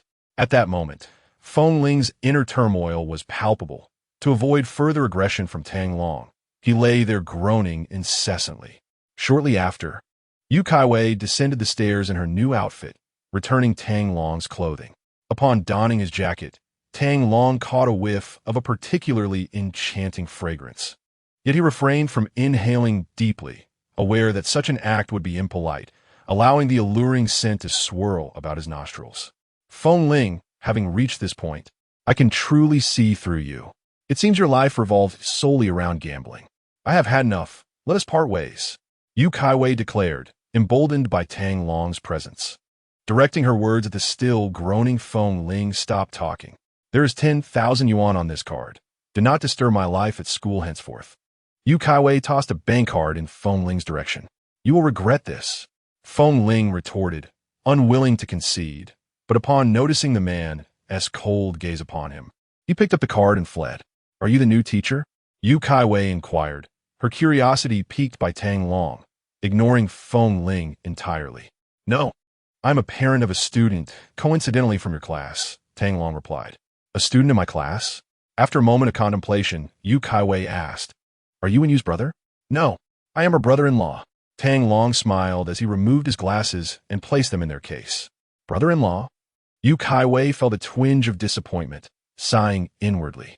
The man before her exuded a captivating charm, radiating both masculinity and courtesy. Compared to Feng Ling, he was in a league of his own. Alas, he belonged to another. Thank you sincerely for today. Yu Kaiwei concealed her disappointment. It was but a small favor. Teacher Yu, no need for thanks, he replied as they walked together toward the teaching building. I wonder what trouble my sister-in-law has caused at school to warrant a parental meeting? Tang Long thought, eager to learn more about Wenrou from Teacher Yu. I believe Wenrou has already shared the details with you. Due to my connection, she had a minor altercation with Lu Lei. Last week, Lu Lei attempted to provoke Wenrou, only to be met with a retaliation from her. His family has been relentless about it. And I should inform you of their demands, she explained. They have demands? Tang Long asked, puzzled. Yu Kaiwei nodded, revealing that they sought a total of 50,000 yuan for medical expenses, emotional distress, and lost wages. Should they not receive compensation, they threatened to escalate the matter to the principal, which could result in a serious infraction for Wenrou, hindering her future academic prospects. You understand that if a child receives a major infraction at school, it can significantly impede their chances for advancement, she added, casting a discreet glance at Tang Long's handsome profile, noting his calm demeanor, which intrigued her. She continued thus, I suggest you negotiate with Lu Lei's family to reach an amicable resolution, especially since Wenrou is on the brink of entering high school. Tang Long narrowed his eyes. I understand. Thank you for the warning, Teacher Yu. Mr. Tang, what are your plans? I intend for my sister-in-law to directly demand 500,000 yuan, a one-time settlement. Yu Kaiwei, is this your attitude of wanting to settle things quietly? Don't you think the situation isn't chaotic enough? At the entrance of the office on the third floor of the teaching building, Wenrou was savoring a bag of potato chips, completely unfazed by the murderous glares from the four individuals across from her. What are you staring at? Do you want to fight? Many were aware of Wenrou's penchant for snacks, though few knew of her prowess in combat. Typically, she appeared as a charming and cheerful girl, but not many were privy to the fact that her elder sister, Wen Ming, had rigorously trained her in martial arts for the past 3 years after returning from a May mountain upon hearing that Wenrou was struggling academically. Thus, when confronted by the bullying antics of Lu Lei and his mischievous companions, she naturally retaliated with force. You insolent girl, let us see how stubborn you can be later. Lu Lei, a hefty lad of 15, already stood at a height of 1.7 meters, his head and right hand wrapped in bandages. Beside him stood a plump middle-aged woman, accompanied by a rotund man adorned with peculiar tattoos, who toyed with a Bentley car key. He was Lu Lei's uncle. A thin man sporting gold-rimmed glasses clutched a briefcase under his arm, and it was this stout woman who spoke. Wenrou rolled her eyes and shrugged, signaling her indifference. Before long, the homeroom teacher, Yu Kai-wei, along with Tang Long, arrived at the classroom office. Lu Lei's parents had also arrived, so they all entered together to discuss how to resolve the matter amicably. Upon seeing Lu Lei's parents, Yu Kai-wei welcomed everyone into the office with a smile. Tang Long shot a glare at Wenrou, prompting her to pout and obediently stow away her potato chips as she followed him into the office. Chapter 56, Brother-in-Law. You're being too obvious after a round of introductions. Yu Kai-wei suggested they recount the origins and developments of the incident. No need, teacher Yu. Let us not waste time. We're all quite aware of what transpired. Despite his size, our little Lei is the one who has been bullied. Our demand is simple. Compensation of 50,000 yuan. Otherwise, we shall seek an explanation from the principal, the stout woman declared. How is he the one being bullied? He has previously conspired with those classmates to prank others and even plotted against teachers, ruining all my snacks. Wasn't he the one who provoked me first? Wenrou retorted indignantly. You still can't hit him. Look at what you've done to our child. The stout woman lamented, draping an arm around the hefty Lu Lei in a display of mock pity. The tattooed man was scrutinizing Tang Long. Noticing that although the brand of his clothing was indiscernible, the craftsmanship was exceptionally fine. He surmised that he could potentially extort some money from Tang Long and took a couple of steps forward, his voice low. Offer 10,000. And we'll let this matter go. Otherwise, it won't end here. 10,000? Lu Lei's parents exchanged astonished glances at the tattooed man, surprise flashing in their eyes. The stout woman, catching the man's look, quickly nodded in agreement. Yes. 10,000. You just said 50,000, and now it's doubled in an instant. Why don't you go rob someone instead? Wenrou felt a surge of indignation, her developing bosom quivering with each hurried breath. We shall not relent. Look at what they have done to our child. Either they compensate us with 100,000, or we shall confront the principal, the stout boy declared, raising his chin defiantly.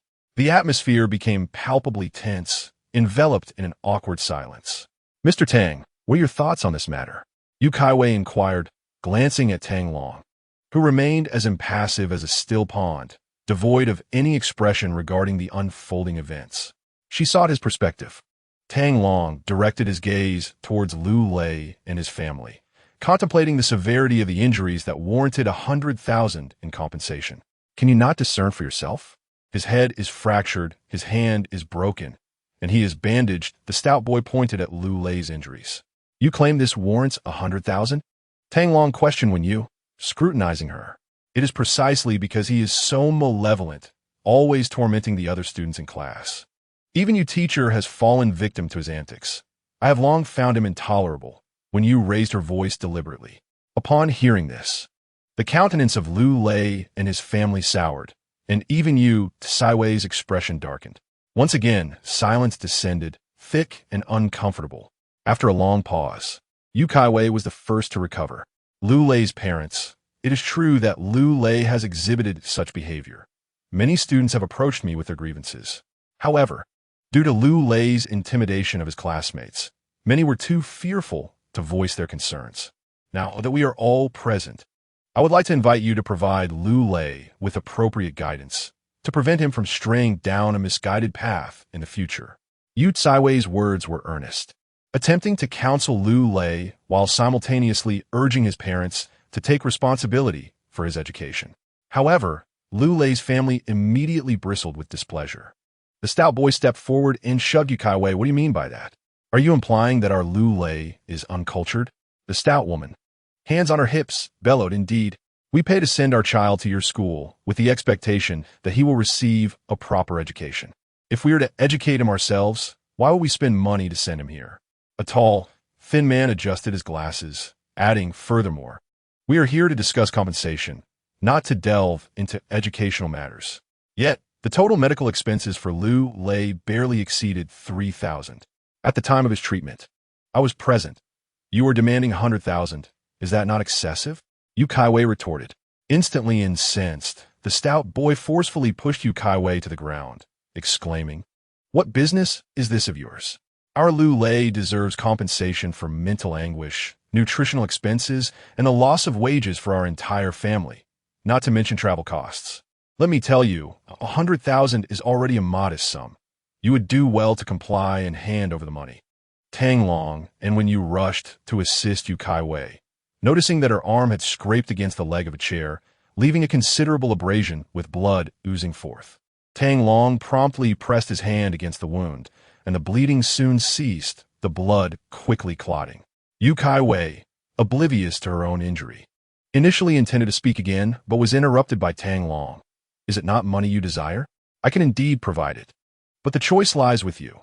Either accept no compensation or receive 1 million. The chubby boy's eyes sparkled as he exclaimed, "Of course. I choose 1 million. All right, 1 million it is. This is your own choice." Tang Long yawned, simultaneously pulling out his phone to make a call while casting a glance at Yu Kaiwei. "Teacher Yu, I would like to inquire whether conflicts between students fall under the school's jurisdiction, while conflicts between parents do not. If it occurs within the school will still intervene," Yu Kaiwei responded. "Deliver 1 million in cash to Shursin Middle School."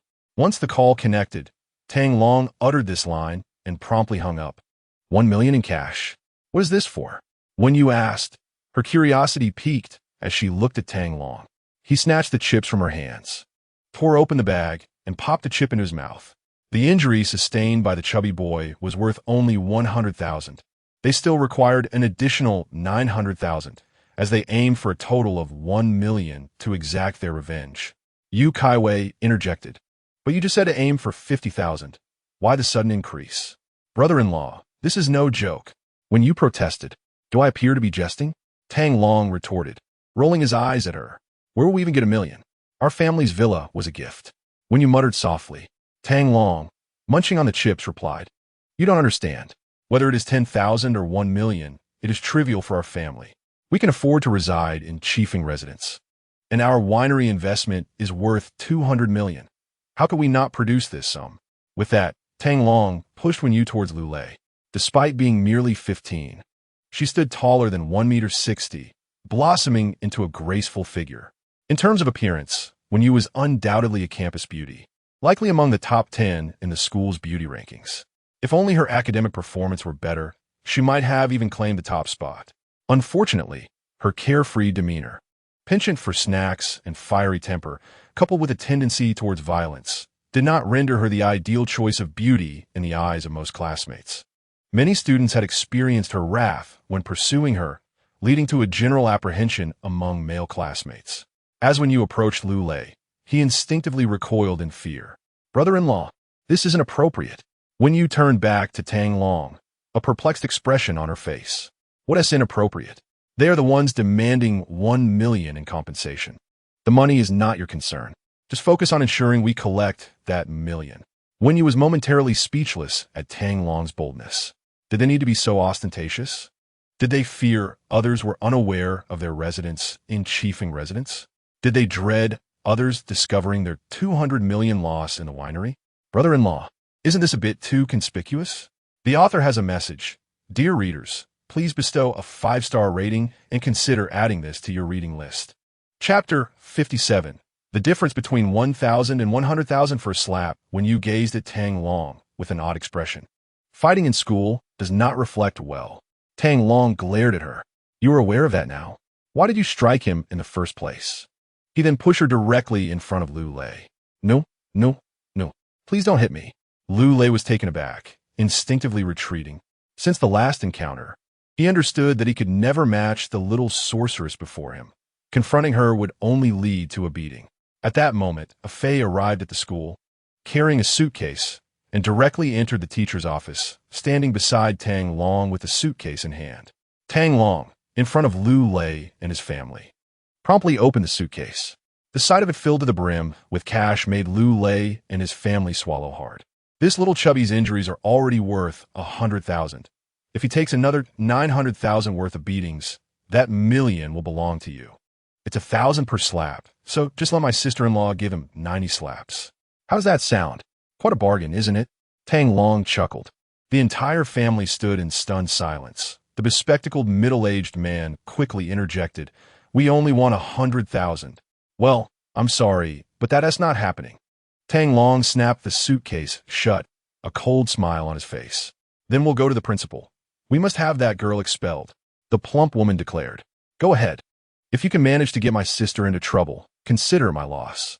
If you cause a scene, I won't pay you a single cent. Let us see what you can do to me."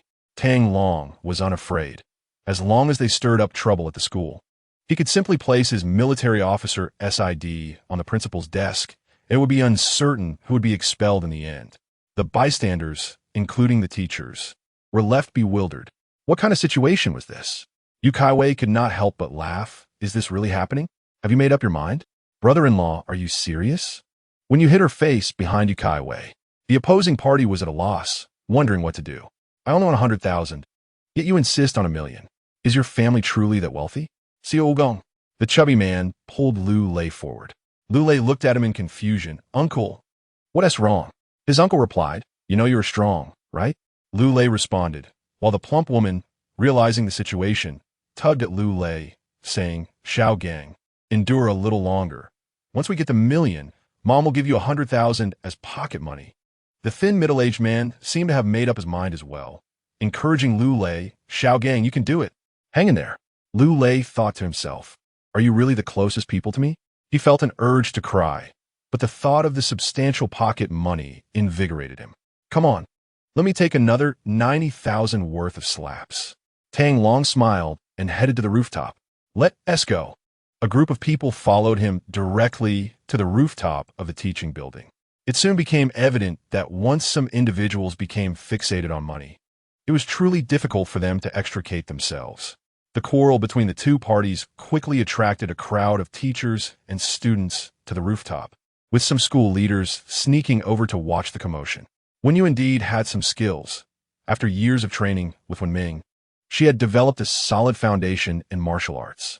Lu Lei, towering and robust, appeared as feeble as a novice before Wenyu, crying out in pain after only a few blows. With the prospect of considerable pocket money in mind, he had to endure the pain and continue receiving hits. After enduring another 10 slaps, Lu Lei cried out in distress. "Xiao Gang, just hold on a bit longer. That was 20 slaps already. Mom, I can't take it anymore. It hurts too much. If this continues, I'll be disabled. 1,000,000, that's 1,000,000. Lu Lei's uncle was filled with frustration at his nephew's shortcomings. "You could take the remaining slaps for your nephew, but we must change the person." Tang Long pulled Wenyu aside, raised his right hand, and spread his palm. "One slap is worth 100,000. How about it?" "All right, I'll do it." The hefty man stepped forward to face Tang Long. A sly smile played on Tang Long's lips, and the hefty man suddenly sensed impending doom. Just as he was about to speak, Tang Long delivered a swift slap to his face, sending him flying several meters to crash against the rooftop wall, rendering him unconscious, never to rise again. Let's be clear, fainting doesn't count. We must start anew. Tang Long dusted off his hands with an air of disdain, casting his gaze towards Lu Lei and the remaining three. All onlookers trembled in fear at the sight, astonished by the sheer power that could send a 200-pound man flying. Furthermore, if fainting was disregarded, then that slap was merely a trivial affront. This exemplified the stark contrast between a slap worth 10,000 and one worth 100,000. "Now, who among you will be next?" Tang Long displayed his palm, a cold smirk adorning his face. Lu Lei and his parents felt a chill run down their spines, cold sweat pouring down as they contemplated the dire consequences of such a slap landing on their own faces. Would 1,000,000 suffice to buy back half their lives? Realizing the gravity of the situation, the Lu family huddled together, shaking their heads vigorously. "No, we refuse compensation." The stout woman shook her head fervently, akin to a rattling drum. "Are you certain you do not wish to proceed?" Tang Long's cold smile scrutinized the huddled group. "Absolutely not. We truly do not want it. Please forgive our ignorance." Lu Lei's parents repeatedly offered apologies. Tang Long turned to Lu Lei, who who trembled with fear, stammering, "I will never bully my classmates again." It appeared Liu Lei genuinely sought redemption, as he vowed to cease his bullying. Tang Long glanced back at Yu Kai Wei and the teachers and students who had gathered to witness the spectacle, stating, "Everyone can attest that the compensation was their own decision to forego." Indeed, the teachers and classmates erupted into laughter. Liu Lei and his gang had long been tyrants in school, and today, this young man finally faced his just desserts, much to everyone's delight. Tang Long surveyed the crowd before turning to Wenrou, twisting her ear playfully. "In the future, if you come across someone you dislike, just slap them with 100,000 in compensation. If it's less than that, don't call for me." Everyone stood in shock. Was this truly how one spoke? When one's child engages in a brawl, one should educate them rather than condone such behavior. How reckless must one be to utter such words? Wenrou winced in pain, biting her lip as she shot Tang Long a glare. Being publicly humiliated like this would surely invite ridicule, yet it mattered little. Today, she had truly vented her frustrations, and she decided to forgive her brother-in-law for now. Tang Long approached Yu Kai Wei with a smile, saying, "Teacher Yu, our families have reached a friendly agreement. The opposing party has consented to forego compensation." Yu Kai Wei's expression stiffened. Was this truly a friendly negotiation? This was clearly an act of protecting one's own. Can wealth afford such capriciousness? Yet, I cannot help but feel compelled to commend Tang Long with a thumbs up. After Tang Long's intervention, Liu Lei will likely find it difficult to hold his head high in school, let alone bully his classmates and teachers. Whenever Liu Lei contemplates harassing others or playing pranks on the faculty, he can simply rely on Wenrou to handle him. With Wenrou's brother-in-law's protective nature, he would undoubtedly ensure that she does not suffer any losses. "Teacher Yu, I suppose I have no further business at the school. I shall take my leave now." Tang Long exited the gates of Shursin Middle School, accompanied by a fei, under the peculiar gazes of the onlookers. "Wenrou, who was that just now?" Indeed, he actually managed to subdue Liu Lei so thoroughly. The most striking part is that he is quite handsome. Wenrou's classmates and friends encircled her, eager to learn more about Tang Long. Unfortunately for them, they would find no opportunity, for he is my brother-in-law. Wenrou wore a smug expression. "Your brother-in-law is certainly impressive. He is domineering. Indeed, the quintessential domineering CEO." Hearing her classmates praise her brother-in-law filled Wenrou with immense joy. Chapter 58. The command of the Underworld King. After departing from Shursin Middle School, Tang Long followed a fei's business vehicle. "Brother, what shall we do with this 1 million? A fei inquired, patting the leather case filled with cash. "You may take it to indulge in some drinks." Tang Long reclined in his seat, closing his eyes to rest. "By the way, brother, the CF family's assets have been completely acquired. There are over 10 billion in cash, and the combined value of other properties and project amounts to nearly 100 billion. Tang Long opened his eyes and took out his phone to review the information that had long since been sent to him. Is this all that such an arrogant family as the CF family possesses? A fei rolled his eyes, remarking that for the vast and powerful underworld and the night pavilion, the CF family was merely a small fry, hardly worth a second thought. Yet, to the average citizen, the CF family certainly appeared formidable. Tang Long set his phone down and inquired about the recent developments. As a fei drove, he began to report. A new force has emerged on the North African battlefield, and the flames of war may soon reignite. In the Americas, a company named Gile Biotechnology has developed a serum that enhances physical capabilities. Just a few days ago, that company was suddenly attacked by a mysterious faction, resulting in several experimental subjects escaping from the laboratory. Some of these subjects can withstand bullets and are driven solely by bloodlust and slaughter, having essentially lost their sanity, leading to rampant destruction and numerous unexplained deaths. The 14th-ranked Fei Xiong Mercenary Corps encountered an ancient ruin while executing an escort mission in Central Asia, seemingly uncovering valuable artifacts. Yet they also suffered significant casualties. Their leader, Fei Xiong, has sought assistance from the Night Pavilion. The 7th-ranked La Fei Mercenary Corps and the 9th-ranked Jian Dao Mercenary Corps engaged in fierce combat over a mission in the Pacific, both sides suffering severe losses while refusing to yield. The leaders of both factions have simultaneously requested mediation from the Night Pavilion. Additionally, Large-scale armed conflicts have erupted along the border between the Elan and Tani nations, placing immense pressure on the stationed peacekeeping forces. The coalition commander, Ronald, has appealed to the Night Pavilion for intervention to facilitate a ceasefire between the two parties. Under the auspices of the Dark Night Pavilion, a newly established materials company has discovered a metal that exhibits hardness and toughness far surpassing that of tungsten titanium alloys. However, the synthesis of this metal proves to be exceedingly challenging, and its relatively low melting point renders it unsuitable for aerospace applications. The Ministry of Science and Technology has inquired whether this material should be developed for weaponry. Tang Long listened intently to Ah Fei's report on these significant matters, mentally synthesizing all the information before asking, "Is there any news from Gue Wu?" Currently, he is investigating the soul-eating Gu in a Gu clan settlement in the southern border. But progress has been slow, Ah Fei replied. Tang Long closed his eyes and remarked, "With Bald King commanding the North African battlefield, there is no need for concern. It will remain stable. However, instruct him to keep an eye on that Chung Mo fellow. If he can be trained, then train him. If not, let him be troubled for a year before returning him to Yin country. Do not allow him to perish." Yes, as Ah Fei drove, he sent a message to the other side of the world regarding Bald King. Tang Long shut his eyes again, envisioning the layout of the Dark Night Pavilion around the globe. Moments later, he opened his eyes, his gaze sharp as a sword, yet it vanished just as swiftly. Once Ah Fei transmitted the order, Tang Long commanded, "Issue the orders." Ah Fei promptly directed the communicator on his arm toward Tang Long. Knowing that all commands issued in the name of the Dark Night Pavilion Supreme Leader, the Underworld King, would disseminate to various officials' communicators. The orders were as follows. Chu Tianlun is to hasten to Jile Company to obtain samples of the body enhancement serum in experimental subjects for Funxiang's in-depth research and feasibility assessment, while also eliminating any threatening experimental subjects. Moreover, ascertain who has taken action against Jile Company. Yi Sun is to lead the 5th and 6th Legions to prevent skirmishes between the Elan Kingdom and the Tani Kingdom. Those who resist shall be subdued.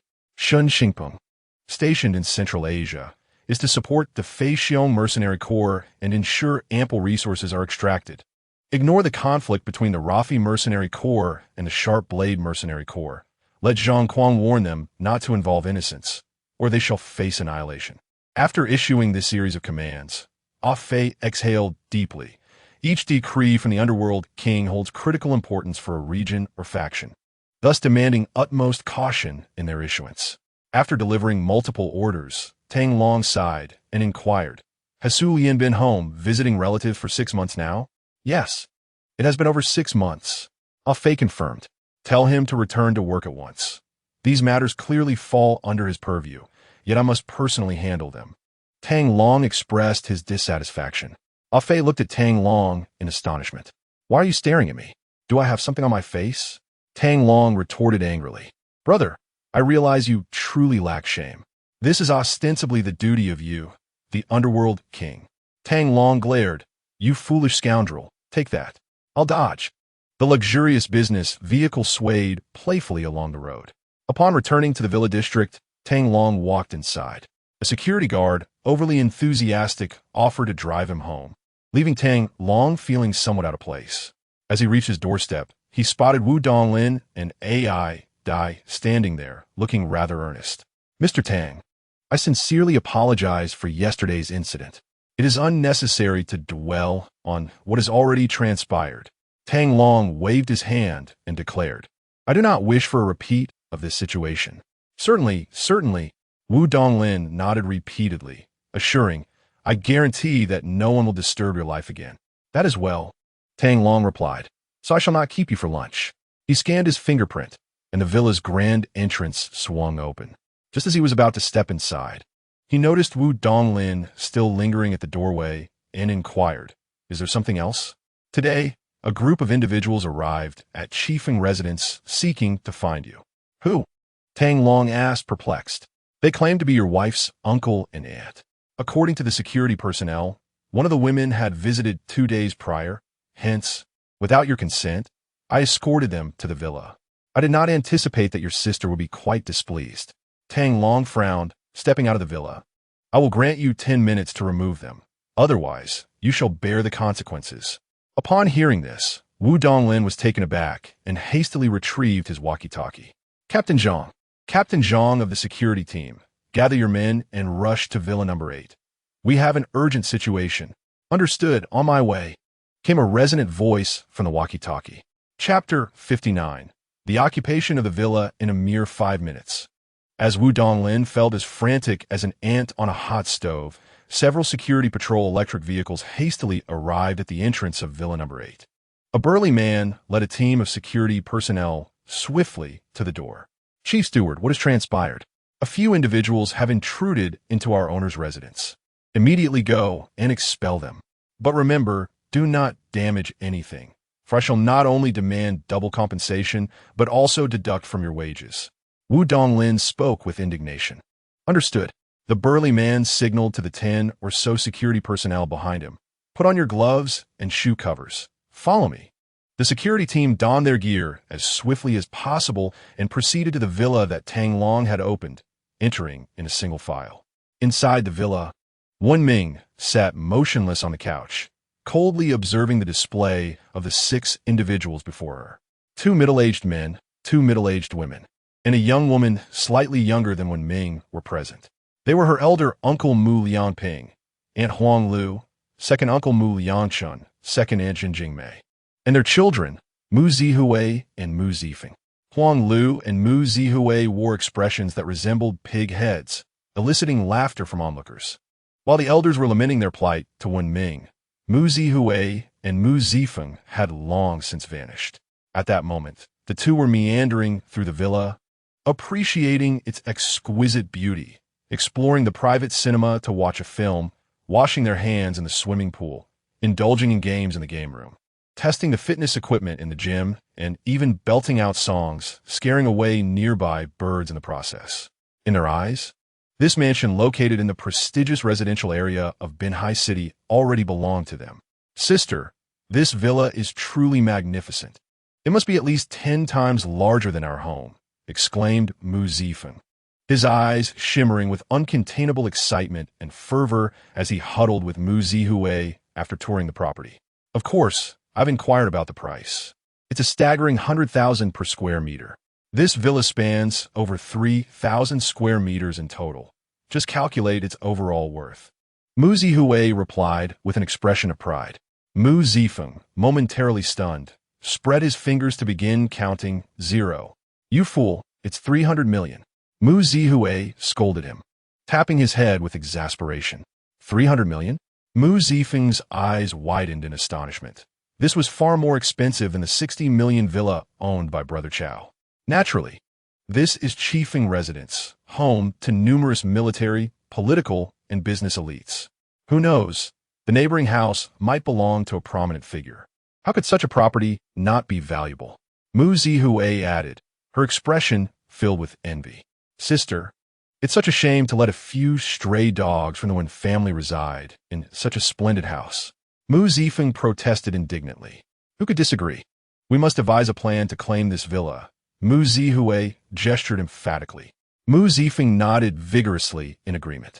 If we manage to seize this house, I could certainly hold my head high in the social circle, trampling on those who look down upon me. For the Mu family to possess this villa would elevate my status, allowing me to become a celebrated socialite, Mu Zihui thought with determination. The siblings' eyes sparkled with a peculiar glimmer, their hearts resolute in their ambition to acquire the villa.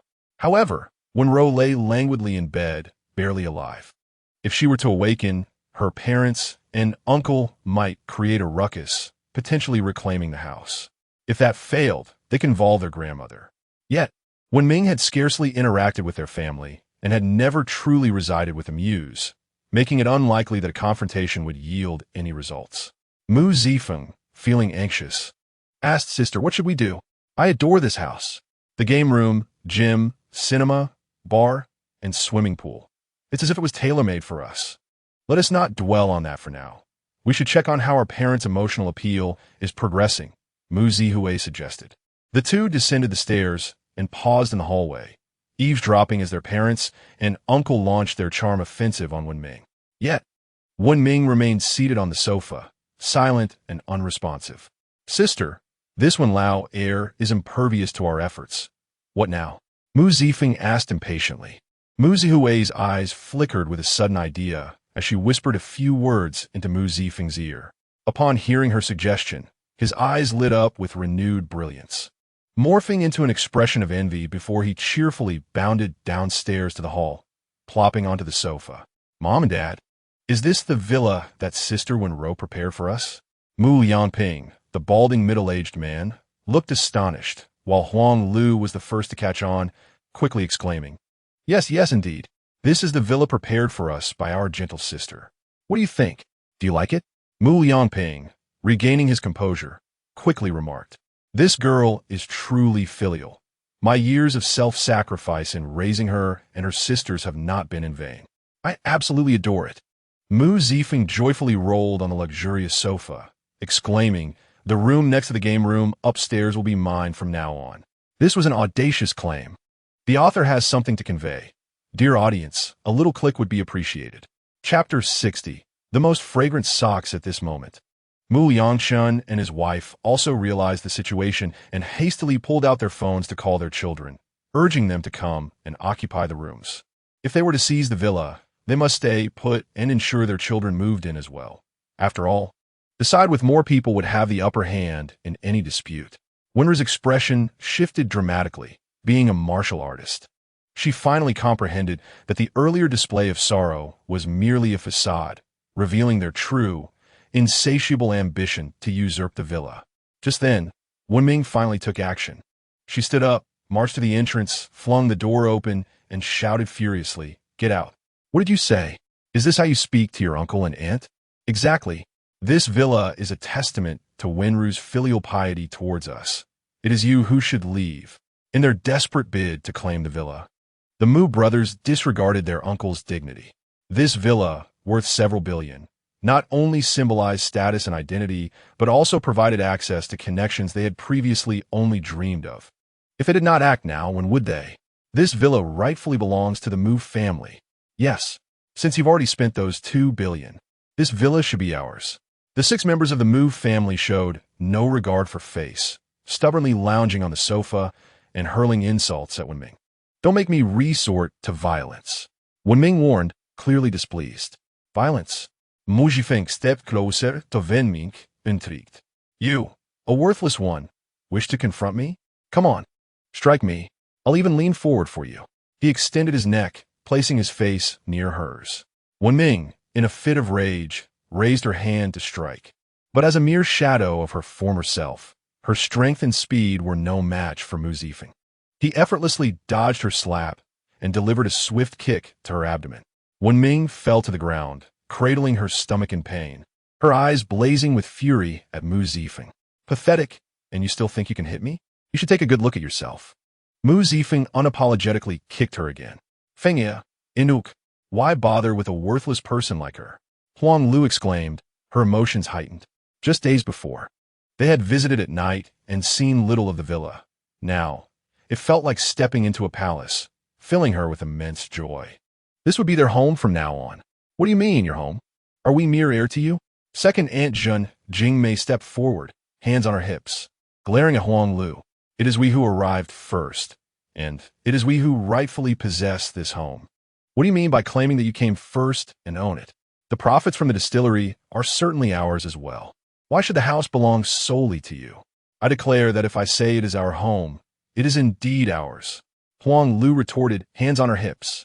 The 2 women quickly became embroiled in a heated argument, each asserting that the villa belonged to them, unwilling to concede an inch. At that moment, a group of tall, imposing security guards burst through the entrance, traversing the garden and heading straight for the hall. Hey, what is the meaning of this? How dare you trespass on private property? One woman shouted. Indeed, this is our home. You cannot enter without permission. If you do, we shall sue for trespassing. The 2 women, realizing intruders had entered, unified in their opposition. The security guards paid no heed to the Mu family as they surged into the hall. The lead guard, towering and robust, immediately took charge. Noticing Wenming sprawled on the floor and promptly instructing someone to assist her, while another guard was dispatched to inform the head butler. "Get out of here. This is our home. You have no business meddling." At that moment, Wu Donglin, having heard of the commotion, hurriedly approached the villa's entrance. Upon seeing Wenming's pained expression, twisted in agony, he felt as though struck by lightning, frozen in place. "This is disastrous," was his immediate thought. "Hey, Butler Wu, you arrived just in time. These guards had the audacity to intrude upon our home without our consent. You must ensure they are suitably punished," Huang Lu exclaimed as she regained her composure upon seeing Wu Donglin. "Yes, punish them. Deduct their wages for startling me," Zhen Jingmei chimed in. "I think they should be fired immediately." Mu Zifeng added. Wu Donglin's expression darkened, veins bulging on his forehead, and his eyes glinting with fury as he gritted his teeth. Throw them all out. He was filled with a desire to personally strangle each one of them. Their presence was intended to curry favor with the esteemed individual at the entrance. Yet had not only failed to appease him, but had also allowed these guards to injure his sister-in-law. What had initially seemed to ease tensions had now escalated the situation further. Wu Donglin could only hope to salvage the esteemed gentleman's opinion of him. "Head butler, what are you doing? This is our family matter. It is not for you to meddle."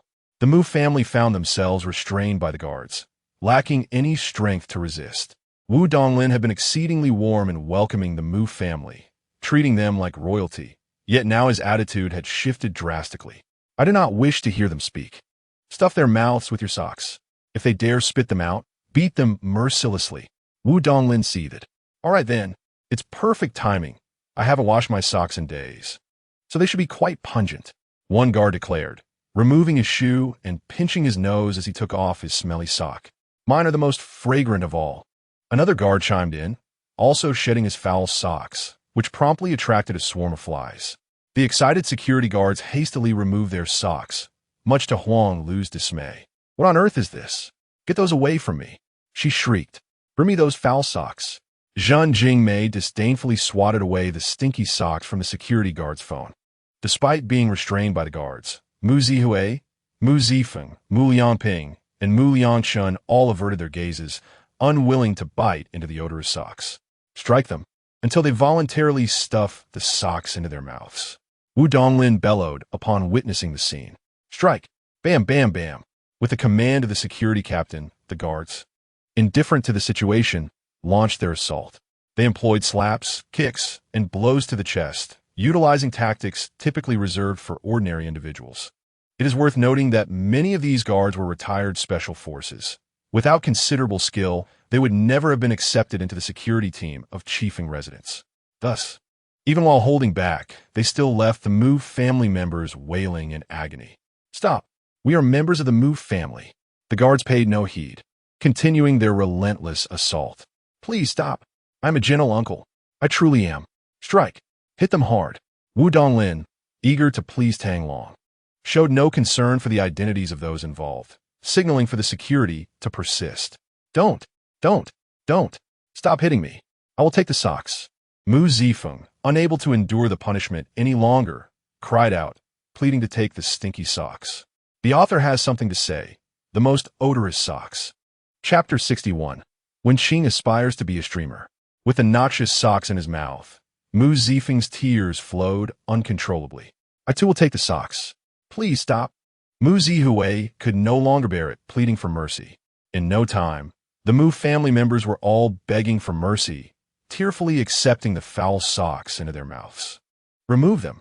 Once all 6 members of the Mu family had the stinking socks clenched in their mouths, Wu Donglin instructed the guards to escort them out of the villa. At the villa's entrance, Tang Long was crouched beside a flower bed admiring a blooming cluster of roses when he noticed Wenming being assisted out by someone. "Sir, this lady was beaten by those inside." A guard handed the visibly pained Wenming over to Tang Long. Tang Long supported Wenming and pressed a hand to her abdomen. "Do not touch me." Wenming quickly swatted Tang Long's hand away. Tang Long awkwardly smiled. Although one should not avoid medical attention, it was somewhat embarrassing given that she was his sister-in-law. The injury inside her abdomen had slightly opened, causing some internal bleeding, but it was not severe and would heal with time. Wenming said nothing, allowing Tang Long to support her. She felt a warm current flow from his hand into her body and gazed at him in astonishment. Is this inner energy? Tang Long, oblivious to Wenming's shock, turned to the guards and inquired, "Where are those individuals?" "The head steward and the captain have already subdued them." Just then, a group of guards escorted the Mu family members out through the main entrance. "Hey, that's the wild man, known for being gentle. Hurry and let us go." Upon reaching the entrance, the second Aunt Jun, Jingmei, spat out the foul socks and spoke to Tang Long unbridled. Wu Donglin, filled with fury, stepped forward and swung his arm, delivering a resounding slap to Jun Jingmei's face. Having already been beaten by the security guards, Jun Jingmei's body was a tapestry of bruises. With a sudden slap, half of her face swelled up, tears and snot streaming down as she gazed pitifully at her silent relatives nearby. Wu Donglin, with a fierce stomp, crushed the foul sock that Jun Jingmei had spat out before picking it up, forcing it in her mouth while the onlookers stared in shock. The other members of the Mu family fell into a profound silence, too fearful to utter a word. "Mr. Tang, I have brought the person out. They dared to strike your sister. How shall we proceed?" Wu Donglin said, bending slightly towards Tang Long. Tang Long remained silent. Yet he was visibly pleased to see the Mu family members with their mouths stuffed with the stinky socks, directing his gaze towards Wenming. After being nurtured by Tang Long's inner energy for a while, Wenming felt a significant decrease in pain and managed to stand upright, slowly making her way towards Mu Zifeng. Alarmed, Mu Zifeng spat out the foul sock from his mouth and shouted, "What are you going to do?" "Don't." His protest was cut short as a nearby security guard delivered a punch to his stomach, while another guard swiftly shoved the sock back into his mouth, coldly warning, "If you dare spit it out again, you will regret it." Wenming regarded the Mu family with a frigid stare, finally addressing the head of the security team. "See to it that they are treated properly and then thrown out." The head of security promptly replied, "Understood, just watch." With that, he and a group of security personnel escorted the Mu family away from Villa Number 8. "Wenming, you can't treat us this way. I am your uncle. Indeed, we are relatives." The Mu family members, with socks still in their mouths, attempted to plead with Wenming, but after just a few words, they were met with another round of vicious blows from the security guards, who promptly stuffed the socks back in. "Are you feeling relieved now?" Tang Long asked with a smile. Wenming shrugged off Tang Long's hand and turned back towards the villa. Once she had entered through the villa's grand doors, Tang Long directed his attention to Wu Donglin. Wu Donglin stood frozen in place, scarcely daring to breathe. He could not comprehend why. Despite his years of navigating the upper echelons of society in Binhai, he felt utterly subdued before this young man. Had he known that there were even more formidable individuals who had to behave humbly in front of Tang Long, he might have found solace in his predicament. "Wu Donglin." "Mr. Tang." Wu Donglin recoiled slightly. With a swift motion, Tang Long delivered a resounding slap that sent Wu Donglin flying across the road, crashing into a large sycamore tree on the opposite side before landing on the grass. Wu Donglin felt a wave of intense pain, as if several bones had been broken, and he could no longer feel his face. Tang Long cast a cold glance at Wu Donglin, who lay on the grass, and said, "Next time, think carefully about how you wish to be dealt with before you come find me." That afternoon, Wenji and Wenshu took a taxi to retrieve their belongings from the school dormitory.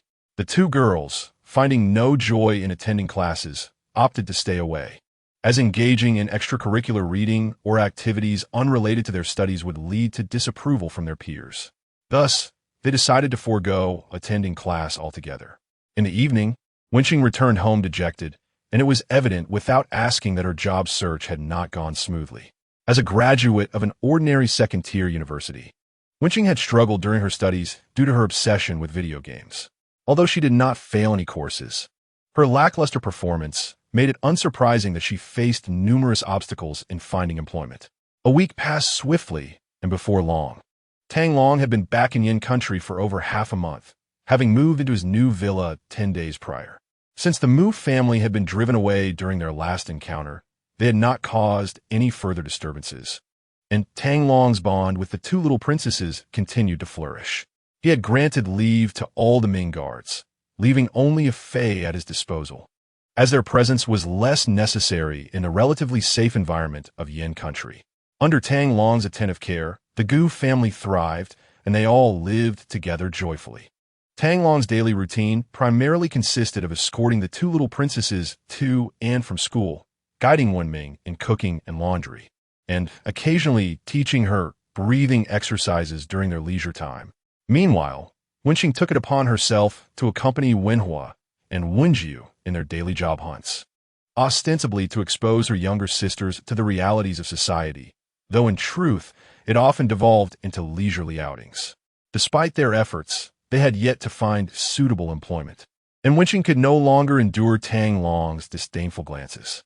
Eventually, she broke down in tears before him. Tang Long, feeling compassion, encouraged her to pursue a job she genuinely enjoyed, without the pressure of financial expectations. That afternoon, while Tang Long was in the courtyard teaching Wenming breathing techniques and savoring tea in the sunlight, the gates swung open. Wenqing entered with two security guards, one carrying a computer tower and the other a massive monitor. "Brother-in-law, come help," Wenqing called out upon seeing Tang Long seated in the courtyard. "Weren't you supposed to be job hunting? What is all this?" Tang Long remained seated, directing his gaze towards the guards. "It's a computer. I found a job," Wenqing exclaimed, her face beaming with joy. "What kind of job?" Tang Long queried, puzzled. "What do these items have to do with your work?" Wenming, who had been meditating under the pavilion, opened her eyes, sensing that Wenqing had resolved to become a gaming streamer. "A gaming streamer? You don't know?"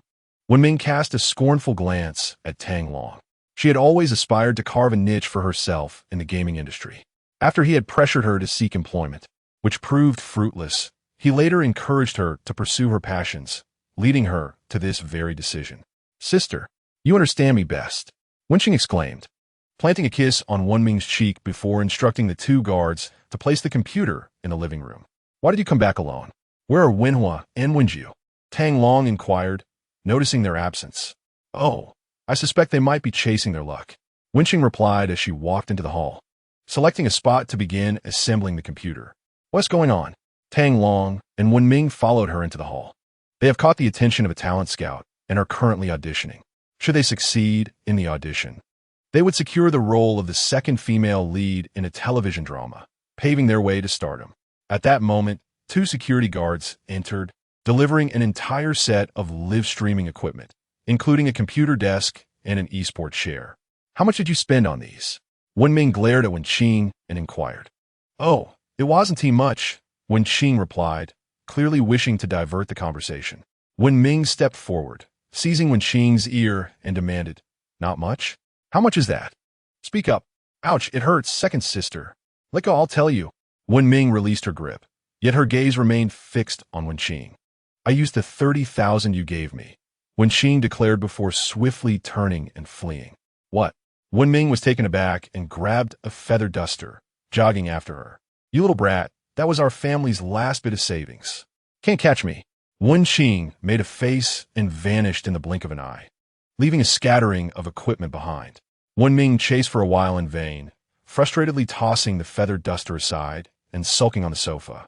Shortly after, Wenqing returned, stealthily approaching from behind the sofa and embracing Wenming. "Second sister, don't be angry anymore. I realize my mistake, all right? I promise to work hard, to live stream diligently, and to earn a fortune. Please don't stay mad." Wenqing continued to pout and plead. After a considerable time, Wenming turned her face and said, "I know you have never given up on your dream of becoming a gaming streamer, but you must also understand our family situation. While we own a winery and reside in a mansion worth hundreds of millions, we can barely afford nutritional supplements for Yao Yao and XIN, or even for our eldest sister. Don't you see? Why do the sixth and seventh siblings not stay at school? Why do they follow you each day to seek employment? You should understand the reason without me explaining. They are aware of our family's financial predicament and wish to earn money themselves. Yet being underage, many places refuse to hire them. So they accompany you in hopes of luck. Indeed, I recognize that live streaming can be profitable, but it is a process. Do you intend to ask him for money every day during this time?" Wenming pointed at Tang Long, taken aback, felt as if he had been slighted. "Why can't I be asked for money? I am your brother-in-law. Why can't I be approached? I'm generous. After all, 2,000 for a red envelope." Wenqing moved closer to Tang Long, wrapping her arm around his. Brother-in-law is part of our family too. Shouldn't everyone in our household rely on him for support? He doesn't even have a job. It's a miracle if he can support himself, Wenming countered. Have you both lost your minds? Tang Long slammed his hand on the table. We live in this grand villa. Do you really think we could starve? By the way, brother-in-law, every time I asked you, you evaded the topic. Today, you must tell me who you truly are. Wenqing clutched Tang Long's arm tightly, demanding answers. I am your brother-in-law. Or who else could I be? Tang Long rolled his eyes and attempted to walk away. Not so fast. Wenqing firmly grasped Tang Long's arm, preventing his escape. In the past, whenever she posed critical questions to him, he would either divert the topic or busy himself with something else. If you do not clarify everything today, do not think you can evade me. Tang Long strained to extract his hand from Wenqing's grip, but the girl held on tightly, leaving him quite vexed. Very well. With a resigned sigh, Tang Long dragged Wenqing to the sofa and sat down. Ask whatever you wish to know. Who exactly are you? Wenqing inquired. I am your brother-in-law, Tang Long. He replied. Do you possess some enigmatic identity? Wenming asked. Indeed. I am the deputy commander of the Eastern War Zone of the Yin Kingdom. Tang Long stated with utmost seriousness. Both women were momentarily taken aback, their faces etched with disbelief, until they burst into laughter after a brief silence. You don't believe me? Fine. We believe you. They nodded in unison, though it was evident to any discerning observer that they were far from convinced by Tang Long's declaration. In fact, I have recently discovered through the chief steward that this villa originally belonged to Chung Wenyuan, the former richest man in Binhai City. Subsequently, Chung Wenyuan transferred the villa to you, did he not? The chief steward's fear of you stems entirely from your connection to Chung Wenyuan, correct? When Ming had pieced together her findings and deemed her conclusion as the most accurate, Tang Long's eyes widened in surprise, momentarily at a loss for words. Before he finally remarked, that does seem quite reasonable. How did you come to know Chung Wenyuan? His family's assets exceed 500 billion, making them truly affluent. Indeed, to simply bestow such an extravagant villa upon you without a second thought is remarkable. Their eyes sparkled with curiosity. Tang Long, wearing an indifferent expression, explained while abroad, I helped him with a minor matter, and he happened to know I was looking to purchase a house. So he gifted me this villa? All right, that sounds plausible. One last question. How much savings do you possess? Can you support us? Wenqing asked. Yes. This question must be answered seriously. It is vital. Wenming added. I'm not entirely sure of the exact amount, but I can assure you that supporting you sisters would be quite challenging. Though Tang Long was unaware of his true wealth, he wished for his sister-in-law to be self-sufficient rather than solely reliant on him. In reality, the income generated from the dark web alone could reach several hundred billion U.S. dollars annually, not to mention that the Night Pavilion was involved in numerous other ventures across various sectors, including technology and pharmaceuticals. The Night Pavilion held substantial shares in many major companies, collectively amounting to trillions. Therefore, the Night Pavilion was never short of funds. The annual military expenditure of the Night Army surpassed the total fiscal revenue of a small to medium-sized nation. It seems your dream of living off others has come to an end. Go assemble your computer, Wenming instructed Wenqing. Oh, Wenqing replied, and began to assemble her computer once more. At last, this matter seemed to have come to a close. Tang Long sighed quietly. During this period, Wenming and her companions had inquired numerous times, both directly and indirectly, about their circumstances. Wenqing even approached a Fei for information. However, Tang Long was acutely aware that they could not be privy to his identity as the Underworld King, for it would undoubtedly bring them trouble. Similarly, they must remain oblivious to his position as the deputy commander of the Eastern War Zone, lest it foster an arrogant disposition within them. He decided to let Chung Wenyuan bear the blame, shifting all responsibility onto him. Brother-in-law, just as Tang Long was lost in thought, a voice snapped him back to reality, accompanied by a pair of pitiful eyes gazing up at him. What is it? Tang Long glared at Wenqing. I seem to have overestimated myself. Wenqing frowned as she looked at the heap of components strewn about. Tang Long shook his head in resignation. Indeed, you have overestimated your abilities. Why not simply purchase a finished product? Tang Long inquired. I wish I could, but funds are insufficient. The two began assembling the computer desk and the computer. With Tang Long's assistance, Wenqing's streaming setup came together swiftly. Once the computer was assembled, she promptly applied for a streaming account and joined a live streaming guild named Halala. On the first day of streaming, it probably won't attract much attention, right? Tang Long asked. Who are you looking down upon? Wenqing rolled her eyes. I have streamer friends who will help boost my viewership when I go live. Are you going to wear makeup? Will you show your face? Tang Long queried.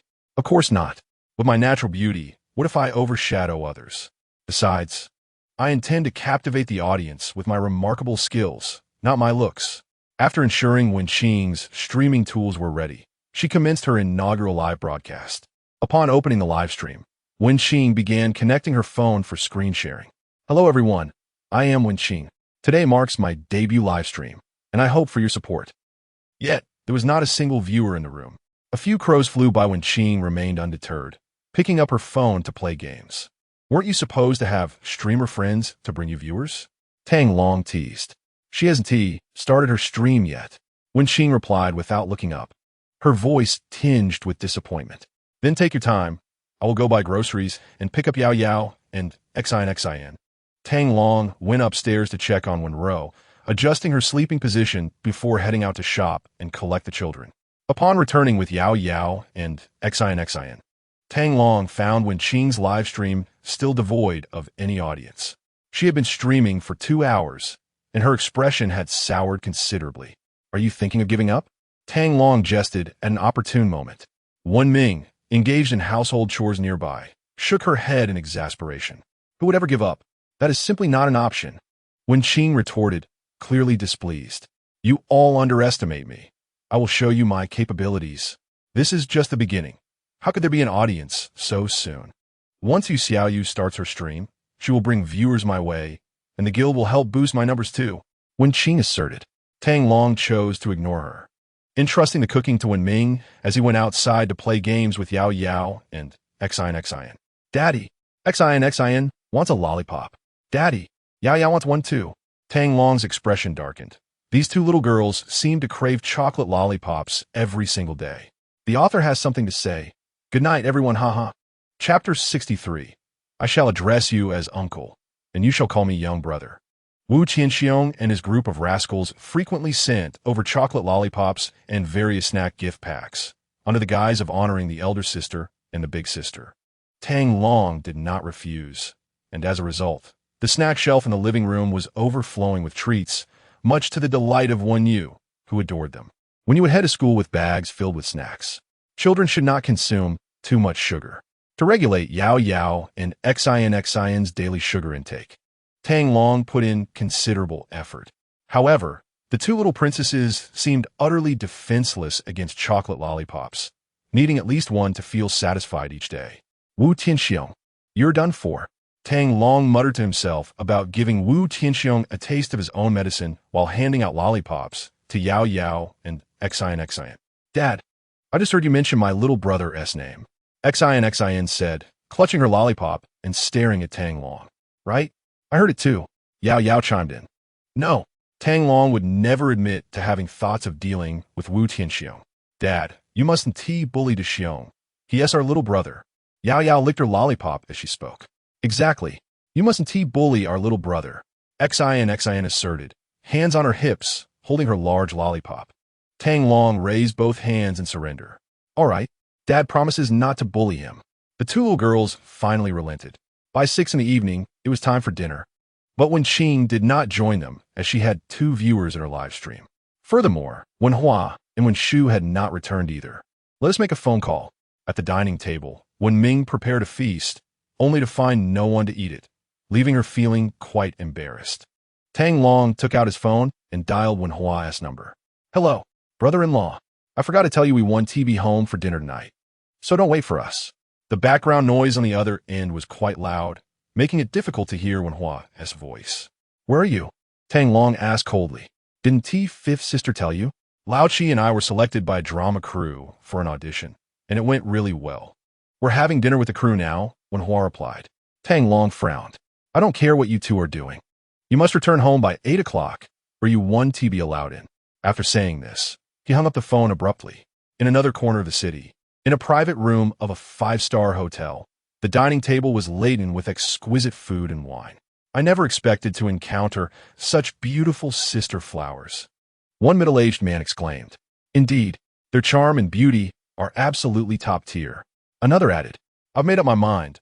After filming this drama, I will write a tailor-made script for you sisters. A group of middle-aged men seated around the table frequently glanced toward the pair of young and stunning sisters seated in the corner. At that moment, Wenhua put down her phone, her expression dark as she looked at Wenxu beside her.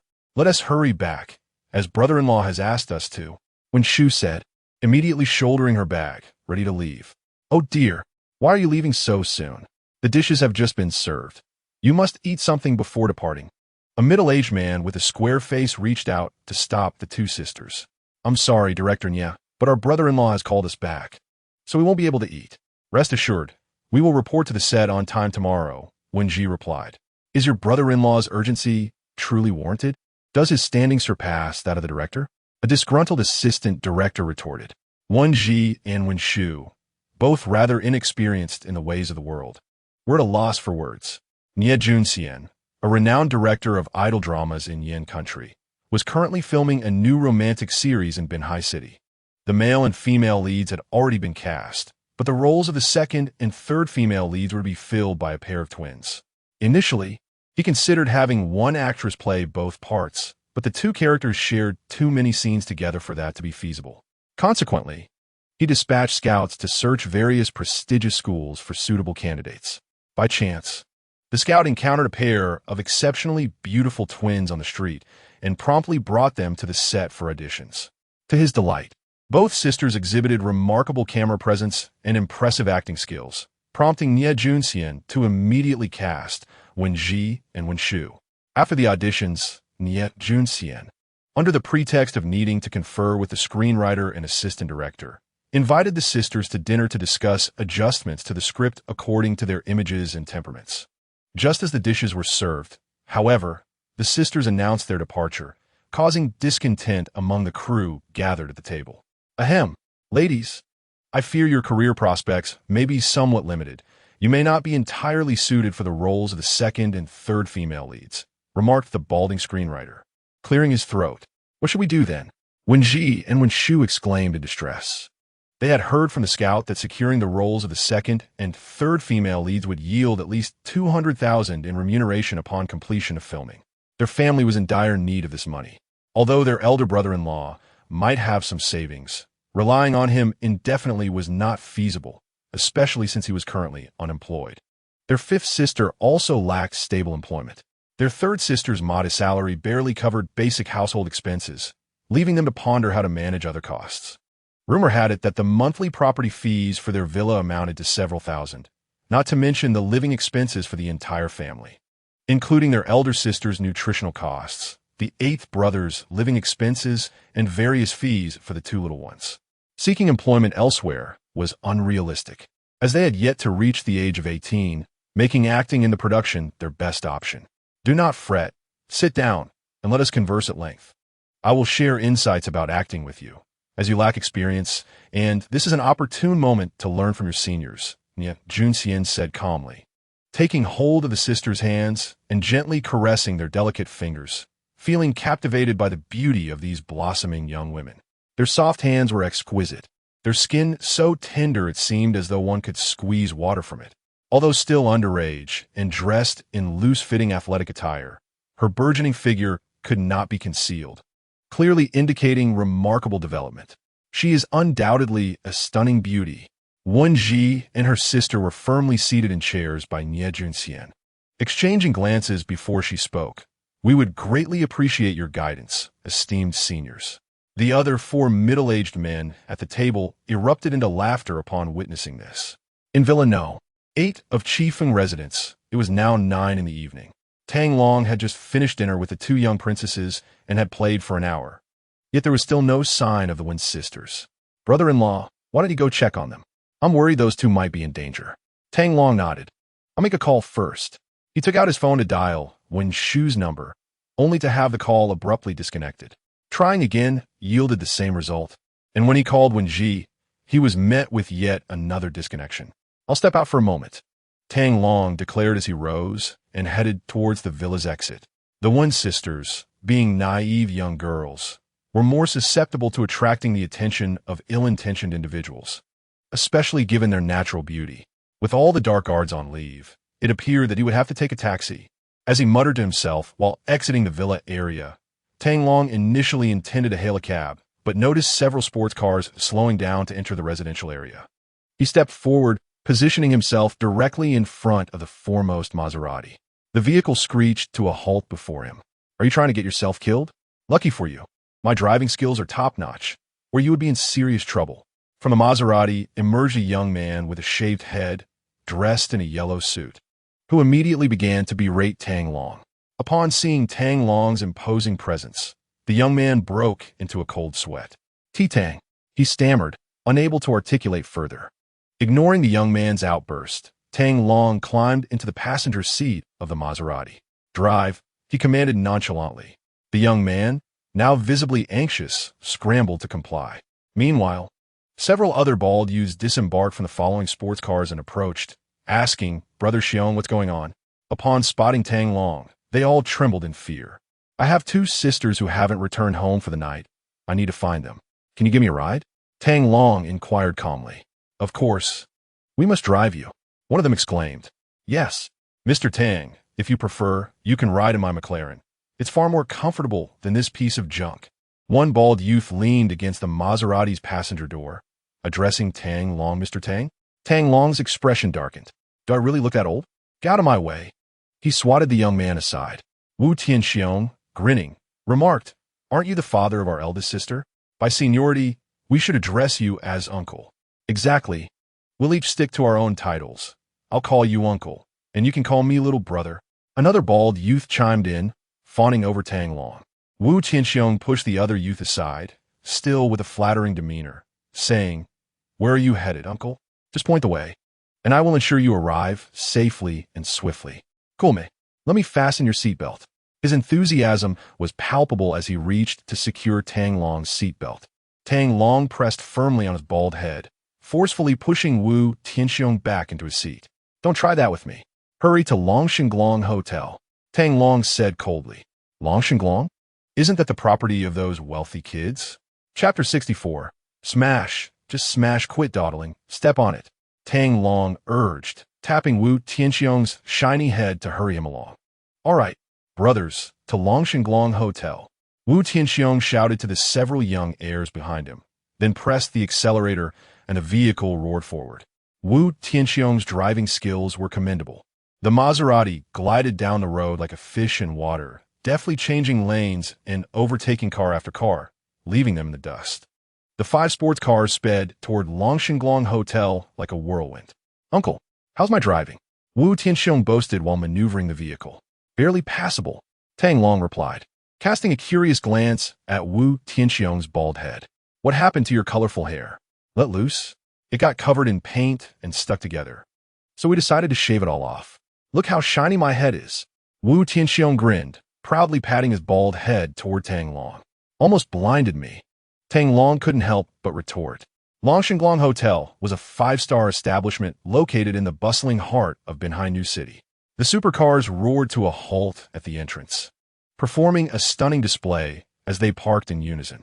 "Young master, what brings you here?" A well-dressed, portly middle-aged man approached, immediately recognizing him as Zhou Peng, the hotel manager. Long Kai, the young heir of the Long family, stood proudly beside Tang Long, his bald head gleaming with satisfaction. This was his territory, and he felt it was his duty to handle matters here. The other bald men were visibly displeased, wondering why such an event hadn't unfolded within their own domain. "I ask you, are there any cast members from a film crew staying at our hotel?" Long Kai inquired, draping an arm over Zhou Peng's shoulder. "Yes," Zhou Peng replied promptly. "A television crew for a show called Youth Strivers is currently residing here." "Who is dining in the restaurant right now?" Tang Long immediately pressed. Zhou Peng looked at Tang Long, bewildered. "Who are you two, Bang?" Before Zhou Peng could finish his sentence, Long Kai kicked him in the stomach, causing him to stumble back and fall onto the steps, staring at Long Kai in shock. "Young Master Long, what have I done wrong?" "This is my Uncle Tang. You answer his questions without any attitude, understand?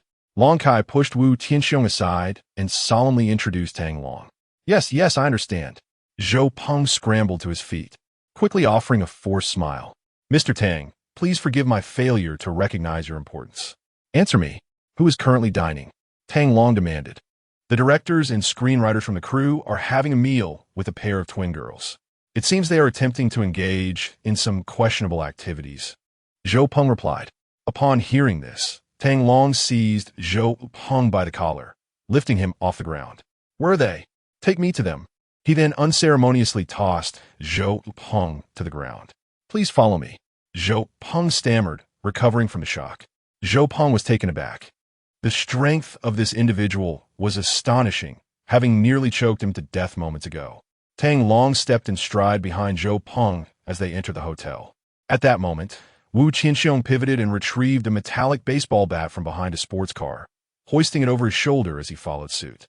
The others, witnessing this, gave Wu Tianxiong a thumbs up, commending him for his cleverness.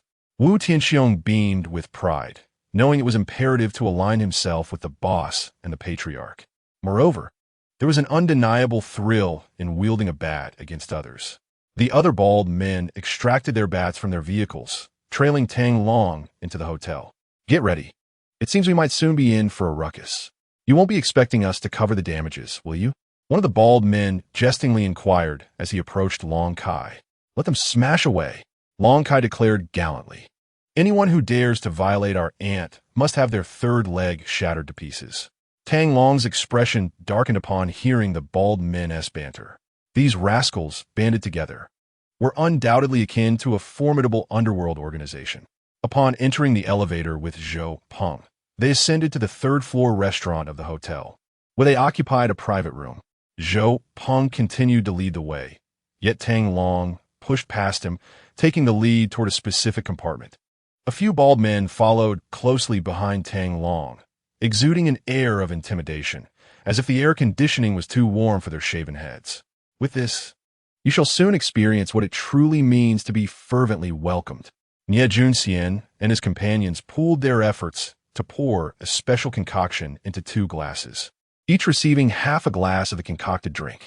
A glance exchanged among Nie Junxian and the other 3 revealed an unmistakable excitement and impulsiveness in their eyes. Go alert the waiter.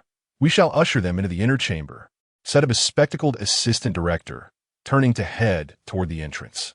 I particularly relish the opportunity to deflower these innocent young ladies. Just a moment, let me pop a little blue pill first. Nie Junxian produced a small transparent glass vial from his bag, containing several blue capsules. Director Nie is certainly well prepared. The group transported Wenrou and Wenrou to the lounge area of the suite. After another assistant director stepped out to speak with the waiter, he too entered. It was apparent that these individuals were seasoned offenders, having lured many unsuspecting young women into their snare. In fact, many others sought to ingratiate themselves with the director in order to gain favor and establish a good reputation within the production. One assistant director pulled out his phone to record the director and screenwriter. The bespectacled assistant director stood at the entrance, smoking a cigarette while straining to listen to the commotion emanating from within. At that moment, he noticed a group approaching from the end of the corridor. A young man was flanked by a cadre of bald men brandishing baseball bats, their demeanor menacing as they seemed to head toward this very compartment. The bespectacled assistant director felt a wave of anxiety wash over him, but upon recognizing Zhou Peng, the hotel manager, among them, he relaxed somewhat. The production team had an established rapport with the hotel, and even a manager would not easily provoke trouble for the crew. However, as the group drew nearer, his unease intensified, for it was clear they were indeed approaching his compartment. What do you want? The assistant director demanded coldly, blocking the entrance. Long, without uttering a word, raised his foot and delivered a powerful kick to the belly of the bespectacled director. The impact sent the director crashing into the door, which flew off its hinges, and he fell to the ground, unconscious. Stepping over the door, Long entered the hall without casting a glance at the assistant director, striding directly towards the inner chambers. Hearing the commotion from the outer hall, and 2 others were in the midst of dressing when the main door was suddenly smashed open. followed by a group of bald men wielding baseball bats rushing in. "Don't move. Do you not hear my command?" shouted, bringing his bat down hard on the head of the assistant director who was recording with his phone. The portly assistant director let out a pained scream, clutching his head and fleeing. "Still daring to move?" The others swung their bats, and within moments, the assistant director was curled up in a corner, too frightened to budge. "What are you doing? Do you know who I am? Do you dare to ruin my good fortune? Are you tired of living?" bellowed as he hastily dressed. "Who the hell told you to get dressed?" And his companions brandished their bats towards and the others. "Stay put," recognizing the gravity of the situation. And his companions finally complied under the relentless assault of the bald men with their clubs. Meanwhile, Long dashed to the bedside, noticing and her companion writhing on the bed. He quickly ordered, "Take them out." Gulp. Everyone present could not help but swallow hard. Although they had only caught a fleeting glimpse, it was undoubtedly one of the most exquisite memories of their lives. "Clear them out," was the first to react, sensing Long's rising anger. He promptly struck the ground with his bat to regain the attention of the bald men, then dragged and the others out to the outer hall. Moments later, the hall was filled with blood-curdling screams. In the inner room, Long waited until everyone had left before releasing his grip. However, and her companion seemed to be somewhat out of control. Long delivered a swift chop to his neck, causing her to roll her eyes back and collapse onto the bed. Nearby was in a similarly precarious state, prompting Long to knock her out as well. Once both were unconscious, he procured a needle pouch. Those knowledgeable would recognize that Long had retrieved golden needles instead of the usual silver ones. After administering the needles, he observed as the body temperatures of and decreased and the effects of the drugs dissipated. Only then did he withdraw the silver needles and cover them with a blanket. Sighing in relief, he allowed his malevolent thoughts to dissipate before making his way to the hall. Chapter 65. A name is all it takes to settle matters in the hall. Several bald men were encircling and his companions. Within a mere 20 minutes, they had berated and his group, followed by a flurry of blows, taunts, and further assaults. The brother lying at the entrance was splashed with water by, only to receive another round of beatings, and his companions shrieked for mercy. Yet, and his cohort remained unmoved. One bald man was recording the entire scene on his phone, exclaiming with excitement, "The renowned director makes a real-life appearance. This is bound to be sensational news, explosive news." At that moment, Long emerged, and the group of bald men immediately surrounded him. "Uncle, how are my two aunts doing?" Tang Long rolled his eyes. "Is it not peculiar that when Hua and when Shu, merely in their teens, have become your aunts?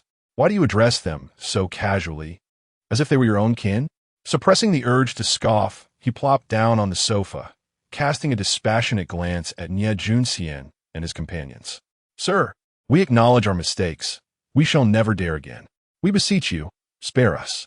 At that moment, Nie Junxian and the other two were clad only in shorts, their previous arrogance from the set replaced by a pitiful demeanor. "Realize your errors, do you?" Tang Long chuckled mockingly. "I dare say there are numerous young ladies who have fallen victim to your mischief." Nie Junxian, unable to retort, merely hung his head in silence. "May I make a phone call?" Nie Junxian suddenly lifted his gaze to Tang Long, calling for reinforcements.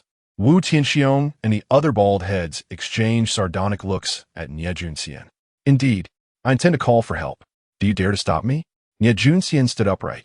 Fixing his gaze on Tang Long, Wu Tianxiong and his companions turned their attention to Tang Long. Should he give the nod, they would undoubtedly comply. They were already aware of Tang Long's identity through Wu Donglin, and upon hearing of his intent to summon assistance, they wore expressions of eager anticipation. Wu Tianxiong and the others watched Nie Junxian with keen interest. "Of course, you are familiar with the name of Master Tangenpeng, are you not? Those who frequent the scene would surely know of him." Although Wu Tianxiong and his companions remained silent, their serious expressions conveyed everything. Nie Junxian noted the wary looks exchanged among the bald heads, a smug smile spreading across his bruised face as he sat beside Tang Long. "Master Tan is none other than the son of Tan Shui, the underground emperor of Binhai City. Our crew's production is funded by Master Tan. I wonder if invoking his name will pacify matters?" Tang Long disdainfully kicked Nie Juanxian's rotund form away, his expression one of perplexity as he turned to Wu Tianxiong. Uncle, Tan Jinpeng is not to be trifled with. Wu Tianxiong and the others gathered around, their faces reflecting a hint of apprehension. What is his background? Tang Long inquired, his demeanor calm. The underground emperor of Binhai City is named Tan Shui. He remains discreet, yet wields ruthless tactics, having risen to power in just a few years. His son, Tan Jinpeng, has inherited his father's ferocity, but unlike Tan Shui, he craves the limelight and has become quite the celebrity in Binhai City. This father-son duo is known for their merciless approach and disregard for consequences, yet they always manage to resolve any issues that arise. Many speculate that Tan Shui has even greater forces backing him, which compels various factions in Binhai to submit. Uncle, Tan Jinpeng is a volatile character. Long Kai chimed in. 2 months ago, at a charity auction, an oblivious rich second generation attempted to steal his thunder, and he promptly incapacitated the poor fellow. Indeed, Uncle, at that auction, we were all present. That brat, Tan Jinpeng, was exceedingly arrogant. After assaulting someone, he faced no repercussions, and the wealthy heir even apologized to him afterward. Uncle, I think we should let this matter slide, right? After all, my 2 aunts didn't suffer any losses. Tang Long waved his hand, signaling for silence among the crowd, and declared, I will handle this. With that, Tang Long rose and approached Nie Junxian. What do you think? Can my mention of Master Tan calm today's affair? Upon seeing the serious expressions of several individuals, Nie Junxian smiled, a grin that accentuated the wrinkles on his already unattractive face. Suddenly, the wrinkles vanished, and Nie Juanxian's demeanor shifted to one of grave seriousness. However, while you seek resolution, I have no such intention. I decree that all expenditures for your production team at Longxinglong will be waived. Long Kai interjected. You have a final say? Nie Yongxian inquired, directing his gaze at Long Kai. Certainly, he is the scion of the Long group. At that moment, Zhou Peng, who had been silently observing, spoke up. Nie Junxian accepted this, for had it not been for the presence of the Long heir, he surmised that Zhou Peng would not have allowed them to be assaulted without intervention. Fine, but that is still insufficient. Nie Yongxian asserted. What more do you desire?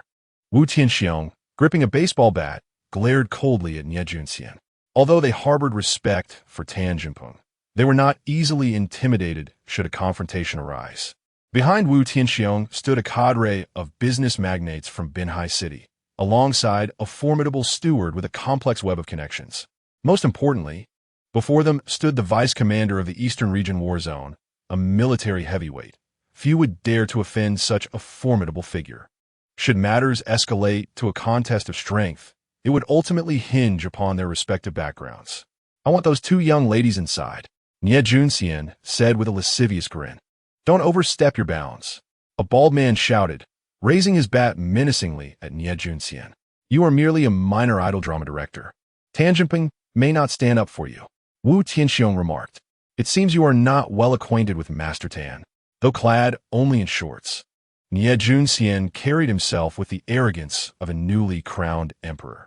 I am but a dog of Master Tan, and he is exceedingly protective of his own. The bald men fell silent, at a loss for words, for Tan Jinpeng was indeed known for his fierce loyalty. Immediately, Wu Tianxiong and the others turned their gaze toward Tang Long. The resolution of this matter ultimately rested upon Tang Long, for his identity was exceptionally unique. The vice commander of the Eastern Region War Zone. This position could subdue everyone in the Eastern Region, save for the war god Yi Qin Tian and a select few magnates. Yet, a strong dragon cannot suppress a local snake, especially since Tang Long was merely an outsider, while the Tan father and son had substantial backing. At that moment, a chilling glint flickered in Tang Long's eyes as he slowly approached Wu Tianxiong and took the baseball bat from his hands. What do you intend to do? Nie Junxian felt a wave of dread as he observed Tang Long advancing toward him, bat in hand, with a fierce countenance. Let me make it clear, should I strike at Master Tan, none of you will have a peaceful existence. Bang! A figure was hurled backward, crashing directly into the wall, leaving everyone in a state of shock. The sheer force of the blow was undeniable. Enough with the chatter. Tang Long tossed the baseball bat to Wu Tianxiong and strode towards Nie Junxian, struggling to rise from the ground. Nie Junxian could feel several of his ribs had surely been fractured by that earlier strike. As he saw Tang Long approaching, panic surged within him. Do not come any closer. He crawled desperately into the corner, only to realize he had nowhere left to retreat. Tang Long lifted his foot, pressing it down on Nie Junxian's calf, and with a sharp crack, Nie Junxian's leg shattered under the pressure. Ah, how dare you! Nie Junxian's eyes blazed with fury as he shouted at Tang Long. Yet, without hesitation, Tang Long aimed his foot at Nie Junxian's other leg. With another resounding crack, veins throbbed on Nie Junxian's forehead. The excruciating pain left him no choice but to scream and roar in agony. With a forceful stomp, Tang Long broke both of Nie Junxian's legs before delivering a kick to his groin. Clutching himself in disbelief, Nie Junxian's eyes widened in shock, his throat constricting. Unable to produce any sound, staring incredulously at Tang Long. You dare to bully my sister-in-law without consulting me, her brother-in-law? Tang Long looked down at Nie Junxian from his elevated position. With his legs shattered and his dignity obliterated, Nie Junxian felt utterly defeated. You bastard! I will make you regret this, he exclaimed before collapsing into unconsciousness. Chapter 66. Taking your sister to kindergarten. Tang Long gazed at the unconscious Nie Junxian and coldly remarked, I await your return. Turning to the remaining 3 individuals, he was met with a question from Wu Tianxiong. Uncle, what shall we do with these few? Impart upon them a profound lesson. With that, Tang Long strode into the inner hall, wrapping Wenhua and Wenshu tightly in blankets. One slung over his shoulder and the other tucked under his arm, as he made his way towards the hotel exit. Soon, the air was filled with the wails reminiscent of a slaughterhouse. Uncle, you've surely offended Tan Jinping now. You must be cautious. That scoundrel is capable of anything. Wu Tianxiong warned as they approached the Maserati. Tang Long, expressionless, held the 2 bundles close while listening to Wu Tianxiong's ramblings. Not to worry, Tang Long replied nonchalantly. If he truly crosses the line, I will ensure the Tan family meets the same fate as the Xie family. The Xie family, the one that has vanished entirely from Binhai City. Wu Tianxiong paused, stealing a glance at Tang Long, and seeing that he had no intention of elaborating further. He wisely fell silent. As the car traversed the streets, Tang Long suddenly spoke. By the way, come by tomorrow morning at 8 to take your sister to school. My sister? Wu Tianxiong responded swiftly. Understood, uncle. I will ensure both my elder sister and her friend arrive safely at school. He was well aware that Tang Long was referring to Yao Yao and Xian, and he readily agreed, elated. By the time they returned to the villa in Wu Tianxiong's sports car, it was already midnight. Wenqing had long since concluded her first live broadcast. She and Wenming sat anxiously in the living room, waiting. As they awaited the return of Tang Long and his 2 younger sisters, sleep eluded them. Just then, the door swung open, and Tang Long entered, carrying 2 blankets. Brother-in-law, you're back. We're the 6th and 7th sisters. Wenming and Wenqing rushed to greet him upon hearing the commotion at the entrance. They are right here. Tang Long placed the 2 bundled figures on the sofa.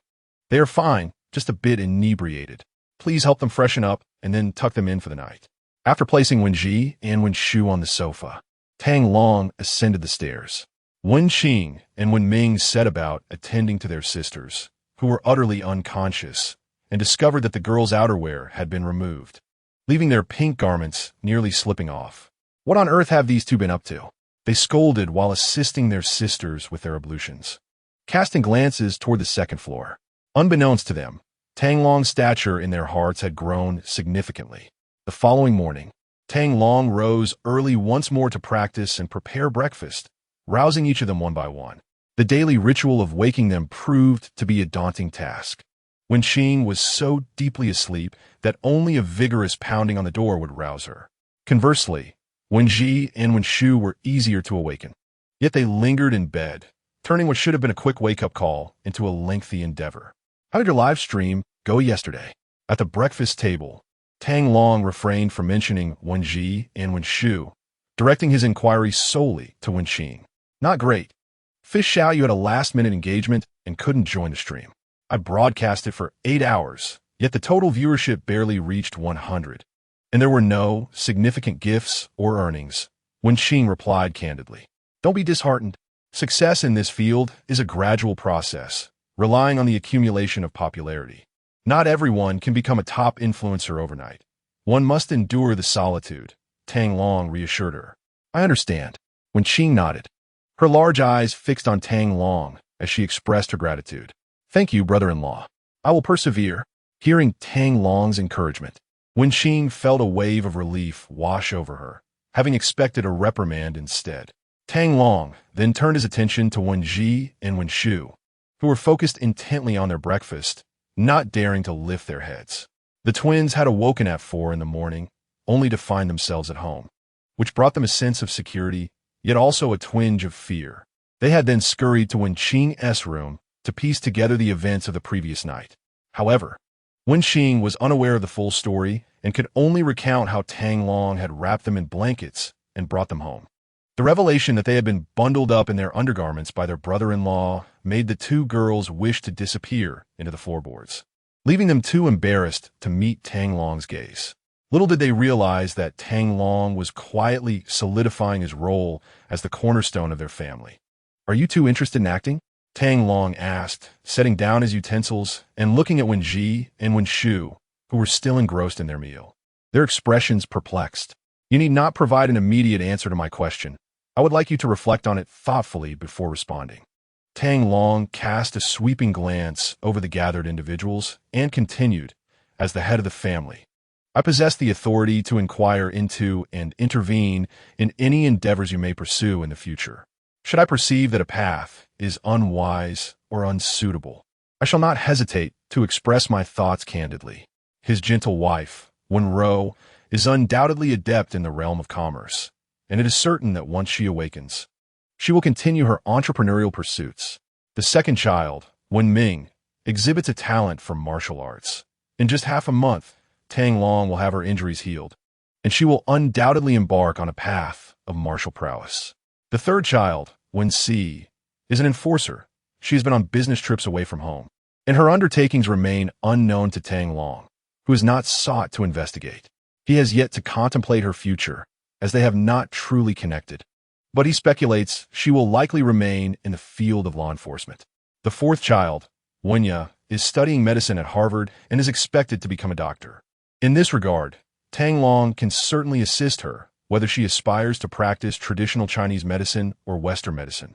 He is confident in his ability to cultivate her into an exceptional physician. The fifth child, Wenxing, presently aims to forge a career in gaming and live streaming. Since her passion lies in this direction, Tang Long sees no reason to oppose her aspirations. After all, as the sister-in-law of the King of Hell, she is free to pursue her interests.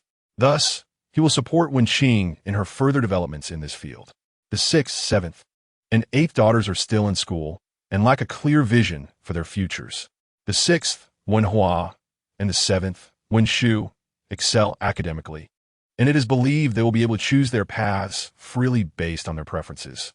Although the eighth, Wenji, struggles with her studies, her youth affords her the luxury of exploring her options in the future. What Tang Long can do is to steadfastly protect them, assisting them in delving deeper into their chosen fields and clearing any obstacles that may impede their progress. Brother-in-law, we haven't even graduated from high school yet, Wenshu said, her face flushed with embarrassment. Tang Long pondered for a moment and replied, Indeed. Remember to inform me when you have made a decision. Wenhua and Wenshu nodded obediently. Daddy, we need to hurry, or we'll be late for school. At that moment, Yao Yao set down her bowl and wiped her mouth, urging them on. There's no need to worry. Today, your little brother is driving you, so I assure you, you won't be late. Tang Long gently stroked the heads of the two little princesses beside him. Little brother? Xian's eyes lit up. Is it Xion? Just then, a low rumble of an engine accompanied by honking echoed from the entrance. Yao Yao and Xian exchanged excited glances with Tang Long. Off you go. Be safe on the road. The two little girls eagerly donned their backpacks and skipped out of the hall. Xion, are you here to take me and sister to school? Upon reaching the entrance, Xin blinked her big eyes at Wu Tianxiong. Indeed, I am here to escort my elder sister and big sister to school. Wu Tianxiong replied as he stepped out of the car and opened the door. Today, he was not driving the Maserati, but rather a white Maserati Quattroporte, specifically chosen to transport Yao Yao and Xin. Thank you. Xin and Yao hopped into the car, and Wu Tianxiong helped fasten their seatbelts. Here, this is for you. Yao extracted a lollipop from her backpack and presented it to Wu Tianxiong. Wu Tianxiong found himself in a mix of amusement and exasperation, yet he accepted the confectionery. Uncle, we are off. As Wu Tianxiong settled into the driver's seat, he spotted Tang Long emerging from the villa and greeted him. Dad, we're heading to school now. Goodbye, Dad. The two little princesses waved their farewells to Tang Long. Chapter 67. The twins' opportunity. Why aren't you leaving yet? Tang Long turned to inquire of Wenji and her sister. Wenji stared at Tang Long with curiosity. Brother-in-law, we're going to the film set. Don't you have any objections? Based on their understanding of Tang Long, they presumed he would never permit them to pursue an acting career. Is this really our rigid brother-in-law? Both girls exchanged puzzled glances, their eyes gleaming with intrigue. Do my objections hold any weight? Tang Long replied, Go ahead. Pursue what you enjoy. After all, you don't have classes to attend. Brother-in-law, you're acting a bit strange. When Shu remarked, Tang Long offered no response, merely gesturing for them to depart quickly. You are magnificent. I adore you. Come give me a kiss. Tang Long feigned distaste, pushing the girls away. Don't be so mushy. I can't stand it. All right. Wenji and Wenshu dashed upstairs to change, soon wafting out the door, leaving a trail of fragrance. In their real lives, they had little to occupy their time, so a stint at the film set would be beneficial for their growth. Following the incident from the previous night, where they had taken matters into their own hands with the director at the hotel, it was likely that working on set would not be feasible. Even if it were possible, few would dare to entertain any ill intentions towards the twins. While they were still uncertain about their future paths, broadening their horizons would certainly aid in their development. However, just as they exited the hall, they heard Tang Long's voice resounding behind them. I have to go with you. The two girls exchanged glances of dismay. What? You don't want me to accompany you? Tang Long fixed his gaze on them with mischief. What do you think? Wenji scrutinized him with disdain. In terms of appearance, Tang Long was undoubtedly more handsome than many of the top young stars in the entertainment industry. Moreover, he exuded a masculine charm that was even more captivating to young women, his deep-set eyes seemingly capable of drawing one in. Such a man was undeniably a dream for blossoming young ladies. Yet Wenji and her sister were resolute in not wanting Tang Long to accompany them. On one hand, they felt he belonged solely to their elder sister and should not be in the limelight. On the other hand, they feared he might overshadow their own allure. Of course, the most significant concern was the potential chaos he might bring along. Fine, if you don't want me to go, I've already restricted your spending. Lock in your bank cards and mobile payment tools. Together, you probably have less than 50 yuan. Upon hearing this, the twins swiftly retrieved their phones to check. Indeed, both their WeChat and payment apps were locked, rendering payments, transfers, and red envelopes impossible. They glared at Tang Long with indignation. Are you still going? Tang Long gazed cheerfully at his two sisters-in-law. Reluctantly, the two had to comply and accompany him to the film set. There was no other choice. To safeguard Wenjua and Wenshu from potential harm within the production, Tang Long had to muster the courage to join them.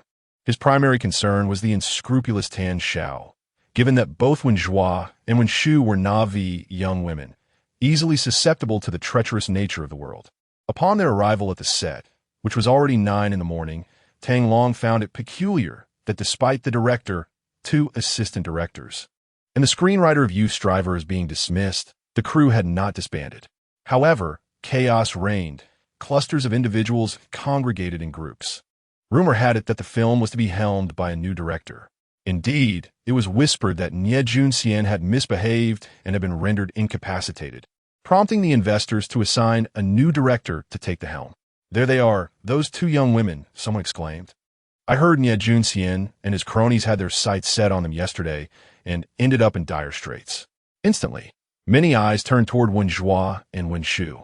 The sudden attention made them uncomfortable, and they instinctively sought refuge behind Tang Long. "Everyone, please quiet down and listen to me." A middle-aged man clad in yellow work attire, holding a megaphone, stepped into the center of the crowd and raised his voice. The entire crew, around 100 individuals, turned their gaze toward him. This man was the executive director. Without a director, he held the reins of the production and commanded their attention. Due to unforeseen circumstances, Director Nye and the other two directors, along with the screenwriter, suffered injuries after a minor drinking incident yesterday. The higher-ups have appointed the renowned director Qian Jiang to take over our film. Let us welcome Director Qian Jiang. Amidst a cacophony of applause, a bearded man wearing a baseball cap approached the executive director, taking the megaphone to deliver his address. His message was clear. Aside from the director, assistant directors, and screenwriter, all other cast and crew members would remain unchanged, and he urged everyone to commence work promptly. It must be said that Director Qian Jiang possessed considerable authority. His words quickly calmed the crowd, and shooting was soon underway.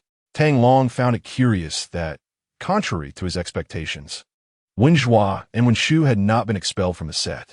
The newly appointed director Qian Jiang made no mention of the previous night's events and did not even cast a glance at the two women.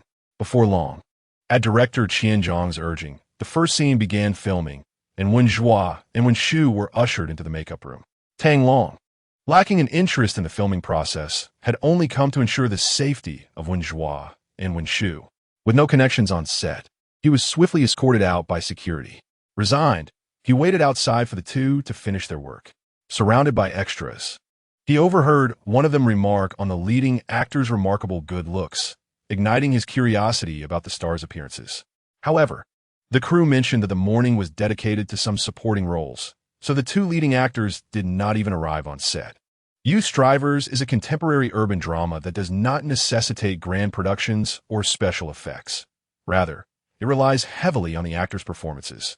Moreover, it requires a multitude of other individuals to assist the male and female protagonists in various situations, thereby propelling the narrative forward. The characters of Wenji and Wenrou are a contrasting pair of university students on the cusp of graduation, each choosing a different path at the crossroads of life. Throughout the morning, Wenji and Wenrou had a considerable amount of footage, yet they remained unseen from the crew. It was not until the lunch break that they hurriedly emerged, excitedly dragging Tang Long along. "Brother-in-law, Director Qian Jiang wants to sign us." "What?" Tang Long looked at the two flushed girls, utterly perplexed. Wenrou took a moment to collect herself before explaining. "After filming, Director Qian Jiang approached us, expressing that we have great potential and wishing to sign us for focused development." Indeed, Wenji remained exhilarated. He said he would tailor a project specifically for us, casting us as the leads. "This is a splendid opportunity for both of us." Many actors spend their entire careers merely playing minor roles, yet unexpectedly, these twins caught the director's eye on their very first day at the set. Director Qian Jiang promised that if they signed with him, he would prioritize their development over the next 3 years, crafting several films to elevate them as rising stars. "This sounds promising," Tang Long remarked. Chapter 68, The Brother-in-Law's Entrance. Shocking the live stream room, Tang Long furrowed his brow and inquired, "Does he have any specific requirements?" "I'm not sure. It likely depends on the contract." Wenji replied, "What do you think about this?" Tang Long asked, gazing intently at Wenji and Wenrou. "We don't know." The two simultaneously turned to Tang Long. "Aren't you the guardian? You should decide. How reputable is this Director Qian Jiang?" Tang Long questioned. "Quite reputable, actually. He has directed many intriguing projects, though they are all low budget. Nevertheless, they have received good reviews," Wenrou stated, showcasing information about Director Qian Jiang on her phone. It appeared that Director Qian Jiang truly possessed some talent, as several years ago, a television series he directed had garnered considerable acclaim. However, due to his notorious temperament, he lacked friends in the entertainment industry. A few years back, he established his own cultural media company, nurturing a few artists who gained modest fame. After briefly reviewing Director Qian Jiang's information, Tang Long finally spoke. "I do not oppose this matter. It entirely depends on your wishes. If you wish to sign, then do so. If not, no one can compel you." Following Tang Long's statement, the two fell into contemplation. At noon, Tang Long took his two sisters-in-law to a casual restaurant for a meal, avoiding the crew's boxed lunches. As they had to return to the set for further work in the afternoon, Tang Long remained outside the set as they continued filming. By 3 in the afternoon, he pulled out his phone and downloaded a live streaming app as Wenqing's broadcast was about to commence, and, as a brother-in-law, he felt it was essential to show his support. What name should I choose? During the registration process, Tang Long found himself somewhat perplexed, deliberating for quite some time before finally settling on a name. I am your brother-in-law. Tang Long felt quite content with this choice and proceeded to search for Wenqing's livestream. Wenqing's livestream was titled Wenqinger, which he easily found. The stream's title read, "Today I aim to achieve 100. As a gaming streamer, Wenqing primarily focused on the game Honor of Kings. At this moment, Wenqing had been streaming for a while, but only a few viewers were present. Some even sent barrage comments mocking her gaming skills. After watching for a bit, Tang Long quickly identified several issues with Wenqing's livestream. Firstly, this girl rarely spoke during her streaming sessions and engaged little with her audience. Such a streamer, unless they are truly popular, would struggle to retain viewers. Secondly, Wenqing did not show her face while streaming. Although many could deduce she was female from her name and title, her lack of speech, coupled with the absence of visual presence, led numerous viewers to suspect that they were merely watching a recorded video. Another point of contention was that while Wenqing was quite skilled at the game, often carrying 4 teammates to victory, viewers had grown weary of such one-sided matches. It was essential for her to occasionally create blunders or showcase impressive maneuvers. This would not only leave the audience in awe of her gaming prowess, but also bring them amusement. After streaming for half an hour and securing 2 victories, another streamer, Yu Xiaoyu, went live. Thus, the female streamer Wenqinger officially connected with the lounging champion Yu Xiaoyu. Dear viewers, Wenqinger is our longtime friend Wenwen, and she has now started her own live stream. Let's head over to her channel to subscribe, send some messages, and shower her with gifts. As soon as they connected, Yu Xiaoyu fervently promoted Wenqing's channel. Yu Xiaoyu had 3 million fans, with several million active viewers daily, and at peak times, her audience could reach 100,000. Thanks to Yu Xiaoyu's efforts, Wenqing's livestream quickly attracted a surge of her fans. Is that really Wenwen? But she's not showing her face. What a pity. I always thought her voice was lovely, and now she is streaming too. Suddenly, tens of thousands of viewers flooded into Wenqing's channel, eager to follow and send small gifts, many of whom also sent greetings to her via barrage comments. Seeing such an influx of viewers, Wenqing was overwhelmed with excitement. It's me. I'm Wenqing. I'm also Wenwen. Thank you all for your support.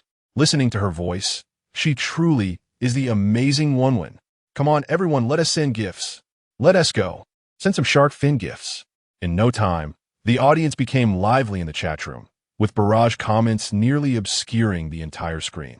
I'll send you a rocket. Show us your face. At that moment, a wealthy viewer known as Young Master Dong took to the chat with a dominating comment in massive font. As this comment appeared, many began to chime in, echoing the enthusiasm.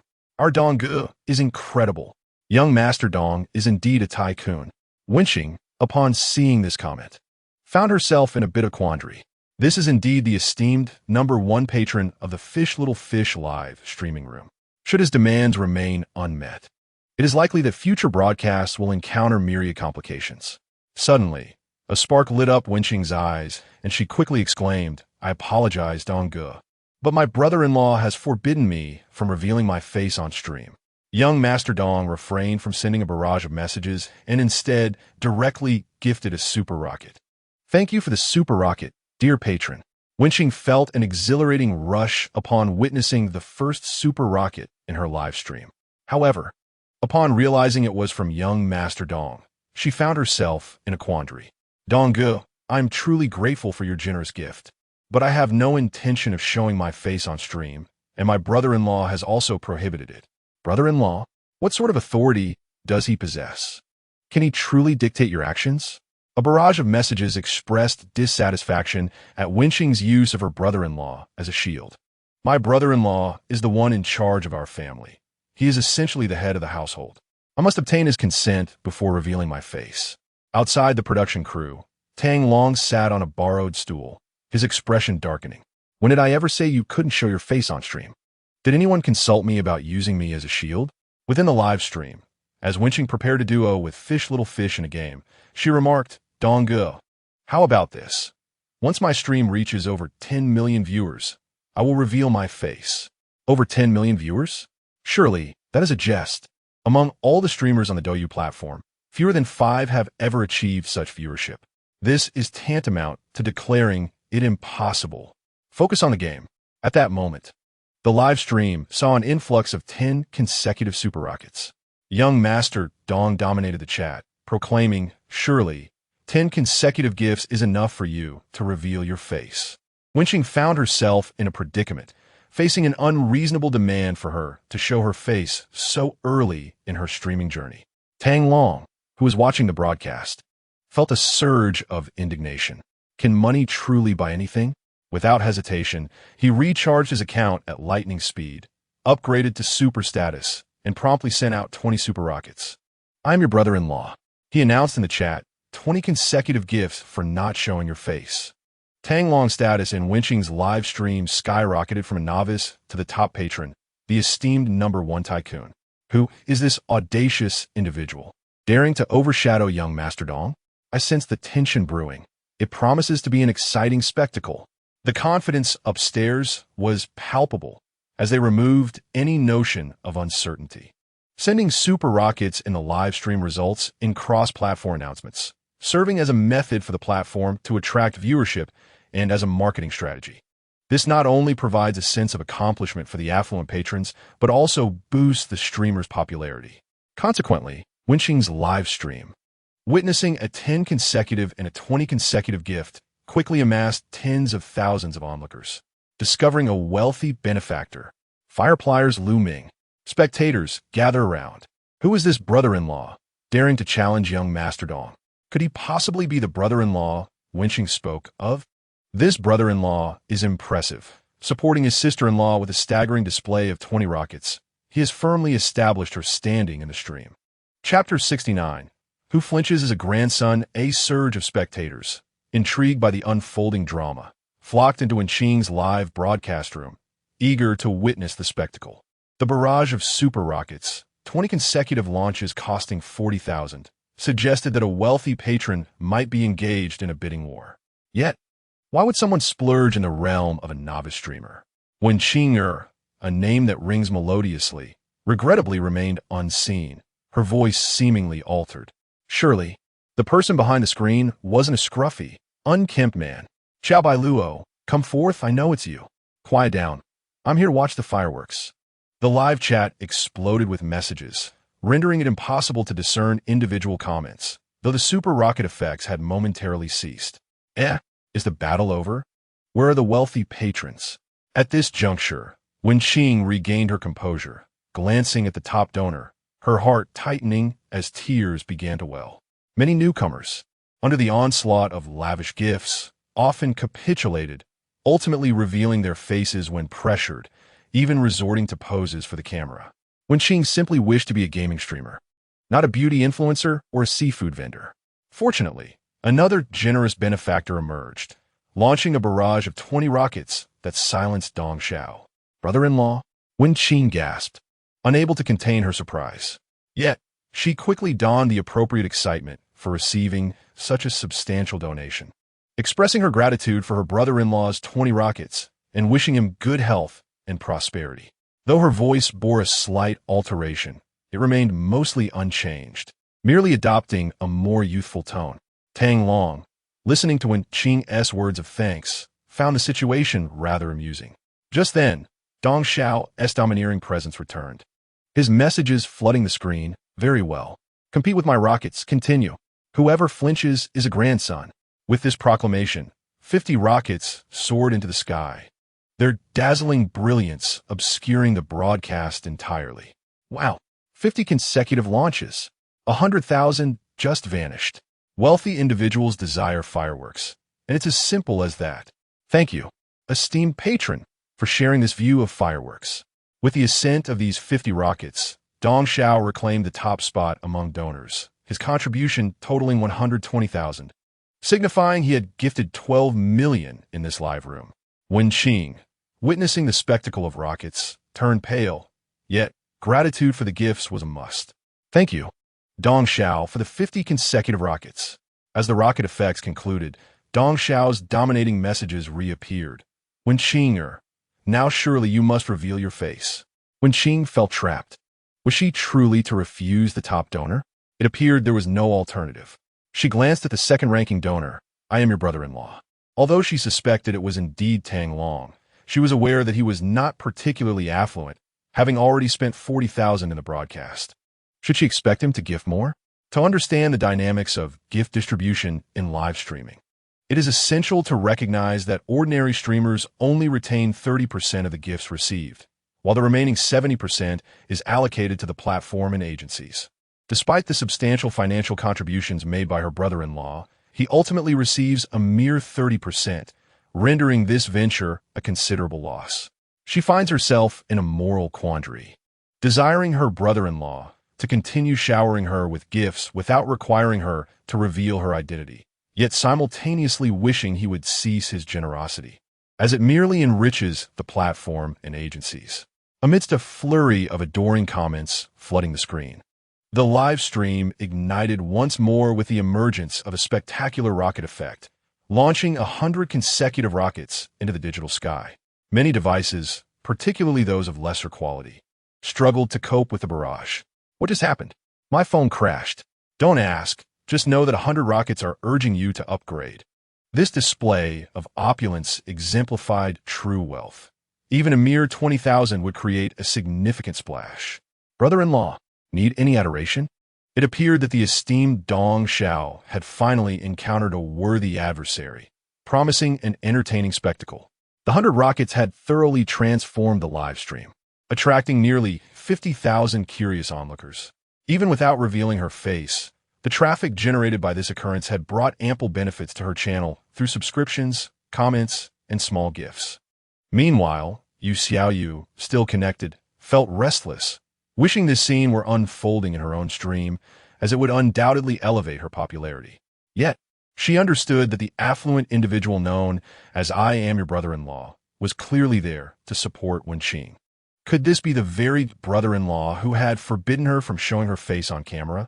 Upon closer inspection, he exuded an unpretentious charm. Indeed, they were family. With this realization, Yu Xiaoyu felt a sense of relief and quickly interjected, Dong Xiao, Wenqing truly does not wish to reveal her identity. She has been gaming with us for over a year without showing her face. Please do not put her in a difficult position. This was her attempt to alleviate the tension, preventing Dong Xiao from engaging in a battle of wills with I am your brother-in-law. However, at that moment, the latter unleashed a barrage of dominating comments. Don't be timid, come at me. From the recent display of rockets, Tang Long had discerned that deploying super rockets in a live stream would effectively draw in viewers. The subscriptions for Wenqing's stream had skyrocketed from a mere handful to over 100,000, and aside from the top contributors, small gifts had been pouring in without interruption, accompanied by an incessant stream of adoring comments. In such a scenario, how could he possibly allow this rare performer to withdraw? Damn it, Dong Xiao, take him down. This brat is too arrogant for my liking. Wow, this brother-in-law is formidable. Brother-in-law, I stand with you. The comments section erupted again, filled with supporters for both Dong Xiao and Tang Long. In the eyes of the spectators, the more chaos, the better. They craved entertainment. At this juncture, Dong Xiao seemed truly incensed, sending out a commanding message, fight. Those who flinch are nothing but cowards. Immediately, 100 super rocket effects erupted on the mobile screen. The audience in the live stream went into a frenzy, with many phones crashing under the pressure. Goodness, another 100 consecutive launches. 200,000 just like that. For the affluent, this is merely a drizzle. For us, it feels like a deluge. If I were to send out 200,000, I would be left half dead. Thus began the tug-of-war between the two parties. Your brother-in-law, dispatched 100 super rockets. Young Master Dong dispatched 100 super rockets. Your brother-in-law, dispatched 100 super rockets. Young Master Dong. Neither side yielded, each time launching 100 super rockets, equivalent to an outlay of 200,000 at once. Such a lavish spectacle quickly drew the attention of several streamers, with many even beginning to broadcast this extravagant gifting competition. Chapter 70. The Battle of the Affluent and the Platform's Conspiracy. Now, when Wenrou's live stream resembled a battlefield, the arena for two rival tycoons. The incessant super rocket effects caused many viewers' phones to freeze. To witness this grand contest of wealth, many had to borrow others' phones to continue watching. Those unable to borrow a device sought out internet cafes to keep up with the spectacle. At this moment, Wenrou's live stream was on the verge of collapse, as the gift war attracted over 5 million spectators. Even Yu Xiaoyu, who was initially connected with Wenrou, found their link interrupted due to the intense action in her stream. What was supposed to be an opportunity to ride the wave of popularity turned into mere frustration. Yu Xiaoyu's emotions were as tumultuous as a jar of mixed flavors, filled with longing and envy. She ardently wished that such a fierce battle had unfolded in her own stream, which would have garnered her immense popularity and substantial income. From the current situation in Wenrou's live stream, it was evident that both parties had invested at least 2 million each, and, judging by the momentum, neither seemed inclined to cease hostilities. In Tianhai City, within a luxurious office building, the headquarters of the Douyu streaming platform was abuzz. A large group of people stared, wide-eyed, at the massive screen in front of them. While extravagant gifting among wealthy patrons is common, witnessing it in a newcomer's stream is a rarity.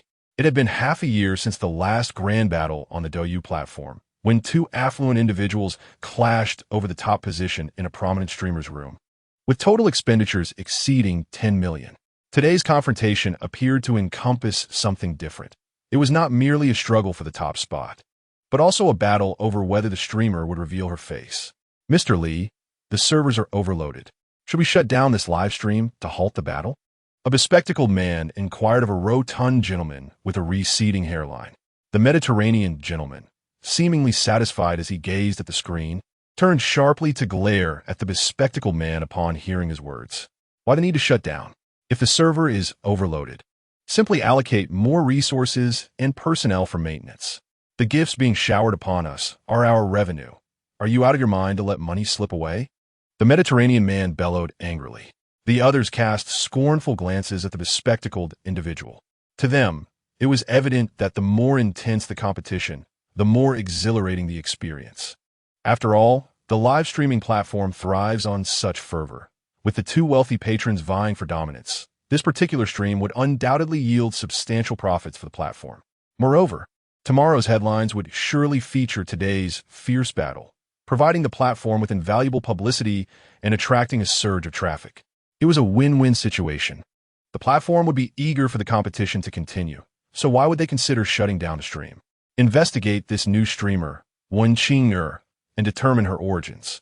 How did she manage to bind with a guild? The Mediterranean man glanced at Wenrou's account, and upon discovering that her new account was indeed linked to a guild, his ire flared. Binding with a guild meant that the platform's revenue would be diminished by 10 to 20%, according to standard streaming agreements. If a streamer is not affiliated with a guild, the revenue split between the platform and the streamer typically stands at 50-50 or 60-40. However, with a guild involved, the split shifts to 40-30-30, leaving the platform with only 40%. Without a guild, the platform could secure a lucrative 60% from a newcomer like Wenrou, a stark contrast that left the Mediterranean man thoroughly displeased. Lee, it's the Hulala Guild. An employee chimed in. Contact the owner of that guild and tell him I need to discuss something. Understood. The employee promptly set about reaching out to the guild's owner. Let the battle commence. The more intense, the better. Do not let it cease. The Mediterranean man fixated on the large screen, a peculiar smile creeping across his face. In a luxurious villa in Tianhai City, a man in his 20s reclined on an opulent sofa, clutching a top-tier smartphone. His eyes were bloodshot, brimming with rage. Damn it! How dare you challenge me? I'll obliterate you. In a matter of moments, he had already funneled 1 to 2 million into the stream without a hint of hesitation. Yet, it seemed as if his opponent was determined to match every move. After he launched 100 super rockets, the other side countered with the same. Each volley of 100 super rockets cost him 200,000.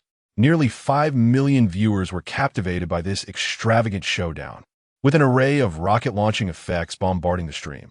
Yet his adversary showed no signs of relenting. Goodness, this guy is relentless. The young man tossed his phone to a suited individual standing nearby. My fingers are getting tired. You take over. No matter how many gifts they throw, match them all. I must claim a top spot. The suited man accepted the phone, hastily continuing the operation. Where is Xiao Dong? At that moment, a dapper young man clad in a sharply tailored suit strode into the villa's grand hall. Upon noticing the furious expression of the young man lounging on the sofa, he approached him with inquiries. Brother, you have returned? The sight of the handsome youth entering through the front door brought a flicker of joy to the face of the man on the sofa. He was baffled as to which audacious individual dared to compete with him in the live streaming arena, having already spent over 4 million. Yet still engaged in a standoff with him. Is that so? Who is this person? Ning Gaituan An Ning Sengdong. The two sons of the esteemed Ning family from Tianan province, he replied. The Ning family had been established in Tianan province for many years, boasting vast familial enterprises and a highly esteemed status. Ning Kaixian was well aware of his brother's penchant for lavish spending on live streaming platforms, often moving the young female hosts to tears with his extravagant gifts, which led to those young women flaunting themselves in the live streams and even arranging for numerous beautiful hosts to come out in admiration of his affections. However, this time he encountered a formidable competitor, and in a newcomer-esque live stream, no less, vying for the coveted top spender position. I am uncertain of the opponent's identity. It appears to be a new account. I am familiar with nearly all the prominent spenders on the platform, yet I have never encountered this one, Ning Zhengdong remarked. Xiao Dong, it's already over 4 million. Let it go. There's no need to get worked up over a live stream. Don't let it affect your health, Ning Kaixian advised. Absolutely not, Ning Zhengdong declared resolutely. Regardless, I am a distinguished spender on the Douyu platform. To be outdone by a newcomer with an anonymous account would utterly ruin my reputation. Moreover, the platform's carnival event is about to commence, and I refuse to suffer embarrassment at such a crucial time. Ning Kaixian sighed helplessly. What is the point of pouring millions into a single host? If you were willing, you could indulge multiple hosts. He intended to further dissuade his brother. But upon witnessing Zhengdong's determined demeanor, he opted for silence and joined him in watching the fierce competition on their tablet. At that juncture, when Qing'er's live stream had amassed over 1 billion star points, this indicated that the total gift amount for that single broadcast had surpassed 10 million, and the figure was still climbing rapidly. Why is the spending halted? Keep going. Ning Zhengdong suddenly noticed the cessation of extravagant gifting and turned to his attendant. Young master, the account balance is insufficient, the attendant replied with a grimace. What? Is that all? My bank card holds over 6 million. Ning Zhengdong fumed. This is my monthly allowance. Ning Kaixian hastily interjected, Brother, if it's not feasible, let us not contend with the other party. Winning here yields no real benefit. Not an option. Ning Zhengdong remained steadfast, pulling a bank card from a handbag on the sofa and tossing it to the attendant. In the realm of extravagant spending on Douyu, I, Ning Zhengdong, have never been bested by anyone. But have you considered that the individual willing to spend so lavishly is likely not an ordinary person? Ning Kaixian continued to counsel. His concern was not about his brother's expenditure, but rather the futility of investing such sums on a live streaming platform, which ultimately served only to enrich the platform itself. Young master, this card also shows insufficient balance. At this moment, the attendant spoke again. Oh no. I just remembered that I emptied all the cards when I purchased the Revenant a couple of days ago, Ning Zhengdong exclaimed, slapping his forehead in embarrassment. What shall we do now? The attendant queried. The opposing party has noticed that we have stopped spending, and they too have halted their spending. Currently, they're the top contender, surpassing us by 5 million in follower value. Ning Zhengdong turned to his elder brother, Ning Kaixian, with a pained expression. Brother, please save me from this predicament. Ning Kaixian looked at his younger brother with a mixture of exasperation and disappointment, taking out a bank card and tossing it to the attendant. This card contains 1 million. Keep spending until we regain some dignity. I will find someone to shut down this live stream. Why shut it down? Ning Zhengdong protested, unwilling to accept defeat. If you continue to spend lavishly without knowing how much more we may have to invest, it could be a foolish endeavor. The Ning family does not engage in such reckless behavior. If grandfather were to learn of your foolishness, he would certainly confine you. Very well, Ning Jingdong conceded, realizing that shutting down the live stream was the most prudent course of action at this moment. He had never experienced such disgrace on the Douyu platform, where he was always the one spending extravagantly while a throng of streamers and viewers fawned over him. Today, he tasted the bitterness of defeat. Yet, he understood that engaging in reckless competition without knowledge of the opponent's strength was decidedly unwise. Brother, find out who this person is. I wish to confront him personally. This was no longer merely about whether he could see Wenqing's face, but rather a contest between two wealthy individuals. Ning Kaixian nodded, rising to retrieve his phone and prepare to make a call. Just then, Ning Jingdong's phone rang. Picking it up, he noticed it was an unfamiliar number. Who could this be? Hello, young Master Dong. This is Li Ji from the Douyu livestream department. We met last year at the Douyu Carnival. A middle-aged man's voice resonated over the line. Ning Jingdong's mind immediately conjured the image of a slick, balding man with a lecherous smile. Yes. What is it that you need? Ning Jingdong replied. The situation is as follows. We've observed your extravagant spending alongside another individual known as your brother-in-law in a rookie's livestream. And we believe you could benefit from our assistance. Li Ji explained. What exactly are you implying? Ning Jingdong detected a hidden meaning in Li Ji's words. I propose a collaboration with you, young Master Dong. Ning Jingdong exchanged glances with Ning Kaixian, both understanding the implications of Li Ji's so-called collaboration, to join forces to siphon funds from the individual known as your brother-in-law. Brother, what is your perspective on this matter? Ning Jingdong whispered into the microphone, looking toward Ning Kaixian. Collaboration is not out of the question, but without knowing the identity of the opponent, I fear we might provoke individuals beyond our capability to handle. Ning Kaixian mused, stroking his chin. Upon hearing Ning Kaishuan's words, Ning Jingdong pressed. What exactly do you propose for this collaboration? All you need to do, young Master Dong, is continue showering gifts until the other party no longer wishes to spend. From this moment on, for every penny they spend, we will match it. The gifts you provide will be returned to you in full. What do you think? Li Ji offered over the phone. Very well. Ning Jingdong's eyes sparkled with excitement as he promptly declared, let's proceed with this. Do not even think about deceiving me, for the consequences would be dire. How could we possibly deceive the second young master of the Ning family? That would be sheer folly, as long as you understand, he replied. With the agreement reached, both parties ended the call. Elder brother, Ning Jingdong gazed earnestly at Ning Kaixian. Ning Kaixian furrowed his brow, sensing something amiss. Yet after much contemplation, he could not discern the issue.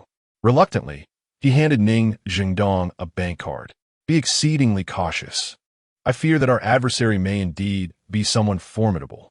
Even if they are backed by significant power, we need not worry. We are merely engaging in normal lavish spending, and no one is aware of our transactions with the platform, Ning Jingdong asserted. Let's hope for the best. The competition among the affluent continued. Outside the film set, Tang Long yawned while sending gifts, feeling rather bored. Sigh, every time I send a gift, I have to do it one by one. It is quite a hassle. At that moment, he had already bestowed over 6 million without a trace of remorse, nor any intention of stopping. As long as his opponent continued to send gifts, he would persist, eager to see who could outlast him. For Tang Long, 6 million was mere pocket change. The earnings from the Dark Knight Pavilion and its associated enterprises were calculated by the billions each minute. However, the constant clicking was beginning to wear on him. Fortunately, it finally came to an end. After waiting for a while, without seeing any further attempts from his opponent, Tang Long beamed with joy. The two affluent competitors concluded their battle, resulting in your brother-in-law surpassing young Master Dong by 5 million in fan value. A decisive victory. My goodness, we have witnessed a miracle. Do these two affluent individuals still lack a son? The brother-in-law has indeed protected Wenqing. It is a pity we cannot see her face. The two affluent competitors collectively sent over 13 million. This was indeed a remarkable gain for Wenqing. Naturally, who wouldn't want such a grand spectacle of wealth to occur within their own live stream? It was surprising that this newcomer streamer was so fortunate.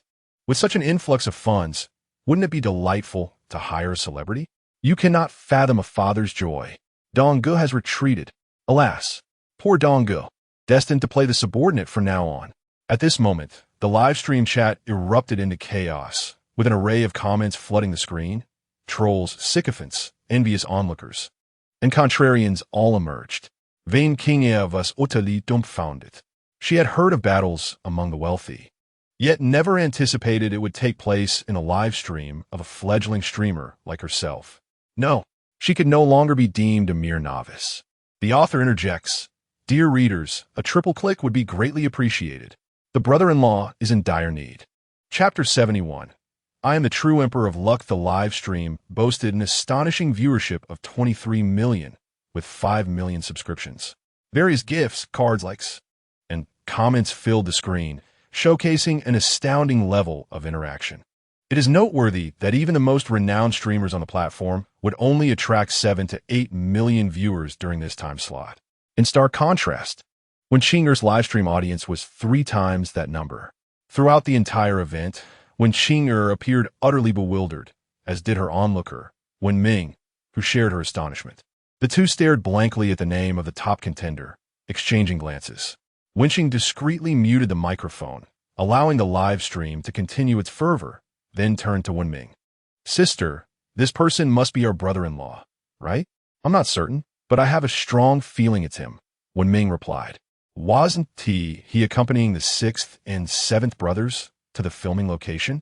How's he still have time to watch the live stream? Perhaps we should call him." As Wenqing took out her phone, she suddenly noticed a flurry of 100 consecutive super rocket gifs erupting in the live stream, instantly capturing the sister's attention. "My goodness, more?" Wenqing hovered her mouse over the call button, but ultimately refrained. It would be a shame to interrupt such a rare battle of wealth. The barrage of comments from young Master Dong flooded the screen. "I was just recharging. Don't back down." The vibrant rocket effects combined with the numerous comments once again astonished the audience. Tang Long, who was waiting for Wenhua and Wenshu to finish, was also taken aback. He had initially expected the lavish gifting to conclude, yet it seemed the opponent showed no signs of retreat, continuing to recharge. Clicking one by one is truly troublesome, Tang Long grumbled as he kept sending 100 consecutive super rockets. At that moment, Tang Long noticed a bystander recording his phone screen with her own. "Are you filming?" he inquired. The girl, with a non-mainstream hairstyle and appearing to be in her 20s, panicked and quickly put her phone away. "Go ahead and record, but just don't capture me," Tang Long said nonchalantly. The girl, looking slightly doubtful, asked, "Is that really okay?" Tang Long flashed a mischievous smile, saying, "Of course. I'm always true to my word, but you must not include me in your recording, otherwise I'll ensure you lose everything." As he spoke, he continued to compete in gifting, his fingers moving with muscle memory, allowing him to send 100 consecutive super rockets without glancing at the screen. The girl pulled out her phone again, aiming it at Tang Long's screen. "May I interview you?" she asked. "No," he replied, "unless you help me with gifting." "I might reluctantly answer 3 questions." Tang Long added. "All right, I'll help, but I need to record while I gift," she said. "That's fine, but you must keep me ahead of the opponent," he responded, handing his phone to her. "What's your name?" "I'm Zhao Tingting. I came here today to film my idol by Changsheng." As Zhao Tingting took Tang Long's phone, she saw the screen filled with super rockets ascending wildly. Glancing at the rankings, she noticed that the fan value was only 2 million higher than the second place, and quickly followed Tang Long's earlier actions to send 100 consecutive super rockets. Tang Long yawned beside her, guiding Zhao Tingting's operation. Outside the film crew, many onlookers had already gathered, and upon seeing the two together, even more people flocked to witness the spectacle. "Are you watching the live stream to send gifts? Can't you tell? It's a grand competition among the wealthy." This young girl, despite her tender age, is surprisingly affluent. A throng of people has encircled Zhao Tingting, pushing Tang Long aside. "Hurry!" On the Douyu streaming platform, the host is named Wenqing'er, and there's a spectacular showdown among the affluent. Many individuals have taken out their phones to record short videos for their social media. WeChat Moments, Weibo, and Tushio, flooding various platforms with posts. Those intrigued by the dazzling visuals of the live stream flock into the room. And even those who have not used Douyu are downloading the app to delve into the excitement. At Douyu's headquarters, a frenzy unfolds. With dozens of engineers monitoring the surging data on the big screen while striving to maintain the platforms and the stream's seamless operation. They are not only confronted with the pressure of an unexpected influx of users, but also potential attacks from various channels. Competitors will certainly not allow Douyu to capitalize on this affluent battle to garner traffic, and they will undoubtedly seek to assault Douyu's website. We must hold our ground. The balding Mediterranean manager, Li Ji, roars in the lobby. This is a challenge for Douyu, but also a rare opportunity to surpass other platforms.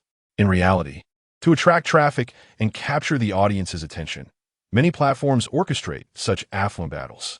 However, most involve wealthy individuals in the millions. The true affluent battle occurred last month when two tycoons gifted 10 million to a host, and this time it has surged to 13 million. We must ensure when Qing'er's stream endures and intensifies the affluent battle. Li Ji shouted. Indeed, as the affluent battle continued, Wen Qing'er's viewership skyrocketed from over 20 million to more than 40 million. The vibrant barrage of comments, coupled with the dazzling effects of countless super rockets, obscured the actual live stream interface. After another 10 minutes of extravagant gifting, Zhao Tingting could hardly endure it. Brother Tang, why don't you draw a spaceship? ISNT, the highest value gift, a super rocket? Where do you get a spaceship? Tang Long inquired. The onlookers curiously turned their gazes toward Zhao Tingting. To obtain a spaceship, one must spend money on a lottery for a chance to win. Someone nearby remarked. Yes, I heard a spaceship costs 20,000, and the maximum number you can gift in one go is 20. Currently, fewer than 10 individuals on the entire Douyu platform own spaceships, and they are all super tycoons who have invested substantial amounts to win one. Someone explained. Then hurry up and draw. Tang Long rubbed his hands eagerly. Winning that item requires luck. Not everyone can succeed. Many have spent millions without winning. Someone cautioned. Open the interface. I'll give it a shot, and I'm sure to win, Tang Long declared. Zhao Tingting quickly exited the live stream to access the lottery page, where an eye-catching spaceship sparkled with golden light in the bottom left corner of the screen. To enter the lottery, one must spend $1,000. Yet the odds of winning a spaceship are exceedingly slim. So be it. Tang Long pressed the voice key on the side of his phone and declared, Let me draw for the spaceship. With that, he promptly pressed the start button with his left index finger. The onlookers held their breath, captivated by the shimmering lottery icon. Now seemed an opportune moment for such a gamble. Indeed, perhaps it would be wiser to continue accumulating rockets. If I were to win, I would perform acrobatics. If I were to win, I would steep instant noodles in foot-soaking water. Many of the spectators were merely here to bask in the presence of the stars. Eager fans who understood the intricacies of live streaming. They urged Tang Long to abandon his hopes for the spaceship. In truth, interrupting the lavish rocket, spending to pursue a spaceship was not the most prudent choice, as within mere moments, his opponents could widen the gap. The probability of winning a spaceship was exceedingly low. Countless individuals lamented online, having spent tens of millions without securing a spaceship. The mocking voices were incessant, asserting that halting the grand competition to chase a spaceship was ill-advised. Yet, in the next moment, every face froze in disbelief. Congratulations! You have won the spaceship. As the screen displayed the magnificent spacecraft, everyone was rendered speechless. Could it be possible to win on the first attempt? Unbelievable. This was akin to being touched by luck. What of the fellow who boasted of performing acrobatics? Do you require assistance? And the one with instant noodles steeped in foot-soaking water? Everyone was astonished, for it was truly a straightforward win, leaving no room for doubt. Tang Long chuckled. To be frank, I am indeed the embodiment of fortune. He handed the phone back to Zhao Tingting, who was still recording. Now, let us go. Crush him. Zhao Tingting frowned. Such crude language. At this moment, the live stream descended into a state of rapture, the barrage of comments refreshing incessantly, yet no gifts appeared. Why had it stopped? Was the brother-in-law falling behind? Had he conceded defeat? He must have exited the live stream, indicating his surrender. In Chapter 72, titled Invincible, My Brother-in-Law, at the Ning family's villa in Tianhai City, Ning Zhengdong remarked, Could this fellow have conceded? Ning Kaixin pondered while stroking his chin. The combined total is still less than 20 million, given the opponent's earlier behavior. He shouldn't yield so easily. Could he be gathering funds for a recharge? I hope he does not concede so soon. I still wish to extract a luxury car from him. Ning Jingdong expressed with a smug grin. In his view, this extravagant contest was destined to be a feast of financial exploitation. In a live stream, comments searching for the brother-in-law filled the screen. Where has he gone? Has he truly surrendered? Surely, he hasn't gone to recharge. I am your brother-in-law. Come forth and admit defeat. You are no match for young Master Dong. The comments surged dramatically after the gift effects ceased, with everyone searching for the brother-in-law, filled with mockery and urging him to concede. Ha ha ha. Ning Jingdong couldn't help but laugh heartily upon witnessing the flood of comments seeking the brother-in-law. Xiaodong, do not rejoice too soon. The opponent has yet to concede. Ning Kaixin cautioned. I understand, brother. Regardless of how formidable he may be, he is ultimately destined to meet the fate of being harvested. At that moment, the phone vibrated unexpectedly, signaling a special gift effect from the live stream. Both turned their attention to the tablet, where a luxurious spaceship glided across the screen. What is that? My heavens, it's a spaceship. Indeed, a spaceship. My brother-in-law has struck the jackpot. My invincible brother-in-law. Goodness, my phone is about to break from the vibrations. He is coming. He is coming. He is returning in the spaceship. A single spaceship is worth 10 rockets, and its effects are even more dazzling than those of a super rocket. Each time a spaceship appears, the phone vibrates. Many onlookers nearly had their phones rendered inoperable. Those who had never seen a spaceship were utterly astounded. Grab the red envelopes. Alas, I was too slow. I opened one worth 0.01 yuan. Ha! I opened one worth 101 yuan. Thank you, brother-in-law. You are magnificent. The spaceship, being the most extravagant gift on the Douyu platform, attracts a multitude of onlookers with its splendid effects. Whenever a spaceship graces the live stream, all viewers' phones vibrate, and the entire platform broadcasts the spaceship's appearance in other streams. This announcement is far more grandiose than that of a super rocket. Anyone in other streams can witness the arrival of the spaceship. Moreover, the passage of the spaceship leaves behind 1,000 red envelopes, totaling 2,000 yuan, albeit in uneven amounts, so those fortunate enough may directly receive cash envelopes worth over 1,000 yuan. I opened 888. How delightful. Brother-in-law, from now on, you shall be my true brother-in-law. How can I be so lucky? I actually snatched 5 envelopes consecutively. Collectively, they are nearly a whole yuan. How I weep. Brother-in-law, you are magnificent. Brother-in-law, take me along. The appearance of these 20 spaceships elevated Wen Qing'er's live stream's popularity dramatically, soaring from 40 million to 90 million. Several prominent streamers abandoned their original content to broadcast this extravagant showdown. I am the dominating barrage. Son, do not be timid. Come at me. Brother-in-law says, come at me. Brother-in-law says, I'm ready. With the emergence of that dominant message from brother-in-law, various mocking comments aimed at Dong Xiao began to proliferate. In a Ning family villa, the Ning brothers turned pale. How could he possess a spaceship? Ning Zhengdong bellowed, striking the rosewood tea table in fury. Did he merely utilize these few minutes to draw the spaceship? Ning Kaixin gazed at the barrage on the tablet, equally perplexed. Just then, another 20 spaceships appeared on the phone screen, their dazzling effects nearly blinding the two. Quick, keep up. Ning Jingdong urged his followers to swiftly send super rockets upon seeing the spaceships reappear. Although the limit for gifting spaceships is significantly lower than that for super rockets. Capped at merely 20, the cost of a single spaceship is equivalent to that of 10 super rockets. Young Master Dong had 100 consecutive super rockets, while his brother-in-law had already gifted 3 or even 4 sets of 20 consecutive spaceships. Young Master Dong was surpassed.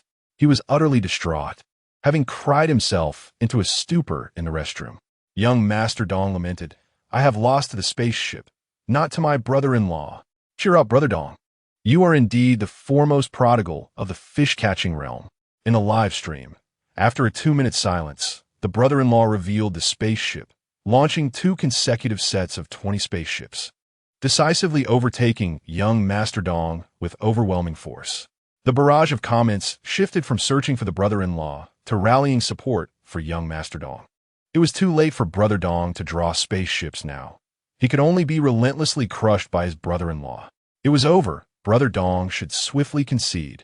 Indeed, Brother Dong, unless you can produce super rockets to match your brother-in-law, continuing to spin will only widen the gap. This battle of prodigals is nearing its conclusion, with the live stream nearing an astonishing viewership of 100 million, truly a historic contest of prodigals. It was indeed approaching its end, as countless viewers flooded into the live stream, causing significant lagging.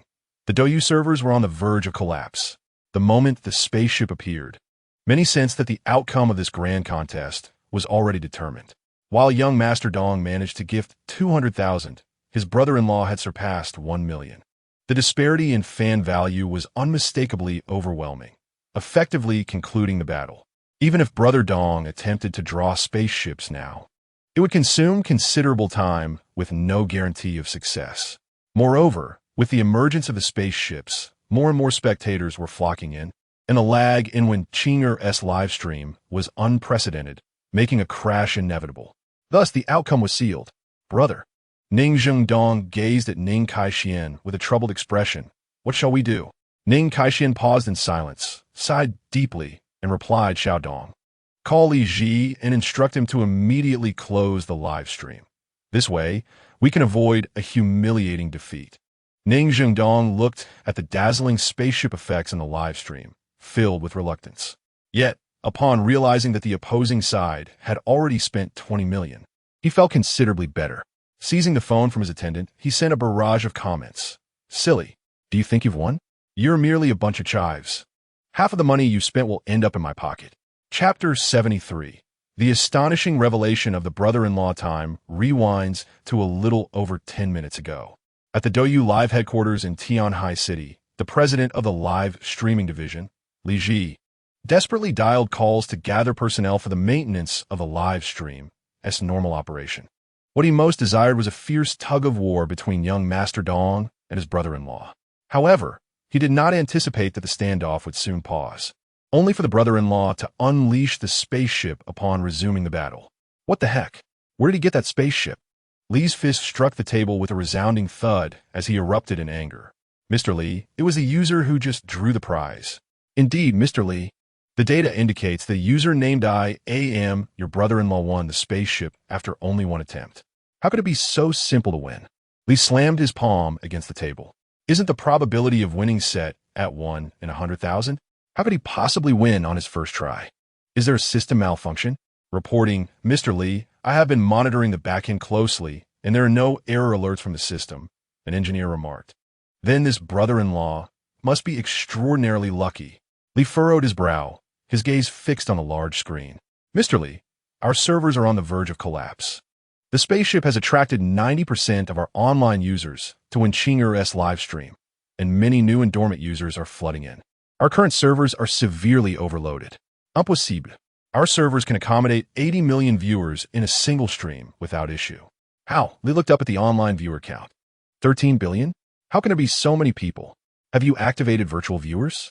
He turned to a group of staff members nearby. No, they are all real viewers. Yes. Mr. Li, the data indicates that since the grand showdown between Dong Xiao and the brother-in-law commenced, downloads across major app stores surged by 40 million. With over 20 million new registrations and more than 10 million dormant users reactivated. Such an increase? Li was taken aback. It must be the result of external network dissemination. Soon, a staff member operated the computer, and a segment of the large screen displayed a plethora of external information. Weibo trending topic: 2 grandmasters duel at Douyu. Come and watch. News headline shocking. Douyu witnesses a grandmaster lavishing on a spaceship. Top news: 2 grandmasters do this in a new streamer's live room. Various online media outlets expressed their astonishment. Numerous traffic-driven platforms vied to report on the duel between the 2 grandmasters, naturally bringing significant traffic to Douyu. Even many streamers from both our platform and others were broadcasting this grand showdown. The traffic it generated was truly remarkable. This is an extraordinary opportunity. Li pounded his chest in excitement, but soon composed himself, speaking with unwavering certainty. Everyone must prepare themselves. Tomorrow, the Douyu stock price will undoubtedly soar. All the Douyu employees present beamed with joy, exchanging high fives in celebration. Mr. Lee, what should we do now? The server is barely holding on. Suddenly, an engineer called out loudly. Lee's expression darkened as he looked up at the screen, which was severely lagging due to the barrage of comments. With the emergence of a spaceship, not only had the brother-in-law decisively overwhelmed Dong Xiao, but he had also brought an immense influx of traffic. As of now, although the lavish spending had ceased, a substantial number of viewers continued to flock to Wenqing's livestream, and countless comments kept all viewers immersed in the thrilling battle. Though it is regrettable, it seems that this battle of extravagant wealth will come to an abrupt conclusion.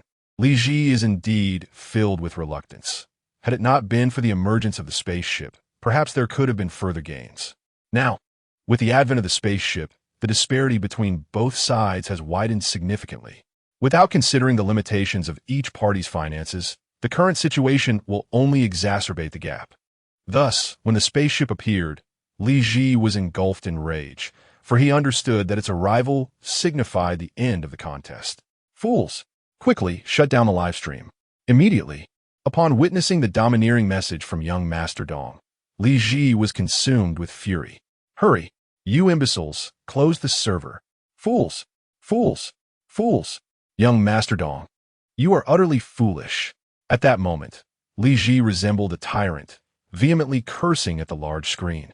All the staff present at Douyu were taken aback by Li Ji's reaction.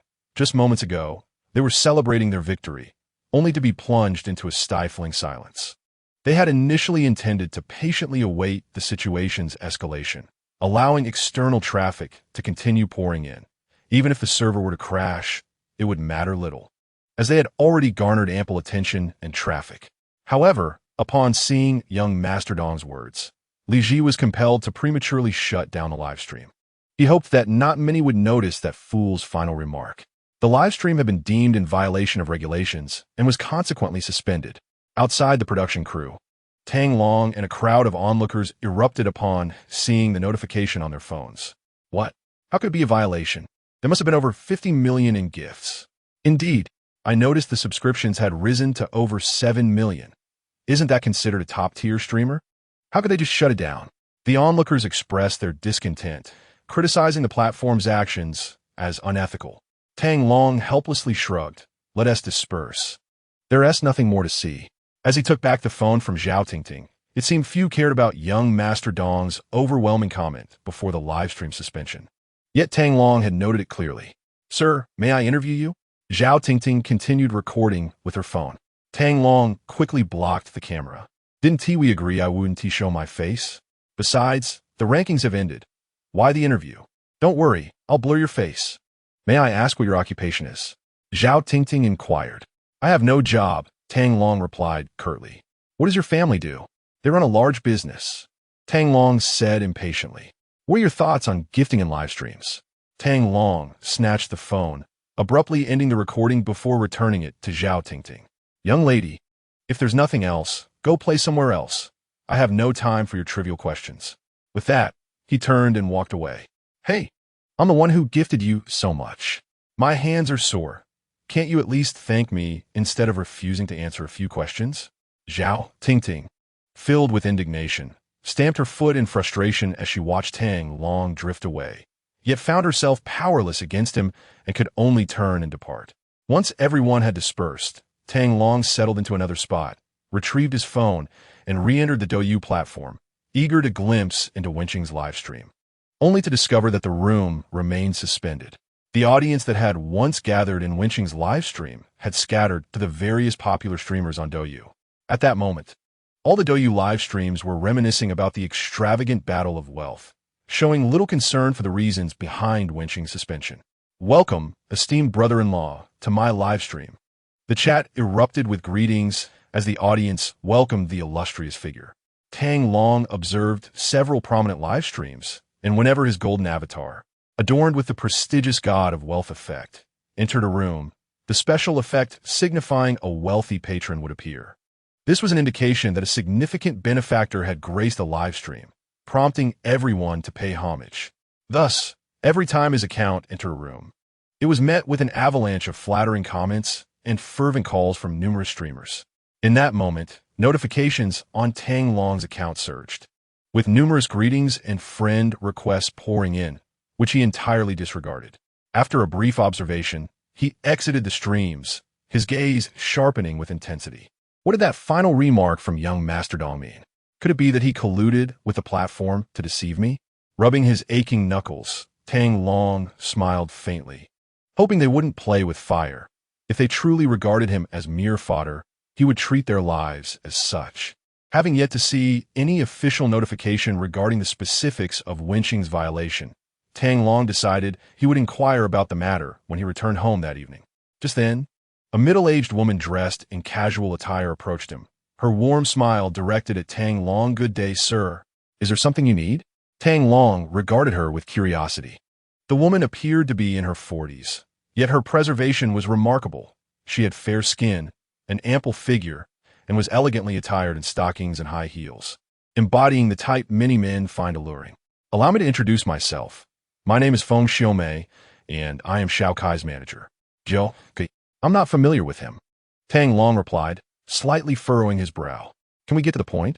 Feng Xiaomei appeared momentarily flustered, but quickly regained her composed smile. "Our Kai is a popular young star with 50 million followers on Weibo."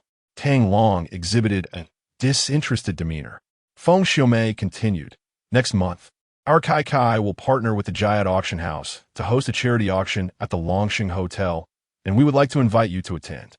Here is the invitation." Tang Long widened his eyes, gazing at the invitation she offered. "Do you know who I am?" Feng Xiaomei wore an expression of embarrassment, admitting her unfamiliarity. "However, my Kairue is very eager to meet a young gentleman like you. This invitation is what he entrusted me to deliver, as he is currently occupied with filming and unable to come personally." Tang Long observed Feng Xiaomei with a knowing smile, until she felt a chill run down her spine from his penetrating gaze. He remarked, "Your artist is fortunate to have such a deft and resourceful manager as yourself." A fleeting look of surprise crossed Feng Xiaomei's eyes. She had not anticipated that such a brief exchange could reveal her intentions. It was not her artist Xiao Kai who had asked her to deliver the invitation, but rather her own initiative. Earlier, upon hearing about a person outside the production team who had generously gifted 2 million during a live broadcast, she resolved to present this invitation.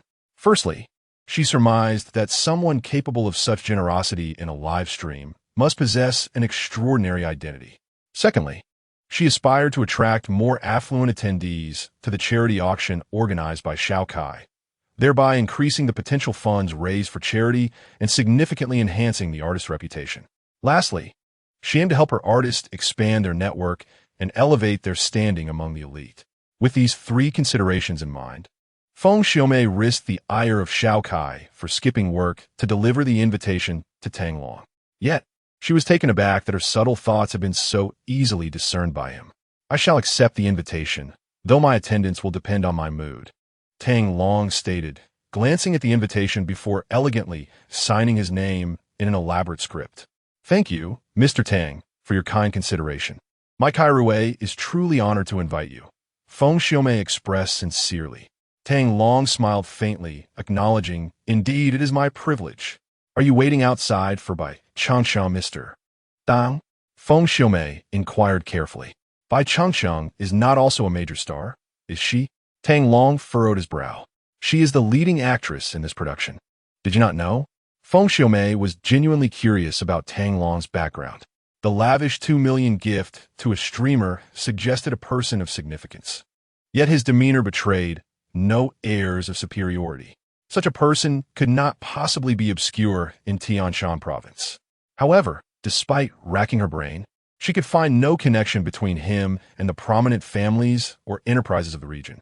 "My 2 younger sisters are inside," she mentioned, turning her gaze.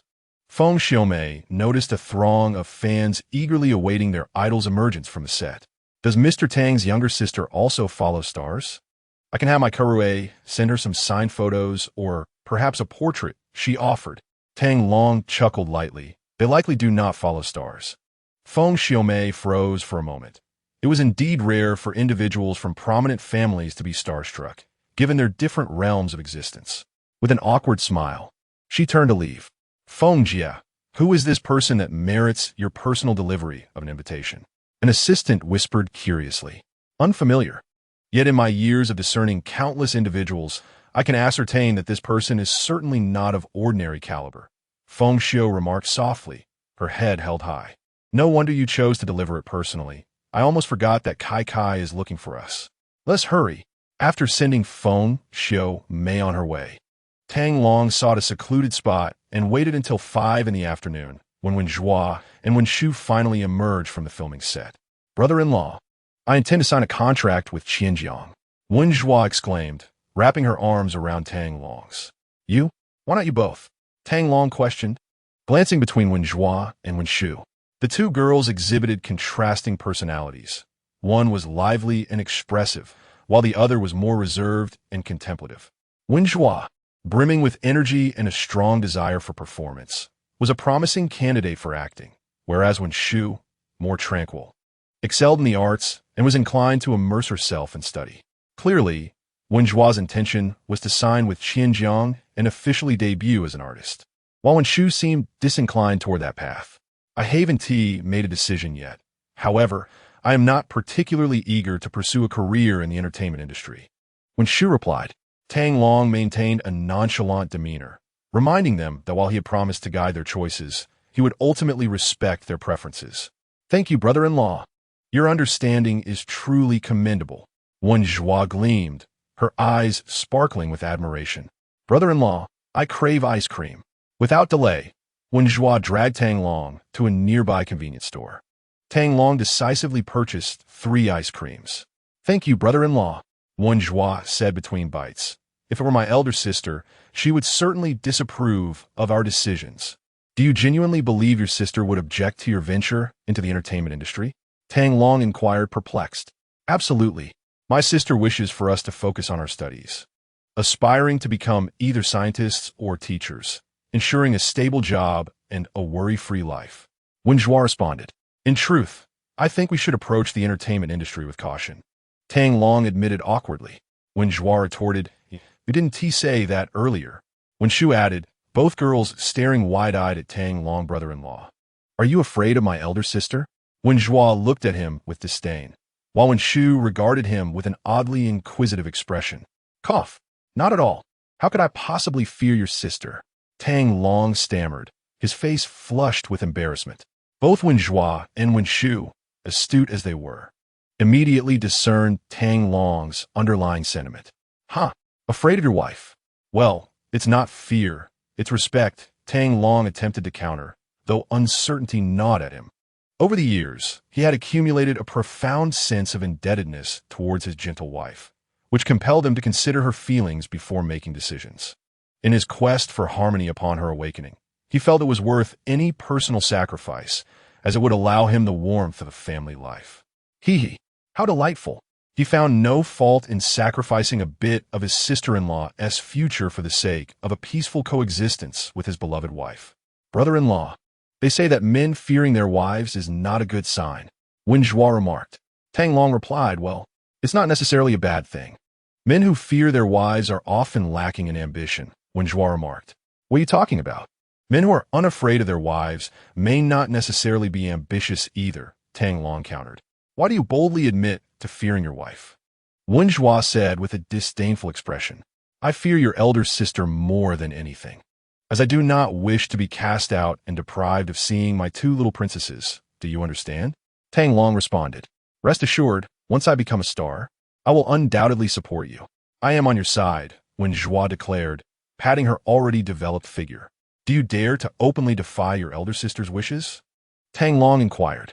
Without a moment's hesitation, Wenrou replied, I do not dare. Her response was remarkably natural and unequivocal. Well, that settles it. If you cannot defy your elder sister's wishes, how can I confront her? When she awakens, will I still have a good life? Tang Long lamented. However, you consented to fifth sister becoming a streamer. At this moment, Wenxu, who had been silent, interjected. Damn, I was careless. Tang Long could not help but exclaim.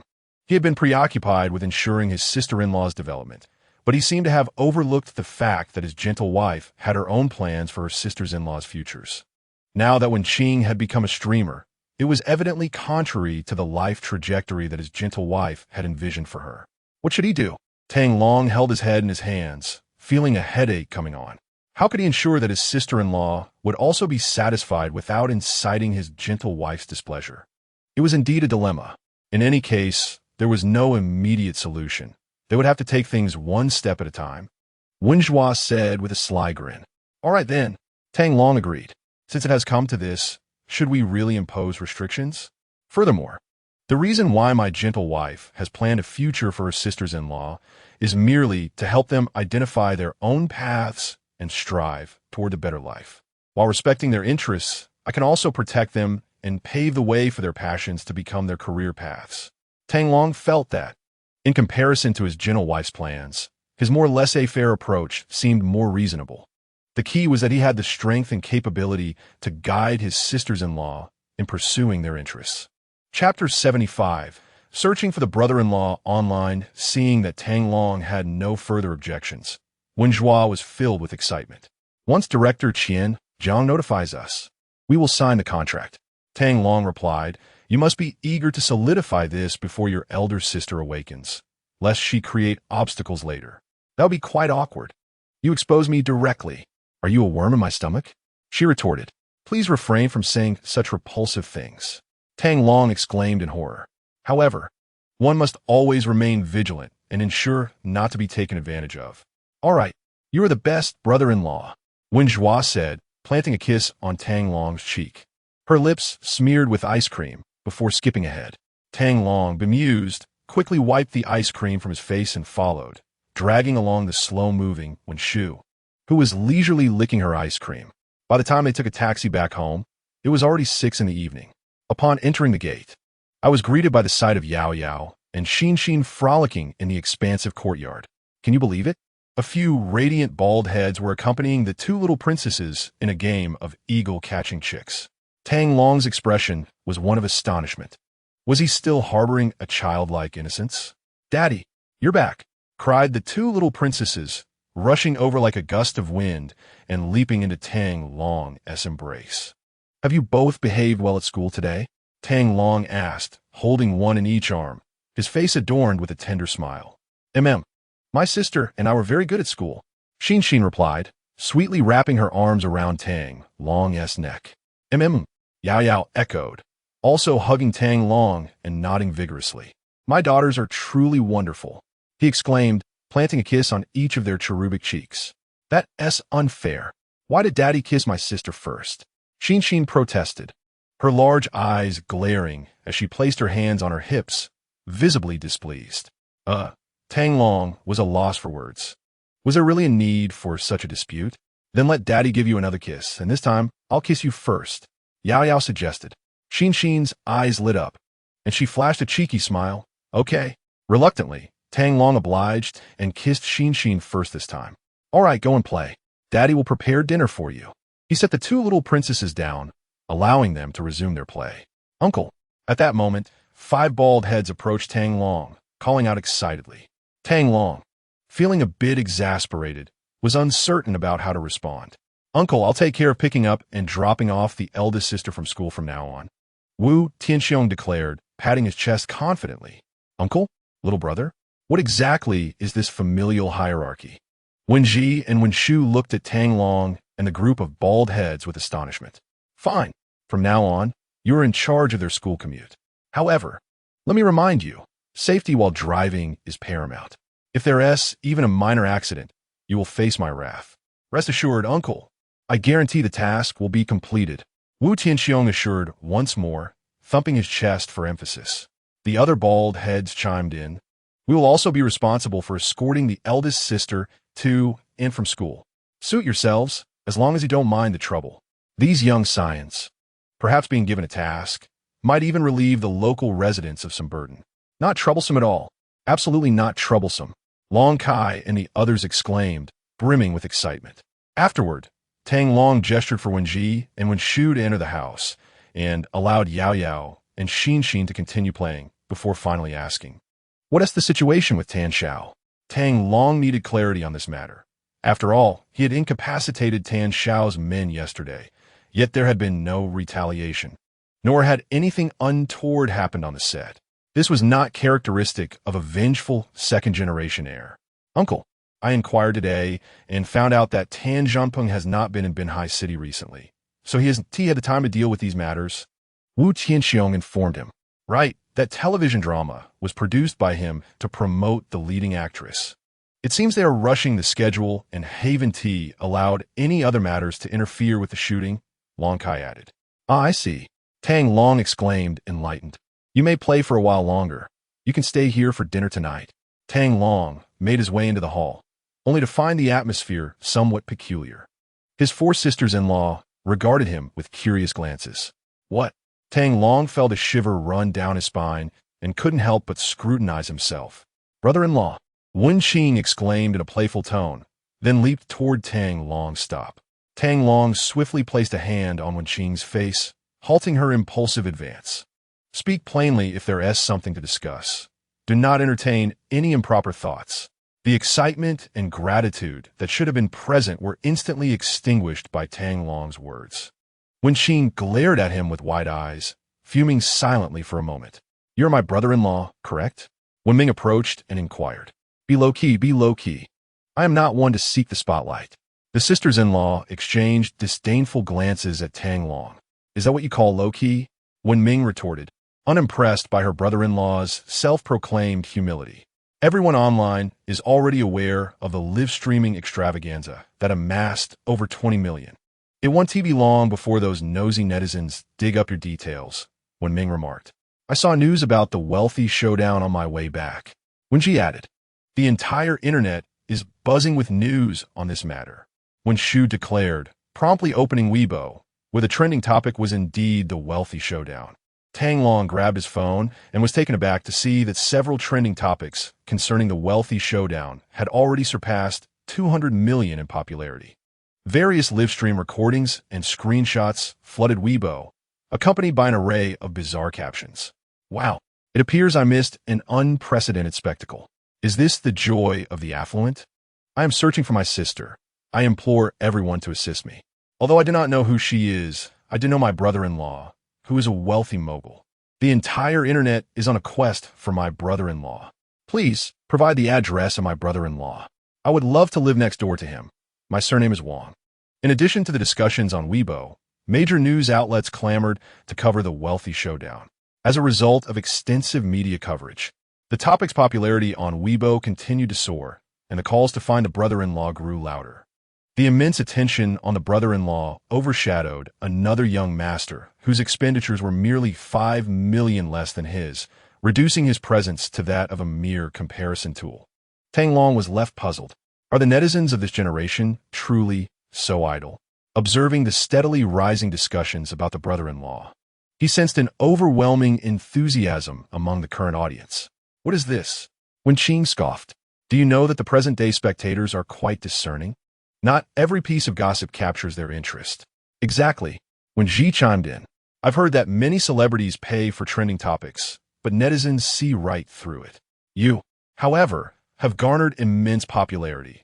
Once you activate your Weibo account, you'll likely attract millions of followers in an instant. Is it truly that remarkable?" Tang Long exclaimed, his eyes widening in astonishment. "Absolutely. I suspect various imitation accounts have already emerged," Wen Shu replied. Tang Long, skeptical, searched for users related to "I am your brother-in-law." Instantly, 99 related users appeared on the screen. "I am your brother-in-law, your sister's husband, your elder brother-in-law," and various peculiar Weibo names are merely attempts to ride the wave of trending topics. Chapter 76, The Bald Men Seeking Meals. Among numerous impersonators, the Weibo account, "I am your brother-in-law," astonishingly garnered 3 million followers through a short video of Tang Long gifting on his phone. At times, even a desire for modesty is unattainable. The battle of the affluent is encapsulated in the super topic, "I am your brother-in-law." The accompanying Weibo post also featured a trending topic, causing a surge in popularity. However, the blogger exercised wisdom by not revealing Tang Long's face. The comments beneath the video were a medley of reactions. "Caught the 10,086th high-quality brother-in-law. The wealthy truly exhibit simplicity. I adore how the rich articulate their reasoning." To spend so extravagantly, there must be billions at home. Alas, it's not me. Cry. One video post on Weibo swiftly ascended to the trending list, attracting countless visitors' comments. Are these people mentally challenged? The very first comment exposes him as a fake. Why are so many still following him? Tang Long looked at Wenqing and the others in confusion. Do you not understand this? Wenji casually scrolled down the Weibo comments. Upon seeing them, Tang Long's amusement was palpable. Although I know you are a fake, I still follow you. I just want to ask, where did you meet my brother-in-law? Seeking my brother-in-law's contact information. Is my brother-in-law handsome? Is my sister by his side? And is she beautiful?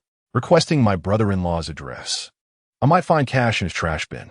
It seems netizens are astute enough to discern the impersonation while still following, aiming to obtain the genuine brother-in-law's contact or address.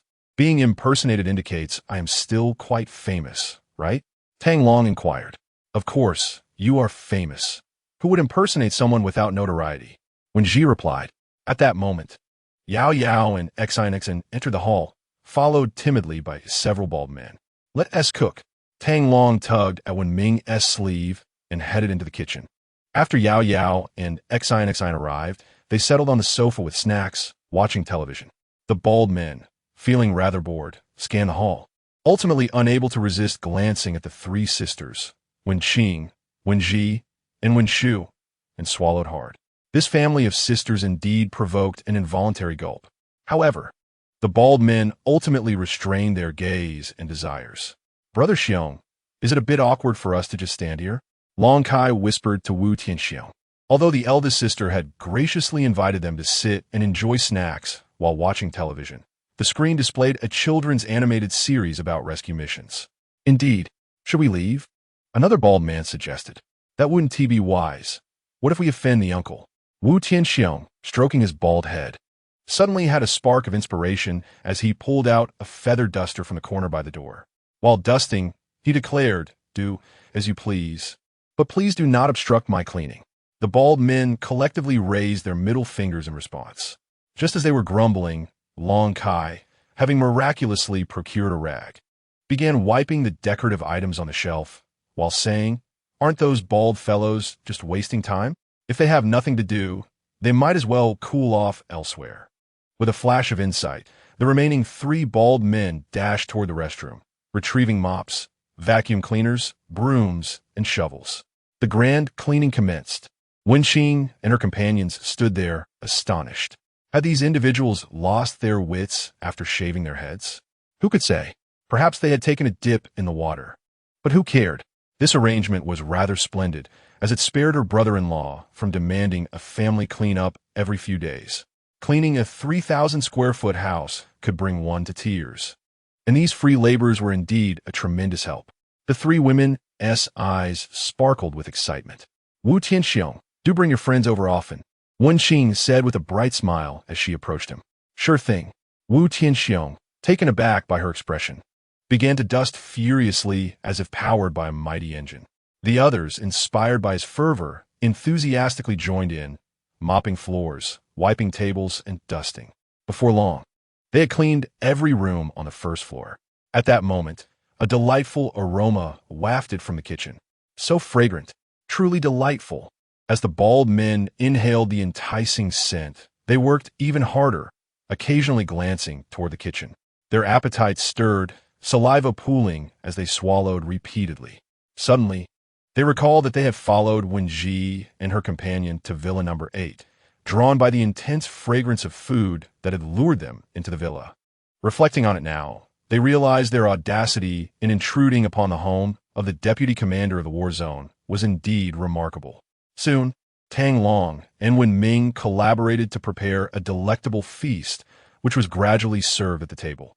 The 5 bald men, having worked up a ravenous appetite from their cleaning, rushed toward the food at the first whiff of the savory dishes. What are you doing? Have some decorum. Where's your dignity? Wu Tianxiong bellowed, prompting the bald men to promptly wash their hands and assist in serving the dishes, arranging bowls and chopsticks, and helping Yao Yao and Xin with their food, before huddling in a corner, eagerly watching Tang Long.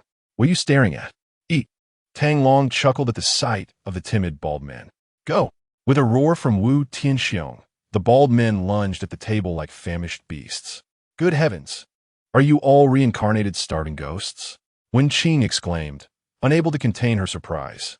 Wen Ming, holding a bowl of rice, exclaimed, delicious. Absolutely divine. This is even better than the meals prepared by the six-star hotel chefs at Kai's place. Long Kai gave a light tap to the bald man who was speaking, admonishing him not to insult their uncle by comparing him to their family chef, whose culinary skills were not on the same level. The bald men exchanged glances and, surprisingly, nodded in agreement before resuming their meal. Eat up. They probably won't be satisfied for a while. Tang Long hastily served more dishes to Yao Yao and Xin, then took some for himself. The younger sisters-in-law followed suit, helping themselves to a bit of food. By the time when Shu finished serving, some of the bald men had already begun to snatch food from the serving plates. In the future, it would be best not to let them in, Tang Long said with a dark expression. Wen Ming and the others stared in astonishment at the scene before them, then nodded in unison. The way these individuals consumed their meal was truly alarming. They disregarded etiquette and showed no restraint. After finishing their meal, the bald men burped and quickly helped to clear the table, wash the dishes, and tidy up the area. This has been the most satisfying meal I've ever had, Long Kai remarked, patting his belly. I agree. If only I could enjoy such delicious meals every day. One of the bald men said enviously. Dream on. You think Uncle would cook for you every day? If he dares to cook, would you dare to eat? For bald men cast disdainful glances at one among them. After cleaning up, the bald men felt they had overstayed their welcome and, after expressing their gratitude profusely, departed. Chapter 77. What is a dowry? Once Wu Tianxiong and the other bald men had left, all the younger sisters-in-law turned their attention back to Tang Long, who was playing with the little princess. By the way, brother-in-law, how much money do you actually have? How would I know? I've never counted. Tang Long replied innocently. Wen Qing and the others were left speechless. You don't even know how much you have? Wen Qing asked. Nope. As long as it's enough, why bother worrying about it? That's exhausting. Tang Long said. What do you mean by enough? Wenhua pressed on. If you can casually spend over 20 million to support Wen Qing's live stream, your wealth must be substantial. Actually, it's not that much. Our family is well-fed and cared for. Even if you all don't work, I can support you. However, don't harbor any misguided ideas. My money won't be given directly to you. If you want to spend money, you need to earn it yourself. My funds are reserved for Yao Yao and the others as their dowry. As he spoke, Tang Long pulled out a small notebook that documented the family's daily expenditures. September 23rd, Wen Qing purchased a computer and live streaming equipment, costing 28,880 yuan. The family spent 120 yuan on groceries. And Wenhua and Wen Shu received 200 yuan in pocket money. Household available balance, 771 yuan. September 24th, transportation costs. The younger sisters-in-law were stunned to discover that Tang Long meticulously recorded their daily expenses. With only 6,000 yuan left in the household balance, Tang Long remarked, if we don't start making money soon, this entire family will be in dire straits. The others dismissed his words, continuing their own activities, indifferent to Tang Long's ramblings. Given that Tang Long had casually spent over 20 million on the live stream, it was estimated that his net worth was at least 10 billion. So why were they in such a hurry? Earning money is a gradual process. They do not believe that when the family truly runs out of funds, Tang Long will refrain from providing financial support. They can simply seek solace from their elder sister at that time. However, the sisters understand that Tang Long desires for them to possess the ability to be self-sufficient, rather than relying on their elder sister or anyone else. If their elder sister were to awaken and witness her sister's newfound independence, she would undoubtedly feel immense joy. Dad, what is a dowry? Xin in guit? Her large eyes sparkling with curiosity as she gazed at Tang Long. Your father intends to send you away. A dowry comprises the belongings that accompany you when you are sent off, Wen Qing remarked with a hint of resentment. Dad is going to send us away? Yao Yao's eyes glistened with unshed tears as she looked at Tang Long. Tang Long immediately sensed impending trouble. Sure enough, the next moment, two heart-wrenching cries erupted. Wah! Daddy doesn't want us anymore. Tang Long was instantly flustered and rushed forward to soothe them. Who could have imagined that a ruler of the dark world would find himself at such a loss when faced with two sobbing little girls? He would rather confront the fanatics of the Illuminati than deal with the two wailing princesses. What now? Tang Long glared angrily at Wenqing. Wenqing rolled her eyes and produced two chocolate lollipops. The two girls immediately ceased their tears, joyfully clutching their treats as they scampered off to watch television. Is this truly my daughter? Tang Long mused. Wenqing poured a cup of tea and handed it to Tang Long. By the way, brother-in-law, didn't you say you would soon be able to cure our elder sister? Indeed, it will be soon, Tang Long replied after taking a sip of tea. Calculating the time, he realized that the soul-devouring goo would manifest in just over 20 days. When it does, Wenrou would naturally awaken, but by then, she might no longer be the gentle soul they once knew. It was imperative to eliminate the soul-devouring goo before its manifestation. Tang Long gently stroked the heads of Yao Yao and Xin, who were looking at him with concern. You need not worry too much. In no more than a month, your elder sister will awaken. Yao Yao and Xin had been worried about their mother, and upon hearing Tang Long's words, they felt a sense of relief. Is the elder sister suffering from the after effects of the poison, or is it some other ailment? Wan Ming, a warrior, expressed her doubts. The after effects of the poison. It will take about a month to eliminate the toxins, Tang Long replied, not wishing to alarm anyone further. So he used this as a plausible excuse. I will be departing for a brief period during the National Day holiday to seek medicine for your elder sister. During that time, you must take care of yourselves, Tang Long instructed. The women nodded in unison. At this moment, saving their elder sister was of utmost importance. In the Ning family's villa in Tianhai City, Ning Jingdong was fuming after reading the information online about the wealthy competition.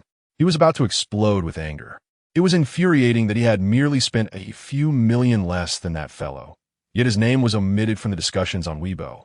His name was only mentioned in comparison, which infuriated him further. I must find that brat and make him pay.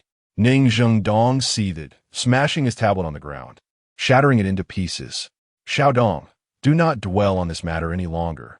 Today you have indeed earned a considerable sum, and I am certain that Grandpa would commend you upon hearing this.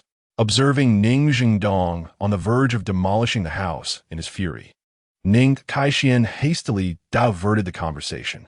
Upon hearing this, Ning Jingdong's rage dissipated entirely, replaced by overwhelming excitement. Yes, I have made a profit today. I must promptly call to secure this money, for then Grandpa will surely look at me with newfound admiration. With that, Ning Jingdong seized his phone and began to dial. Beep, beep, beep. No answer. Why is no one picking up? Ning Jingdong pondered, dialing once more. Again, there was silence. His expression began to darken. Sitting beside him, Ning Kaixian slowly knitted his brows. Brother, could it be that we've been played by Douyu? The thought of having invested nearly 20 million weighed heavily on Ning Jingdong's heart, rendering his face ashen.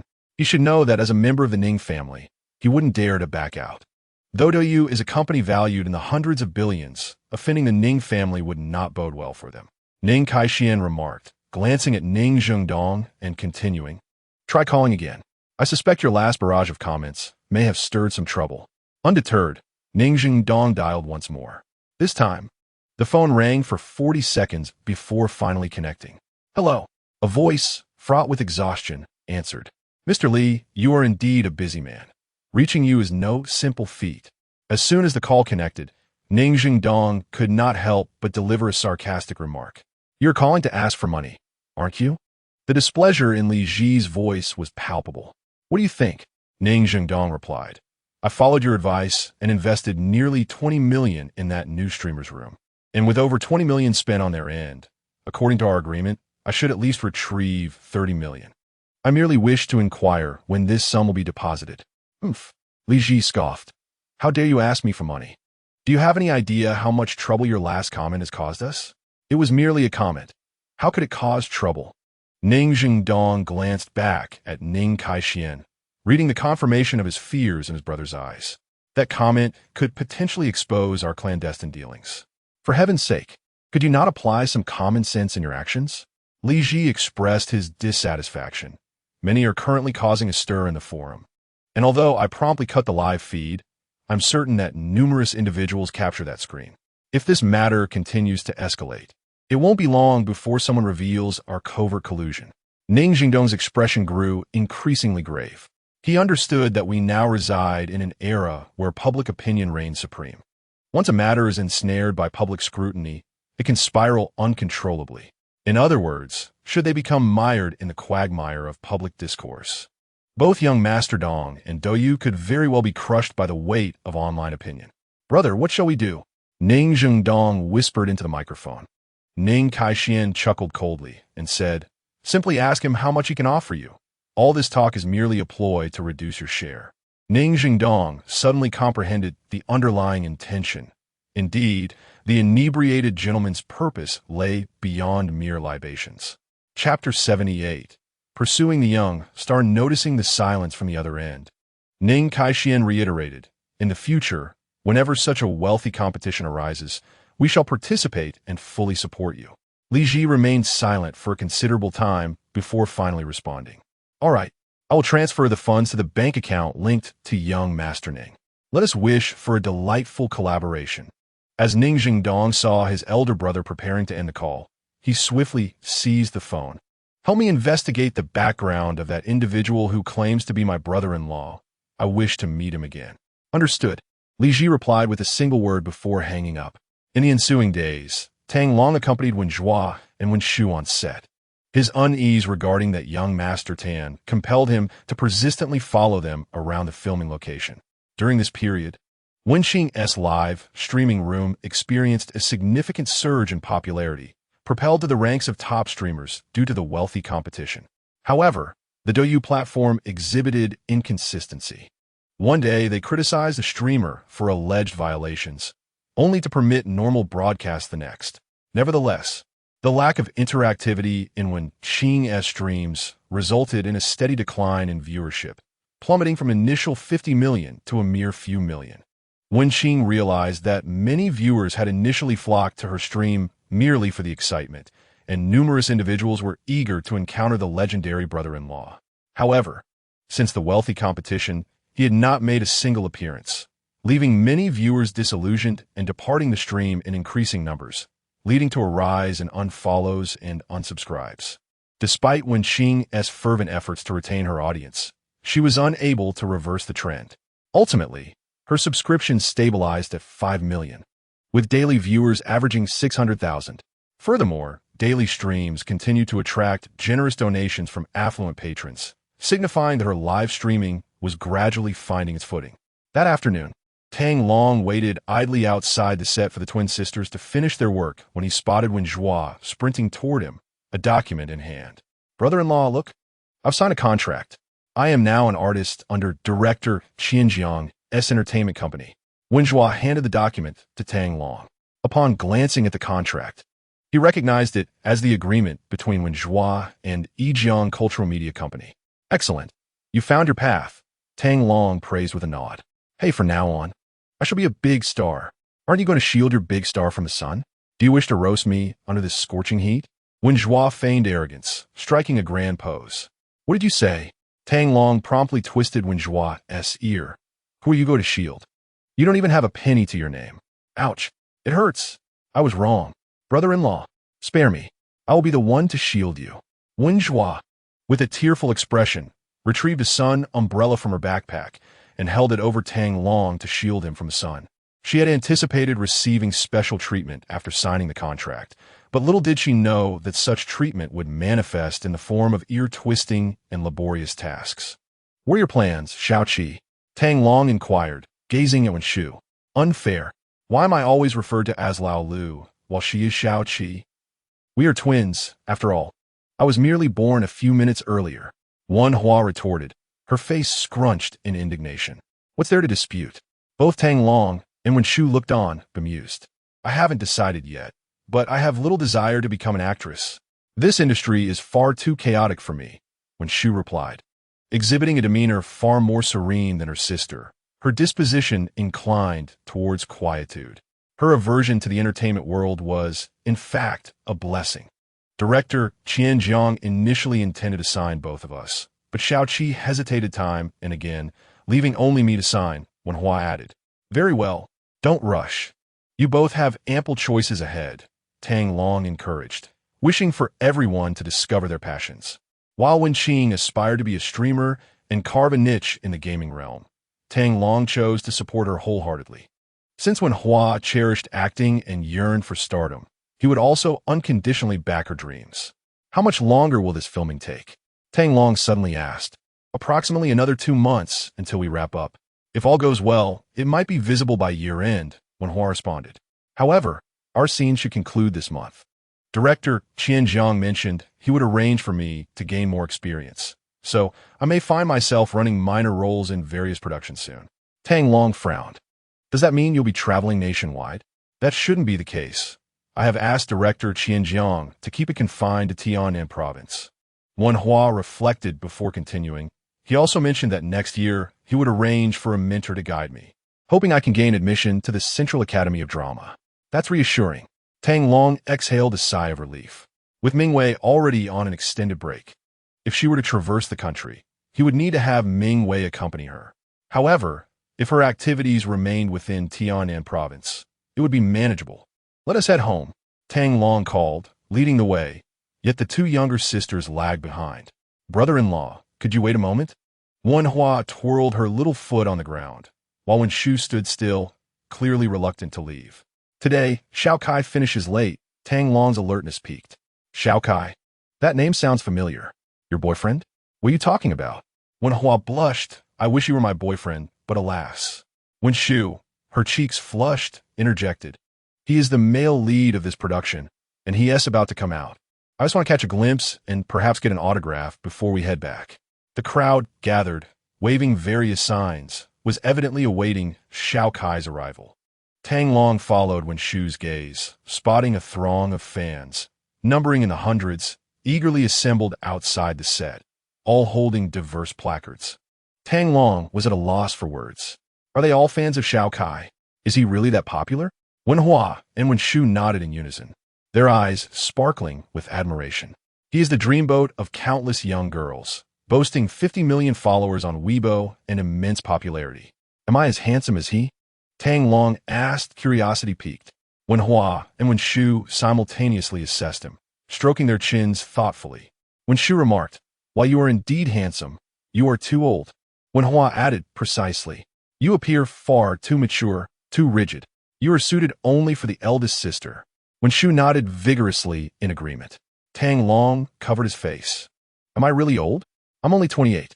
The twins simultaneously rolled their eyes. Kai is just 21. A quintessential young stud. Compared to him, you're nothing more than a piece of aged meat. Tang Long felt as though he had been struck by 1,000 arrows, raising his hand to deliver a playful knock on one of their heads. If anyone were to overhear someone refer to the illustrious king of the underworld as aged meat, their jaw would surely drop in disbelief. Do we have to see him now? Can't we catch a glimpse at the film set? Where we get the chance? We hardly share any scenes with him. Besides, he is incredibly busy with limited time at the set, and we have to arrange it in advance. There is no way we get the opportunity. Oh, enough of this. We're going. With that, Wenji pulled Wenshu and dashed toward the entrance of the film crew. Tang Long was left in a state of disbelief. Had he ever seen individuals on the verge of stardom so fervently chasing after a celebrity? These two sisters-in-law of his were truly something else. Brother-in-law, hurry up. Wenji, who had already bolted out, immediately returned to drag Tang Long along in pursuit of their idol. Tang Long couldn't help but chuckle at the absurdity of it all. The king of the underworld chasing after a star? If anyone caught wind of this, they would surely burst into laughter, believing that the very celebrity Tang Long was pursuing must have ancestors who were exceptionally fortunate. Upon reaching the crowd, they encountered a throng of security personnel, forming a large circle as they escorted someone out of the film set. Among them were towering bodyguards clad in suits and sunglasses. And at the center of this protective barrier strode a tall, handsome man, dressed in expensive casual attire. He seemed to incite screams from young fans with every step he took. He was none other than the sensational young star, Xiao Kai, often dubbed the heartthrob of countless young women. So handsome. Xiao Kai, I love you. Xiao Kai, I want to bear your children. The crowd erupted into a frenzy of high-pitched shrieks, predominantly from teenage girls in a state of fervent admiration. Tang Long stood amidst the chaos, utterly speechless, his ears nearly ringing from the noise. Everyone was scrambling to produce paper, albums, and photo books to request autographs. Wenji and Wenshu hastily retrieved 2 albums from their bags and held them up. "Xiao Kai, I adore you. Please sign for me." Tang Long was incredulous. With such a throng, how could anyone possibly secure an autograph? At that moment, a wave of love-struck girls surged toward Xiao Kai. The bodyguards surrounding him formed a tighter circle, shielding him from the eager fans. With a spark of cunning, Wenji seized an opportunity, slipping through the gap between a bodyguard's arm to stand before Xiao Kai, presenting her photo book. "Xiao Kai, I really like you. Please sign for me." Xiao Kai, already overwhelmed by the clamoring crowd, was further irked by yet another person blocking his path. Without bothering to lift his gaze, he barked, "Get lost," and forcefully pushed her aside. Wenji's expression faltered as she lost her balance and fell to the ground. Just as she attempted to rise, a bodyguard's knee collided sharply with her temple. Wenjia was merely a delicate woman, and when she was inadvertently struck, her head collided forcefully with the ground, causing her eyes to roll back, clearly indicating the severity of her injury. The security guard had acted with intent. Tang Long had witnessed the guard deliberately lifting his leg and driving his knee into Wenjia. Perhaps it was an act of vengeance. Or perhaps he believed that amidst the chaos, the assailant would remain undetected. Regardless, the guard's actions were indeed ruthless. Tang Long felt a surge of urgency. If he did not intervene swiftly, a tragic stampede could easily ensue. "Lao Lu is in danger. You must exit the crowd immediately and wait for me on the side." Tang Long instructed Wenshu before forcefully parting the throng and making his way towards Wenjia. Suddenly, a towering man surged through a group of starry-eyed girls, akin to a valiant warrior swimming against the tide, parting the sea of fans to confront Xiao Kai directly. "Step aside." A security guard raised his hand to push Tang Long away. With a swift twist of his shoulder, Tang Long evaded the guard's grasp, leaving him grasping at air in futility. As other guards attempted to close in, they were met with the sight of Tang Long bending down to assist Wenjia from the ground. "Brother-in-law, my head feels so dizzy." Wenjia looked up at Tang Long with tear-filled eyes, her expression one of utter distress. "It's all right, I'm here," Tang Long reassured her, turning his gaze towards the guard who had kicked Wenjia. The guard froze momentarily, contemplating whether his actions had been witnessed. Without uttering a word, Tang Long unleashed a powerful punch towards the guard. Bang! The blow caught everyone off guard. The guard's face met Tang Long's fist with a resounding impact, eliciting a howl of pain as he was sent sprawling through the air. A hush fell over the crowd. The events unfolded so swiftly that even the renowned star, Xiao Kai, was momentarily taken aback. "Hey, why did you hit him?" It was Xiao Kai's male assistant who first regained his composure, shouting in protest, prompting the other security personnel to swiftly encircle Tang Long. "I am simply unreasonable." Tang Long cast a cold glance at the assembled guards before finally addressing Xiao Kai. "If you refuse to give an autograph, you could simply walk away. Why push her?" Xiao Kai's expression stiffened as he recalled the significant repercussions that a public figure's actions could have online. After a moment of contemplation, he retorted, "Who told her to block my path?" At that moment, Xiao Kai's fans erupted in indignation. "Hey, who do you think you are to speak to my husband like that?" "Exactly. Move aside, how annoying," they exclaimed, insisting that it was Wenjia who had recklessly obstructed Xiao Kai's way and that her fall was deserved. Bolstered by the support of his fans, Xiao Kai raised an eyebrow at Tang Long, adopting a provocative demeanor. In that instant, Wenjia, now the focal point of scorn, resembled a frightened bird, nestled beneath Tang Long's arm, trembling uncontrollably. "Brother-in-law, let us go home." Tang Long gently patted Wenjia's shoulder, reassuring her, "Do not fear. I will seek justice for you." He wrapped his arm around her shoulders and strode through the guards to confront the fallen security guard, his eyes coldly fixed on a man writhing on the ground in agony. "She has already fallen. Why did you still intentionally strike her with your knee?" I lay on the ground, the security guard already bloodied and bruised from Tang Long's vicious punch, his face now a mask of anxiety as his heart raced uncontrollably. After what seemed like an eternity, he managed to utter 3 words, "I'm sorry." In this world, many matters cannot be resolved with a mere apology. With that, Tang Long lifted his right foot and delivered a fierce kick to the guard's knee. The sickening crack of bone and the guard's anguished scream echoed through the air, sending shivers down the spines of all present. Xiao Kai's face flushed with anger. How dare someone strike his security guard before his very eyes? This was an utter disregard for his authority. "Seize him." Before Xiao Kai could voice his command, a leading bodyguard issued an order, and the other guards swiftly converged on Tang Long. Unlike the security guards, who were merely a ragtag group tasked with maintaining order for the film crew, the bodyguards were a professional team hired specifically for Xiao Kai's protection, many of whom were formidable veterans. As they surrounded him, an invisible pressure enveloped the scene, and silence fell, with many attendees taking out their phones to capture the unfolding drama. Unfazed, Tang Long pulled the visibly frightened Wenji behind him, maintaining a calm demeanor as he surveyed the imposing bodyguards. "What are you doing?" A sharp female voice pierced the tension, prompting everyone to cease their actions and turn towards the source of the sound. Feng Xiaomei emerged from the entrance of the film set, her expression grave as she approached Xiao Kai. Kai, what on earth is happening?" "Feng Jia, this person assaulted our security guard."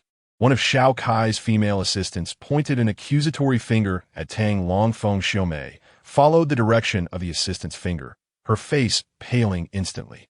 "Mr. Tang, what are you doing here? What is this?"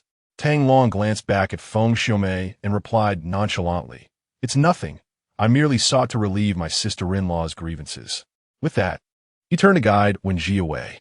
Several bodyguards immediately stepped forward, blocking Tang Long's path. "You think you can leave so easily?" the lead bodyguard said coldly. "What do you intend to do?" Feng Xiaomei shouted at the bodyguards, her voice laced with authority. The bodyguards instantly recoiled. "Mr. Tang, please proceed. I apologize on behalf of our entire team to you and this young lady," Feng Xiaomei said, her expression filled with regret. Tang Long looked at her in surprise. She began apologizing without even grasping the full context of the situation. Indeed, she demonstrated the ability to be both flexible and resolute, a trait befitting someone of great ambition.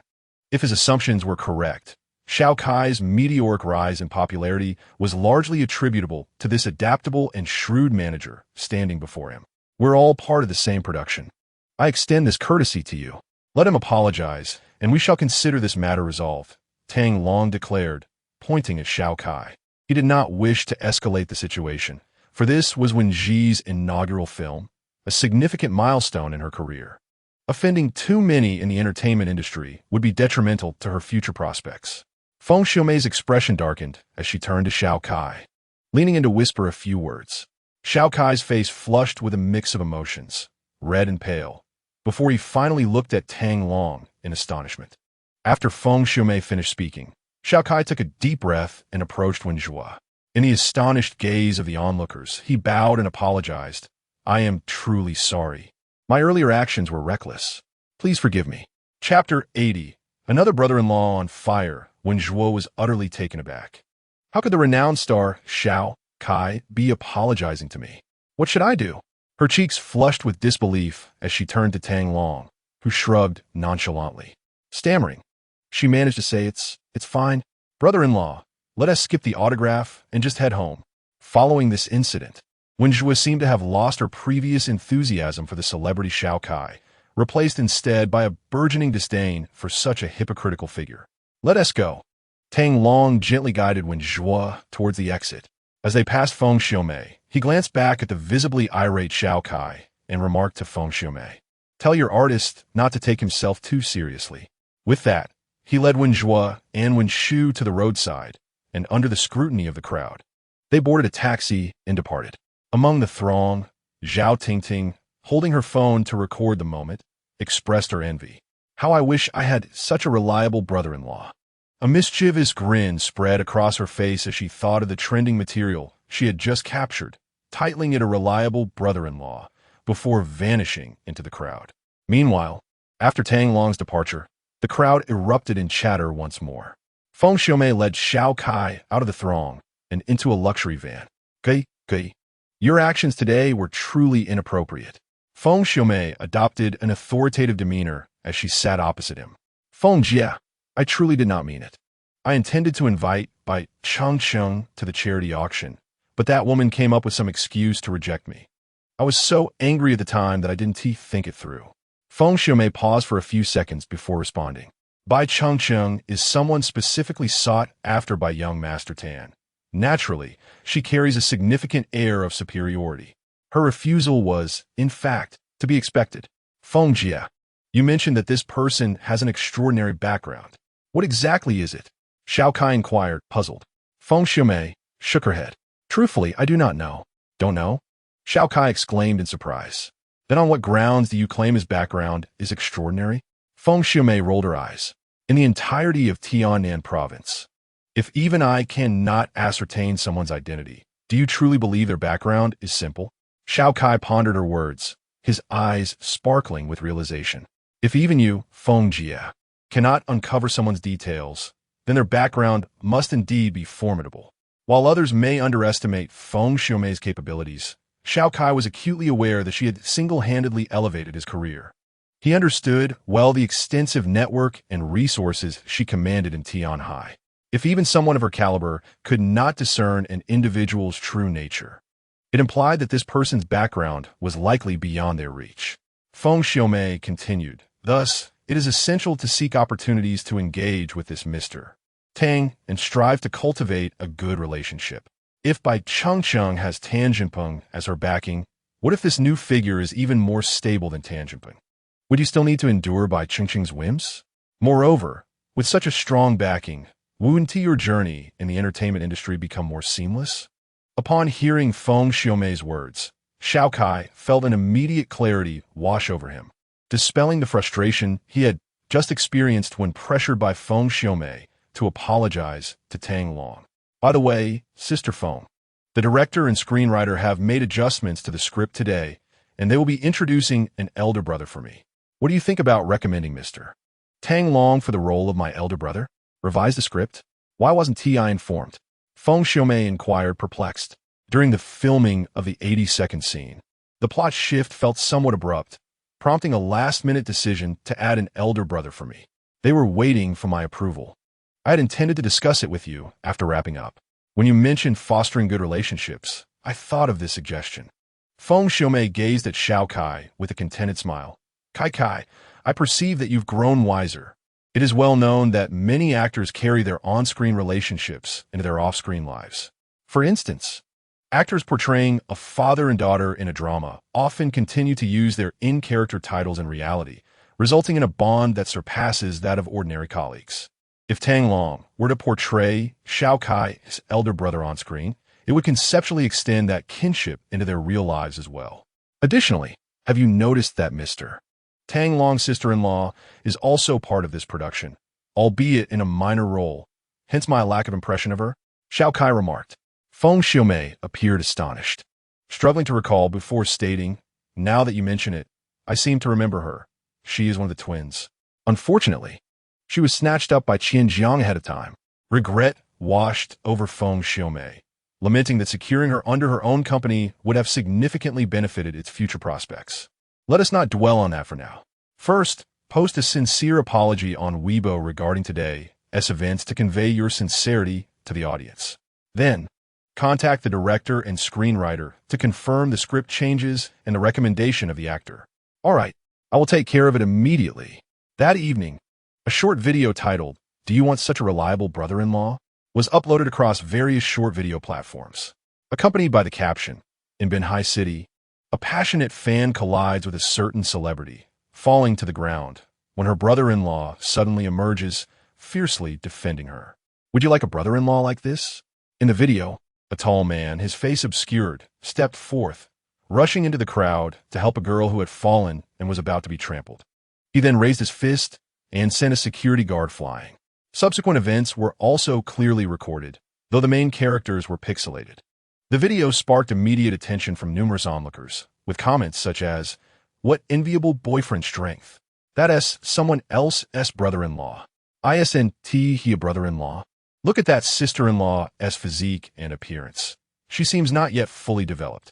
Another brother-in-law has risen to fame. Just a few days ago, the buzz around that wealthy brother-in-law had only just faded. The celebrity in question is a certain Xiao, a popular young star, and I was present at the scene. Such a disrespectful attitude. Indeed, so inconsiderate of the fans. I'm done. Unfollowing. Brothers and sisters, I've already taken to the neighboring Weibo to voice my opinions. Let us rally together. Okay. After many individuals watched the video, they began to fervently support the brother-in-law who stood up, subsequently launching critiques against the celebrity involved. Numerous individuals, eager to stir the pot, directly tagged Xiao Kai on Weibo, demanding an explanation from him. However, as the public rushed to Xiao Kai's Weibo to voice their outrage, they discovered that he had preemptively posted an apology letter. This letter, written in a personal capacity, was extensive and well-articulated. His attitude was commendable, and he even invited the young woman he had accidentally knocked down to approach him on set, expressing his willingness to assume full responsibility for any compensation.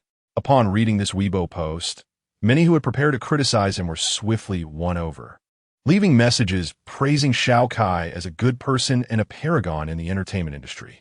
Nevertheless, the incident continued to gain traction on Weibo, with numerous news outlets lauding Xiao Kai for his recognition of fault and profound self-reflection, in stark contrast to some celebrities who, despite being in the wrong, presented apologies that served merely as self-justifications.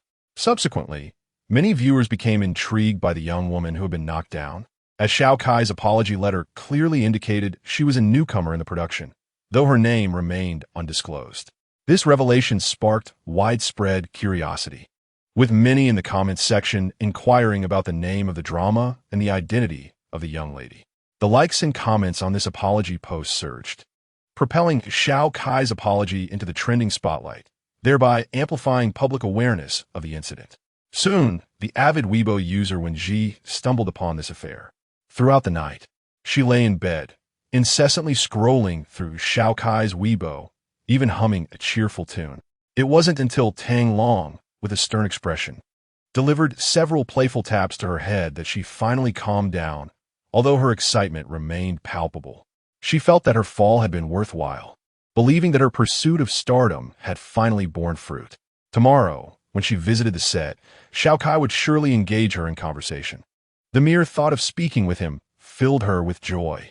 The following day, Wenrou and Wenrou rose early to head to the set, but Tang Long chose not to accompany them. With the National Day holiday approaching, he planned to visit the southern region, as he had not received any useful information from Wenrou lately. "How have you been feeling?" Tang Long inquired as he approached the pavilion, locating Wenming, who was meditating. Wenming abruptly opened her eyes. It was the first time in a long while that Tang Long had taken the initiative to ask about her well-being, leaving her both astonished and elated. Could it be that her brother-in-law intended to assist her in her recovery? "I feel stronger than before.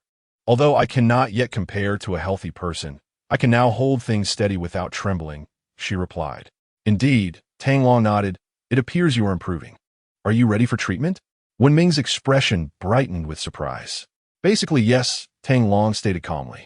"We will commence with a medicinal bath, followed by reopening the previous wounds, allowing the severed tendons to reconnect.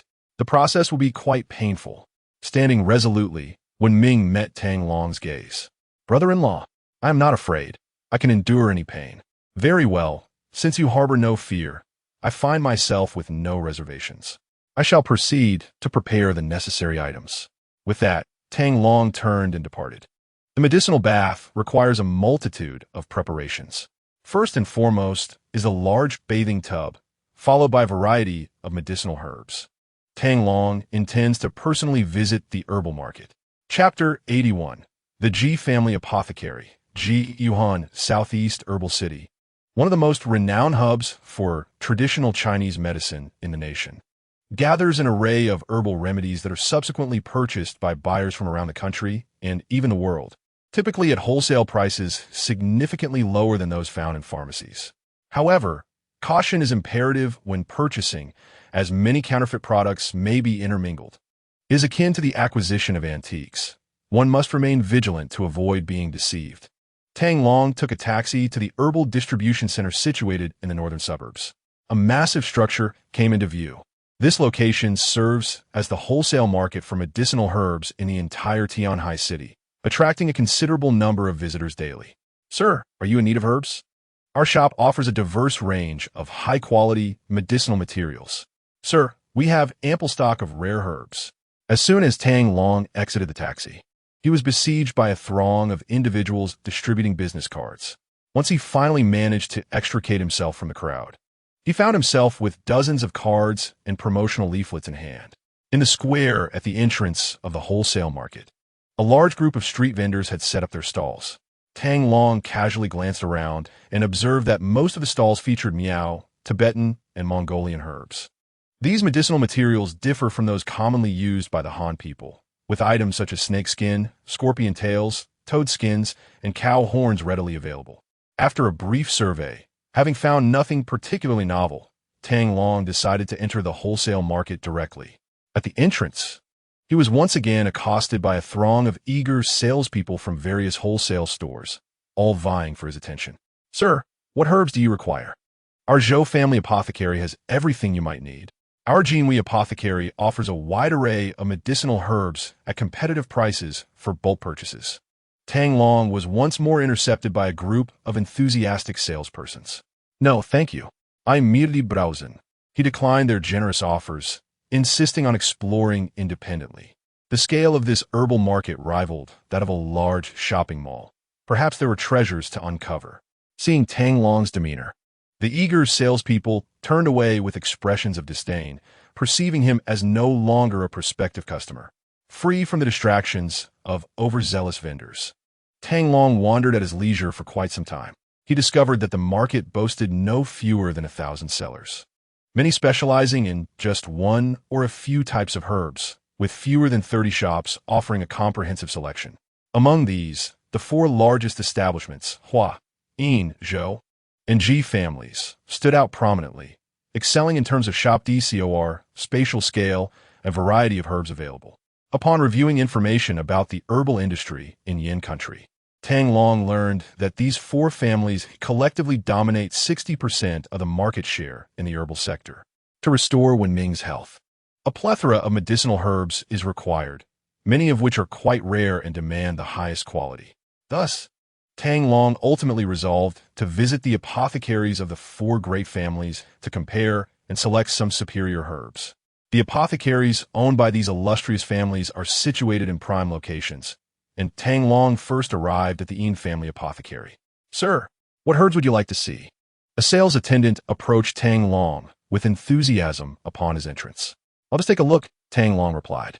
The attendant, sensing his disinterest, turned to attend to other customers, as those who merely wished to browse were often not serious buyers. The attendant, focused on sales performance, naturally refrained from wasting time on such seemingly unpromising clientele. Tang Long smiled calmly as he sought out the herbs he required.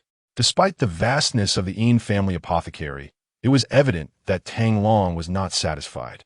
The common auxiliary herbs were mass-produced with excessive fertilizers, while some primary herbs bore a faint scent of pesticides. Others might not detect it, but Tang Long, an expert in this field, could easily discern the deviation in medicinal properties. After leaving the Yin family apothecary, he proceeded to the Zhou family apothecary, only to encounter the same issues. The herbs appeared visually appealing, yet upon closer inspection, the aroma lacked the richness of naturally grown herbs, suggesting a stark contrast in efficacy. Disappointed, Tang Long shook his head as he exited the Zhou family apothecary and made his way to the Hua family apothecary, emerging with a countenance of dismay yet again. With the last of the four great families being the Ji family apothecary, Tang Long anticipated a similar outcome.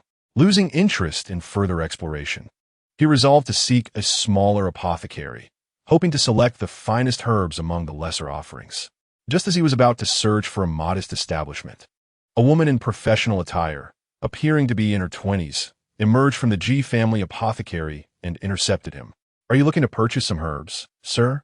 Tang Long glanced at her. She exuded an exceptional aura, with long legs accentuated by silver high heels, large expressive eyes, and neatly styled hair, projecting an air of competence.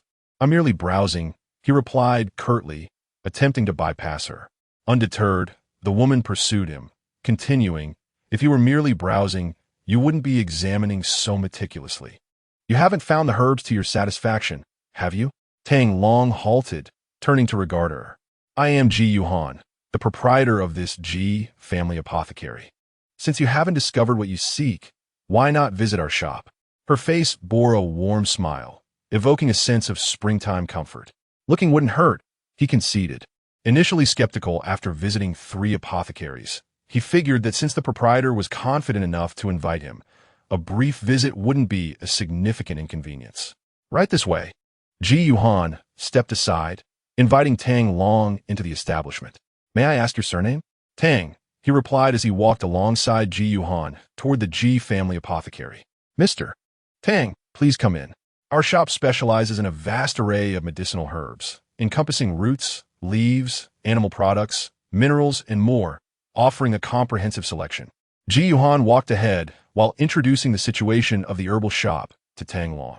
As Tang Long listened, he casually picked up a piece of Angelica sinensis from a display case, inhaled its scent, smiled faintly, and then returned it, revealing a look of disdain. He felt that Ji's herbs did not fundamentally differ from those of the other 3 major families, due to the conditions of forced growth. The medicinal efficacy of the herbs could reach only 50 to 60% of their naturally grown counterparts, which was deemed acceptable. Ji Yuhan noticed Tang Long's actions and expressions and paused to inquire, "Mr. Tang, is there an issue with this herb?" "No issue. I merely have high standards," he replied. "The herbs used to treat Wen Ming's injury must possess sufficient potency. If the efficacy is lacking, not only will Wen Ming's wound remain untreated, but there may also be adverse effects. Thus, it cannot be taken lightly." "What kind of herbs does Mr. Tang desire?" Ji Yuhan asked with a smile. Tang Long surveyed the surroundings for a moment, his gaze landing on Ji Yuhan's exquisite beauty. "Naturally grown will suffice. Those hastily cultivated with pesticides will not do." "Ah, I see," Ji Yuhan replied with a sweet smile.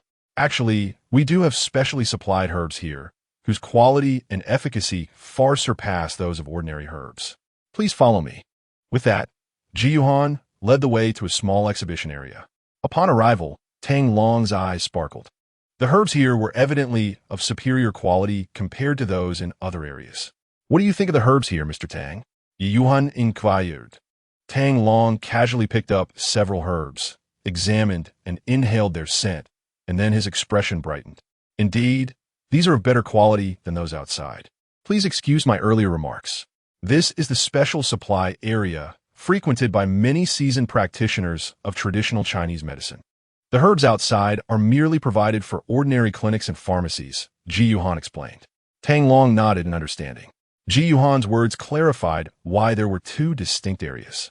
The special supply area prioritized medicinal efficacy, as seasoned practitioners, well-versed in herbs, would disdain the hastily cultivated varieties found outside, thus opting for selections from the special area. Pharmacies and clinics, in contrast, represent a profit chain.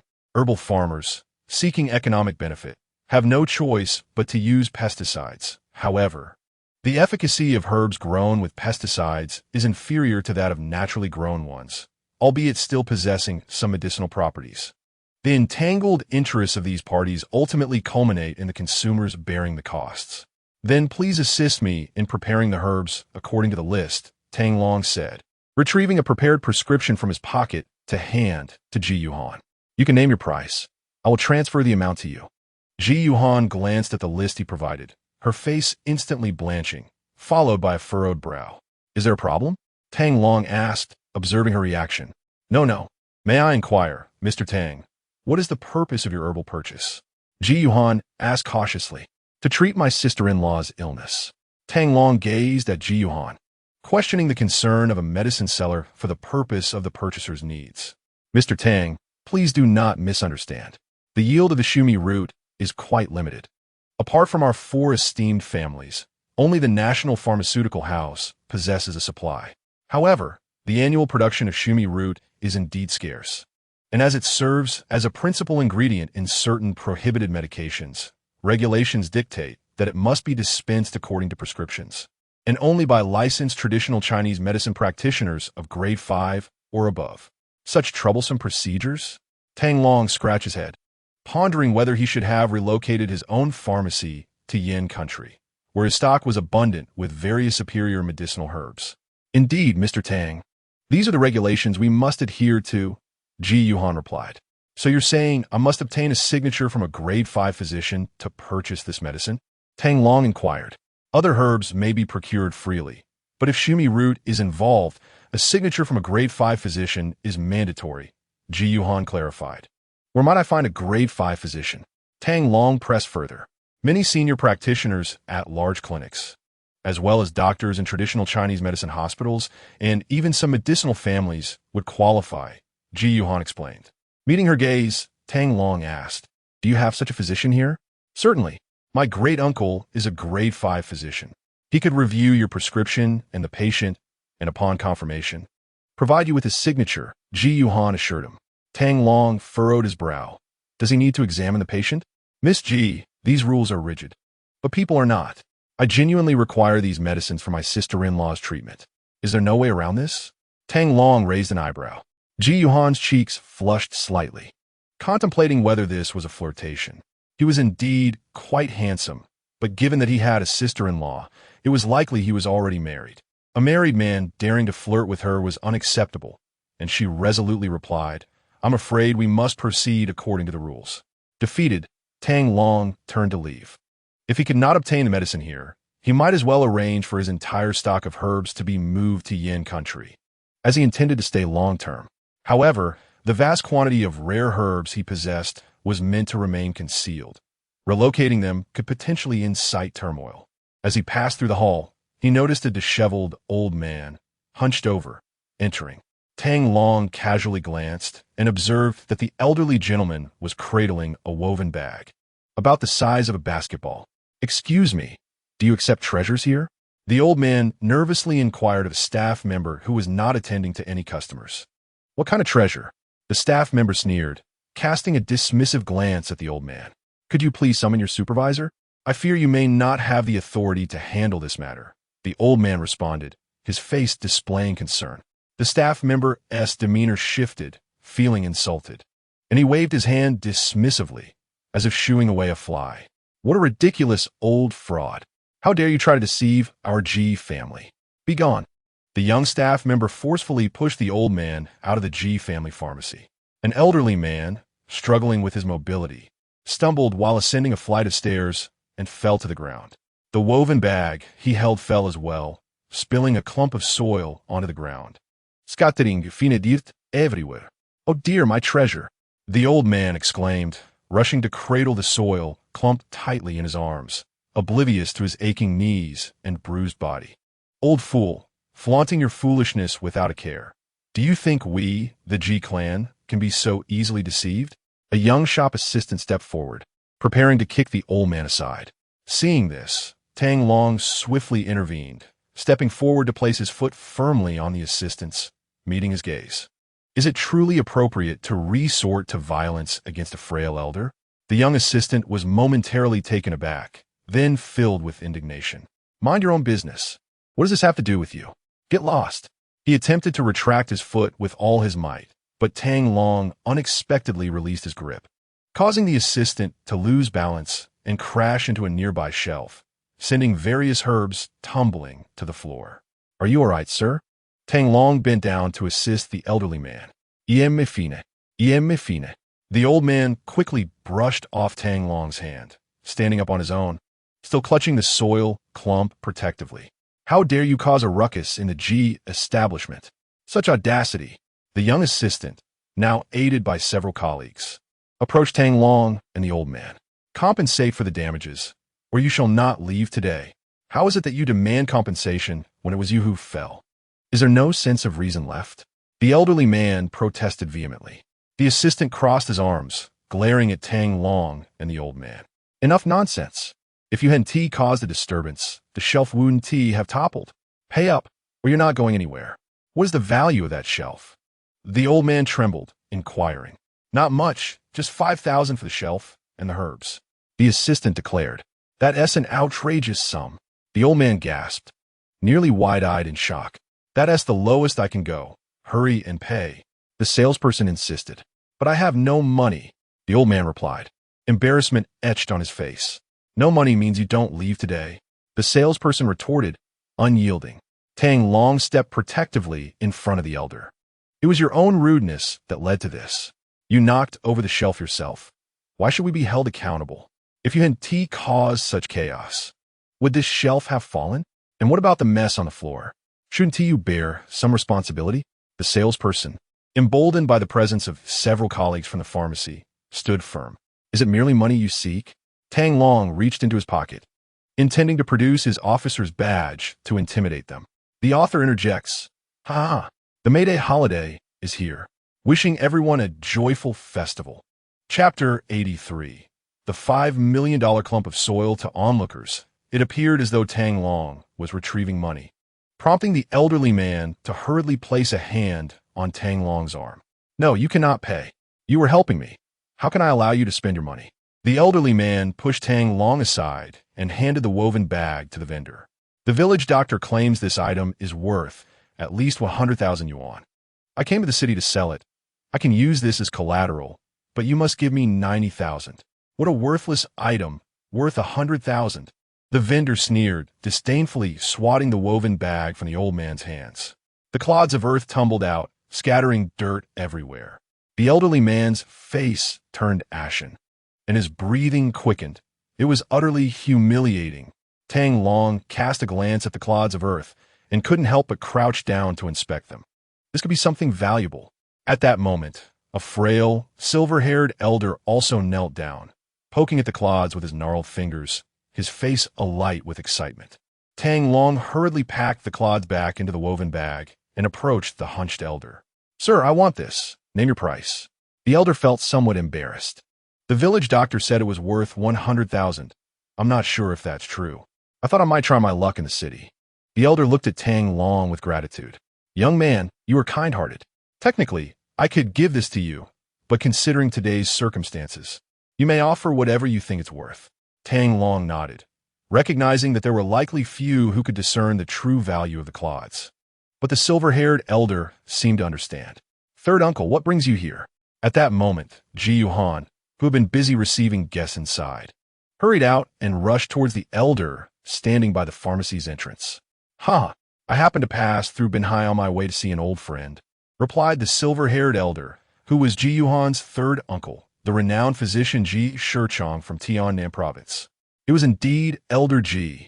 Usually practicing at the Four Seasons Clinic in Tianhai City, no one expected him to be here today. This place was part of the Ji family's estate, and the girl was a direct descendant, the apple of their eye. It was only natural for Elder Ji to stop by.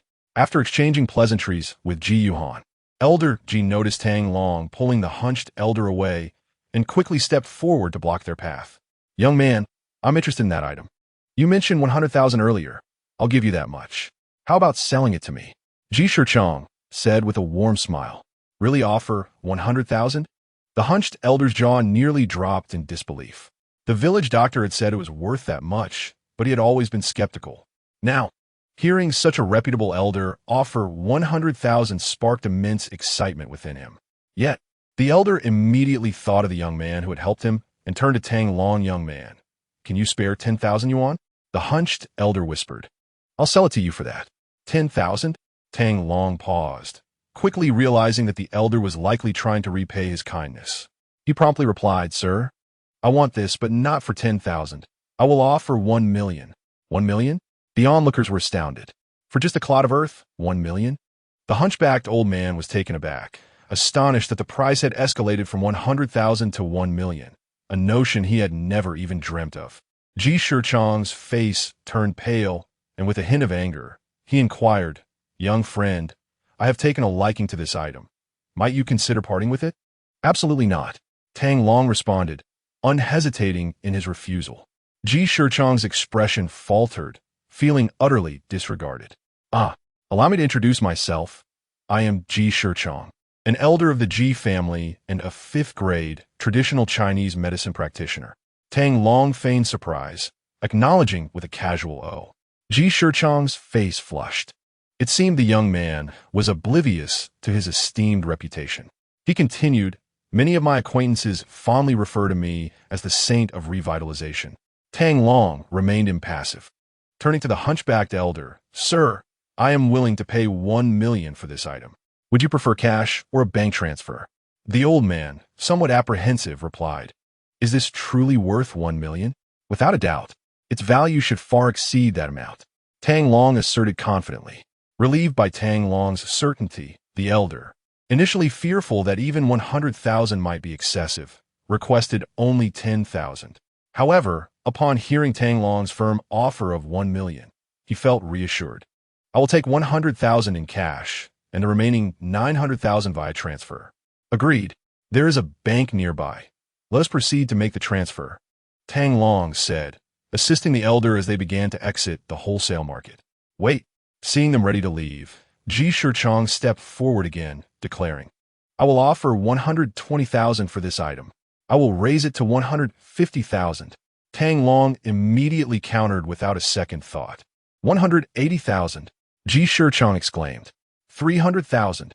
Tang Long shot back. Ji Shichong approached the hunchbacked elder, checking his pulse and feeling his back for a moment before stating, "I will offer 320,000, and I will even remedy your hunchback. What do you say?" "Really?" The hunchbacked elder perked up instantly, for he had seen numerous doctors who claimed his condition was untreatable. The prospect of someone who could potentially heal him filled him with joy. Yet he glanced at Tang Long, instinctively feeling that this young man was commendable, courageous, and upright. He found himself more inclined to sell to Tang Long. With a smile, Tang Long proposed, "Old sir, I will offer 500,000, and I can also cure your hunchback." Ji Shichong was incensed. "Boy, do not boast. If you have the courage, let us compete here. Whoever can cure him shall claim this item. Do you dare?" Ji Shichong had sensed the elder's inclination towards Tang Long, and recognizing the young man's financial capability, he was confident in his own skills to heal. "Why would I compete without stakes?" Tang Long scoffed. At that moment, Ji Yuan whispered something to Ji Shichong, causing his eyes to light up. "Young friend, do you not wish to purchase the Shumi root? I can make an exception and sell it to you, provided you relinquish this item to me. I apologize, but while I was once eager for the Shumi root, my interest has waned." Tang Long declined once more. Ji Yuan and Ji Shichong exchanged a glance, creating an atmosphere thick with awkwardness. Ji Shichong, with a glint in his eye, proposed, "If you win, you may select any medicinal herbs from my Ji family's pharmacy. What do you say?" Tang Long pondered for a moment before responding, "That wager possesses a certain allure. I shall accept your challenge." Chapter 84. The Panlong Needle. Initially, Tang Long held little regard for competing against Ji Shichong. However, it seemed the old man was resolute in his desire to contest the precious item with him. Thus, Tang Long decided to engage in this match, relying on his medical expertise to determine the victor, ensuring that Ji Shichong would concede gracefully. Simultaneously, he contemplated addressing the hunchback issue afflicting the elderly man, viewing it as a gesture of gratitude for presenting such a treasure. Most importantly, the prospect of freely selecting herbs from Ji's pharmacy was enticing. Despite the overall quality being subpar, there remained a selection of commendable materials that would save him considerable time and money. Without further ado, the crowd swiftly cleared the entrance of Ji's pharmacy, setting up 2 tables and 3 chairs for the informal competition. The format was straightforward. Both participants would simultaneously diagnose a patient, subsequently documenting their findings and proposed treatments. The criteria for victory hinged upon the duration taken, the accuracy of the diagnosis, and the efficacy of the treatment prescribed. Witnesses were summoned from the Hua, Zhou, and Yin pharmacies. Though merely managers, they possessed a foundational understanding of traditional Chinese medicine. Upon learning that the esteemed Ji family physician was prepared to compete against a young upstart for a mere trinket, their interest piqued, and they eagerly volunteered to serve as impartial witnesses. "I am Hua Fuping from Hua Pharmacy. I am Yi Maosheng from Yin Pharmacy. I am Zhou Yuhong from Zhou Pharmacy." Following Ji Shichong's consent, the managers introduced themselves briefly, assuring the assembly of their commitment to fairness, and, under the collective urging, prepared to commence the competition. The event began. With Hua Fuping's authoritative command, the contest between Tang Long and Ji Shichong officially commenced. According to the established protocol, upon hearing the start signal, the first step was to diagnose the patient, followed by documenting the findings and treatment suggestions. In Ji Shichong's estimation, Tang Long, being merely a youth in his 20s, could not possibly possess superior medical skills. Thus, upon hearing the commencement signal, he leisurely approached the hunchbacked elder, adopting a nonchalant demeanor. However, upon reaching the elderly man, he turned to find that Tang Long did not rush over as he had anticipated. Instead, he calmly seated himself at the diagnosis table. "Aren't you going to examine the patient?" Ji Shichong queried. Tang Long, resting his hands on the table, regarded Ji Shichong with keen interest. "I have already diagnosed him. I shall grant you 10 minutes to conduct your examination. Once you have completed your inquiry, I will begin documenting the results and treatment plan, to avoid any claims of me cheating or taking advantage of your age." The audacity of Tang Long's words struck Ji Shichong with a profound sense of humiliation, a sensation he had never before experienced. "You insolent child, you shall pay dearly for your arrogance," he retorted, and immediately began to pulse the elder's veins, followed by a thorough examination of his bones. 10 minutes later, Ji Shichong approached the table, casting a glance at Tang Long, who met his gaze in return. As their gazes met, the two individuals simultaneously seized their pens and began to write fervently. 5 minutes later, 2 diagnostic reports and 2 prescriptions were presented before the 3 judges. These judges, all involved in the pharmaceutical trade, could comprehend some common ailments and prescriptions, yet struggled with anything more profound. After reviewing the writings of the 2 contestants, their eyes turned towards Tang Long, revealing a glimmer of astonishment, followed by a flurry of whispers among them. After a considerable pause, Hua Fuping raised his hand and pointed at Ji Shichong, declaring, "We 3 unanimously conclude that Elder Ji is the victor." A collective sigh of disbelief rippled through the onlookers.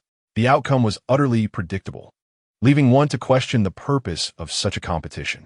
Tang Long surveyed the scene, his expression laced with derision as he directed his gaze at the 3 judges. "Is it merely because you cannot grasp what I have written that you deem him the winner?" The judges' expressions shifted simultaneously. The female judge slammed her hand on the table, pointing at Tang Long, and exclaimed furiously, "What do you mean? His diagnosis merely states that there is blood stagnation, intervertebral protrusion, and prolonged pressure on the spine, resulting in physical deformity." The judges exchanged glances, their expressions changing once more as they turned their attention to Ji Shichong's diagnostic report. Without waiting for the judges to respond, Tang Long continued. His prescribed treatment method is acupuncture combined with medicinal therapy. The treatment plan includes selecting 14 major acupoints, such as Yanchuan, Shigu, and Zhongshu for needle insertion using the twisting technique, administered once daily. At this revelation, not only did the 3 judges widen their eyes in disbelief, but even Ji Shichong stared incredulously at Tang Long. The medicinal components include 10 grams of astragalus, 20 grams of Salvia miltiariza, and 15 grams of Nodo ginseng, totaling 13 herbal ingredients to be decocted and taken in 3 doses daily. Ji Shichong's eyes bulged like copper bells. "You surely did not peek at my notes," he began, but fell silent, realizing that with so many witnesses present, it would be impossible to have done so. Continuing would only lead to his own embarrassment. Even if he were aware of Elder Ji's diagnostic results and treatment plan, it did not guarantee that his own approach would surpass that of Elder Ji. Ji Shichong stepped forward, glancing at Tang Long's diagnostic report and treatment plan before slamming the report onto the table. "This is absurd. How can healing and saving lives be treated so frivolously?" Tang Long responded coldly, "Absurd? If treated according to your method, within 3 days, the old gentleman will be bedridden. Who is truly being absurd here? You speak nonsense. My treatment method is undeniably correct. Following your approach would be tantamount to endangering lives." Ji Shichong, now thoroughly flustered, was no longer concerned about his esteemed reputation. Tang Long approached the hunched elder, smiling warmly as he inquired, "Elder, do you trust me?" The elder did not respond, but looked at Tang Long with curiosity. "Grant me 20 minutes, and I shall allow you to witness a miracle." The elder nodded emphatically, saying, "Young man, I entrust my frail body to you." After adjusting the elder's posture and instructing him to remove his upper garment, revealing his gaunt physique, Tang Long produced a set of acupuncture needles from his waist pouch. As the needles emerged, Ji Shichong's eyes lit up. While most traditional Chinese medicine practitioners utilize silver needles, Tang Long employed golden ones, each needle's tail intricately adorned with a lifelike carving of a golden dragon. Is it truly the legendary Pan Long needle? Ji Shichong could not help but inquire. Tang Long cast a glance at Ji Shichong, acknowledging his discernment. Is it indeed the Pan Long needle? It is said that the Pan Long needle is an extraordinarily unique golden needle, whose distinct magnetic field enhances its efficacy far beyond that of silver needles, often by several folds. All of us in traditional Chinese medicine yearn to possess it. However, the Pan Long needle has been lost to time for many years. Its last known appearance was during World War II. How could this young man possibly possess a Pan Long needle? Is he perhaps a descendant of its lineage? Many knowledgeable individuals in traditional Chinese medicine present could not resist approaching to observe the needle closely upon hearing about it. Ji Shichong swiftly advanced, positioning himself before Tang Long, one hand gripping Tang Long's, while the other sought to seize the needle pouch. "This is indeed the Pan Long needle. Where did you acquire it? Is it necessary for me to disclose that?" Chapter 85. Revealing identity and posturing. Tang Long shrugged off Ji Shichong's hand and deftly extracted a silver needle, piercing the elderly man's Bai acupoint. Immediately following, he inserted another needle into the Tanzhong point on the chest and a third into the Shun Dao point on the back. After the 3 needles were administered, the hunchbacked elder's complexion turned ashen, his brows furrowing as he seemed to endure immense agony. "This is absurd. Is this how one administers acupuncture? You are targeting the life and death points. Are you intent on taking his life? To wield the Pan Long needle in such a manner is a tremendous waste." Ji Shichong rushed forward, intent on removing the needles from the elder. Tang Long's reflexes were swift. He firmly pressed down Ji Shichong's hand. "If you do not understand, then observe quietly. There is no need to showcase your abilities and the limits of your understanding. It is rather embarrassing." Ji Shichong found himself momentarily at a loss for words, stifled by Tang Long's rebuke, before finally responding, "I shall witness your folly. Then allow me to enlighten you." With that, Tang Long grasped the nape of the elder's neck with his left hand and forcefully pressed down on the curvature of the elder's back with his right hand. With a sudden release, and to the astonishment of all present, the elder expelled a cloud of dark vapor, accompanied by a spurt of black blood. What is happening? Why is he spitting blood? Everyone was taken aback, uncertain of how to proceed, and many knowledgeable in traditional Chinese medicine shook their heads in disbelief. Yet Tang Long remained unfazed, as if all had unfolded according to his expectations. After the elder expelled the dark vapor and blood, Tang Long removed the 2 golden needles from the elder's chest and back, subsequently massaging the elder's back for a moment. Before the gathered crowd, the elder's complexion gradually returned to normal, the expression of pain fading, replaced by one of astonishment. "All done." Tang Long removed the golden needle from the Bai acupoint. "Elder, you may stand now." The elder, brimming with excitement, finally stood on his own 2 feet. His back straightened incrementally, as if no longer impeded by any resistance. "I'm healed, truly healed. My back can stand upright." The elder jubilantly hopped twice, his breathing no longer labored, feeling as though he had regained 20 years of youth. "Young man, I cannot thank you enough." The elder, overwhelmed with gratitude, embraced Tang Long, exclaiming, "You are my savior, Li Fu Gui." In his fervor, he almost knelt before Tang Long. Tang Long promptly assisted Li Fu Gui, saying, "Elder, there is no need for such grand gestures. It is the duty of a healer." As he spoke, he fetched clothing and helped the elder dress. "This is for you," Li Fu Gui insisted, handing over the woven bag. "That is unacceptable. This item is exceedingly valuable, and I must pay for it." No, you have cured me. How can I let you spend your money? Am I not a human being?" Naturally, Tang Long could not accept this without compensation, for the value of the item far surpassed the cost of the treatment. Are you willing to accept defeat? Tang Long inquired, glancing at Ji Shichong. At that moment, Ji Shichong was utterly flabbergasted. According to his diagnosis, it would take Li Fugui at least a month or two to stand upright again.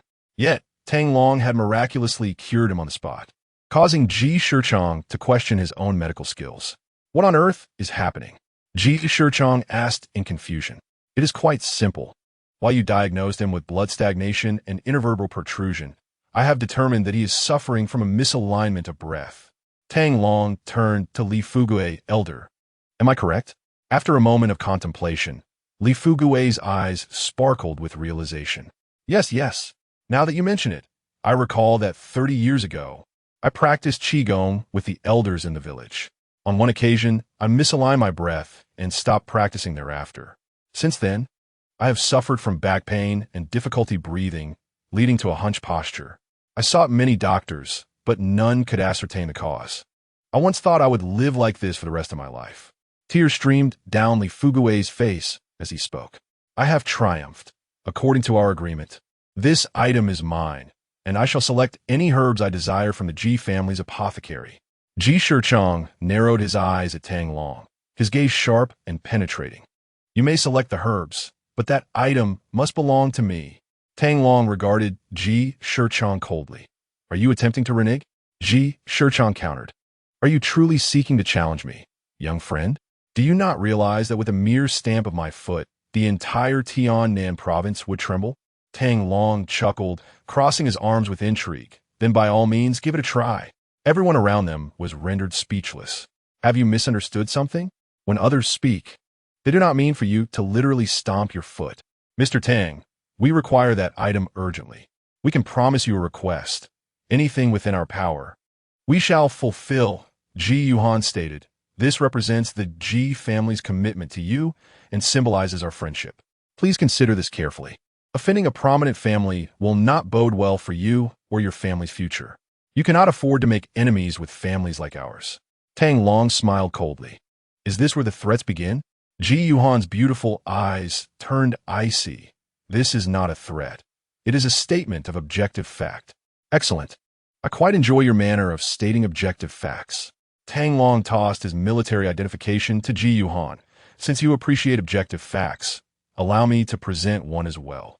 Ji Yuhan, confused, took the identification and began to open it.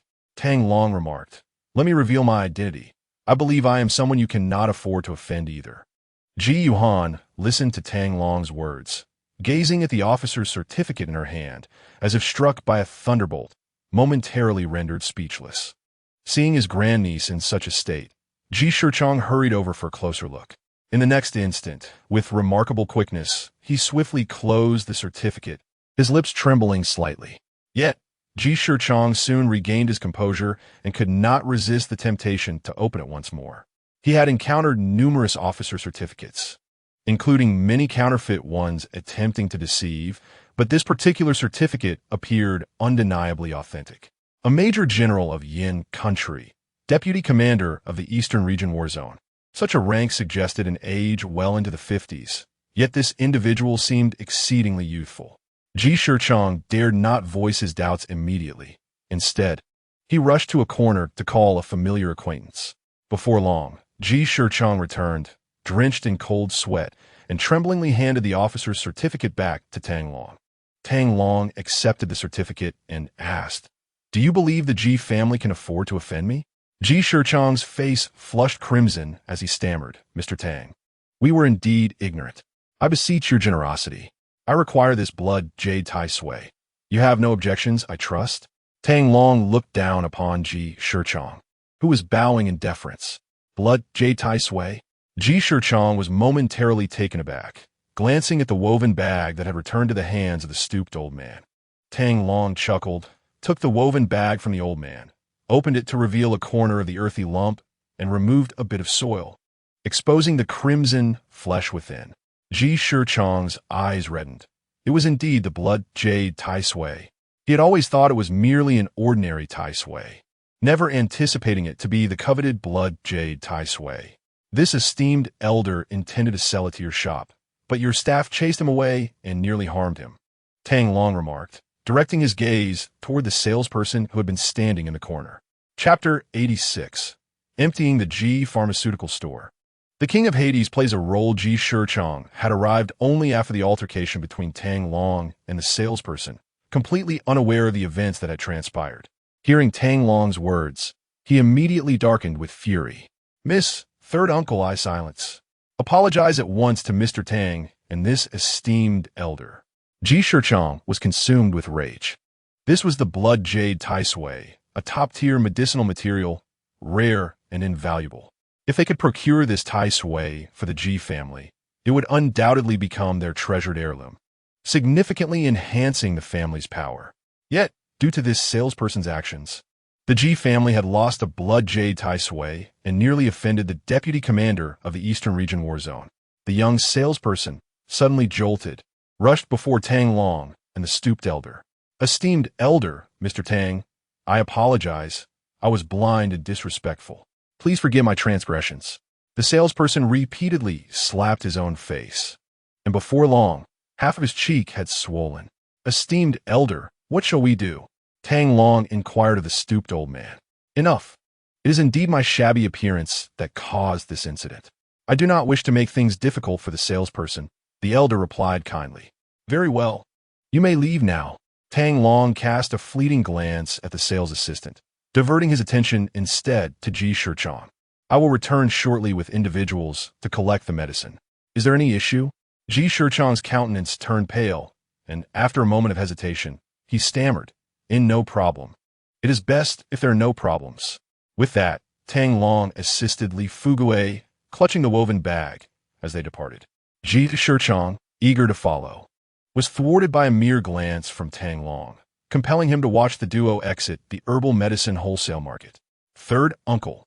Is this person truly the vice commander of the Eastern Region War Zone?" Yi Yuan inuited softly, approaching Yisikang. "There is no doubt. It must be him." Ji Shichong sighed deeply, lamenting the loss of the blood jade Tai Sui. "What exactly is the blood jade Tai Sui? Why have I never heard of it before?" Ji Yuan asked, perplexed. "It is an exceedingly rare treasure, a miraculous medicine that is seldom encountered." Ji Shichong lamented, his frustration palpable, as he noticed other shopkeepers from nearby pharmacies gathering curiously. He composed himself. The blood jade Tai Sui, while lacking direct medicinal properties, possesses effects akin to that of the Tai Sui, which amplifies the efficacy of other herbs several times over. In contrast, the blood jade Tai Sui can enhance the potency of other ingredients by a factor of 10 or even dozens. At this revelation, Ji Shichong's heart ached even more. Such a remarkable Tai Sui must be valued far beyond 5 million. He rolled his eyes at the other shopkeepers, thinking that even tens of millions would not suffice to procure such a priceless treasure. With that, he disregarded the crowd and pulled Ji Yuan into the pharmacy's office.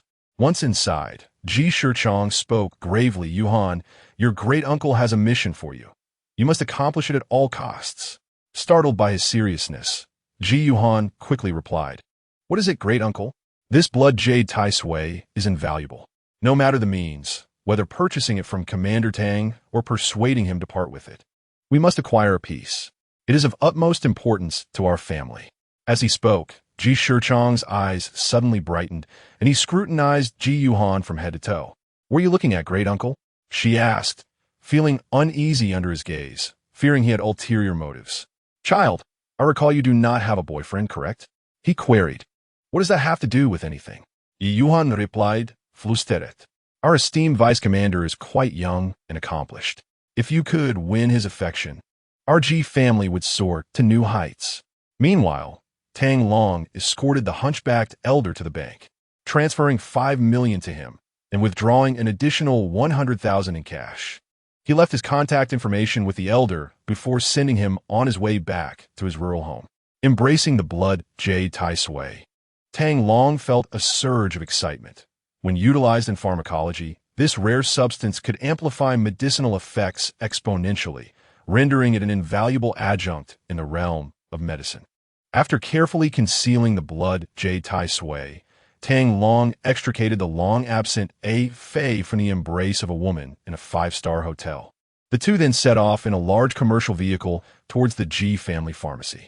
To Tang Long's astonishment, the proprietor, Ji Yuhan, appeared quite reluctant to part ways. While Ji Shichang was fervently recommending medicinal ingredients and organizing helpers to assist in transporting them. Both Tang Long and Ji Yuhan gazed at Ji Shichang in disbelief. The Ji family had produced a traitorous fifth-tier physician. In Ji Yuhan's wistful gaze, the commercial vehicle made several trips, emptying the pharmacy of all the medicinal materials that were somewhat desirable. Tang Long arranged all the herbs in the storage room, and then summoned Wenming, demonstrating the process step by step. For the upcoming period, she was to immerse herself in the medicinal liquid brewed from these herbs daily, ensuring to soak for a full 2 hours each time. As Tang Long explained the herbs to Wenming, he also informed her of the quantity required, emphasizing the critical amount of blood jade tai sui needed for each brew. This blood jade tai sui was, in fact, a type of red meat Ganoderma. When sliced open, it exuded a crimson juice. It contained an abundance of spiritual energy, and even a small piece could significantly enhance the medicinal properties during the brewing. After Tang Long prepared a pot of medicinal liquid and mixed it in the bathtub, he instructed Wenming to enter and then turn away, leaving the bathroom. Wenqing's expression was complex. Was she finally going to begin healing her injuries? At this moment, her heart raced with excitement, anxiety, and a hint of fear. Nevertheless, she followed Tang Long's instructions, shedding her clothes and settling into the large bathtub. Meanwhile, Tang Long roused Wenqing from her slumber in bed, directing her to attend to Wenming. Given that the medicinal soak required 6 hours, Wenming would need assistance due to her limited mobility. Wenqing had now adopted the erratic lifestyle of a live streamer, broadcasting from 6 in the evening until midnight, and sleeping until noon each day. "Hey, brother-in-law, why does our house smell so strongly of medicine?" Wenqing inquired, descending the stairs with sleepy eyes, her nose wrinkling at the pungent aroma. "That's the medicine for your sister's injuries," Tang Long replied. "For the time being, she will be soaking in this medicinal bath. You need to monitor her and frequently help heat the bath water to prevent it from cooling. Understood?" "Got it," Wenqing responded, munching on a piece of bread. Just as he finished discussing the matter, Tang Long's phone rang. Upon checking, he saw it was a call from Wenji. He quickly answered, "What's the matter?" "Brother-in-law, we have added a significant role to our play, and the director wishes to invite you to perform," Wenji stated directly over the phone. Tang Long was momentarily taken aback. "What? Are you all still asleep, or have I lost my senses?" Wenji, equally perplexed, replied. "The director said that Xiao Kai strongly recommended you for the role, claiming your image and temperament perfectly align with the character's profile." Xiao Kai, the one I had slapped in the face. Tang Long furrowed his brow in contemplation. Could this young man be attempting to set a trap for him? Was he seeking revenge for the earlier humiliation, using the guise of a film role to reclaim his dignity? It is even less permissible to acquiesce to such trivial matters. I certainly lack the time to indulge a childish game. In any case, I have no interest in acting. Tang Long flatly declined, not out of fear of the youth, but rather to avoid unnecessary complications. With the strategic advisor, Su Yin, on leave to visit his family, and yet to return, the daily affairs of the dark web and the night pavilion have already become a considerable burden. Furthermore, he must occasionally contend with the disturbances posed by Chun Lei and the officials of Yan Nation. Recently, he has dismissed numerous requests for visits from Yan Nation officials. Yet these individuals continue to orchestrate serendipitous encounters, much to his vexation. He is also preoccupied with the welfare of 7 younger sisters-in-law and 2 little princesses, and most importantly, he must keep a vigilant eye on his slumbering gentle wife, leaving little room for any additional concerns. Just as Tang Long was preparing to hang up the phone, a middle-aged voice resonated from the other end. "Mr. Tang Long, who is this?" "I am the director of this production, Qianjiang." For the ensuing 20 minutes, Tang Long was bombarded with calls from various key figures of the Youth Drivers production team, from director Qianjiang to screenwriter Hong Liu and lead actor Xiao Kai, culminating with the Wen sisters. Each fervently urged him to participate. They assured him that his role would primarily consist of a domineering CEO who crushes all opposition, where others would be subjected to his whims, while he himself would face no constraint. Xiao Kai even profusely apologized over the phone for the incidents of the previous days, leaving Tang Long feeling somewhat embarrassed. Ultimately, Wenrou also implored Tang Long, expressing her hope that he would join them in this venture. While he could easily refuse the others, the two younger sisters-in-law took turns on the phone, employing charm and cuteness, compelling Tang Long to swallow the rejection he had meticulously prepared. With a furrowed brow, he mused, is the King of Hell really going to play a minor role? Chapter 87. Brother is right in the end. Tang Long reached an agreement with the director and editor. His role would be minimal, and filming would conclude 2 days before the holiday. Upon hearing that the workload was so light, Tang Long finally acquiesced. That evening, Wenji and Wenrou returned from work, bringing with them 2 bound scripts. One was thick, encompassing the entire play, while the other was thin, detailing Tang Long's specific scenes. He dedicated an hour to reading through the complete script and another hour to analyzing his character and the script. Yu Strivers narrates the tale of a group of young boys and girls, with Tang Long portraying the older brother of the male protagonist, a domineering CEO with a fierce protective streak. Although his scenes are limited, they play a crucial role in determining the conclusion. After studying the script, Tang Long approached Wenji's door, only to overhear her and Wenrou rehearsing inside, which took him by surprise. After listening for a moment, he knocked on the door. Wenji, clad in a nightgown, rushed to answer. Father, is there something you need? 2 heads peeked through the door crack. It was Yao Yao and XINXN, causing mischief in Wenji's room. Tang Long urged the 2 young ladies to prepare for their nightly ablutions, and he did not forget to glance back, instructing Lao Lu, please inform your director to prioritize filming my scenes tomorrow. What? Wenji and Wenrou's heads simultaneously peeked through the crack of the door. Brother-in-law, have you finished reading the script? Indeed. Remember to notify the director. With that, Tang Long led the 2 young ladies to the washroom. The following morning, Tang Long once again accompanied Wenji and Wenrou to the film set. This was his second encounter with director Qianjiang. Their first meeting had occurred a few days prior when director Nie Junxian was unable to return to the crew following an unfortunate incident, leading to Qianjiang's temporary appointment to oversee the filming. Mr. Tang Long, greetings. I appreciate you taking the time amidst your busy schedule to assist us in completing this production.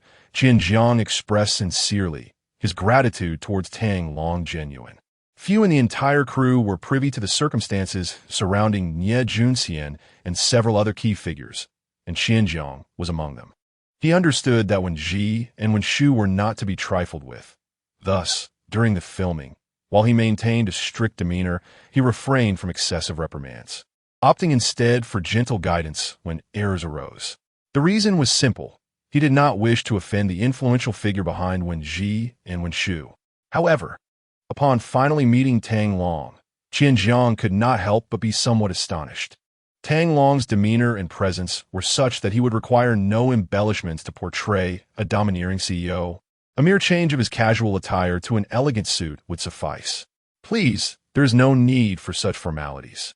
I merely wish to experience the feeling of being an actor, Tang Long replied. Qianjiang then instructed the assistant director to arrange for makeup, props, and other preparations.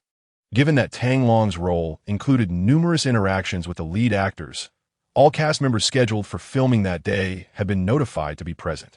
At this moment, most of the actors had arrived and were engaged in makeup and rehearsals.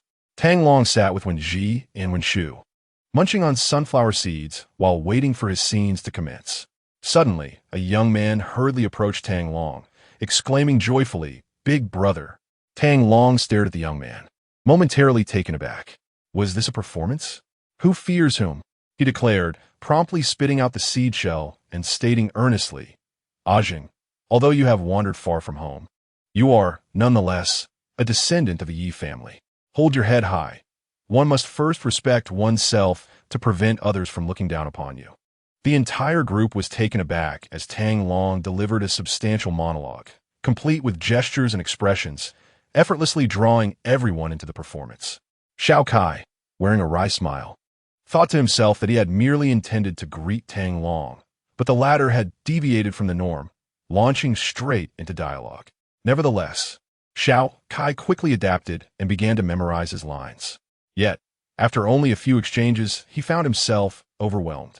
As the lead actor, he had an abundance of lines, with each scene laden with dialogue, making it impossible to memorize everything. Thus, he opted to run through the scenes a few times, which naturally familiarized him with the script, resorting to glancing at the script for unfamiliar passages. As Tang Long exchanged a few lines, he quickly discerned that Xiao Kai was at a disadvantage. Remarking on his lackluster script skills, Xiao Kai, visibly embarrassed, inquired how Tang had deduced his intent to rehearse with him.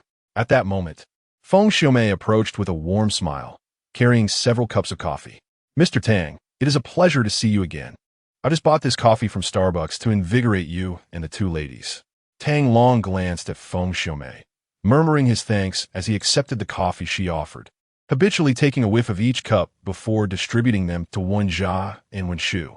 "Mr. Tang, Xiao Kai actually came to apologize to you and the ladies for the incident last time. He is truly sorry. Let bygones be bygones." Tang Long waved his hand dismissively.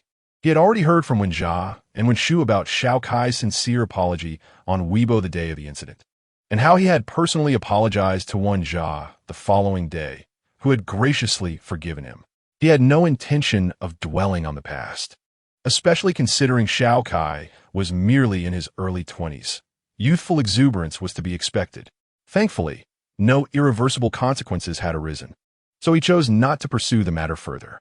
"Mr. Tang, our Xiao Kai plays your younger brother in the show. In reality, he is still young and inexperienced. We hope you, as an elder brother figure, can guide him to avoid straying from the right path." As Tang Long sipped his coffee and cracked sunflower seeds, he replied, "Allow me to offer a piece of advice." Xiao Kai and Feng Xiaomei's eyes brightened with anticipation as they turned their gaze toward Tang Long. Whether one is a celebrity or an ordinary person, do not elevate oneself too highly, nor underestimate others. You must respect me for me to reciprocate that respect. Cherish your fans, and they will cherish you in return.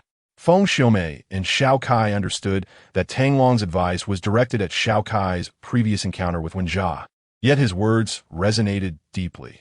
Those in the entertainment industry who are beloved by fans are invariably those who genuinely value their supporters. Xiao Kai, be sure to remember Mr.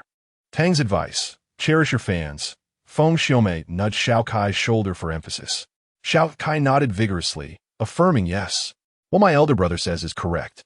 I will certainly cherish my fans more and be mindful of my image and influence as a public figure.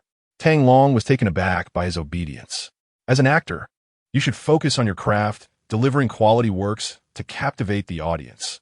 That is the true path. Xiao Kai repeatedly nodded yes. I will heed your teachings. Be mindful of your public image. Do not present one persona in public and another in private. You must embody social responsibility and accountability. Xiao Kai nodded earnestly yes. I will listen to my elder brother and actively engage in social welfare. Tang Long presented several insightful suggestions, and Xiao Kai absorbed them all, appearing like an eager pupil. Is he really this agreeable? Tang Long scratched his head, feeling as though he had inadvertently fallen into a trap, yet sensing no real loss. He chose to let it be. Chapter 88. The supporting role concludes. Journey to the southern frontier, engaging in conversation with the youthful celebrity Xiao Kai, proved to be a delightful experience for Tang Long. Xiao Kai even extended an invitation to Wenjia and Wenxu to join him in discussions on their studies, much to Tang Long's surprise. Soon, the director announced that the cast and crew were in position, and preparations for the first scene were underway. Tang Long's demeanor shifted to one of seriousness. Embodying the persona of a domineering CEO, the filming process unfolded smoothly, largely due to the director's special attention.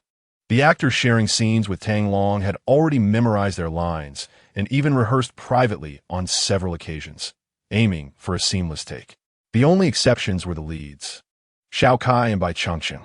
Xiao Kai struggled with his extensive dialogue, unable to memorize it all in a single night, while Bai Changqing, lacking the ability to memorize lines, often resorted to reading numbers, planning for post-production dubbing.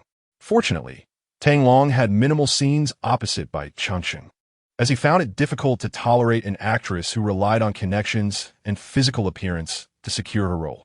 However, both Qianjiang and Xiao Kai had previously advised him not to take Bai Changchang too seriously, as she had backing. Tang Long chose not to engage with someone who advanced through relationships and physical allure, instead focusing on fulfilling his own role with dedication. To his astonishment, Xiao Kai confronted Bai Changcheng on his behalf due to her lack of focus during their scenes. After receiving a few words from the director, Bai Changcheng directed her frustration at Tang Long, deliberately employing various excuses to delay the shooting, resulting in numerous retakes that frustrated many within the crew. Nonetheless, Tang Long remained unfazed, striving to collaborate effectively and complete his scenes. After all, this production marked the debut for both Lao Lu and Xiao Qi, as well as his own on-screen introduction, creating cherished memories. Time swiftly passed, and contrary to the initial plan to complete Tang Long's scenes in 2 days, his exceptional performance led to a remarkable wrap-up in just a day and a half. Even the creators were astonished by the quality of Tang Long's acting. As long as his co-stars held their ground, he managed to deliver flawless performances in every scene. Consequently, what was originally a 2-day shoot was condensed into less than a day and a half, a feat that left everyone marveling at Tang Long's talent. As the shooting concluded, Qian Jiang and other key creatives gazed at Tang Long with a sense of regret. In front of so many witnesses, Qian Jiang candidly proclaimed that Tang Long ranked among the most impressive actors he had encountered, both professional and amateur, excelling in expressive depth and character portrayal. He predicted that although the series might face criticism upon its release, it would undoubtedly resonate with diverse perspectives thanks to Tang Long's contributions. In a gesture of gratitude, Qian Jiang presented Tang Long with flowers and a cake, delivering a heartfelt tribute that left Tang Long feeling somewhat bashful. Was he truly deserving of such praise?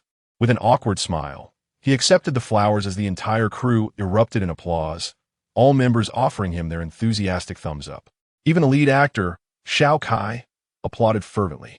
Setting aside Tang Long's background, his acting prowess truly captivated Xiao Kai. A novice performer outshined someone with years of experience, leaving no room for denial. In recent days, Tang Long has certainly garnered attention on set. Although his role was limited, the praise from the director and fellow actors after each scene did not go unnoticed, creating a particularly favorable impression of him. In gratitude for the entire crew's support during filming, Tang Long treated everyone to meals and bubble tea over the past few days, incurring considerable expenses and endearing himself to all. Everyone, that is, except for the female lead, Bai Changcheng. She regarded Tang Long with disdain, skipping his wrap party and disdainfully discarding the food and drinks he had offered into the trash. Tang Long remained unfazed, while his 2 sisters-in-law and Xiao Kai were quite incensed by her behavior. Having concluded his minor role in the production and with the month nearing its end, Tang Long shared some important matters with his sisters-in-law. That night, after lulling Yao Yao and Xin Xn to sleep, he ventured alone into the courtyard. Ah Fei had been waiting in the pavilion all night. "Brother, it seems something has happened to Gue Wu in the southern frontier," he stated. Tang Long nodded, aware that Gue Wu had been reporting daily on the progress of the soul-devouring Gu investigation, but had not communicated for 3 consecutive days. "Do you want me to go check on him in the southern regions?" Ah Fei inquired. After a moment's contemplation, Tang Long replied, "I will go personally. Your sister-in-law does not have much time left. I must extract the soul-devouring Gu before she awakens. But I am uneasy about you going alone into the chaotic southern regions." Ah Fei protested. Tang Long fixed a steely gaze on Ah Fei, his tone carrying an edge of menace. "You are permitted to rephrase that." Ah Fei shivered slightly, then chuckled nervously. "The Yin Kingdom is too peaceful. It's rather dull. I want to venture into the southern regions for some excitement." "Excitement? You're out of your mind. Ensure you guard this villa well. If anything happens to anyone in the family, I will hold you accountable," Tang Long admonished. He stepped out of the villa, sternly instructing, "Do not disclose my departure from Binhai to anyone." "Understood, brother," Ah Fei assured, thumping his chest. As Tang Long crossed the threshold, he vanished into the darkness. A journey to the southern regions was imperative, not only to locate the maternal soul-devouring Gu, but also to uncover who instigated the Gu clan's attack on Wenrou. At 11:40 p.m., a flight from Yinjing to the Guiqian area of the southern frontier took off once again after a layover in Binhai. Tang Long sat by the window, gazing at the night scenery outside, pondering the intricate connections of all events, lost in thought. "Hello, are you also traveling to Gui province?" A blushing young woman in her 20s seated beside him initiated a conversation, likely her first attempt at striking up a dialogue with a male stranger, her shyness evident. Tang Long turned to glance at her, noting her pleasant appearance and demeanor. "Yes, I'm traveling as well," he replied, feeling it impolite to decline her overture. "Hi, I'm Chu Yi, and this is Bai Shuixian," she introduced herself. Tang Long was oblivious to the fact that a stunning beauty was seated beside him. Chu Yi, with her ponytail and athletic attire, could not conceal her tall and slender figure. In contrast, Bai Shuixian donned a dark blue high-collared windbreaker and a black baseball cap pulled low, enveloping herself in an air of seclusion, as if to ward off any intrusion. "Are you alone? Have you joined a travel group?" The beauty sitting near Tang Long inquired further. "What does it matter?" Tang Long replied, puzzled. "If you're on your own, I would like to invite you to join our expedition team. We are setting out to explore the ancient villages within the 10,000 Great Mountains, seeking lost civilizations and revealing obscured legacies to the world. Imagine the thrill. Perhaps in a few days, news will break of an expedition uncovering a forgotten civilization." The author notes, as the May Day holiday reaches its midpoint, "Have you begun to make plans?" Chapter 89. The expedition team, Chu Yi, appear to have indulged in too much motivational discourse, adopting a demeanor that suggested she was destined to make a significant contribution to human civilization, fervently attempting to persuade Tang Long to join the expedition team. After some casual conversation, upon discovering Tang Long's considerable skills in wilderness survival, her desire to recruit him intensified. "You mentioned ancient villages?" Tang Long inquired, gazing at Chu Yi with curiosity. "Could you elaborate so I may consider joining?" "Indeed," she replied. "A classmate of mine has always been fascinated by the 10,000 Great Mountains in the southern region, conducting extensive research. We aim to visit a village she uncovered in ancient texts, located deep within those mountains." Tang Long furrowed his brow. What a remarkable coincidence, as it was also the last known location where the signal from Wenrou had vanished. According to Wenrou's intel, his initial destination in search of the soul-devouring Gu was a Miao village in southern Xianzhou, a place historically known for its Gu breeding practices and medicinal traditions. Wenrou scoured various Gu villages for information regarding the soul